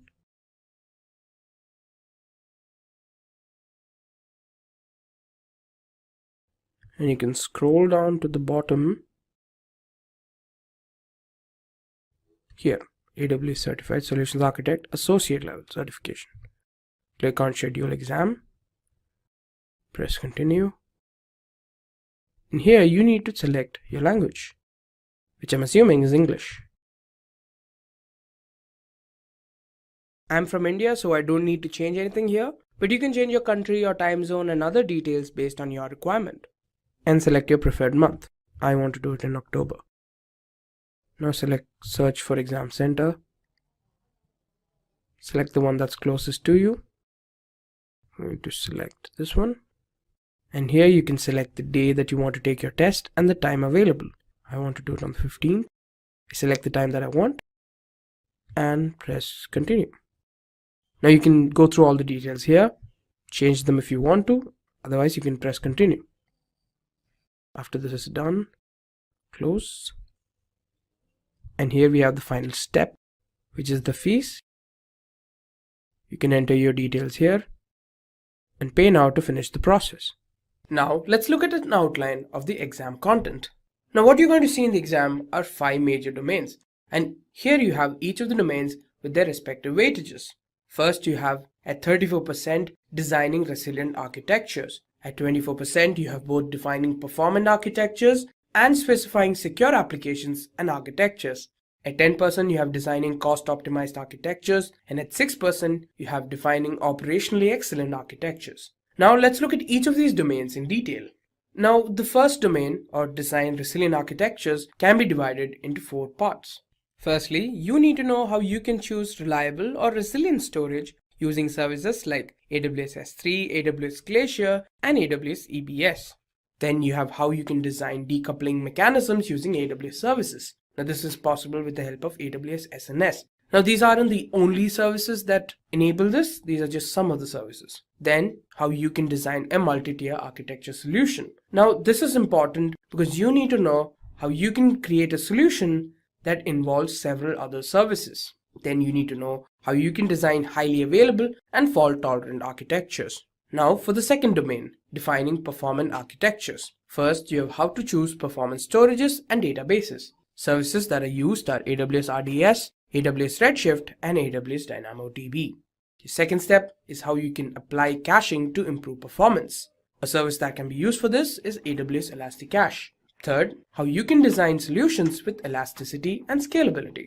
You have AWS Lambda, AWS CloudWatch, and AWS Data Pipeline. Now, for the third domain, which is specifying secure applications and architectures, you need to know how you can secure applications using services like AWS Inspector, AWS CloudTrail, and AWS IAM. You need to know how to secure data using Cloud HSM and AWS Macie, and how you can define the networking infrastructure using CloudFront, VPC, and Elastic Load Balancer. For the fourth domain, you have designing cost-optimized architectures. Firstly, you need to know how you can design cost-optimized compute solutions. You can use AWS EC2, Elastic Beanstalk, Lambda, and AWS Lightsail. Then you need to know how you can design cost-optimized storage solutions using AWS S3, Glacier, EBS, and Elastic file system. And the final domain, to define operationally excellent architectures. You need to set up design features and solutions that enable operational excellence. Now, some of the features are that you perform operations as code, you annotate documentation, you make frequent and small reversible changes, and anticipate and tackle failures.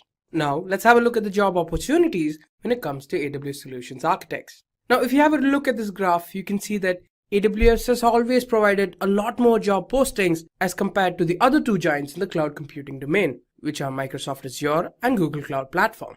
Now, if you do a little bit of research, you'll find out that there's a significant lacking of experienced personnel when it comes to AWS. So I would suggest this is the best time for you to get certified in AWS. The Amazon Web Services cloud management system now has over 1 million clients and generates $10 billion in revenue annually. Kellogg's, Samsung, Unilever, Nokia, Netflix, Adobe are the majority of international corporations trust the platform. So, hello everyone, I'm Shamli and I'm going to take you through this new video of Simplilearn on top 10 reasons to choose AWS. Through the medium of this video, I'm going to give you top 10 reasons to choose, adapt, learn, and explore AWS. But before moving ahead, let me give you an overview of the concept of AWS for your better understanding. Amazon Web Services, AWS, is a cloud computing platform that manages and maintains hardware and infrastructure, reducing the expense and complexity of purchasing and running resources on site for businesses and individuals. These resources are available for free or for a fee per usage. It is a comprehensive and simple to use computing platform offered by Amazon. Infrastructure as a service, platform as a service, and packaged software as a service are all used to build the platform. So let's move ahead and explore the top 10 reasons to choose AWS, starting with the first one, which is flexible pricing options. The most popular motivation for learning AWS is because of its cost-effective pricing alternatives. AWS provides a year of free access to the free tier, which is ideal for novices who wish to learn about AWS technology. For beginners, we believe this is plenty. AWS is highly customizable with pay-as-you-go options to match any company need. Flexible pricing is a great approach to scale up or down the architecture as needed. The AWS tariffs are comparable to those for water and electricity. Second reason to proceed with is the global architecture. One of the most appealing features of AWS is that it is offered in 24 different zones across 16 different countries. You can connect to the server from any country. You may use all of the advantages by hiring an AWS developer from anywhere. There are no restrictions on who can use the servers based on their location. Third is automated multi-region backups. AWS offers a variety of backup options, including AMIs and EBS snapshots. AWS's decentralized design and global reach makes storing crucial data in several geographical locations simple and cost-effective. As a result, if your main production environment is brought down by a natural or man-made calamity, your backup data will be unaffected. Third-party solutions can also let businesses automate backups between AWS sites without the need for internal scripting. Fourth reason that we will come across is flexibility and scalability.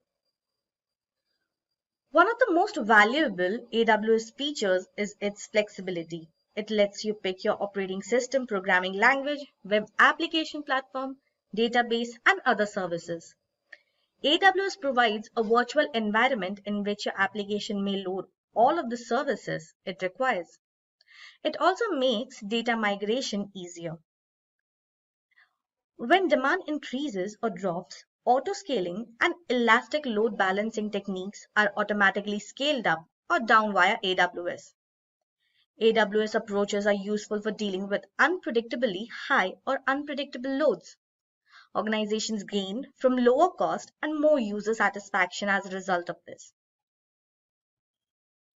Moving on, fifth is streamlined recovery. Even a small bit of downtime or data loss might be disastrous for some services. For others, the cost of downtime data loss is not greater than the expense of maintaining a multi-site hot standby recovery strategy. Regardless of your organization's resilience to downtime or data loss, AWS Adaptable Platform can provide you with the tools you need to implement a disaster recovery strategy. In the event of a disaster, AWS Disaster Recovery restores your data fast across several locations. Sixth one is PaaS offering. The most prevalent model is platform as a service, which has a market share of roughly 32% and is likely to rise in the next few years. A platform as a service solution provides a platform for developers to construct unique, configurable software and is a popular choice for enterprises looking to create unique apps without spending a fortune or shouldering all of the responsibilities. Seventh reason I will take you through is customization. Customization for AWS Control Tower is a solution that combines AWS Control Tower with other highly available trusted AWS services to assist customers set up a secure multi-account AWS environment faster and more efficiently using AWS best practices. Customers must first have an AWS Control Tower landing zone set up in the account before installing the solution. Eighth one is scheduling. AWS clients can start and stop services at any moment. Thanks to its service scheduling feature, you can keep track of your assets, pay for the service you use, and run them at a certain time. It enables you to create sample planners to test consumers' viability and schedule services as required. Consider Elastic Computing Cloud, EC2, and Relational Database Service as examples of scheduling services. You are not required to conduct these services on a daily basis. Set the timetable for the service based on the day of the week you utilize it. Ninth is security. AWS provides the same level of world-class security to small startups as well as enterprise-size behemoths. The commercial data center meets the highest conceivable standards, saving you the trouble of needing to defend your own data centers. AWS also maintains a large number of compliance processes in its infrastructure, as well as a large security help network that may provide real-time information about suspicious tasks and potential vulnerabilities. And the last one, the 10th reason, is third-party APIs. AWS API implies that you can manage your cloud-based facilities in a variety of languages, in line with the platform's entire versatility. It also means that third-party solutions, such as yours, can take advantage of all of AWS time and cost savings feature. You can automate ordinary but necessary AWS processes without the use of coding, from automated backups to EC2 and RDS instances. Well, this brings us to the end of this video. So how can Simplilearn help you with your AWS certifications? Now we're on the Simplilearn homepage.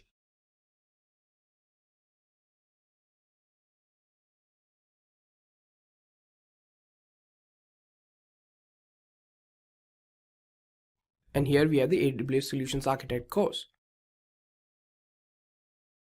On this course, which is the AWS Solutions Architect Certification Training course, we have 36 hours of instructor-led training, 20 hours of self-paced learning, 16 live demos, 3 simulation exams, 3 hands-on practice projects, and so much more. Here, our main emphasis is on making sure that you have enough hands-on experience with the services that you crack the examination at your first attempt. So here we also go through some of the more important services that you need to learn, like IAM, VPC, EC2, S3, and so much more. We'll also talk about databases, application services, security practices, disaster recovery, and so on. We even have practice examinations to help you prepare for the real one. Choose from over 300 in-demand skills and get access to 1,000 plus hours of video content for free. Visit SkillUp by Simplilearn. Click on the link in the description to know more. I'm here to walk you through some of the AWS interview questions which we find are important, and our hope is that you would use this material in your interview preparation and be able to crack that cloud interview and step into your dream cloud job. By the way, I'm a cloud technical architect, trainer, and an interview panelist for cloud, network, and DevOps. So as you progress in watching, you're going to see that these questions are practical scenario-based questions that tests the depth of the knowledge of a person in a particular AWS product or in a particular AWS architecture. So why wait? Let's move on. All right, so in an interview, you would find yourself with a question that might ask you, define and explain the three basic types of cloud services and the AWS products that are built based on them. See, here, it's a very straightforward question. Just explain three basic types of cloud service. And when we talk about basic type of cloud service, it's compute, obviously, that's a very basic service. Storage, obviously, because you need to store your data somewhere. And networking, that actually connects a couple of other services to your application. These basic will not include monitoring. These basic will not include analytics because they are considered as optional. They are considered as advanced services. You could choose a non-cloud service or a product for monitoring and for analytics. So they're not considered as basic. So when we talk about basics, they are compute, storage, and networking. And the second part of the question says, explain some of the AWS products that are built based on them. Of course, compute EC2 is a major one. That's the major share of the compute resource. And then we have platform as a service, which is Elastic Beanstalk. And then function as a service, which is Lambda. Autoscaling and Lightsail are also part of compute services. So the compute domain, it really helps us to run any application, and the compute service helps us in managing the scaling and deployment of an application. Again, Lambda is a compute service, so the compute service also helps in running event initiated stateless applications. The next one was storage. A lot of emphasis is on storage these days because if there's one thing that grows in a network on a daily basis, that's storage. Every new day we have new data to store, process, manage. So storage is again a basic and an important cloud service. And the products that are built based on the storage services are S3, object storage, Glacier for archiving, EBS, Elastic Block Storage as a drive attachment for the EC2 instances, and EFS file share for the EC2 instances. So the storage domain helps in the following aspects. It holds all the information that the application uses, so it's the application data. And we can also archive old data using storage, which would be Glacier, and any object files and any requirement for block storage can be met through Elastic Block Store and S3, which is again an object storage. Talking about networks, it's just not important to answer the question with the name of the services and the name of the product. It'll also be good if you could go in depth and explain how they can be used, right? So that actually proves you to be a person knowledgeable enough in that particular service or product. So talking about networking domain, VPC, networking, can't imagine networking without VPC in a cloud environment, especially in AWS cloud environment. And then we have Route 53 for domain resolution or for DNS. And then we have CloudFront, which is an edge caching service that helps customers to read their application with low latency. So networking domain helps with some of the following use cases. It controls and manages the connectivity of the AWS services within our account. And we can also pick an IP address range. If you're a network engineer or if you are somebody who works in networks or are planning to work in network, you will soon realize the importance of choosing your own IP address for easy remembering.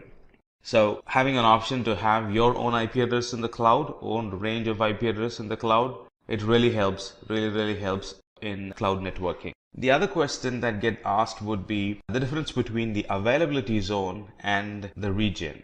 Actually, the question generally gets asked so to test how well you can actually differentiate and also correlate the availability zone and the region relationship, right? So a region is a separate geographic area like the US West 1, which represents North California, or the AP South, which represents Mumbai. So regions are a separate geographic area. On the contrary, availability zone resides inside the region. You shouldn't stop there. You should go further and explain about availability zones. And availability zones are isolated from each other, and some of the services will replicate themselves within the availability zone. So availability zone does replication within them, but regions, they don't generally do replication between them. The other question you could be asked is, what is autoscaling? What do we achieve by autoscaling? So in short, autoscaling, it helps us to automatically provision and launch new instances whenever there is an demand. It not only helps us meeting the increasing demand, it also helps in reducing the resource usage when there is low demand. So autoscaling also allows us to decrease the resources or resource capacity as per the need of that particular hour. Now, this helps business in not worrying about putting more effort in managing or continuously monitoring the server to see if they have the needed resource or not, because autoscaling is going to handle it for us. So business does not need to worry about it. And autoscaling is one big reason why people would want to go and pick a cloud service, especially an AWS service. The ability to increase and shrink based on the need of that hour. That's how powerful is autoscaling. The other question you could get asked is, what's geo-targeting in CloudFront? Now we know that CloudFront is caching, and it caches content globally in the Amazon caching service global wide. The whole point is to provide users worldwide access to the data from a very nearest server possible. That's the whole point in using or going for CloudFront. Then what do you mean by geo-targeting? Geo-targeting is showing customer and specific content. Based on language, we can customize the content. Based on what's popular in that place, we can actually customize the content. The URL is the same, but we could actually change the content a little bit. Not the whole content, otherwise it would be dynamic, but we can change the content a little bit, a specific file or a picture or a particular link in a website, and show customized content to users who will be in different parts of the globe. So how does it happen? CloudFront will detect the country where the viewers are located, and it will forward the country code to the origin server. And once the origin server gets the specialized or a specific country code, it will change the content and it will send to the caching server, and it gets cached there forever. And the user gets to view a content which is personalized for them for the country they are in. The other question you could get asked is the steps involved in using CloudFormation or creating a CloudFormation or backing up an environment with a CloudFormation template. We all know that if there is a template, we can simply run it and it provisions the environment, but there is a lot more going into it. So the first step in moving towards infrastructure as a code is to create the CloudFormation template, which as of now supports JSON and YAML file format. So first create the CloudFormation template and then save the code in an S3 bucket.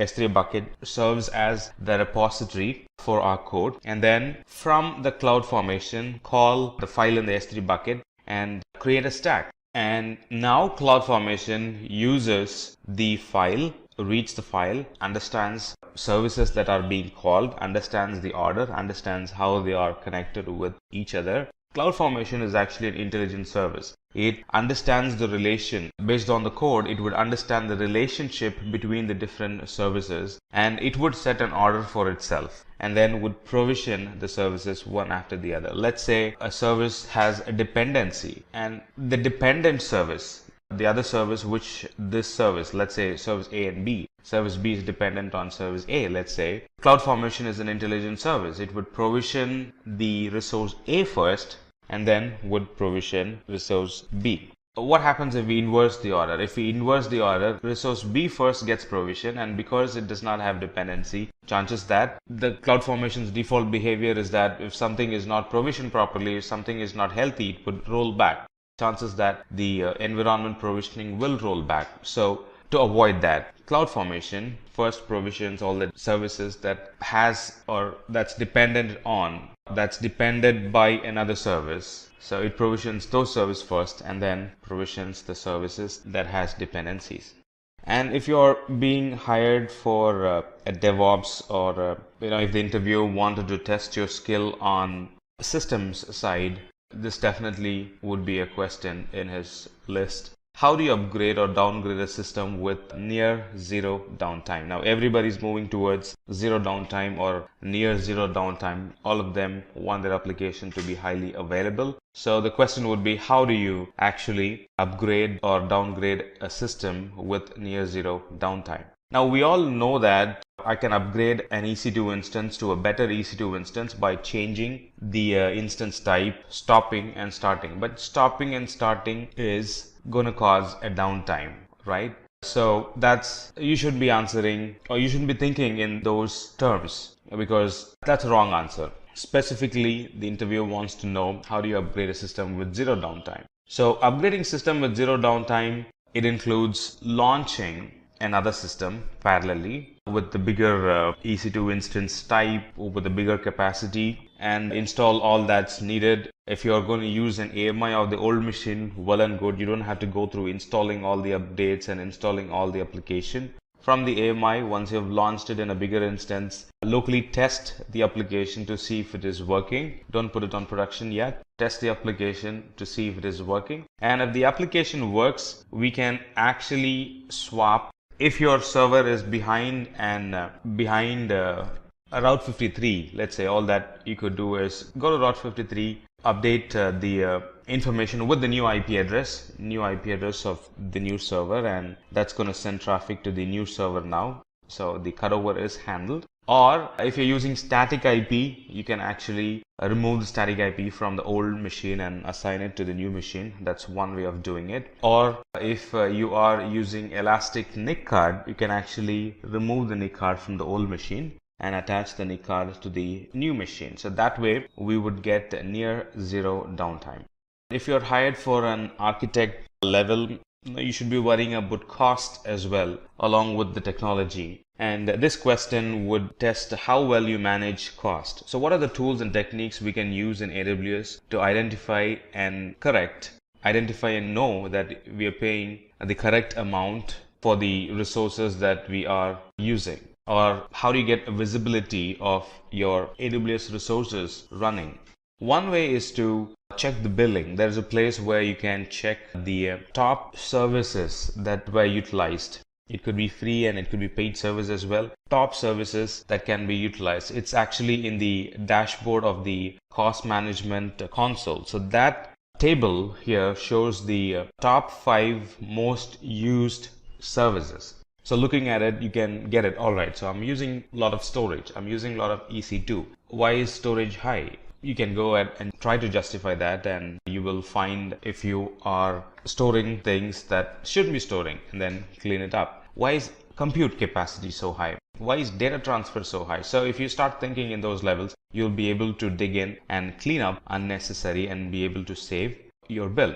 And there are Cost Explorer services available which will help you to view your usage pattern or view your spending for the past 13 months or so. And it will also forecast for the next 3 months. Now, how much will you be using if your pattern is like this? So that will actually help and will give you a visibility on how much you have spent, how much you will be spending if the trend continues. Budgets are another excellent way to control cost. You can actually set a budget. All right, this is how much I am willing to spend for this application, for this team, or for this month. for this particular resource. So you can actually put a budget mark, and anytime it exceeds, anytime it's nearing, you would get an alarm saying that, well, we're about to reach the allocated budget amount, stuff like that. That way you can go back and know, and you know that how much the bill is going to be for that month, or you can take steps to control bill amount for that particular month. So AWS budget is another very good tool that you could use.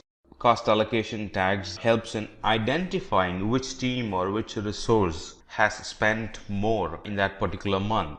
Instead of looking at the bill as one list with no specifications into it and looking at it as an expenditure list, you can actually break it down and tag the expenditure to the teams with cost allocation tags. The dev team has spent so much. The production team has spent so much. The training team has spent more than the dev and the production team. Why is that? Now, you'll be able to think in those levels only if you have cost allocation tags. Now, cost allocation tags are nothing but the tags that you would put when you create a resource. So for production services, you would put as a production tag, you would create a production tag and you would associate that resources to it. And at a later point, when you actually pull up your bill, that's going to show a detailed list of this is the owner, this is the group, and this is how much they have used in the last month. And you can move forward with your investigation and encourage or stop users using more services with the cost allocation tags.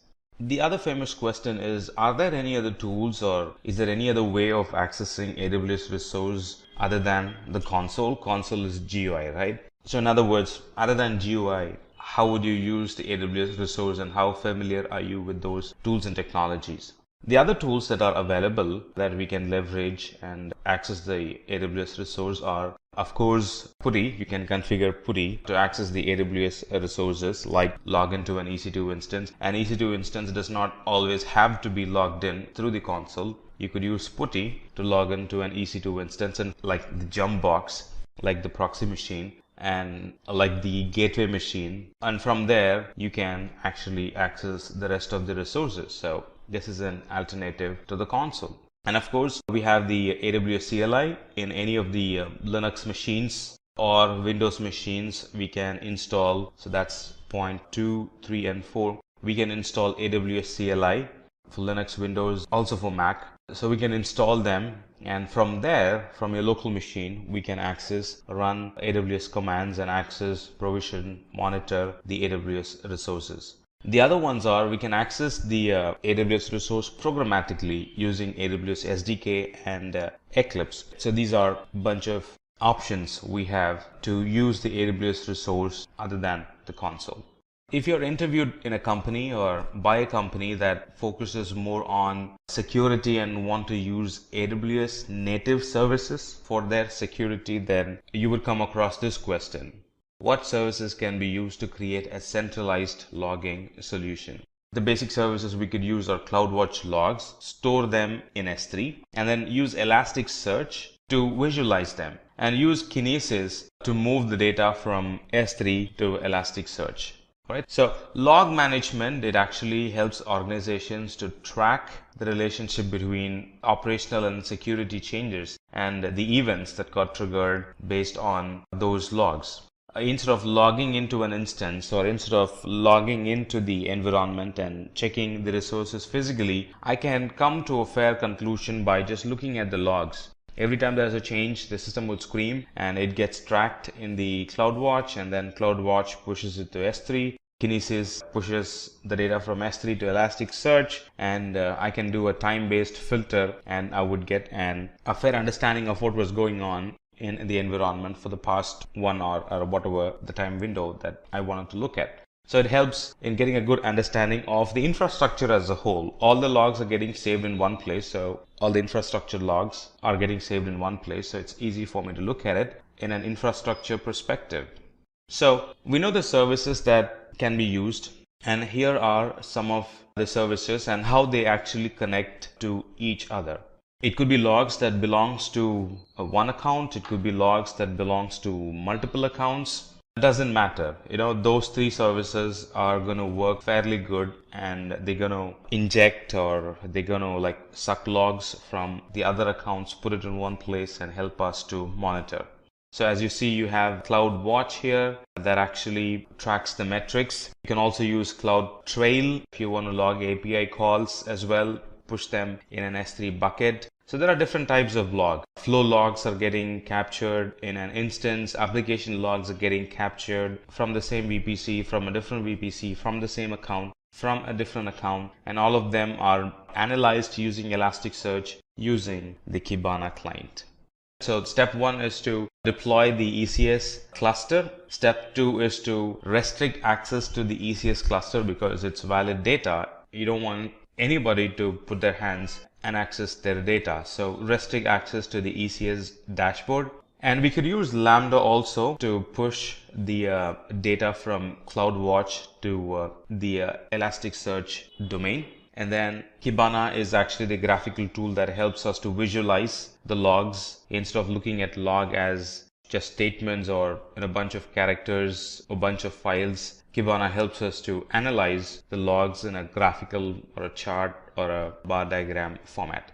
Again, in an interview, the interviewer is more concerned about testing your knowledge on AWS security products, especially on the logging, monitoring, event management, or incident management. Then you could have a question like this: what are the native AWS security logging capabilities? Now, most of the services have their own logging in them, have their own logging, like S3. S3 has its own login, and CloudFront has its own logging. DS has its own logging. VPC has its own logging. In addition, there are account level logins like CloudTrail and AWS config services. So there are a variety of logging options available in the AWS, like CloudTrail, config, CloudFront, Redshift logging, RDS logging, VPC flow logs, S3 object logging, S3 access logging, stuff like that. So we're going to look at two servers in specific. CloudTrail. Now this CloudTrail, the very first product in that picture we just saw, the CloudTrail provides an very high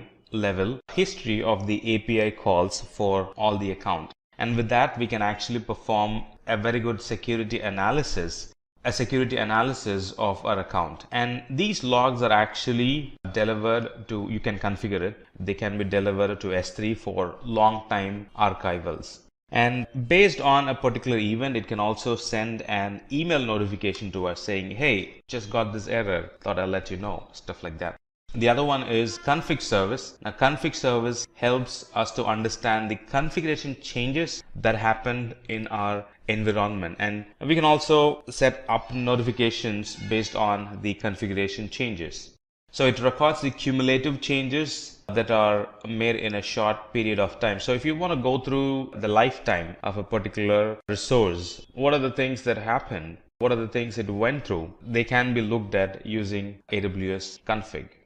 All right. The other question you could get asked is if your role includes taking care of cloud security as well. Then the other question you could get asked is the native services that Amazon provides to mitigate DDoS, which is denial of service. Now, not all companies would go with Amazon native services, but there are some companies which want to stick with Amazon native services just to save them from the headache of managing the other softwares or bringing in another tool, a third-party tool, into managing DDoS. They simply want to stick with Amazon proprietary, Amazon native services. And a lot of companies are using Amazon service to prevent DDoS, denial of service. Now, denial of service is, if you already know what denial of service is, well and good. If you do not know, then let's know it now. Denial of service is a user trying to, or maliciously making attempt to access a website or an application. The user would actually create multiple sessions and he would occupy all the sessions, and he would not let legitimate users access the service. So he's in turn denying the service for the user. A quick picture review of what denial of service is. Now look at it.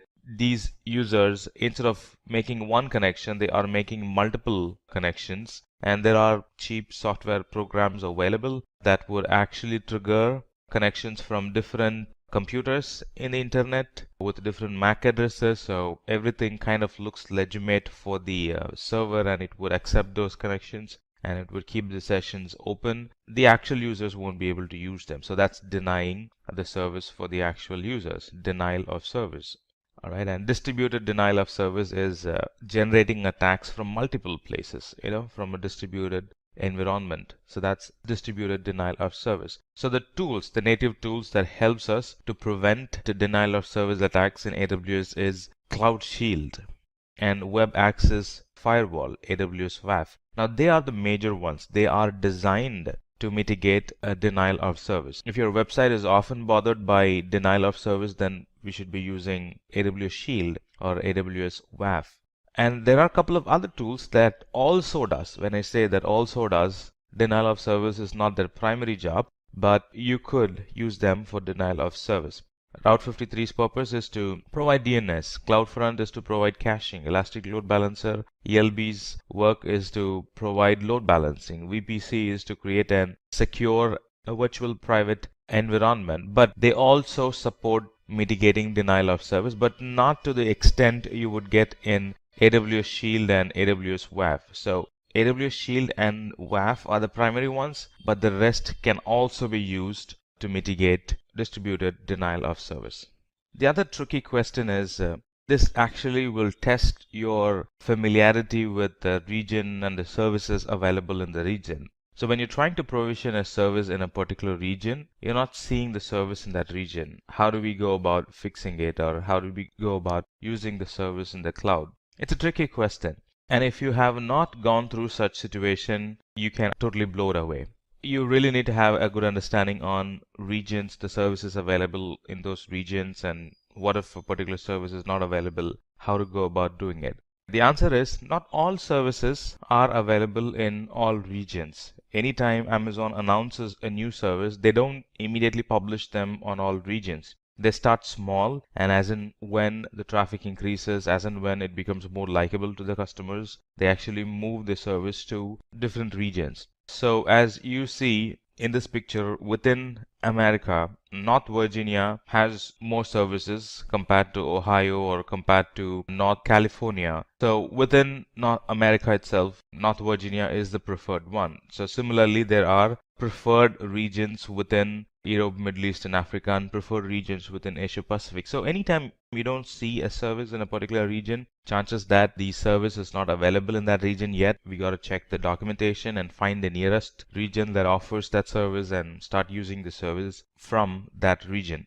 Now you might think, well, if I'm looking for a service in Asia, let's say in Mumbai, and if it is not available, why not simply switch to North Virginia and start using it? You could, but that's going to add more latency to your application. So that's why we need to check for application, which is check for region, which is very near to the place where you want to serve your customers, and find nearest region instead of always going back to North Virginia and deploying your application in North Virginia.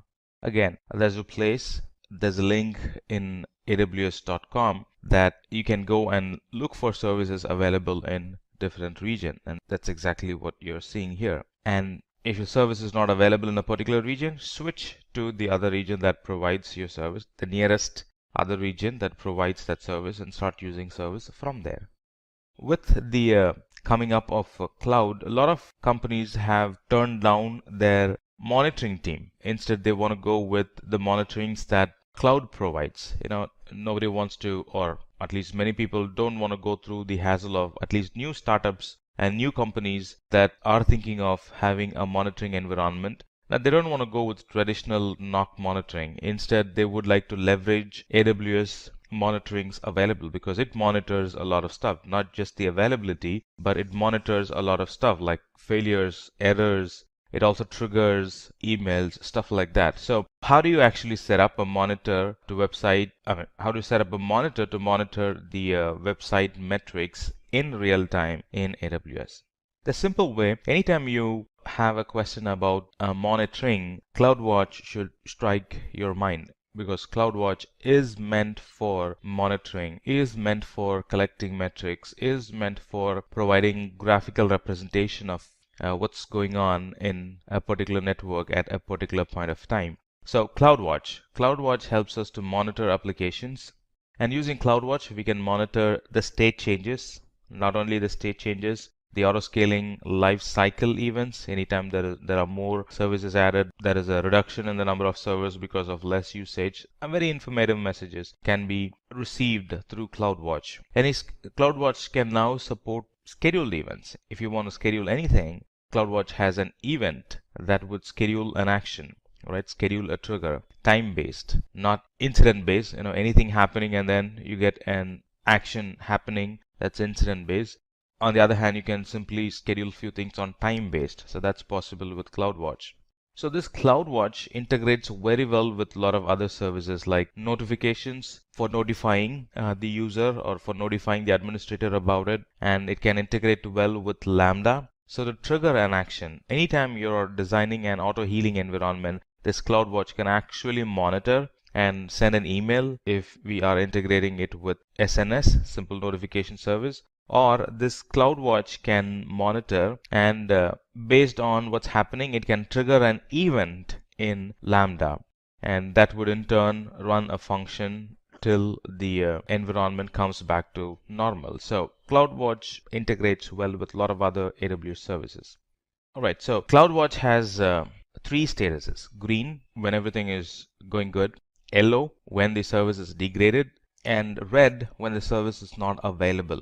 Green is good, so we don't have to do anything about it, but anytime there's an yellow, the picture that we're looking at, it's actually calling a Lambda function to debug the application and to fix it. And anytime there's a red alert, it immediately notifies the owner of the application about, well, the service is down, and here is the report that I have. Here is the metrics that I've collected about the service, stuff like that.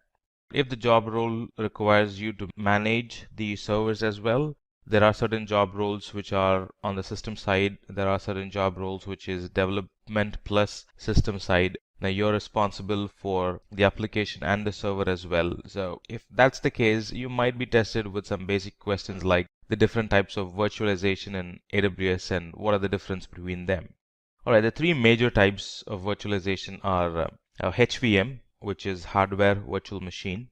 The other one is PV, para virtualization. And the third one is PV on HVM, para virtualization on hardware virtual module. Alright, the difference between them, or actually describing them, is actually the difference between them. HVM, it's actually a fully virtualized hardware. The whole hardware is virtualized and all virtual machines act separate from each other. And these VMs are booted by executing master boot record in the root block. And when we talk about para virtualization, paragrub is actually the special boot loader which boots the PV AMIs.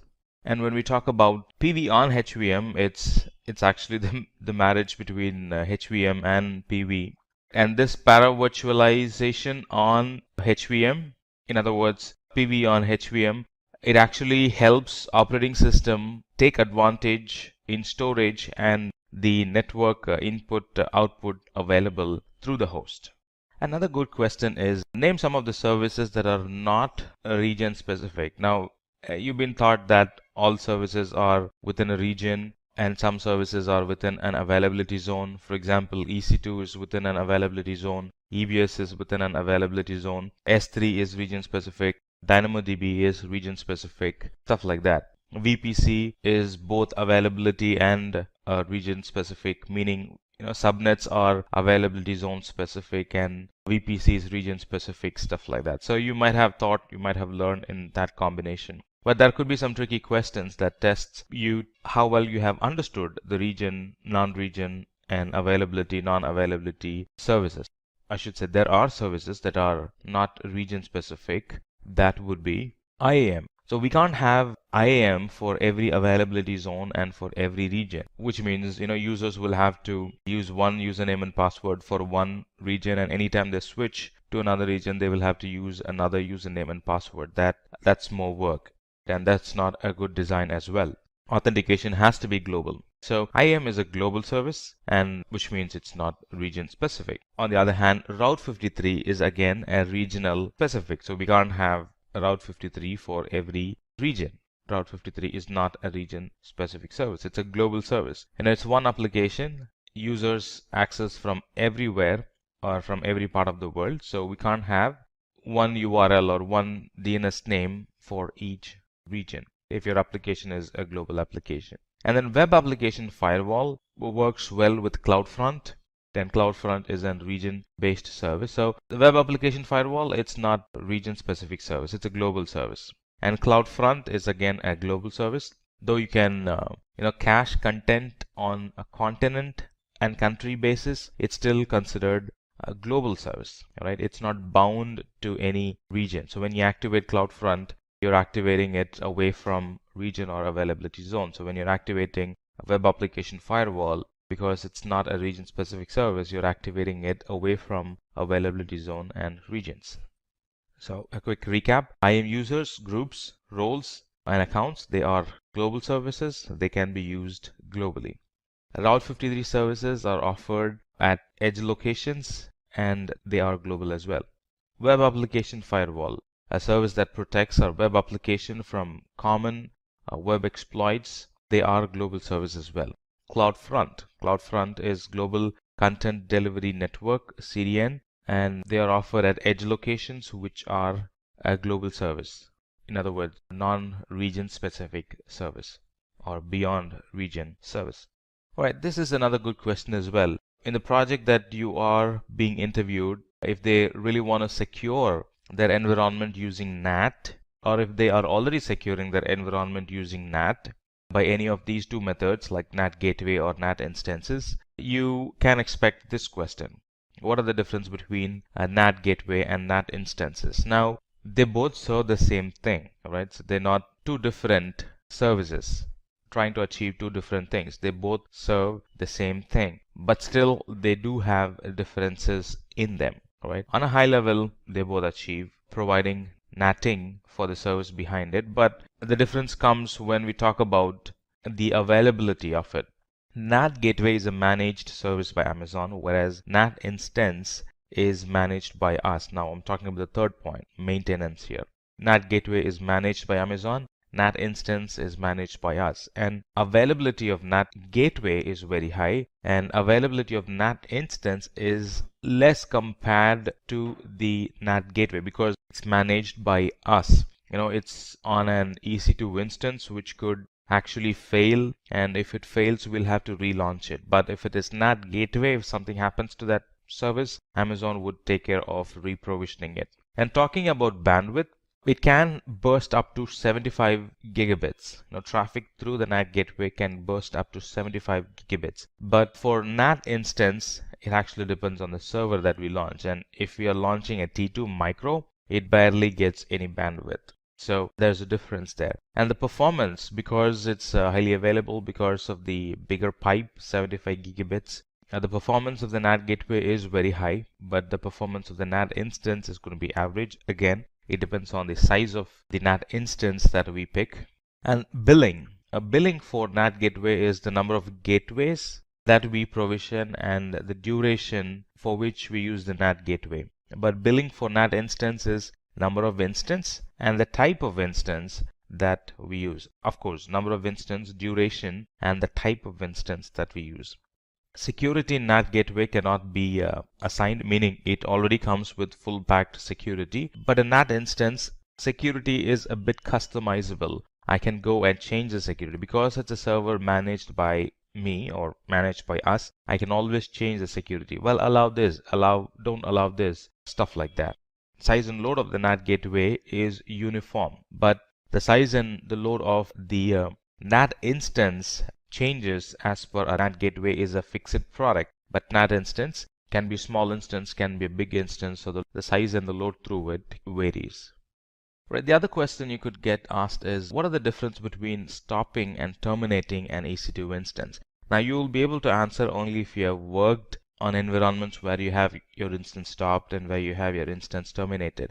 If you have only used lab and are attending the interview, chances are that you're always lost when answering this question. It might look like both are the same. Well, stopping and terminating, both are the same.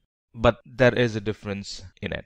So when you stop an instance, it actually performs a normal shutdown on the instance and it simply moves the instance to the stop state. But when you actually terminate the instance is moved to the stop state. The EBS volumes that are attached to it are deleted and removed, and we'll never be able to recover them again. So that's a big difference between stopping and terminating an instance. If you're thinking of using the instance again along with the data in it, you should only be thinking of stopping the instance, but you should be terminating the instance only if you want to get rid of that instance forever. If you are being interviewed for an architect level position or a junior architect level position or even an cloud consultant level position or even in an engineering position, this is a very common question that get asked. What are the different types of EC2 instances based on their cost or based on how we pay them, right? They're all compute capacity. For example, the different types are on-demand instances, spot instances, and reserved instances. It kind of looks the same. They all provide the compute capacity. They all provide the same type of hardwares for us. But if you're looking at cost saving or optimizing cost in our environment, we got to be very careful about which one are we picking. Now we might think that, well, I'll go with on-demand instance because I pay on a per hour basis, which is cheap. I can use them anytime I want, and anytime I don't want, I can simply get rid of it by terminating it. You're right, but if the requirement is to use the service for 1 year, the requirement is to use the service for 3 years, then you'll be wasting a lot of money buying on-demand instances. You'll be wasting a lot of money paying on an hourly basis. Instead, we should be going for reserved instance where we can reserve the capacity for the complete 1 year or complete 3 years and save huge amount in buying reserved instances. Alright, so on-demand is cheap to start with if you're only planning to use it for a short while, but if you're planning to run it for a long while, then we should be going for reserved instance. That is what is cost efficient. So spot instance is cheaper than on-demand instance. And there are different use cases for spot instance as well. So let's look at one after the other. The on-demand instance. The on-demand instance is purchased at a fixed rate per hour. This is very short term and irregular workloads. And for testing, for development, on-demand instance is a very good use case. We should be using on-demand for production.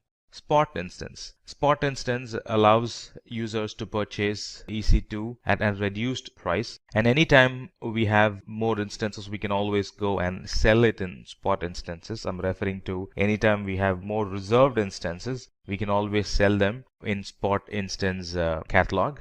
And the way we buy spot instance is we actually put a budget. This is how much I'm willing to pay. All right, would you be able to give service within this cost? So anytime the price comes down and meets the cost that we have put in, we'll be assigned an instance, and anytime the price shoots up, the instance will be taken away from us. But in case of on-demand instances, we have bought that instance for that particular hour and it stays with us. But with spot instances, it varies based on the price. If you meet the price, you get the instance. If you don't meet the price, it goes away to somebody else. And the spot instance availability is actually based on supply and demand in the market. There's no guarantee that you will get spot instance at all time. All right, so that's a caveat there you should be familiar with. That's a caveat there you should be aware when you are proposing somebody that we can go for spot instance and save money. It's not always going to be available. If you want your spot instance to be available to you, then we need to carefully watch the history of the price of the spot instance. Now, how much was it last month and how much is it this month? So how can I quote, or how much can I quote, stuff like that. So you got to look at those history before you propose somebody that, well, we're going to save money using spot instance. On the other hand, reserved instance provide cost savings for the company. We can opt for reserved instances for 1 year or 3 years. There are actually 3 types of reserved instances: light, medium, and heavy reserved instances. They are based on the amount that we would be paying. And cost benefit also depends with reserved instance. The cost benefit also depends based on, are we doing all upfront or no upfront or partial payment, then split the rest as monthly payments. So there are many purchase options available. But overall, if you're looking at using an application for the next 1 year and 3 years, you should not be going for on-demand instance. You should be going for reserved instance, and that's what gives you the cost benefit. And in an AWS interview, sometimes you might be asked, how you interact with the AWS environment. Are you using CLI? Are you using console? And depending on your answer, whether console or CLI, the panelists put a score. Okay, this person is CLI specific, this person is console specific, or this person has used AWS environment through the SDK, stuff like that. So this question tests whether you are a CLI person or a console person. And the question goes like this. How do you set up SSH agent forwarding so that you do not have to copy the key every time you log in?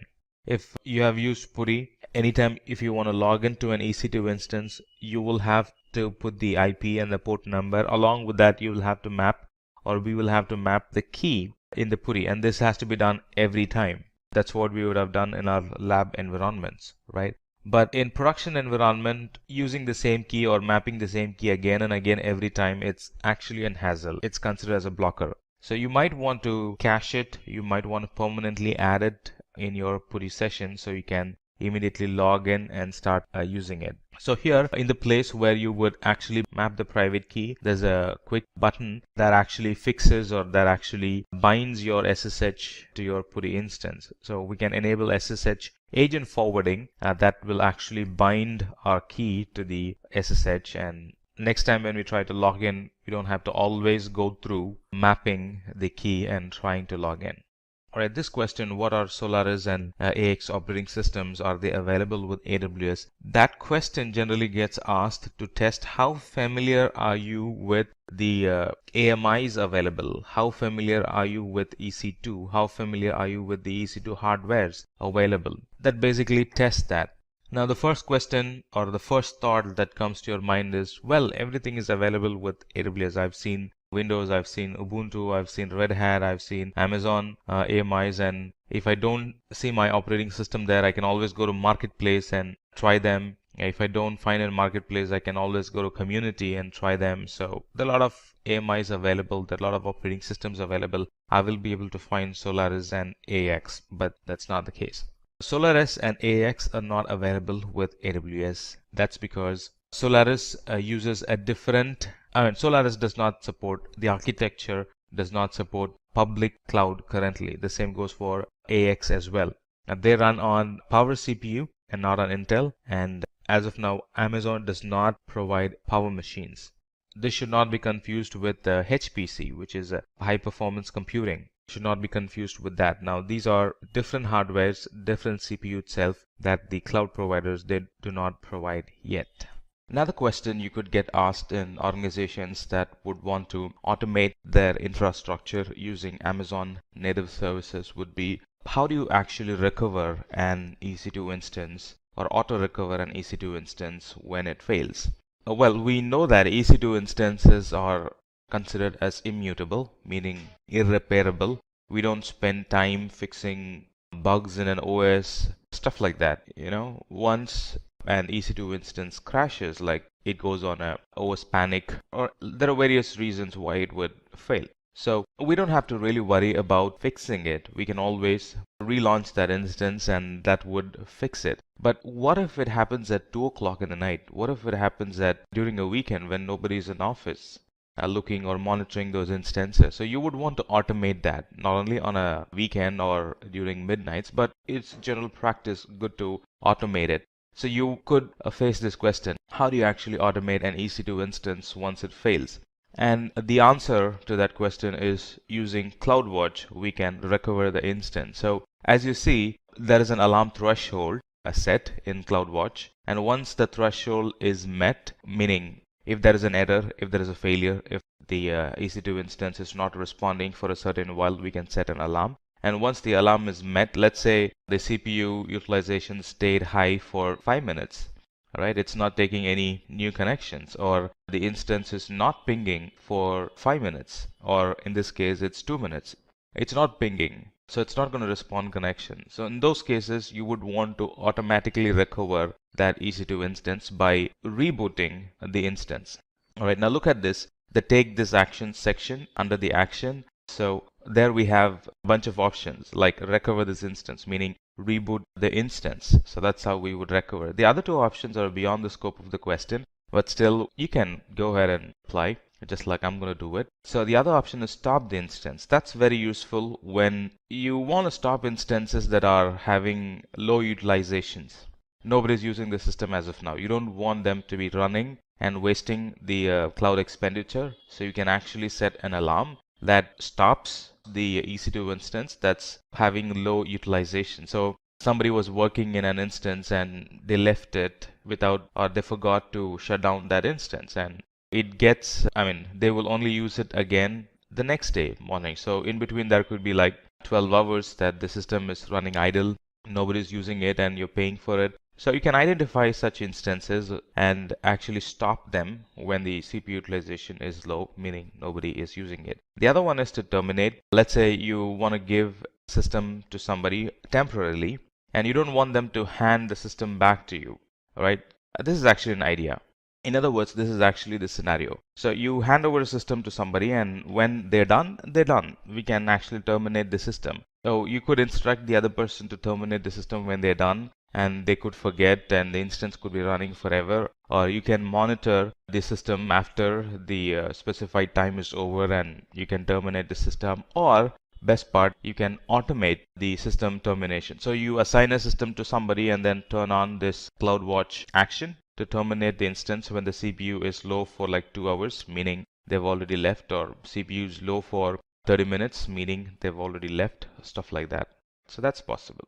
And if you're getting hired for an system side architect, or even on the sysops side, you could face this question: what are the common and different types of AMI designs?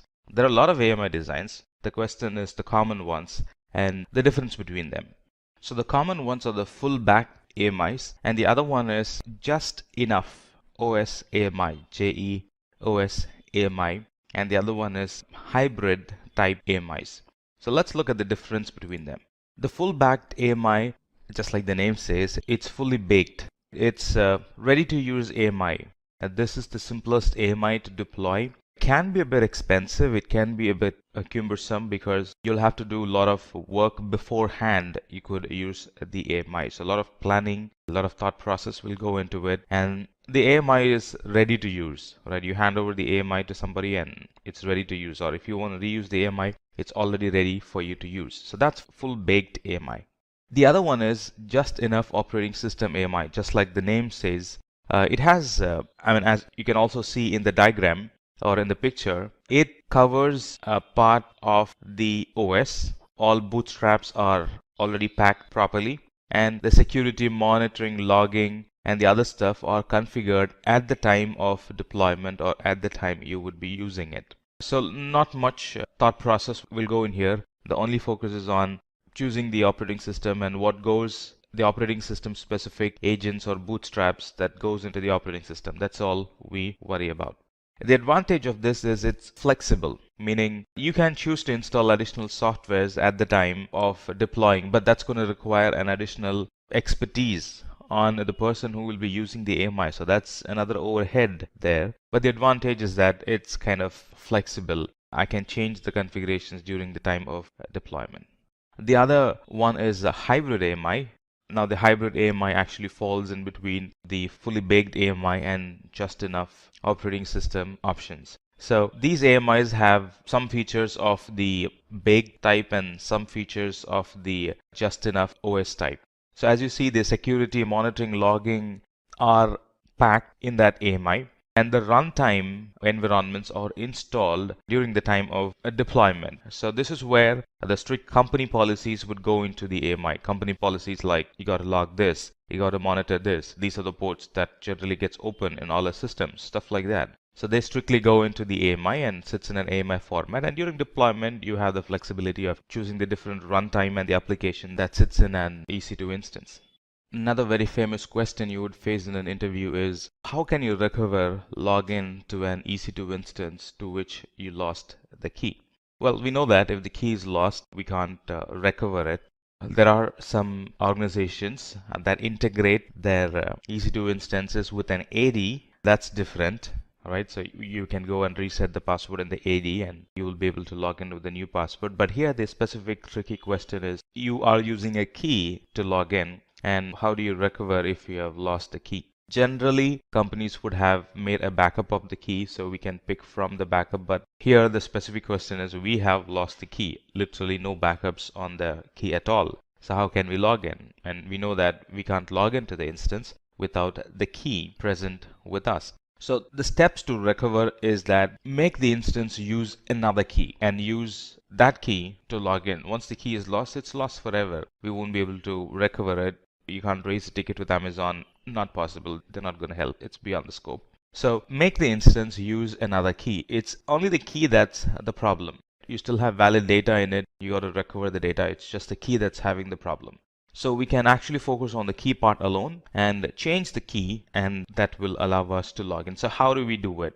Step-by-step procedure. So first, verify the EC2 config service is running in that instance. If you want, you can actually beforehand install the EC2 config in that service, or you can actually make the EC2 config run through the console. Just a couple of button clicks and that'll make the EC2 config run in that EC2 instance, and then detach the root volume for that instance. Of course, it's going to require a stop and start. So detach the root volume from the instance, attach the root volume to another instance as a temporary volume, or it could be a temporary instance that you've launched only to fix this issue, and then log in to that instance and to that particular volume and modify the configuration file. Modify it to use the new key, and then move the root volume back to its original position and restart the instance. And now the instance is going to have the new key, and you also have the new key with which you can log in. So that's how we go ahead and fix it. Now let's move on to some product specific or S3 product specific questions. A general perception is S3 and EBS can be used interchangeably, and the interviewer would want to test your knowledge on S3 and EBS. Well, EBS uses S3, that's true, but they can't be interchangeably used. So you might face this question: what are some key differences between AWS S3 and EBS? Well, the differences are S3 is an object store, meaning you can't install anything in it. You can store drive files, but you can't actually install in it. It's not a file system. But EBS is a file system. You can install services, install applications in it, and that's going to run stuff like that. And talking about performance, S3 is much faster and EBS is super faster when accessing from the instance, because from the instance, if you need to access S3, you'll actually have to go out through the internet and access the S3, or S3 is an external service, a very external service. You'll have to go through, or you'll have to go outside of your VPC to access S3. S3 does not come under a VPC, but EBS comes under a VPC. It's on the same VPC, so you would be able to use it kind of locally. Compared to S3, EBS is very local, so that way it's going to be faster. And redundancy, talking about redundancy of S3 and EBS. S3 is replicated. The data in S3 is replicated across the data centers, but EBS is replicated within the data center, meaning S3 is replicated across availability zones. EBS is within an availability zone. So that way redundancy is a bit less in EBS. In other words, redundancy is higher in S3 than EBS. And talking about security of S3, S3 can be made private as well as public, meaning anybody can access S3 from anywhere in the internet. That's possible with S3. But EBS can only be accessed when attached to an EC2 instance. Right? Just one instance can access it, whereas S3 is publicly directly accessible. The other question related to S3 security is, how do you allow access to a user to a certain bucket, which means this user is not having access to S3 at all, but this user needs to be given access to a certain bucket. How do we do it? The same case applies to servers as well. In few cases, there could be an instance where a person is new to the team and you actually don't want them to access the production service. Now he is in the production group, and by default he or she is granted access to that server, but you specifically want to deny access to that production server till the time he or she is matured enough to access or understand the process, understand the do's and don'ts before they can put their hands on the production server. So how do we go about doing it? So first we would categorize our instances. Well, these are critical instances. These are normal instances. And we would actually put a tag on them. That's how we categorize. Right? So you put a tag on them. Put a tag saying, well, they are highly critical. They are medium critical and they are not critical at all, still they're in production, stuff like that. And then you would pick the users who wants to or who should be or should not be given access to a certain server, and you would actually allow the user to access or not access servers based on a specific tag. In other words, you can use actually tags. In the previous step, we put tags on the critical server, right? So you would define that this user is not going to use this tag. All right, this user is not allowed to use the resources with this tag. So that's how you would make your step forward. So you would allow or deny based on the tags that you have put. So in this case, he or she will not be allowed to servers which are tag critical servers. So that's how you allow deny access to them. And the same goes for bucket as well. But if an organization is excessively using S3 for their data storage because of the benefit that it provides, the cost and the durability, you might get asked this question, which is organizations would replicate the data from one region to another region for additional data durability and for having data redundancy. Not only for that, they would also do that for DR purposes, for disaster recovery. If the whole region is down, you still have the data available somewhere else and you can pick and use it. Some organizations would store data in different regions for compliance reasons, to provide low latency access to their users who are local to that region, stuff like that. So when companies do replication, how do you make sure that there is consistency in the replication? How do you make sure that the replication is not failing and the data gets transferred for sure and there are logs for that replication? This is something that the companies would use where they're excessively using S3 and they're fully relying on the replication in running their business. And the way we could do it is we can set up a replication monitor. It's actually a set of tools that we could use together to make sure that the cloud replication, region level replication is happening properly. So this is how it happens. Now on this side, on the left hand side, we have the region 1 and on the right hand side, we have region 2. And region 1 is the source bucket and region 2 is the destination bucket. Right, so object is put in the source bucket and it has to go directly to the region 2 bucket or made a copy in the region 2 bucket. And the problem is sometimes it fails and there is no consistency between them. So the way you would do it is connect these services together and create an cross-replication or cross-region replication monitor that actually monitors your environment. So there are CloudWatch that make sure that the data is moved, no data is failing. Again, there's CloudWatch on the other end, make sure that the data is moving. And then we have the logs generated through CloudTrail, and that's actually written in DynamoDB. And if there is an error, if something is failing, you get notified through an SMS or you get notified through an email using the SNS service. So that's how we could leverage these tools and set up an cross-region replication monitor that actually monitors your data replication.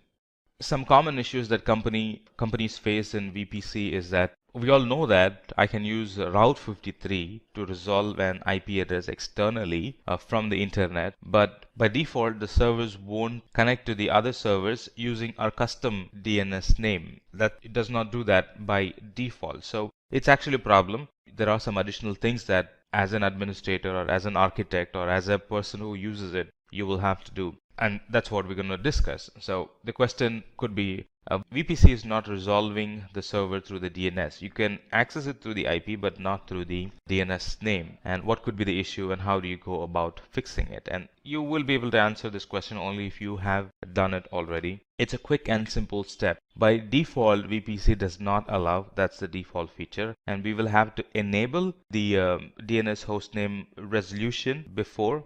Now this is for the custom DNS, not for the default DNS that comes along. This is for the custom DNS. So we will have to enable the DNS hostname resolution. So we'll have to enable the DNS hostname resolution so they actually resolve. Let's say I want to connect to server1.simplylearn.com. By default, it's not allowed. But if I enable this option, then I will be able to connect to server1.simplylearn.com.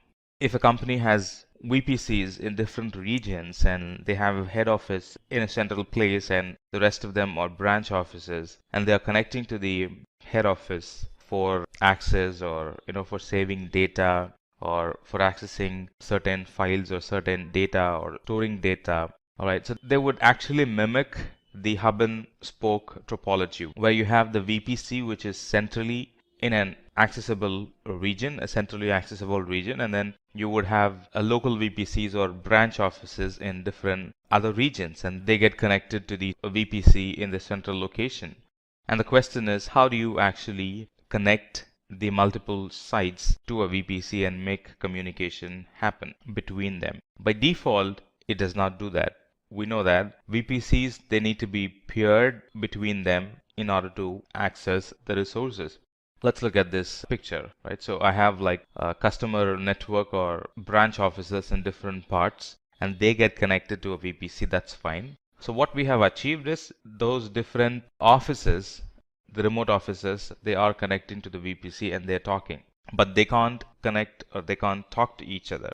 That's what we have built. But the requirement is the traffic needs to, or they should be able to talk to each other, but they should not have a direct connection between them, which means that they will have to come and hit the VPC and then reach the other customer network, which is in Los Angeles or which is in New York. All right, that's the requirement. So that's possible with some architecting in the cloud. So that's using VPN Cloud Hub. You look at these dotted lines, which actually allows customers, or which actually allows the corporate networks to talk to each other through the VPC. Again, by default, it doesn't happen. Cloud Hub is an architecture that we should be using to make this happen. And what's the advantage of it? As a central office, or as the headquarters office, which is in the VPC, or headquarters data center, which is in the VPC, you have control, or the VPC has control on who talks to who, and what traffic can talk to, what traffic can be routed to the other head office, stuff like that.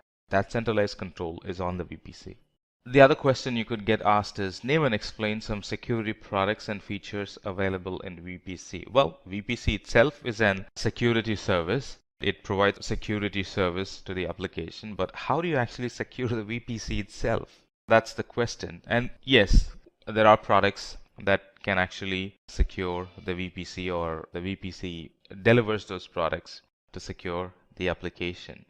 Access to the VPC is restricted through a network access control list. Right? So that's an security product in VPC. And a VPC has security groups that protects the instances from unwanted inbound and outbound traffic, and network access control list protects the subnets from unwanted inbound and outbound access. And there are flow logs we can capture in VPC that captures incoming and outgoing traffic through a VPC, which will be used for later analysis, as in what's the traffic pattern, what's the behavior of the traffic pattern, stuff like that. So there are some security products and features available in VPC. Now, how do you monitor a VPC? VPC is a very important concept, very important service as well. Everything sits in a VPC. Most of the service sits in a VPC, except for Lambda and S3 and DynamoDB and a couple of other services. Most of them sit in a VPC for security reasons. So how do you monitor your VPC? How do you gain some visibility on your VPC? Well, we can gain visibility on our VPC using VPC flow log. That's the basic service. As you see, it actually captures what's allowed, what's not allowed, stuff like that. Which IP is allowed, which IP is not allowed, stuff like that. So we can gather it and we can use that for analysis. And the other one is CloudWatch and CloudWatch logs, the data transfers that happen. So this is who gets allowed and who does not get allowed. I mean, the flow logs is who is allowed and who's not allowed, that kind of detail. And CloudWatch gives information about the data transfer, how much data is getting transferred. We can actually pick unusual data transfers if there is a sudden hike in the graph. There's a sudden hike and something happens at 12 on a regular basis and you weren't expecting it. There's something suspicious. It could be valid backups. It could be malicious activity as well. So that's how you know, by looking at CloudWatch logs and CloudWatch dashboard. Now let's talk about multiple choice questions. When going for an interview, you might sometimes find yourself that the company is conducting an online test based on the score. They can put you to a panelist and then they would take it forward. So we thought we'll also include multiple choice questions to help you better handle such situation if you come across. Alright, when you find yourself in such situation, the key to clear them is to understand the question properly, read between the lines. That's what they say. There can be like a big paragraph with 3 lines or 10 lines. You really got to understand what the question is about and then try to find answer for that question. So that's thumb rule number 1. And then the second rule is try to compare and contrast the services mentioned, or try to compare and contrast the answers. You can easily weed out 1 or 2 answers and then you will be left with only 2 answers to decide from. So that also helps you with time, and that also helps you with some precision in your answer. So number 1, read between the lines. Number 2, compare and contrast the services, and you'll be able to easily weed out the wrong ones. So let's try answering this question. Suppose you are a game designer and you want to develop a game with a single digit millisecond latency. Which of the following database services would you choose? So we know that the following are database services. Good enough. Alright, and it talks about millisecond latency. That's a key point. And the third thing is it's a game. Could be a mobile game. It's a game that you are trying to design and you need millisecond latency, and it has to be a database. Alright, so let's talk about the options available. RDS. RDS is a database for sure. Is it good for game design? We'll come back to that. Neptune. Neptune is a graph, a database service in Amazon. So that's kind of out of the equation. And Snowball is actually a storage. Alright, it's a transport medium, I would say. So that's again out of the equation. So the tie is between RDS and DynamoDB. So if we need to talk about RDS, RDS is a platform as a service. It provides cost-efficient, resizable capacity, but it's an SQL database, meaning the tables are kind of strict. It's good for banking and other type of applications, but not really good for anything that has to do with gaming. So the only option left is DynamoDB. Again, it's the right answer. DynamoDB is actually an fast and flexible NoSQL database service, and it provides a single-digit millisecond latency at any scale. And it's a database at the same time. It's a key value store model database. So the right answer is DynamoDB. All right.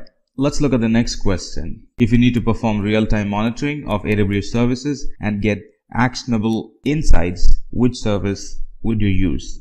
Alright, let's list the services. So it talks about real-time monitoring. A firewall manager, what does it provide? Now, firewall manager is not really a monitor, just like the name says, it's a manager.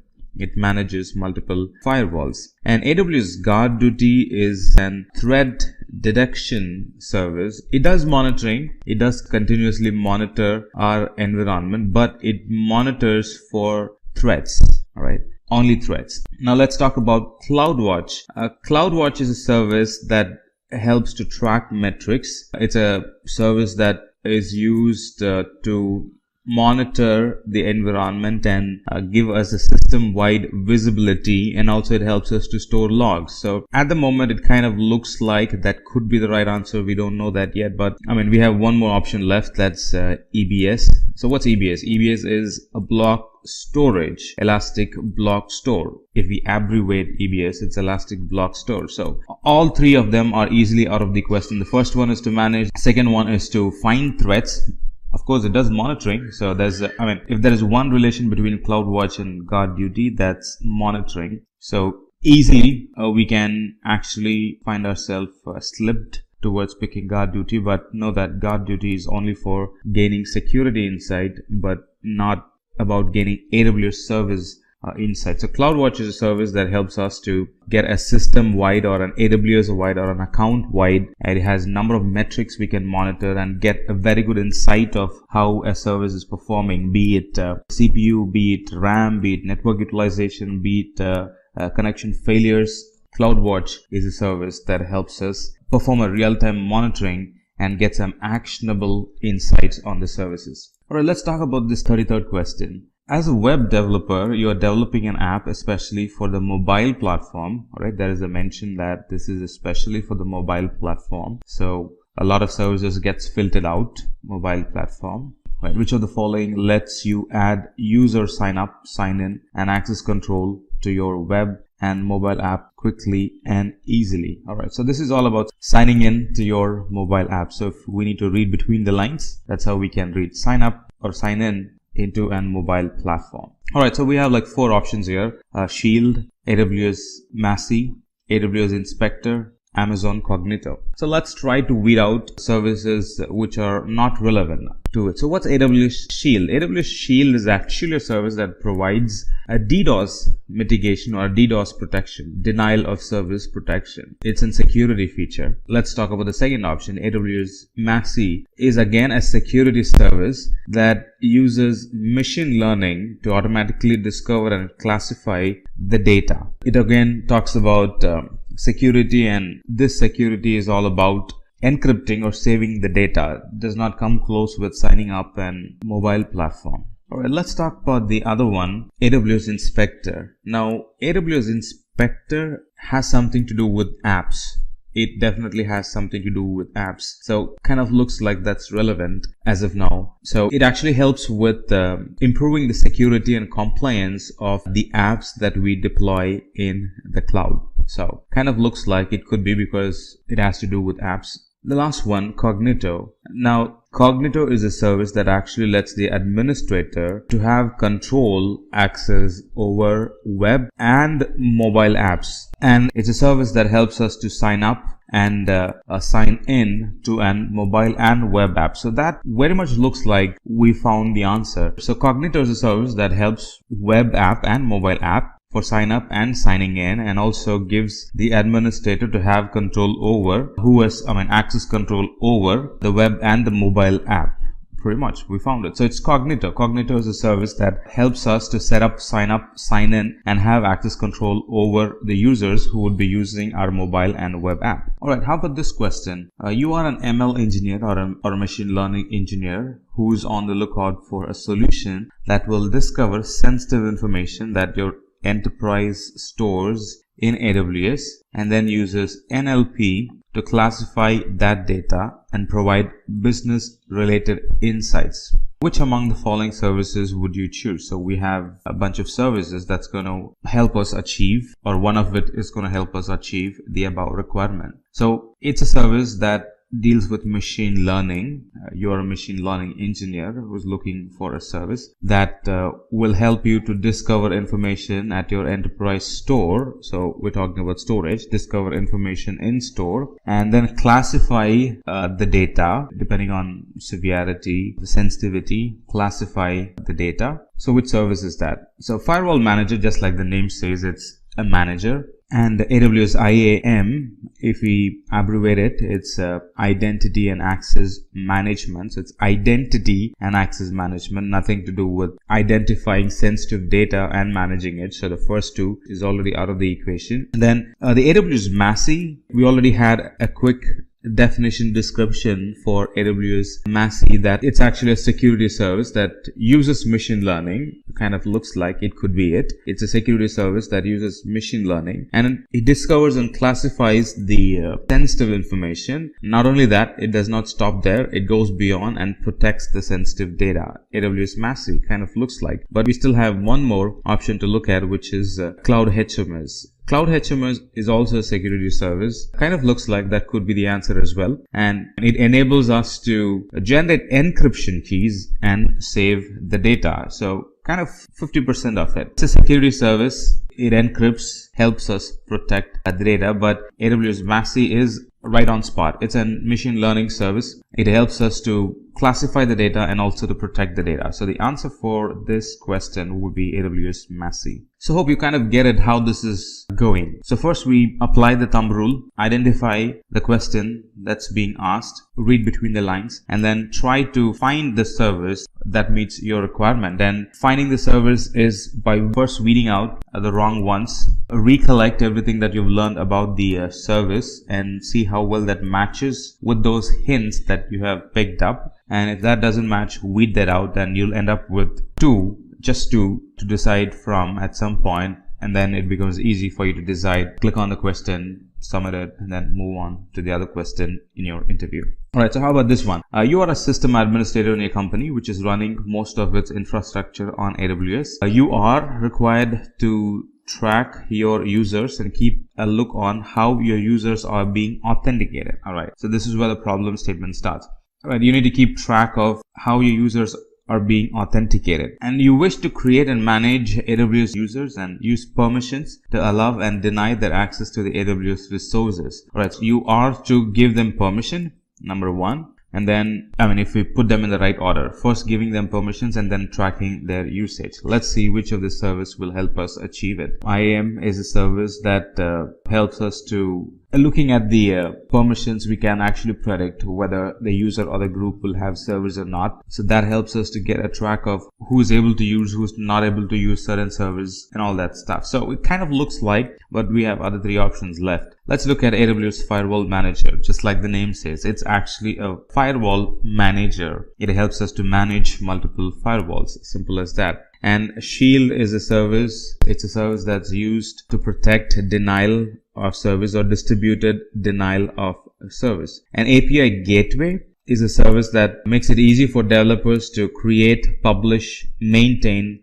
and monitor and secure APIs. So, it's completely on the API side, very less on user and how you authenticate your user. We can get that by looking at the name itself, right? If we abbreviate it, or if you try to find a definition for the name API gateway, you would get it. It has to do with API. But if we abbreviate AWS IAM, its identity and access management pretty much meets the requirement for the problem statement above. It's AWS identity and access management. That's the right answer. Alright, let's look at this one. If you want to allocate various private and public IP address in order to make them communicate with the internet and other instances, you will use this service. Which of the following is this service? So it talks about using public and private IP address. So this service uses IP address, and then this service helps us to allow and deny connections to the internet and to the other instances. So you get the question, is it? Let's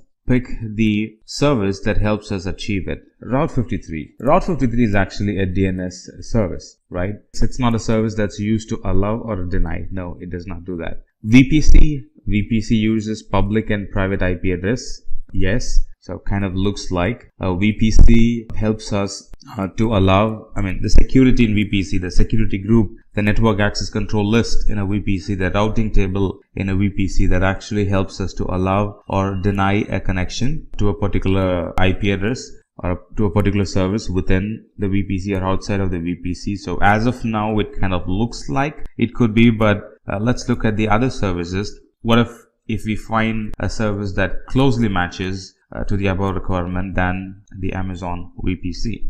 Gateway, API gateway, we know that it's a managed service that makes it easy for developers to create, publish, maintain, and monitor APIs and secure APIs. So that has completely to do with API, not with IP. CloudFront, we know about CloudFront that it's a content delivery network, and it provides global distribution of servers where our content can be cached. It could be video or bulk media or anything else. They can be cached locally, so users can easily access them and download them easily. All right, so that's CloudFront. Now at this point, after looking at all four, it looks like VPC is the right answer, and in fact VPC is the right answer. VPC has public IP address. VPC can help us with private IP address. VPC can be used to allow, deny connection based on the security group, access control list, and the routing table it has. So that's right answer is VPC. Alright, how about this one? This platform as a service or platform as a DB service provides us with a cost-efficient and resizable capacity while automating time-consuming administrative tasks. So this question is very clear. It's a DB service we got to look for, and it's a service that can provide automating some of the time-consuming tasks. It has to be resizable at the same time. So let's talk about Amazon Relational Database. It's a database kind of matches the requirement. We can resize it as and when needed. All right. Looks like it's a fit as of now. It actually automates some of the time consuming work. Looks like it's a fit as of now. Let's move on to Elastic Cache and then try to see if that matches the definition that we've figured out above. Elastic Cache, it's actually a caching service. It's again an in-memory data store, which helps in achieving high throughput and low latency in memory data store. So it's not a full-blown database, and it does not come with any Amazon provisioned automation in it for automating any of the administration tasks. No, it does not come up with anything like that. Yeah, we can resize the capacity as and when needed, but automation, it's not there yet, and moreover it's not a database, so that's out of the equation. VPC is not a resizable one. Once we have designed VPC, it's fixed. It can't be resized. So that's out of the equation. And Amazon Glacier is a storage but not a database. Right, so that's again out of the equation. So the tie is kind of between Amazon Relational Database Service and Amazon Elastic Cache, because they both aid the database service, but Elastic Cache is not a full-blown database. It actually helps the database, but it's not a full-blown database. So it's Amazon Relational Database. So that's the one which is a platform as a service. It's the one which can be resized. It's the one which can be used to automate the time-consuming administrative tasks. Alright, let's talk about this one. Which of the following is a means for accessing human researchers or consultants to help solve a problem on a contractual or a temporary basis? Alright, let's read the question again. Which of the following is a means for accessing human researchers or consultant to help solve problems on a contractual or a temporary basis? It's like assigning tasks or hiring AWS experts for a temporary job. So let's try to find that kind of service in the 4 services that are listed. Amazon Elastic MapReduce. MapReduce is actually an framework service that makes it easy and cost effective to analyze large amount of data, but that has nothing to do with accessing human researchers. All right, let's talk about Mechanical Turk. It's a web service that provides a human workforce. That's the definition for it. For example, automation is good, but not everything can be automated. For something to qualify for automation, it has to be a repetitive task. A one-time task can't be automated, or the time and money that you would be spending in automation is not worth it. Instead, you could have done it manually. So that does not qualify for automation. And anything that requires intelligence, right? Anything that's a special case.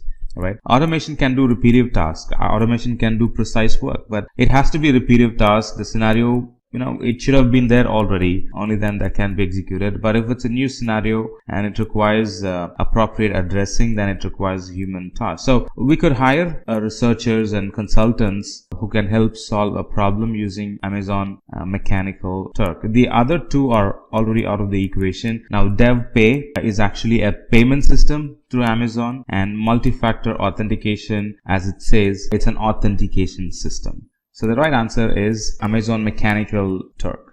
Alright, this sounds interesting. Let's look at this one. This service is used to make it easy to deploy, manage, and scale containerized applications using Kubernetes on AWS. Which of the following is this AWS service? So it's a service to deploy, manage, and scale containerized applications. So it deals with containers. It also should have the ability to use Kubernetes, which is a container orchestration service. Alright, the first one, Amazon Elastic Container Service. It kind of looks like it's the one. The name itself has the word and the relation we're looking for, Elastic Container Service. So this container service is an highly scalable, high performance container orchestration service. Let's look at the other one, AWS Batch. It's a service that enables IT professionals to schedule and execute batch processing. I mean, the name itself says that that's meant for batch processing. Elastic Beanstalk, that's another service that helps us to deploy, manage, and scale, but it helps us with EC2 instances, not with containerized instances. So that's again out of the equation. Would Lightsail be a good tie for Elastic Container Service? What's Lightsail? Now, Lightsail is a service It's called as a virtual private server without a VPC. It's called as a virtual private server. It comes with predefined compute, storage, networking capacity. It's actually a server, not a container. Right, so at this point that also becomes out of the equation. So it's Amazon Elastic Container Service. That's the one that helps us to easily deploy, manage, scale container services, and it helps us orchestrate the containers using Kubernetes. Alright, how about this one? Alright, this service lets us to run code without provisioning or managing servers. So no servers, run code. Select the correct service from the below option. Alright, so no servers, but we should be able to run code. Amazon EC2 Autoscaling. EC2 Autoscaling? EC2 is Elastic Compute Cloud, which is a server, and Autoscaling is a service that helps us to achieve scaling the server. So that's the definition for it. Could be that's out of the equation. AWS Lambda. Now Lambda is a service. It's actually an event-driven serverless computing platform, and Lambda runs code in response to the event that it receives, and it automatically manages the compute resource that's required for that code. As long as we have uploaded a code that's correct and set up events correctly to map to that code, it's going to run seamlessly. So that's about Lambda. It kind of looks like it could be the answer because Lambda runs code. We don't have to manage servers. It manages servers by itself. But we can't conclude as of now. We have other two services to talk about. AWS Batch. Alright, Batch is a service that enables IT professionals to run batch job. We know that. And about Inspector, Amazon Inspector, it's actually a service that helps us to increase and identify any security issues and align our application with compliance. Well, that's not the requirement in the question. The requirement in the question was run code without provisioning a server, and without any more space for confusion, AWS Lambda is a service, or is the service that runs code without provisioning and managing services. Right? The right one would be AWS Lambda. I'm very excited that you're watching this video, and I'm equally glad that we were able to provide you a second part in AWS interview questions. Alright, let's get started. So in an environment where there is a lot of automation, infrastructure automation, you'll be posted with this question: how can you add an existing instance to a new autoscaling group? Now this is when you are taking an instance away from the autoscaling group to troubleshoot, to fix a problem, to look at logs, or if you have suspended the autoscaling, you might need to re-add that instance to the autoscaling group. Only then it's going to take part in it, right? Only then the autoscaling is going to count it as part of it. It's not a straight procedure. When you remove them, it doesn't get automatically re-added. And I've had worked with some clients when their developers were managing their own environment, they had problems adding the instance back to the autoscaling group. Irrespective of what they tried, the instance was not getting added to the autoscaling group, and whatever they fix that they were provided, or whatever fix that they have provided, were not getting encountered in the autoscaling group. So like I said, it's not a straight a click button procedure. There are ways we'll have to do it. So how can you add an existing instance to the autoscaling group? There are a few steps that we need to follow. So the first one would be to, under the EC2 instance console, right, under the instance, under actions in specific, there's an option called attach to autoscaling group, right? If you have multiple autoscaling groups in your account or in the region that you're working in, then you're going to be posted with the different autoscaling groups that you have in your account. Let's say you have 5 autoscaling groups for 5 different applications. You're going to be posted with 5 different autoscaling groups, and then you would select the appropriate autoscaling group and attach the instance to that particular autoscaling group. While adding to the autoscaling group, if you want to change the instance type, that's possible as well. Sometimes when you want to add the instance back to the autoscaling group, there would be requirement that you change the instance type to a better one, to a better family, to the better instance type. You could do that at that time. And after that, you have completely added the instance back to the autoscaling group. So it's actually a 7-step process, adding an instance back to the autoscaling group. In an environment where they're dealing with migrating the instance, or migrating an application, or migrating an instance, migrating an VM into the cloud, If the project that you're going to work with deals with a lot of migrations, you could be posted this question: what are the factors you will consider while migrating to Amazon Web Services? The first one is cost. Is it worth moving the instance to the cloud? Given the additional bells and whistles features available in the cloud, is this application going to use all of them? Is moving into the cloud beneficial to the application in the first place? Beneficial to the users who will be using the application in the first place. So that's a factor to think of. So this actually includes cost of the infrastructure and the ability to match the demand and supply transparency. Is this application in high demand?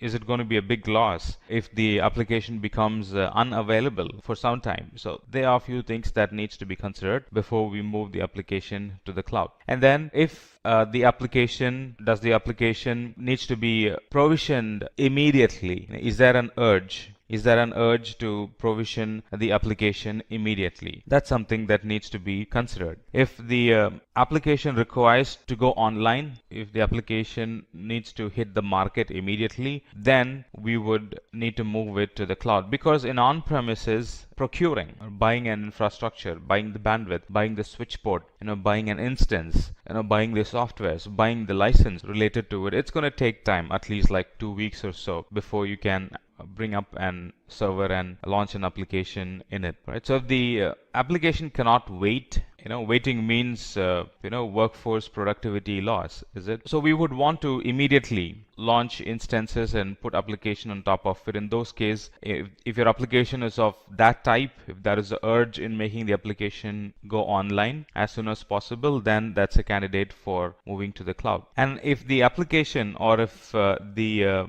software, or if the product that you're launching, it requires hardware, it requires an updated hardware all the time, that's not going to be possible in on-premises. We try to deal with legacy infrastructure all the time in on-premises, but in the cloud, they're constantly upgrading their hardwares. Only then they can keep themselves up going in the market. So the cloud providers are constantly updating their hardwares. And if you want to be benefited, or if your application wants to be benefited by the constant upgrading of the hardwares, making sure the hardware is as latest as possible, the software version, the licensing is as latest as possible, then that's a candidate to be moved to the cloud. And if the application does not want to go through any risk, if the application is very sensitive to failures, if the application is very much tagged to the revenue of the company, and you don't want to take a chance in seeing the application fail and seeing the revenue drop, then that's a candidate for moving to the cloud. And business agility, moving to the cloud, at least half of the responsibility is now taken care by the provider. In this case, it's Amazon. At least half of the responsibility is taken care by them. Like if the hardware fails, Amazon makes sure that they're fixing the hardware immediately. And notifications, if something happens, there are immediate notifications available that we can set it up and make ourselves aware that something has broken, and we can immediately jump in and fix it. So you see, the responsibility is now being shared between Amazon and us. So if you want to get that benefit for your application, for your organization, for the product that you're launching, then it needs to be moved to the cloud so you can get that benefit from the cloud. The other question you could get asked is, what is RTO and RPO in AWS? They are essentially disaster recovery terms. When you're planning for disaster recovery, you cannot avoid planning disaster recovery without talking about RTO and RPO. Now, what's the RTO? What's the RPO in your environment? Or how do you define RTO? How do you define RPO? Are some general questions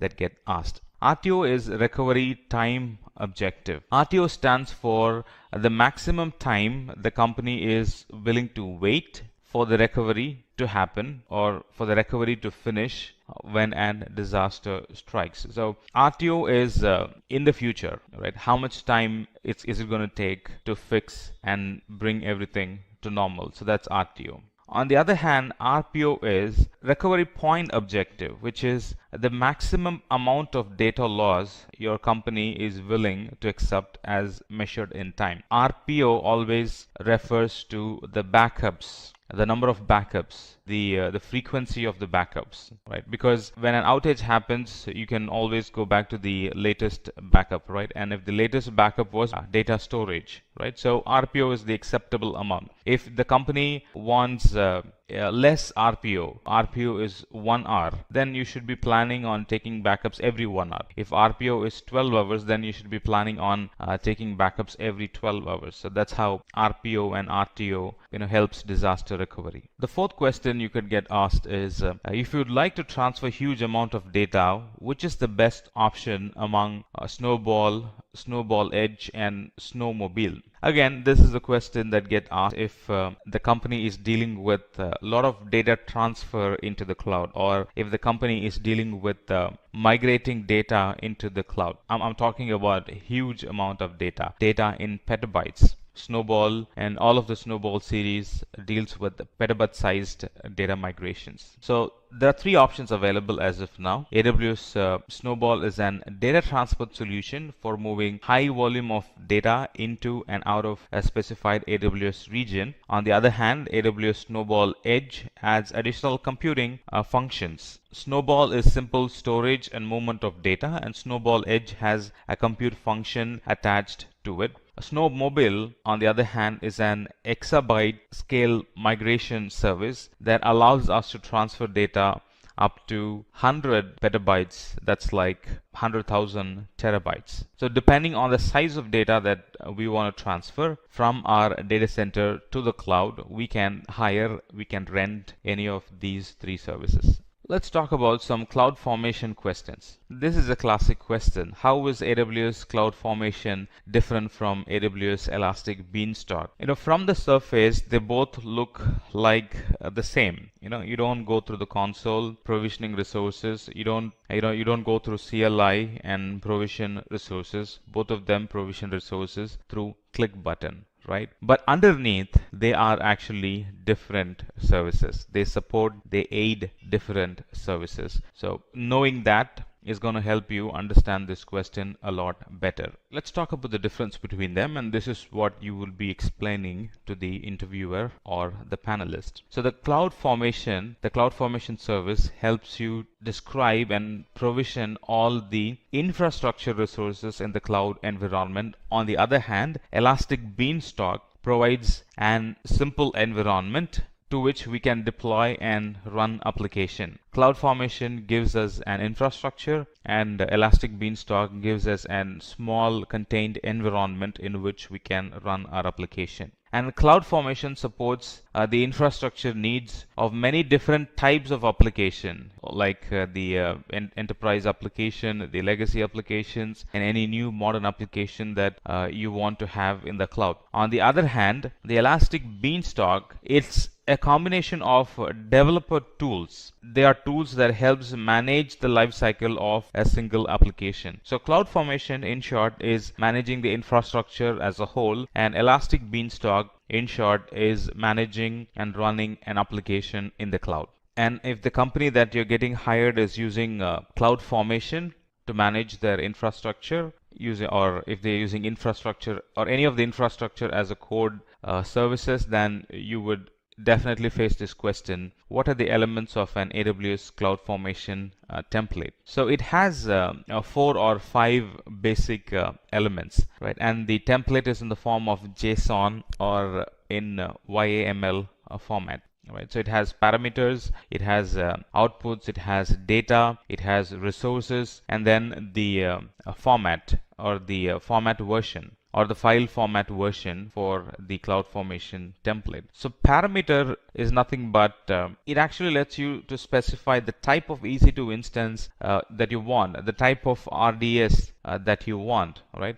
So EC2 is an umbrella, RDS is an umbrella, and parameters within that EC2 and parameters within that RDS are the specific details of the EC2 or the specific details of the RDS service. So that's what parameters in a CloudFormation template. And then the element of the CloudFormation template is outputs. For example, if you want to output the name of an S3 bucket that was created, if you want to output the name of the EC2 instance, if you want to output the name of some resources that have been created, instead of looking into the template, instead of navigating through in the console and finding the name of the resource, we can actually have them outputted in the result section. So you can simply go and look at all the resources created through the template in the output section, and that's what output values or output does in the CloudFormation template. And then we have resources. Resources are nothing but what defines what are the cloud components or cloud resources that will be created through this CloudFormation template. Now, EC2 is a resource, RDS is a resource, and S3 bucket is a resource, Elastic Load Balancer is a resource, and NAT Gateway is a resource, VPC is a resource. So you see, all these components are the resources, and the resource section in the CloudFormation defines what are the AWS cloud resources that will be created through this CloudFormation template. And then we have version. Version actually identifies the capabilities of the template. We just need to make sure that it is of the latest version type, and the latest version is 0909 2010. That's the latest version number. You'll be able to find that on the top of the CloudFormation template, and that version number defines the capabilities of the CloudFormation template. So just need to make sure that it's the latest all the time. Still talking about CloudFormation, this is another classic question. What happens when one of the resources in a stack cannot be created successfully? Well, if the resource in a stack cannot be created, the CloudFormation automatically rolls back and terminates all the resources that was created using the CloudFormation template.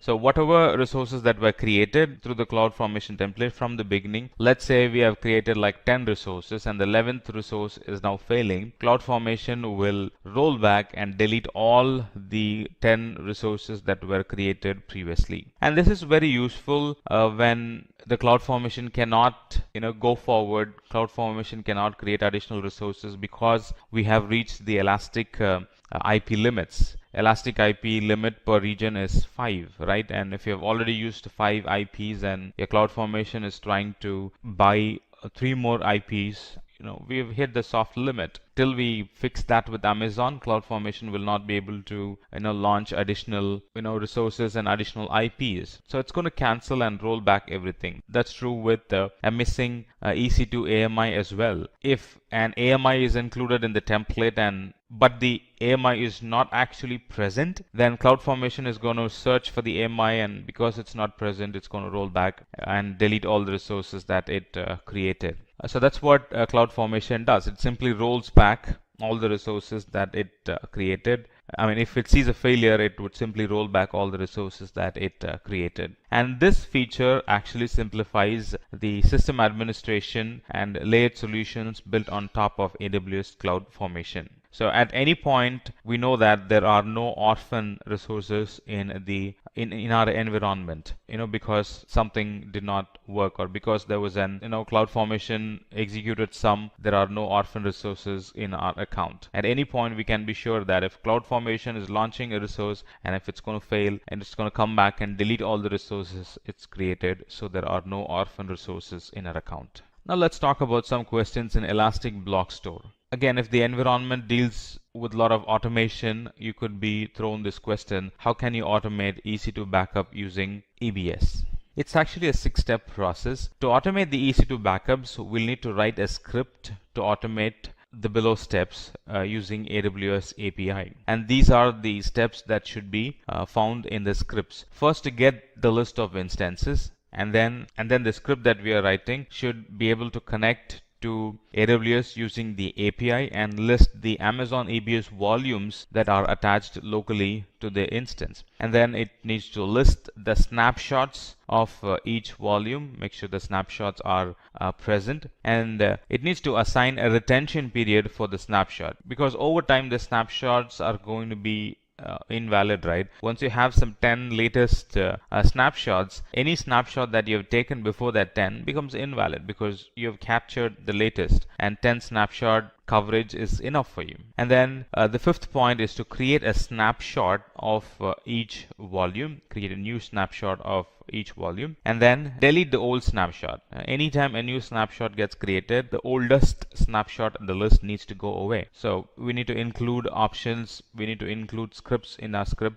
lines in our script that make sure that it's deleting the older snapshots which are older than the retention period that we are mentioning. Another question that you could see in the interview, be it a written interview, be it online interview, or be it an telephonic or face-to-face interview, is what's the difference between EBS and instance store? Let's talk about EBS first. EBS is kind of permanent storage. The data in it can be restored at a later point. When we save data in EBS, the data lives even after the lifetime of the EC2 instance. For example, we can stop the instance and the data is still going to be present in EBS. We can move the EBS from one instance to another instance and the data is simply going to be present there. So EBS is kind of permanent storage when compared to instance. On the other hand, instance store is temporary storage, and that storage is actually physically attached to the host of the machine. EBS is an external storage, and instance store is locally attached to the instance or locally attached to the host of the machine. We cannot detach an instance store from one instance and attach it to another, but we can do that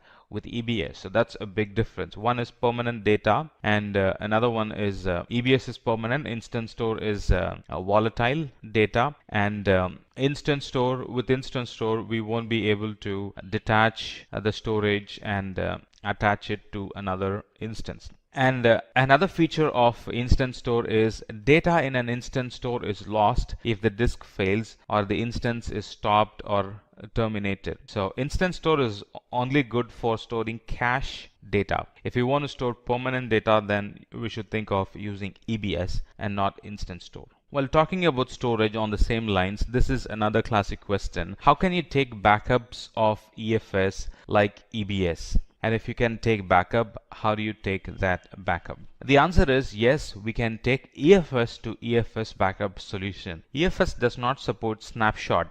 Like EBS, EFS does not support snapshot. Snapshot is not an option for EFS, Elastic File System. Right? We can only take backup from one EFS to another EFS, and this backup solution is to recover from unintended changes or deletions of the EFS, and this can be automated. Right? Any data that we store in EFS can be automatically replicated to another EFS, and once this EFS goes down or gets deleted or data gets deleted, or the whole EFS is for some reason interrupted or deleted, we can recover the data from, we can use the other EFS and bring the application to consistency. And to achieve this, it's not an one-step configuration, it's a cycle. There are a series of steps that's involved before we can achieve EFS to EFS backup. The first thing is to sign in to the AWS Management Console, and under EFS, or click on EFS to EFS restore button from the services list, and from there we can use the region selector in the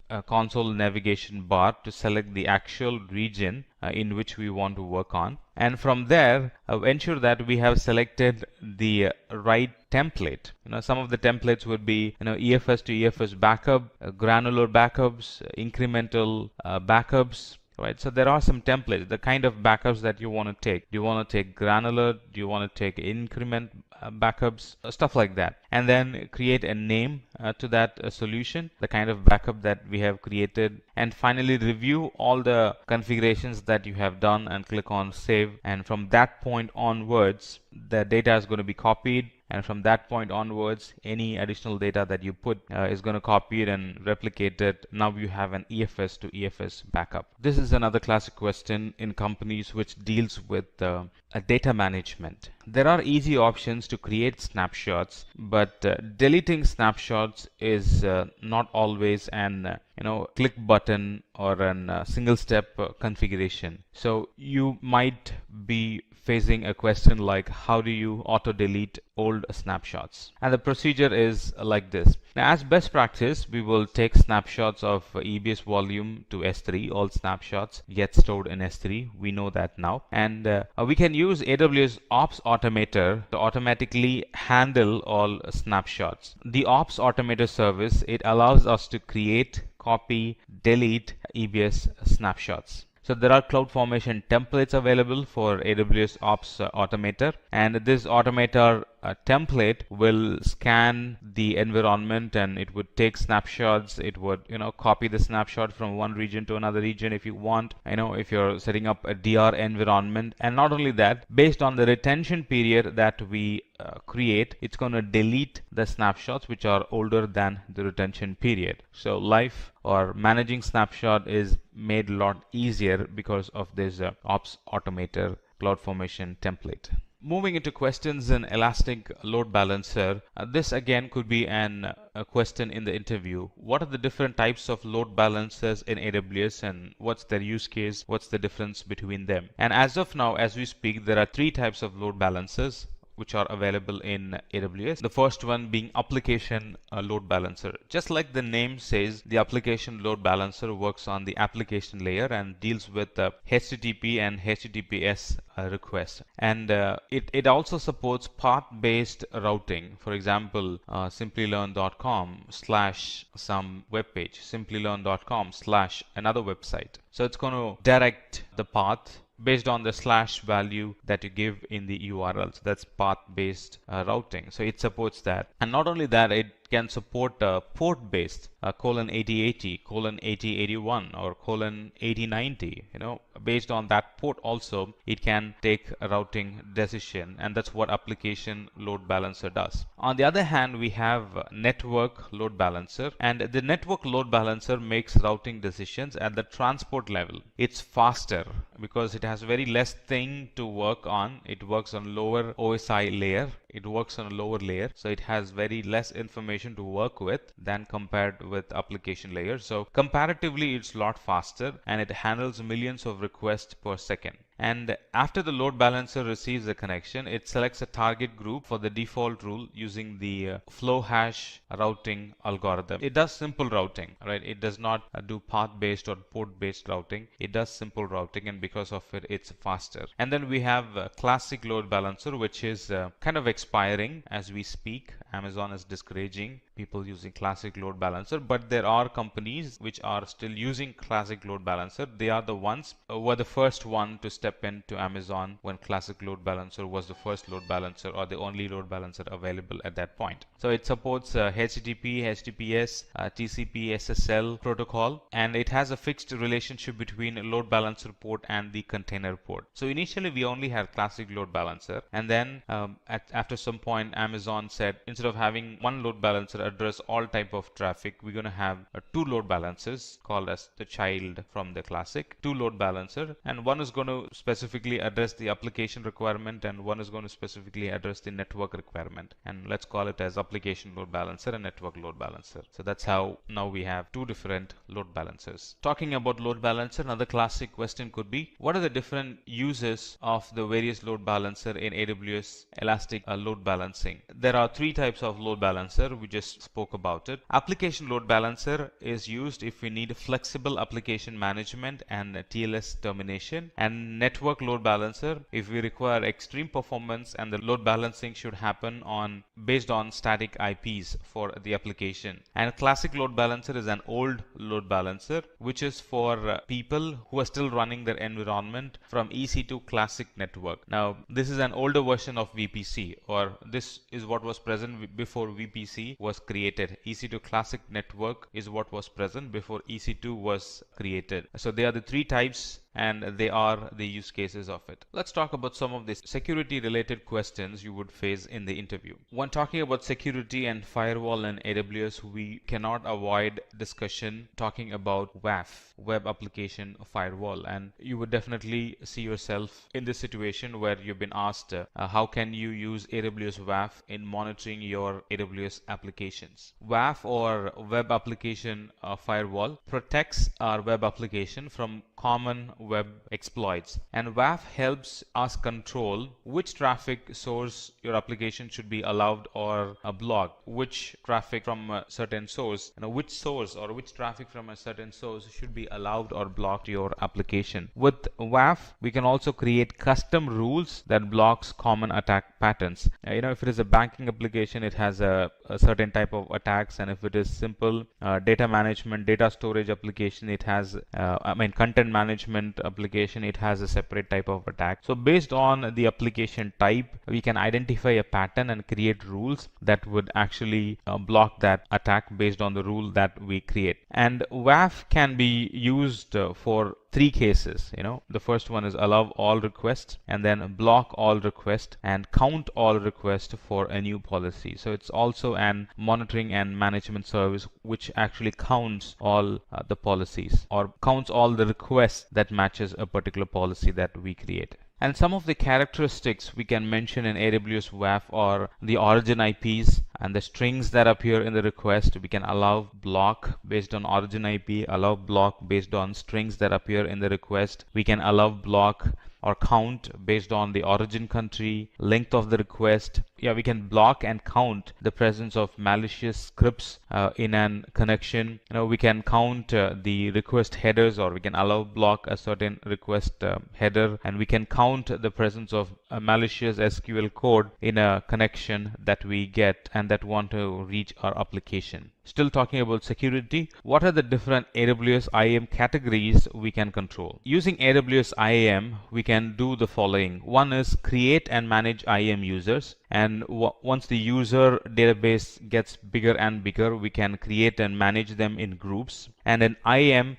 we can use it to manage the security credentials, kind of setting the complexity of the password, setting additional authentications, like MFA, and rotating the passwords, resetting the password. There are a few things we could do with IAM. And finally, we can create policies that actually grants access to AWS services and resources. Another question you will see is, what are the policies that you can set for your user's password? So some of the policies that we can set for the user password is the minimum length, or the complexity of the password by at least having one number or one special characters in the password. So that's one. And then the requirement of a specific character types, including uppercase, lowercase, number, and non-alphabetic characters. So it becomes very hard for somebody else to guess what the password would be and try to hack them. So we can set the length of the password, we can set the complexity in the password, and then we can set an automatic expiration of the password. So after a certain time, the user is forced to create a new password, so the password is not stale, old, and easy to guess in the environment. And we can also set settings like the user should contact the admin when the password is about to expire. So you can get a hold of how the user is setting their password. Is it having good complexity in it? Is it meeting company standards? Or there are a few things that we can control and set for the users when the users are setting or recreating the password. Another question that could be posted in an interview, so to understand your understanding of IAM, is what's the difference between an IAM role and an IAM user? Let's talk about IAM user. Let's start small and then go big, or let's start simple and then talk about the complex one. The IAM user has a permanent long-term credential, and it's used to interact directly with AWS services. And on the other hand, IAM role is an IAM entity that defines a set of permissions for making AWS service requests. So IAM user is an permanent credential, and role are temporary credentials. And IAM user has full access to all AWS IAM functionalities. And with role, trusted entities such as IAM users, application, or AWS services assume the role. So when an IAM user is given a permission, it sticks within the IAM user. But with roles, we can give permissions to applications, we can give permissions to users in the same account, in a different account, the corporate ID. We can give permissions to EC2, S3, RDS, VPC, and lot more. Role is wide, and IAM user is not so wide. It's very constrained only for that IAM user. Let's talk about managed policies in AWS. Managed policies, there are two types, customer managed and Amazon managed. So managed policies are IAM resources that express permissions using the IAM policy language. We can create policies, edit them, manage them separately from the IAM user group and roles which they are attached to. So they are something that we can do to managed policies if it is customer managed. And we can now update policy in one place, and the permissions automatically extend to all the attached entries. So I can have like 3 services, 4 services point to a particular policy, and if I edit that particular policy, it's going to reflect on those 3 or 4 services. So anything that I allow is going to be allowed for those 4 services. Anything that I denied is going to be denied for the 4 services. Imagine what would be without the IAM managed policy. We'll have to go and specifically allow deny on those different instances 4 or 5 times depending on the number of instances that we have. So like I said, there are 2 types of managed policies. One is managed by us, which is customer managed policies, and then the other is managed by AWS, which is AWS managed policy. This question, can you give an example of an IAM policy and a policy summary? This is actually to test how well versed are you with the AWS console. The answer to that question is, look at the following policy. This policy is used to grant access to add, update, and delete objects from a specific folder. In this case, name of the folder is example folder, and it's present in a bucket called example bucket. So this is an IAM policy. On the other hand, the policy summary is a list of access level, resource, and conditions for each service defined in a policy. So IAM policy is all about one particular resource, and the policy summary is all about multiple resources. With IAM policy, it was only talking about S3 bucket and one particular S3 bucket. Here it talks about CloudFormation template, CloudWatch logs, EC2, Elastic Beanstalk services. Summary of resources and the permissions and policies attached to them. That's what policy summary is all about. Another question could be like this: what's the use case of IAM and how does IAM help your business? Now, 2 important or primary work of IAM is to help us manage IAM users and their access. It provides secure access to multiple users to their appropriate AWS resources. So that's one it does. And the second thing it does is manage access for federated users. Federated users are non-IAM users, and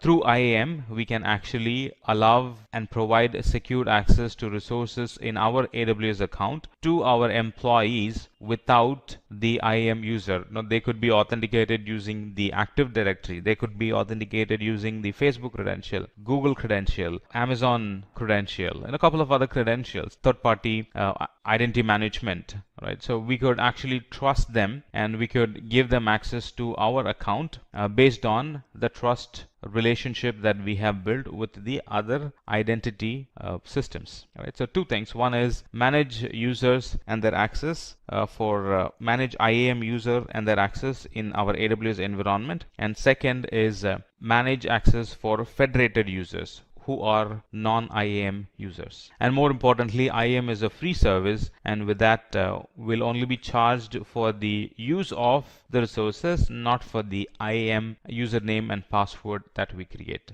Alright, let's now talk about some of the questions in Route 53.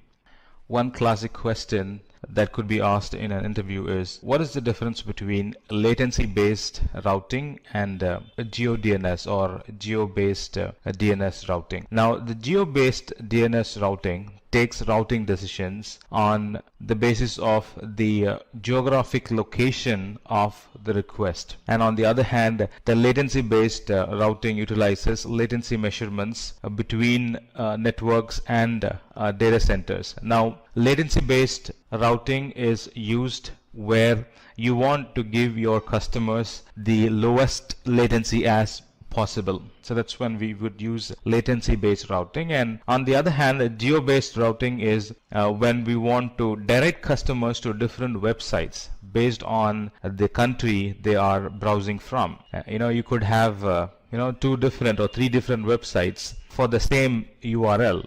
Take Amazon, the shopping website, for example. When we go to Amazon.com from in the US, it directs us to the US web page where the products are different, the currency is different, right, and the flag and a couple of other advertisements that shows up are different. And when we go to Amazon.com from India, it gets directed to the Amazon.com Indian site, where again the currency, the product, and the advertisements, they're all different, right? So depending on the country they're trying to browse, if you want to direct customers to 2 or 3 different websites, we would use geo-based routing. Another use case of geo-based routing is if you have a compliance that you should handle all the DNS requests, or if you should handle all the requests from a country within the country, then you would do geo-based routing. You wouldn't direct the customer to a server which is in another country, right? You would direct the customer to a server which is very local to them. That's another use case of geo-based routing. And like I said, for latency-based routing, the whole goal or aim is to achieve minimum end-user latency. If you are hired for the architect role and if that requires working a lot on the DNS, then you could be posted with this question: what is the difference between domain and a hosted zone? A domain is actually a collection of data describing a self-contained administrative and technical unit on the internet, right? So for example, Simplilearn.com is actually a domain. On the other hand, hosted zone is actually an container that holds information about how you want to route traffic on the internet to a specific domain. For example, lms.simplilearn.com is an hosted zone, whereas simplilearn.com is an domain. So in other words, in hosted zone, you would see the domain name plus a prefix to it. LMS is a prefix here. FTP is a prefix. Mail.simplilearn.com is a prefix. So that's how you would see a prefix in hosted zones. Another classic question from Route 53 would be: how does Amazon Route 53 provide high availability and low latency? The way Amazon Route 53 provides high availability and low latency is by globally distributed DNS servers. Amazon is a global service and they have DNS services globally. Any customer doing a query from different parts of the world, they get to reach an DNS server which is very local to them, and that's how it provides low latency. Now, this is not true with all the DNS providers. There are DNS providers who are very local to a country, who are very local to a continent. So they generally don't provide low latency service, right? It's always high latency. It's low latency for local users, but anybody browsing from a different country or a different continent, it's going to be high latency for them. But that's not again true with Amazon. Amazon is a globally distributed DNS provider. It has DNS servers global wide, and like I said, it has optimal locations. It has got global servers, or in other words, it has got servers around the globe, different parts in the globe, and that's how they are able to provide high availability. And because it's not running on just one server but on many servers, they provide high availability and low latency. If the environment that you're going to work on is going to take a lot of configuration backups, environmental backups, then you can expect questions in AWS config. A classic question would be: how does AWS config work along with AWS CloudTrail? AWS CloudTrail actually records user API activity on the account, and any HTTPS access or any sort of access that's made to the cloud environment, that's recorded in the CloudTrail. In other words, any API calls, the time is recorded, the type of call is recorded, and what was the response given. Was it a failure? Was it successful? They also get recorded in CloudTrail. It's actually a log.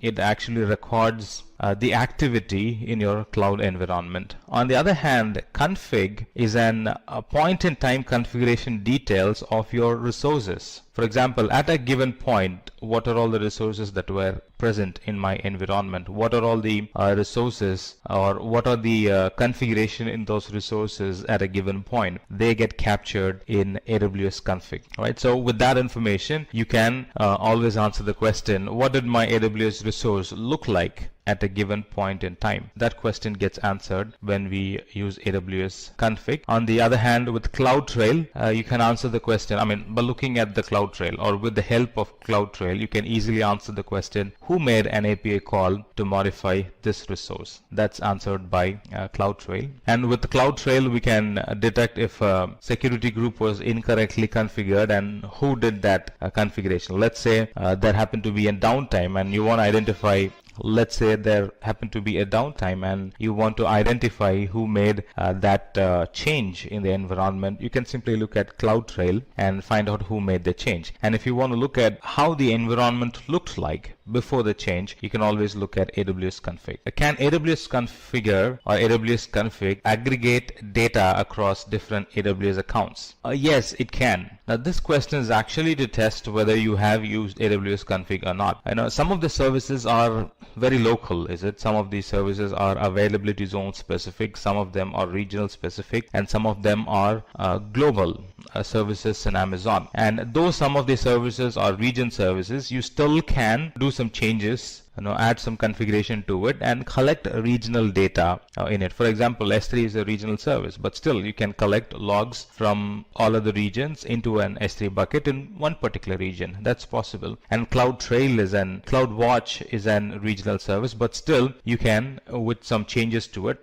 with some adding permissions to it, you can always monitor the CloudWatch that belongs to CloudWatch logs that belongs to other regions. They're not global by default, but you can do some changes and make it global. Similarly, AWS config is a service that's a region-based service, but still you can make it act globally. We can aggregate data across a different region and different accounts in an AWS config and deliver the updates from different accounts to one S3 bucket and can access it from there. AWS config also works or integrates seamlessly with SNS topic. So, anytime there is a change, anytime a new data gets collected, you can always notify yourself or notify a group of people about the new log or the new config or new edit that happened in the environment. Let's look at some of the database questions. Database should be running on reserved instances. So whether you know that fact or not, the interviewer wants to understand how well you know that fact by asking this question. How are reserved instances different from on-demand DB instances? Reserved instances and on-demand instances are exactly the same when it comes to their function, but they only differ based on how they are built. Reserved instances are purchased for 1 year or 3 year reservation, and in return we get a very low per hour pricing because we're paying upfront. It's generally said that reserved instance is 75% cheaper than on-demand instance, and Amazon gives you that benefit because you're committing for 1 year and sometimes you're paying in advance for the whole year. On the other hand, on-demand instances are built on an hourly price. Talking about autoscaling, how will you understand the different types of autoscaling? The interviewer might ask this question: which type of scaling would you recommend for RDS and why? There are two types of scaling, as you would know now, vertical and horizontal. And in vertical scaling, we can vertically scale up the master database with a couple of clicks. Right, so that's vertical scaling. Vertical scaling is keeping the same node and making it bigger and bigger. If previously it was running on T2 micro, now we would like to run it on M3, 2 times large instance. Previously it had 1 virtual CPU, 1 gigabit. Now it's going to have 8 virtual CPU and 30 gigabit of RAM. So that's vertical scaling. On the other hand, horizontal scaling is adding more nodes to it. Previously it was running on 1 VM. Now it's going to run on 2, 3, 10 VMs. Right? That's horizontal scaling. So database can only be scaled vertically, and there are 18 different types of instances we can resize our RDS to. Right, so this is true for RDS MySQL, Postgres SQL, MariaDB, Oracle, Microsoft SQL servers. There are 18 type of instances we can vertically scale up to. On the other hand, horizontal scaling are good for replicas. So they are read-only replicas. We're not going to touch the master database. We're not going to touch the primary database, but I can do horizontal scaling only with Amazon Aurora. and I can add additional read replicas. I can add up to 15 read replicas for Amazon Aurora and up to 5 read replicas for RDS, MySQL, Postgres, SQL, and MariaDB RDS instances. And when we add replica, we are horizontally scaling, adding more nodes, right? Read-only nodes. So that's horizontal scaling. So how do you really decide between vertical and horizontal scaling? If you're looking to increase the storage and the processing capacity, we'll have to do a vertical scaling. If you're looking at increasing the performance or of the read-heavy database, we need to be looking for horizontal scaling, or we need to be implementing horizontal scaling in our environment. Still talking about database, this is another good question you can expect in the interview. What is the maintenance window in Amazon RDS? Will your DB instance be available during the maintenance event? Right, so this is really to test how well you have understood the SLA, how well you have understood the Amazon RDS, the failover mechanism of Amazon RDS, stuff like that. So RDS maintenance window, it lets you decide when a DB instance modification, a database engine upgrades, or software patching has to occur. And you actually get to decide, should it happen at 12 in the night, or should it happen at afternoon? Should it happen early in the morning? Should it happen in the evening? You actually get to decide. And automatic scheduling by Amazon is done only for patches that are security and durability related. Sometimes Amazon takes down and does automatic scheduling if there is a need for a patch update that deals with security and durability. And by default, the maintenance window is for 30 minutes. And the important point is the DB instance will be available during that event, because you're going to have primary and secondary, right? So when that upgrade happens, Amazon would shift the connection to the secondary, do the upgrade, and then switch back to the primary. Another classic question would be, what are the consistency models in DynamoDB? In DynamoDB, there is eventual consistency read. This eventual consistency model, it actually maximizes your read throughput. And the best part with eventual consistency is all copies of data reach consistency within a second. And sometimes when you write and when you're trying to read immediately, chances that you would still be reading the old data. That's eventual consistency. On the other hand, there is another consistency model called the strong consistency or strongly consistent read, where there is going to be a delay in writing the data, making sure the data is written in all places, but it guarantees one thing, that is, once you have done a write and then you're trying to do a read, it's going to make sure that it's going to show you the updated data, not the old data. You can be guaranteed of it that it is going to show the updated data and not the old data. That's strongly consistent. Still talking about database, talking about NoSQL, DynamoDB or NoSQL database, which is DynamoDB in Amazon. You could be asked this question: what kind of query functionality does DynamoDB support? DynamoDB supports get and put operation. DynamoDB supports, or DynamoDB provides flexible querying by letting you query on non-primary key attributes using global secondary index and local secondary indexes.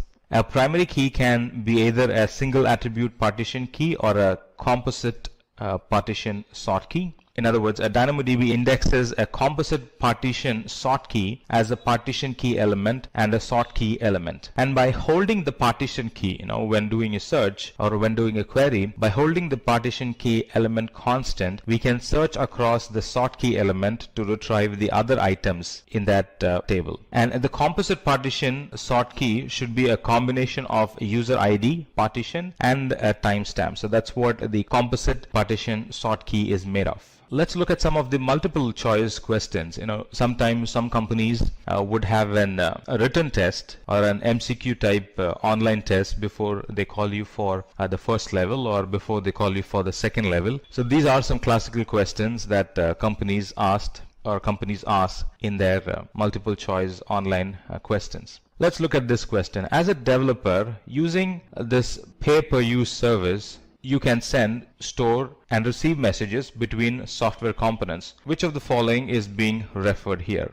Let's look at it. Right, we have AWS Step Functions, Amazon MQ, Amazon Simple Queue Service, Amazon Simple Notification Service. Let's read the question again. As a developer, using this pay-per-use service, so the service that we are looking for is a pay-per-use service, you can send, store, and retrieve messages between two software components, kind of like a queue there. So what would be the right answer? It would be Amazon Simple Queue Service. Now, Amazon Simple Queue Service is the one that's used to decouple the environment. It breaks the tight coupling, and then it introduces decoupling in that environment by providing a queue or by inserting a queue between two software components. Let's look at this other question. If you would like to host a real-time audio and video conferencing application on AWS, right? It's an audio and video conferencing application on AWS. This service provides you with a secure and easy to use application. What is this service? Let's look at the options. They are Amazon Chime, Amazon Workspace,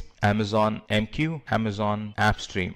You might tend to look at Amazon AppStream because it's real-time and a video conference, but it's actually for a different purpose. It's actually Amazon Chime that lets you create chat and create a chat board and then collaborate with the security of the AWS services. So it lets you do the audio, it lets you do the video conference, all supported by AWS security features. It's actually Amazon Chime. Let's look at this question. As your company's AWS solution architect, you are in charge of designing thousands of individual jobs which are similar. Which of the following service best serves your requirement? AWS EC2 Autoscaling, AWS Snowball, AWS Fargate, AWS Batch. Let's read the question again. As your company's AWS solution architect, you are in charge of designing thousands of individual jobs which are similar. It looks like it's batch service. Let's look at the other options as well. AWS Snowball is actually an storage transport service. EC2 Autoscaling is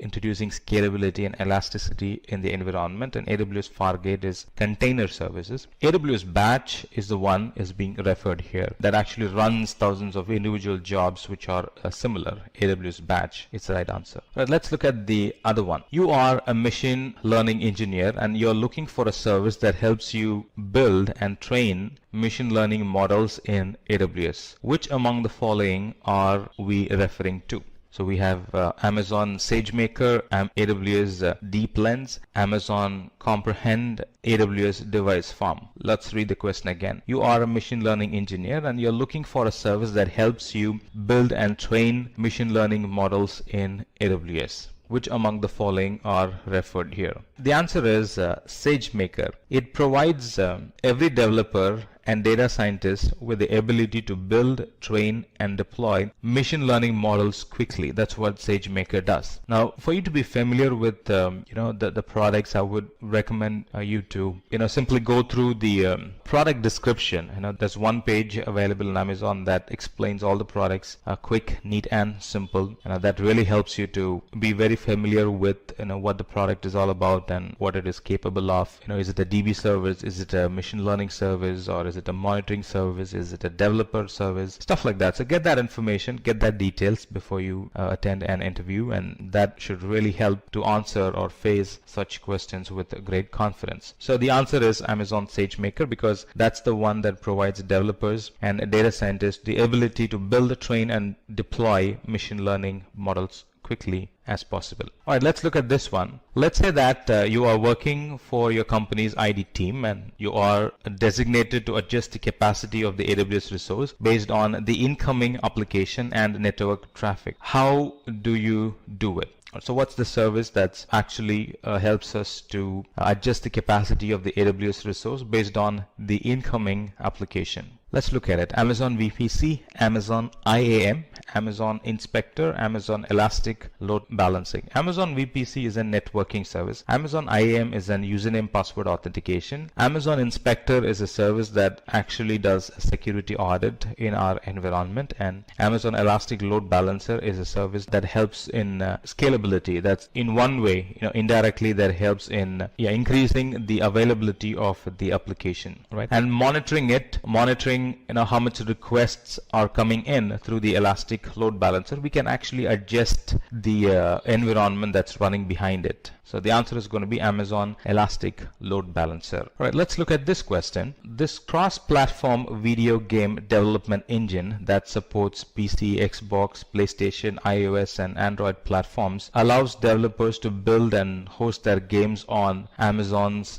servers. So we have Amazon GameLift, Amazon Greengrass, Amazon Lumberyard, Amazon Sumerian. Let's read the question again. This cross-platform video game development engine that supports PC, Xbox, PlayStation, iOS, and Android platforms allows developers to build and host their games on Amazon servers. The answer is Amazon Lumberyard. This Lumberyard is an free AAA gaming engine deeply integrated with AWS and Twitch with full source. This Lumberyard provides a growing set of tools that helps you create an highest game quality applications, and they connect to a lot of games and vast compute and storage in the cloud. So it's that service they are referring to. Let's look at this question. You are the project manager of your company's cloud architect team. You are required to visualize, understand, and manage your AWS cost and usage over time. Which of the following service will be the best fit for this? We have AWS Budgets, we have AWS Cost Explorer, we have Amazon Workmail, we have Amazon Connect, and the answer is going to be Cost Explorer. Now, Cost Explorer is an option in the Amazon console that helps you to visualize and understand and even manage the AWS cost over time. Who's spending more? Who's spending less? And what is the trend? What is the projected cost for the coming month? All these can be visualized in AWS Cost Explorer. Let's look at this question. You are a chief cloud architect at your company, and how can you automatically monitor and adjust computer resources to ensure maximum performance and efficiency of all scalable resources? So we have a CloudFormation as a service, we have AWS Aurora as a solution, we have AWS Autoscaling, and Amazon API Gateway. Let's read the question again. You're the chief cloud architect at your company. How can you automatically monitor and adjust computer resources? How can you automatically monitor and adjust computer resources to ensure maximum performance and efficiency of all scalable resources? This is an easy question to answer. The answer is Autoscaling. Right, that's a basic service and solution architect course, is it? Autoscaling is the service that helps us to easily adjust, monitor, and ensure the maximum performance and efficiency of all scalable resources. It does that by automatically scaling the environment to handle the inputs. Let's look at this question. As a database administrator,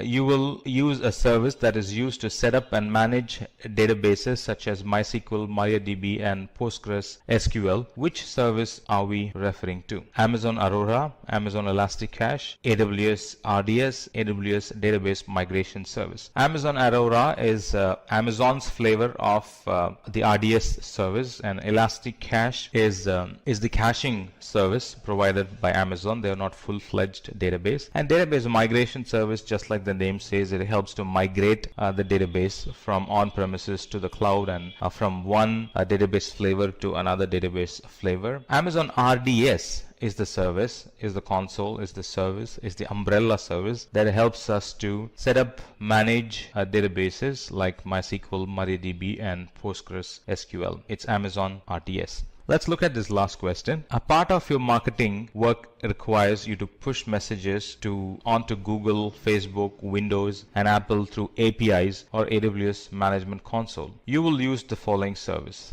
So the options are AWS CloudTrail, AWS Config, Amazon Chime, AWS Simple Notification Service. All right, it says a part of your marketing work requires you to push messages. It's dealing with pushing messages to Google, Facebook, Windows, and Apple through APIs or AWS Management Console. You will use the following service. It's Simple Notification Service. Simple Notification Service is a message pushing service. Right? SQS is pulling. Similarly, SNS is pushing. Right? Here it talks about a pushing system that pushes messages to Google, Facebook, Windows, and Apple through API, and it's going to be a simple notification system or a simple notification service. And with that, we have come to the end of this video on AWS full course of 2022. I hope you found it useful and entertaining. Please ask any questions you have concerning the topics covered in this video in the comment box below. Our experts will assist you in addressing your problems. Thank you for watching, stay safe and keep learning. Hi there, if you like this video, subscribe to the Simplilearn YouTube channel and click here to watch similar videos. To nerd up and get certified, click here.